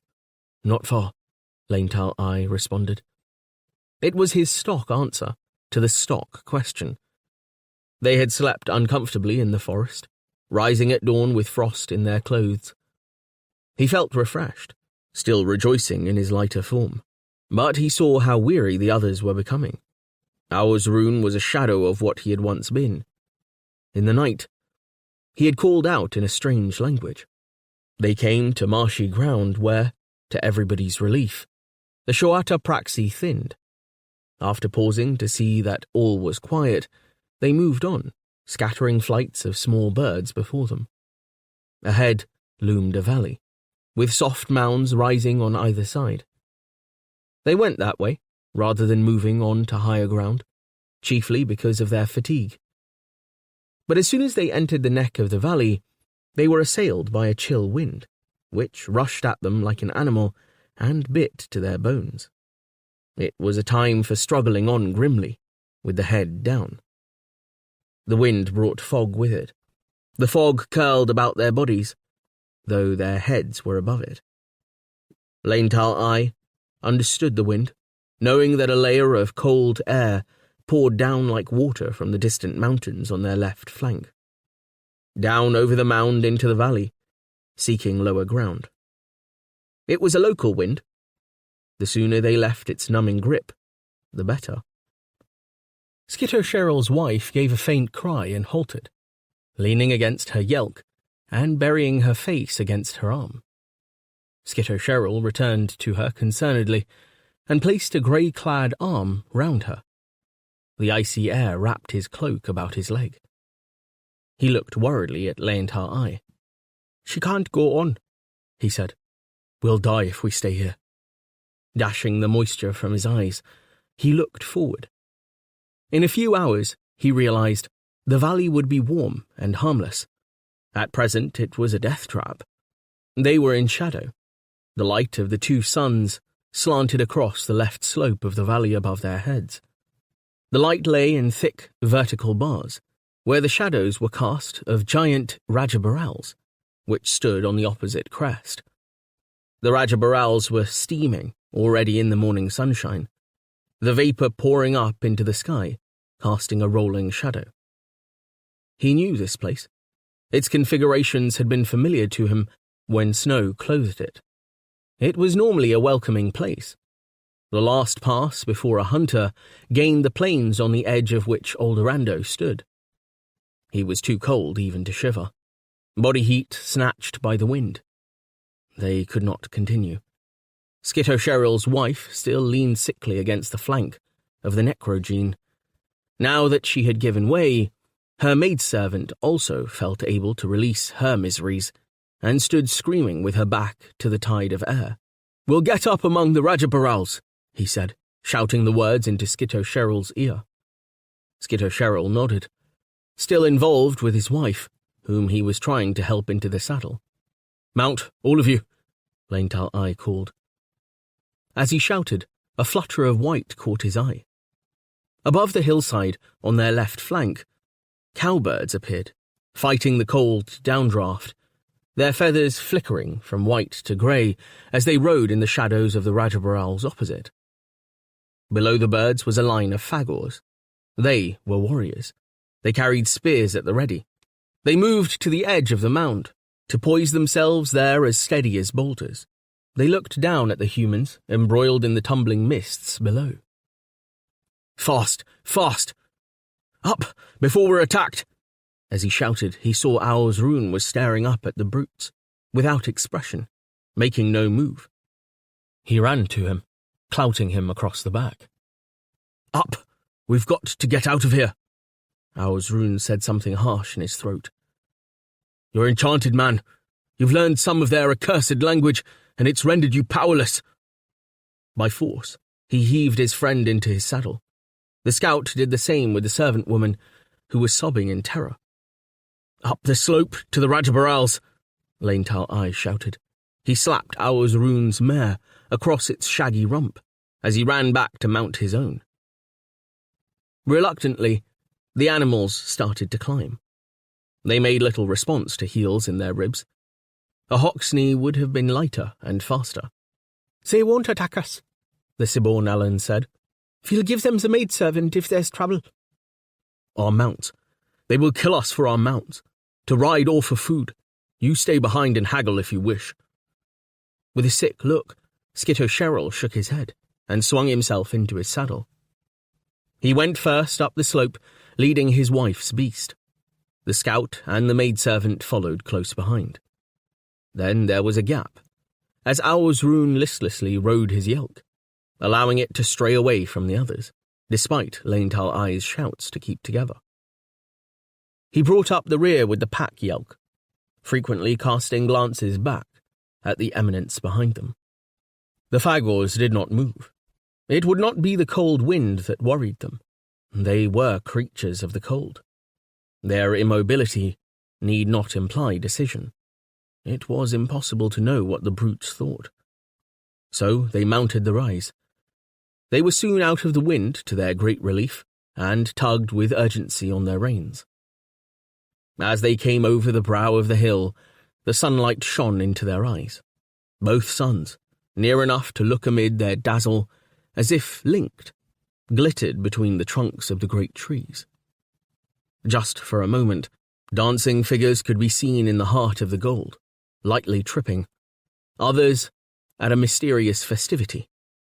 Then they vanished, as if the acid glory of light had inexplicably dissolved them.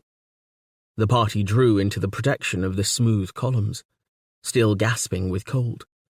With the canopy of steam overhead, it was almost as if they had entered a hall of the gods. There were about 30 of the massive trees. Beyond them lay open ground and the way to Alderando. The Fagor detachment moved. From complete immobility, it sprang into total action. The brutes came plodding concertedly down the slope on which they had remained poised. Only one of their kind was astride a Kaidor. He led. The cowbirds stayed shrieking above the valley. Desperately, Lane Tal Ai looked about for a refuge. There was none, except that offered by the Rajabharals. The Rajabharals themselves were emitting internal rumbling. He drew his sword and spurred over to where the Sibbornalan was lowering his wife from her mount. "We'll have to stand and fight. Are you prepared for that? They'll be on us in a minute or two." Skitto Sherrill looked up at him with agony etched in every line of his face. His mouth was open in a kind of snarl of anguish. "She has the bone fever. She will die," he said. His wife's eyes were glazed, her body stiffly contorted. With an impatient gesture of dismissal, Lane Tal Ai called to the scout. "You and I, then. Look lively. Here they come." For answer, the scout gave him a villainous grin, at the same time making a gesture with his finger of slitting windpipes. Lane Tal Ai was grimly encouraged. He cast about furiously by the base of the trees, looking for earths, down which the others had disappeared. thinking that here, somewhere, near at hand, might be refuge. Refuge and a Snorktrix. But never his Snorktrix. Never again. Despite their abrupt retreat, the others had left no trace. Well, then there was no alternative to fighting. No doubt they must die. He would not expire until his breath could escape from every wound he received from the spears of the Ancipitals. With a scout by his side, he went to the edge of the mound to challenge the enemy as they appeared. Behind him, the rumble in the Rajabarals grew louder. The mighty trees had ceased to pour out steam, and were making a noise like thunder.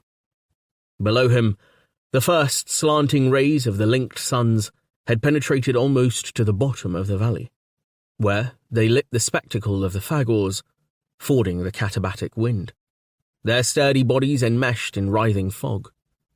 The stiff hairs of their coats stirred in their progress. They looked upwards and gave a churring cry at the sight of the two humans. They began to move up the hill. This incident was witnessed from the Earth observation station, and, 1,000 years later, by those who came on sandaled feet to the great auditoria on Earth. These auditoria were fuller now than they had been at any time over the last century. People who went to view that enormous electronic recreation of a reality that had not been real for many centuries were wishing in their hearts that the humans whose lives they had followed would survive, always using the future tense, which comes naturally to Homo sapiens, even for such events as this, so long past. From their privileged viewpoint, they saw beyond the incident among the grove of Rajabarals, across the rolling plains where Fish Lake had once enshrined its terrifying statuary to Aldorando itself. And all that landscape was dotted with figures. The young Kazan was preparing at last to descend upon the city that had torn both life and tether from his illustrious Grand Stalin. He awaited only the sign, although his force was arrayed in no great military order, but rather disposed itself like so many herds of cattle, not always looking to the front. Numbers alone made it formidable. It would roll across ancient Embrudok, and then roll remorselessly on towards the southwest coasts of the continent of Campanlat, to the very cliffs of the eastern Clement Ocean, to cross, if possible, to Hespagorat and the rocky ancestral homelands of Pagovin.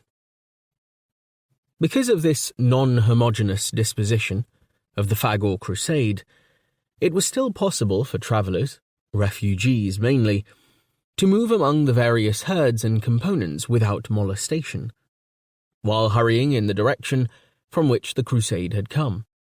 Generally, these fearful parties were led by Mahdi's, sensitive to the air octaves avoided by the hulking beasts under Her Bral Yirt's banner.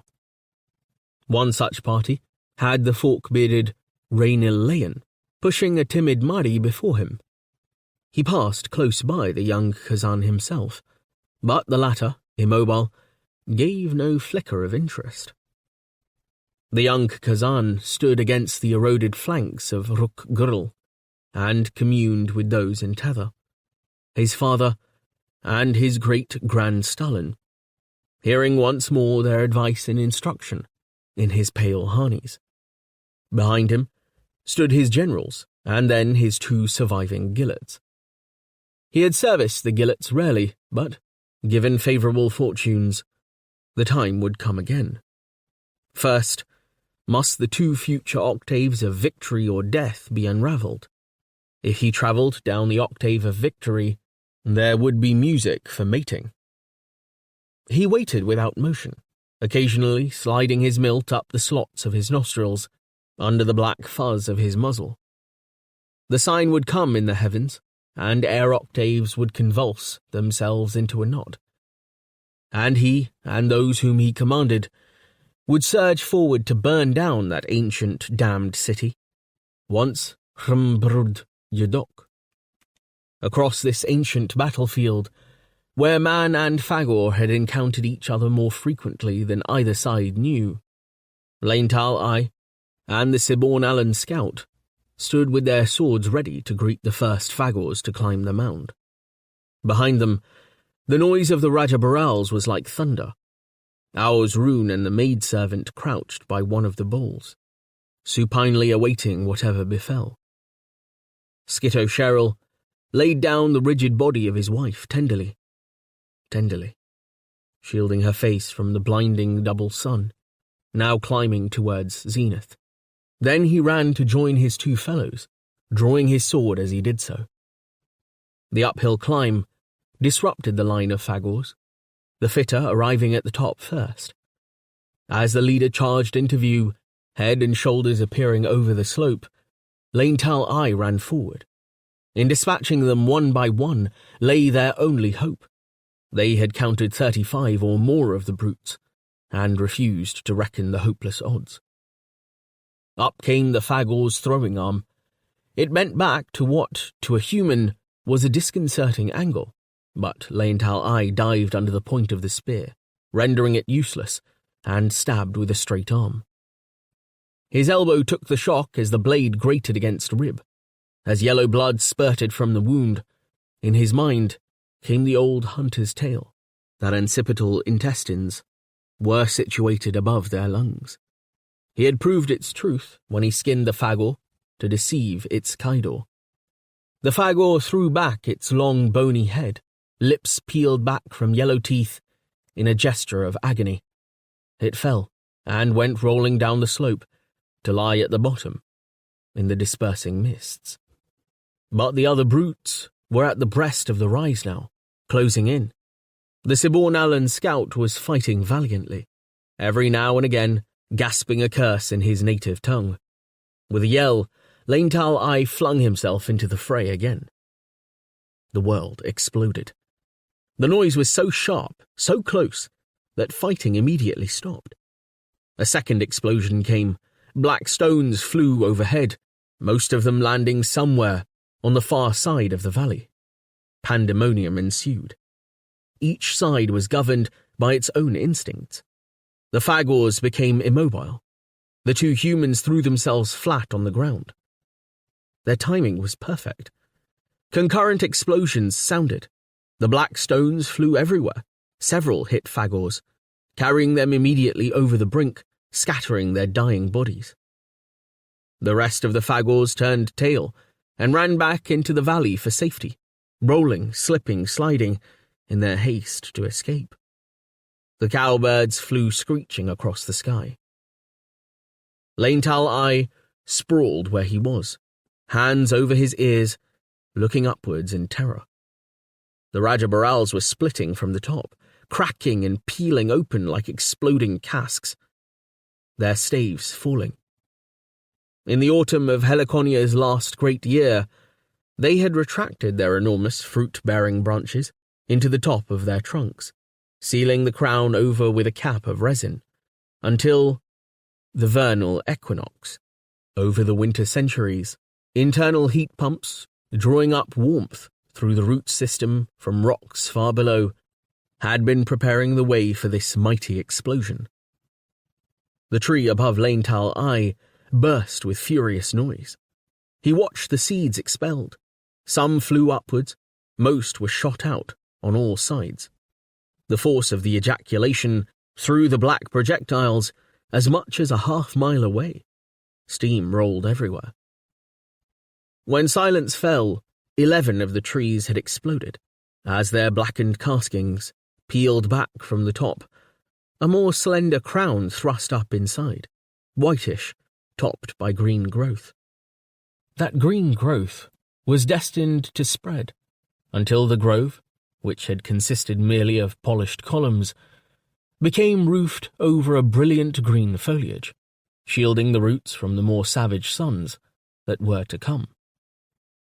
In the days when Helliconia moved close to Freya, too close to be comfortable for man, beast, or vegetation, whoever lived or died under their shade, the Rajabarals had their own form of life to protect. These Rajabarals formed part of the vegetation of the new world. The world that came into existence after Freya swam into the clouded skies of Helliconia.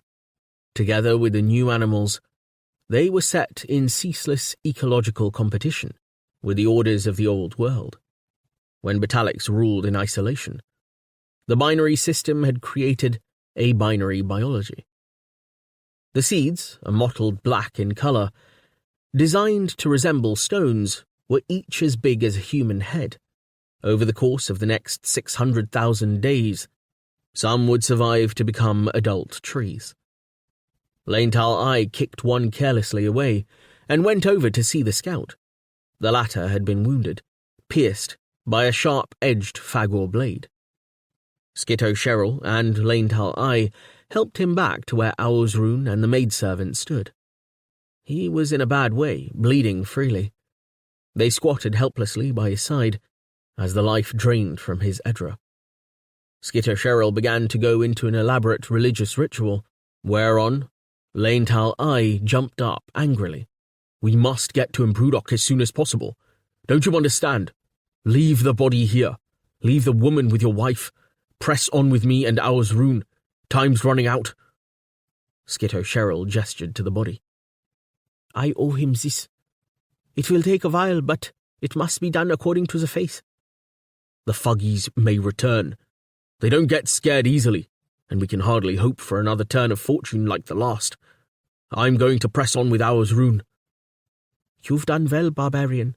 Go forward, and perhaps we will meet again." As Laental Eye turned to go, he paused and looked back. "I'm sorry about your wife." Owlsrune had had the sense to keep hold of two of the Yelk when the Rajabarals exploded. The other animals had galloped away in fright. "Are you fit to ride?" "Yes, I'm fit. Help me, Laental Eye. I'll recover.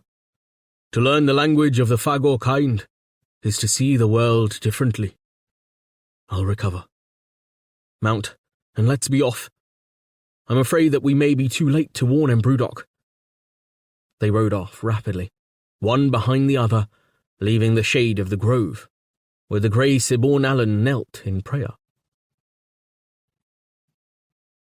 The two Yelk proceeded steadily, heads held low, eyes staring vacantly forward.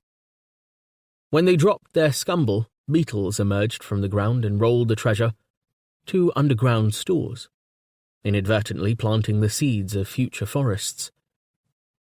Seeing was bad, because of the way the plain rippled with ridge after ridge. More stone monuments dotted the landscapes, ages old, their circular signs eroded by weather or ripiculous lichens. Laental Eye pressed ahead, alert for trouble, ever turning back to urge Owlsrune to keep up. The plain contained its travelling groups, moving in all directions, but he gave them as wide a berth as possible.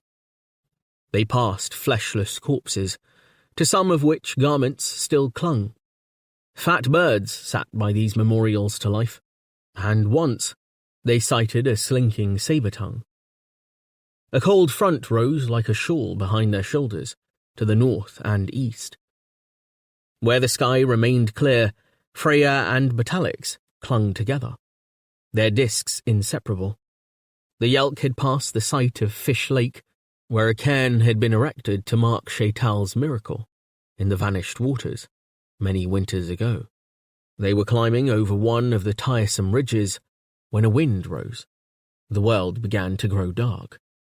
Laental Eye dismounted and stood fondling the muzzle of his Yelk. Owlsrune remained despondently in the saddle. The eclipse was beginning. Once more, exactly as Vry had predicted, Batalics was taking a Fagor bite from the brilliant outline of Freya. The process was slow and inexorable, and would result in Freya's being lost entirely for 5.5 hours. Not so many miles away, the Kazan had his needed sign. The suns were devouring their own light. A terrible fear took hold of Laental Eye, freezing his Edra. For a moment, stars blazed in the day sky. Then he closed his eyes and clung to the Yelk, burying his face in its rusty pelage. The 20 blindnesses were upon him, and he cried in his heart to Wutra, to win the war in his heavens.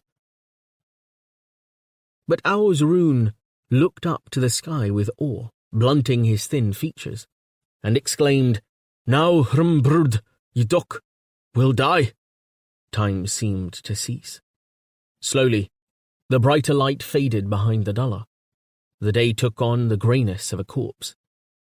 Leintal-I pulled himself from his dread and took Aur's-Rune by his skeletal shoulders, searching that familiar but transformed countenance.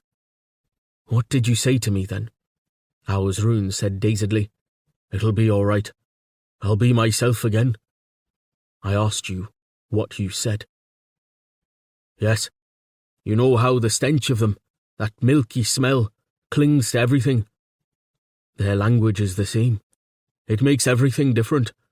I was with Yaham-Wurmar, a half-air turn, talking with him. Many things.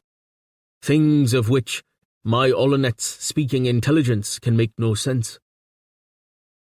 "Never mind that. What did you say about Embrudok?" "It's something that Yaham-Wurmar knew would happen as certainly as if it were past, not future. That Fagors would destroy Embrudok. I must go on. Follow if you wish. I must return and warn everyone. Oira, Dathka." Aur's-Rune grasped his arms with sudden force. "Wait, Leintal-I. A moment and I'll be myself. I had the bone fever. I knocked myself out. Cold nailed my heart." "You never made excuses for others. Now you make excuses for yourself." Something of the older man's qualities returned to his face as he stared at Leintal-I. "You are one of the good men. You bear my mark. I have been your lord. Listen, all I say is what I never thought of till I was on that island half an air turn. The generations are born and fly their course. Then they drop to the world below. There's no escape from it. Only to have a good word said after all's over. I'll speak well of you, but you're not dead yet, man. The ancipital race knows that their time is done. Better times come for men and women. Sun, flowers, soft things. After we're forgotten, till all Hr-Ikor Yihar's frame is empty." Leintal-I pushed him away, cursing, not understanding what was said. "Never mind tomorrow and all that. The world hangs on now. I'm riding to Embrudok." He climbed again into the saddle of the Yelk and kicked it into action. With the lethargic movements of a man rousing from a dream, Aur's-Rune followed suit. The greyness was settling in thicker, like fermentation. In an hour, Freya was half devoured, and the hush became more intense. The two men passed groups petrified by dusk. Later in their progress, they sighted a man approaching on foot. He was running slowly but steadily, arms and legs pumping. He stopped on top of a ridge and stared at them, tensed to run away. Leintal-I rested his right hand on his sword handle. Even through the twilight, there was no mistaking that portly figure, the leonine head, with its forked beard dramatically flecked with grey. Leintal-I called his name and moved his mount forward. It took Raynor Leyen some while to be convinced of Leintal-I's identity, still more for him to recognize the skeletal Aur's-Rune with no spark in his eyes. He came cautiously round the antlers of the Yelk to grasp Leintal-I's wrist with a damp hand. "I shall be one of our forefathers, if I take another step. You have both endured the bone fever and survived. I may not be so lucky. Exertion makes it worse, they say. Sexual exertion or otherwise." He held his chest and panted. "Oldorando's rotten with pest. I failed to escape in time, fool that I am. That's what these revolting signs mean in the sky. I've sinned, though I'm by no means as bad as you, Aur's-Rune. Those religious pilgrims spoke true. It's the gossies for me. He sank to the ground, puffing, and holding his head in misery. He rested an elbow on a pack he had been carrying. "Tell me what news of the city," Leintal I said impatiently. "Ask me nothing. Let me be. Let me die." Leintal I dismounted and kicked the Lord of the Mint in the buttocks. "What of the city, besides the pest?" Rainil Leyen turned his red face upwards. "Enemies within. As if the visitations of the fever were not enough, your worthy friend, the other lord of the Western Veldt, has been trying to usurp Auzrune's position. I despair of human nature." He dipped his hand into a purse hanging by his belt, and brought out some bright gold coins, runes freshly minted at his mint. "Let me buy your yelk, Leintal I. You're within an hour of home and scarcely need it, but I need it." "Give me more news, rot you. What of Dathka? Is he dead?" "Who knows? Probably so by now. I left last night." "And the Fagor components ahead? How did you get through them? Buying your way?" Rainil Leyen gestured with one hand, while he tucked his money away with the other. "Plenty of them between us and the city. I had a Mari as a guide, who avoided them. Who can tell what they may be up to, filthy things?"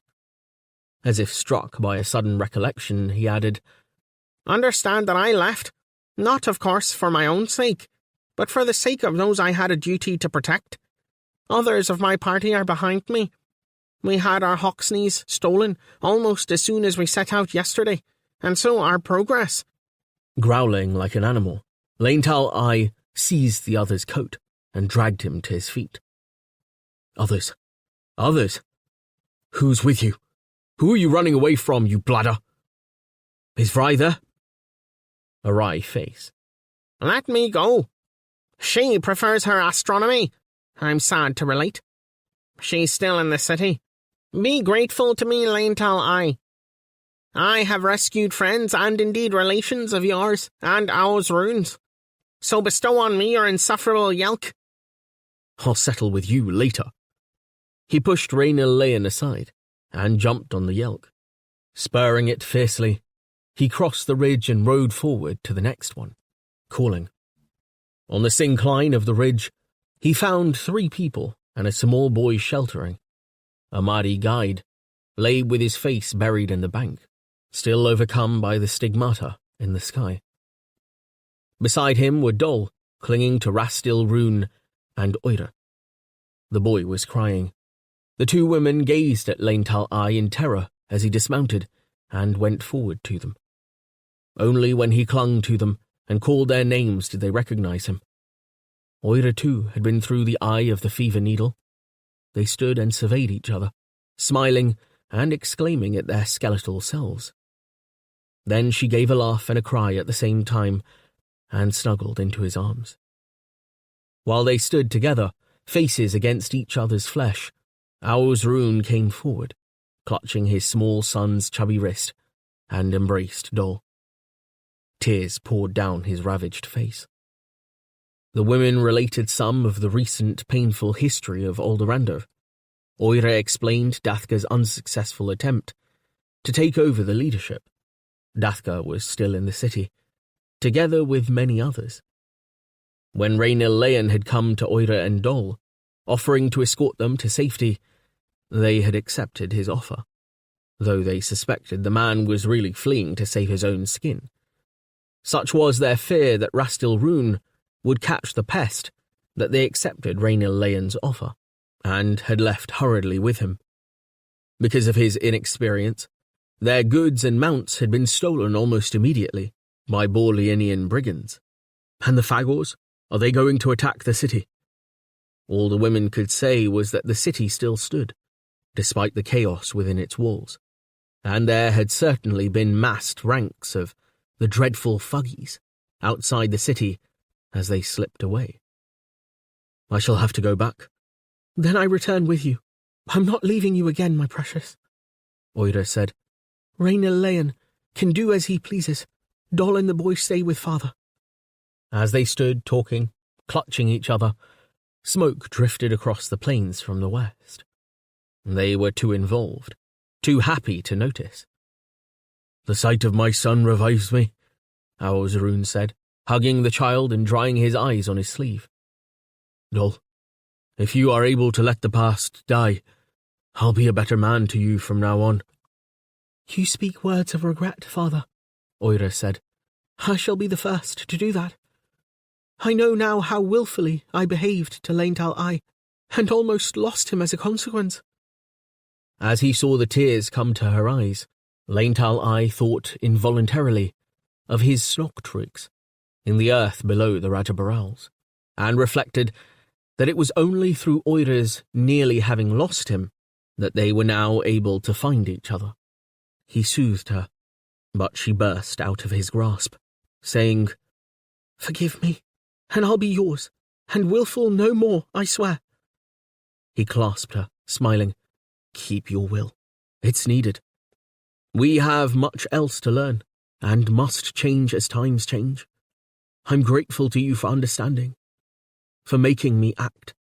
They clung lovingly together, clutching each other's skeletal bodies, kissing each other's fragile lips. The Mahdi guide began to come to his senses. He got up and called for Rainil Leon, but the master of the mint had fled. The smoke was thicker now, adding its ashes to the ashen sky. Auzrun started to relate his experiences on the island to Dol, but Laental I interrupted.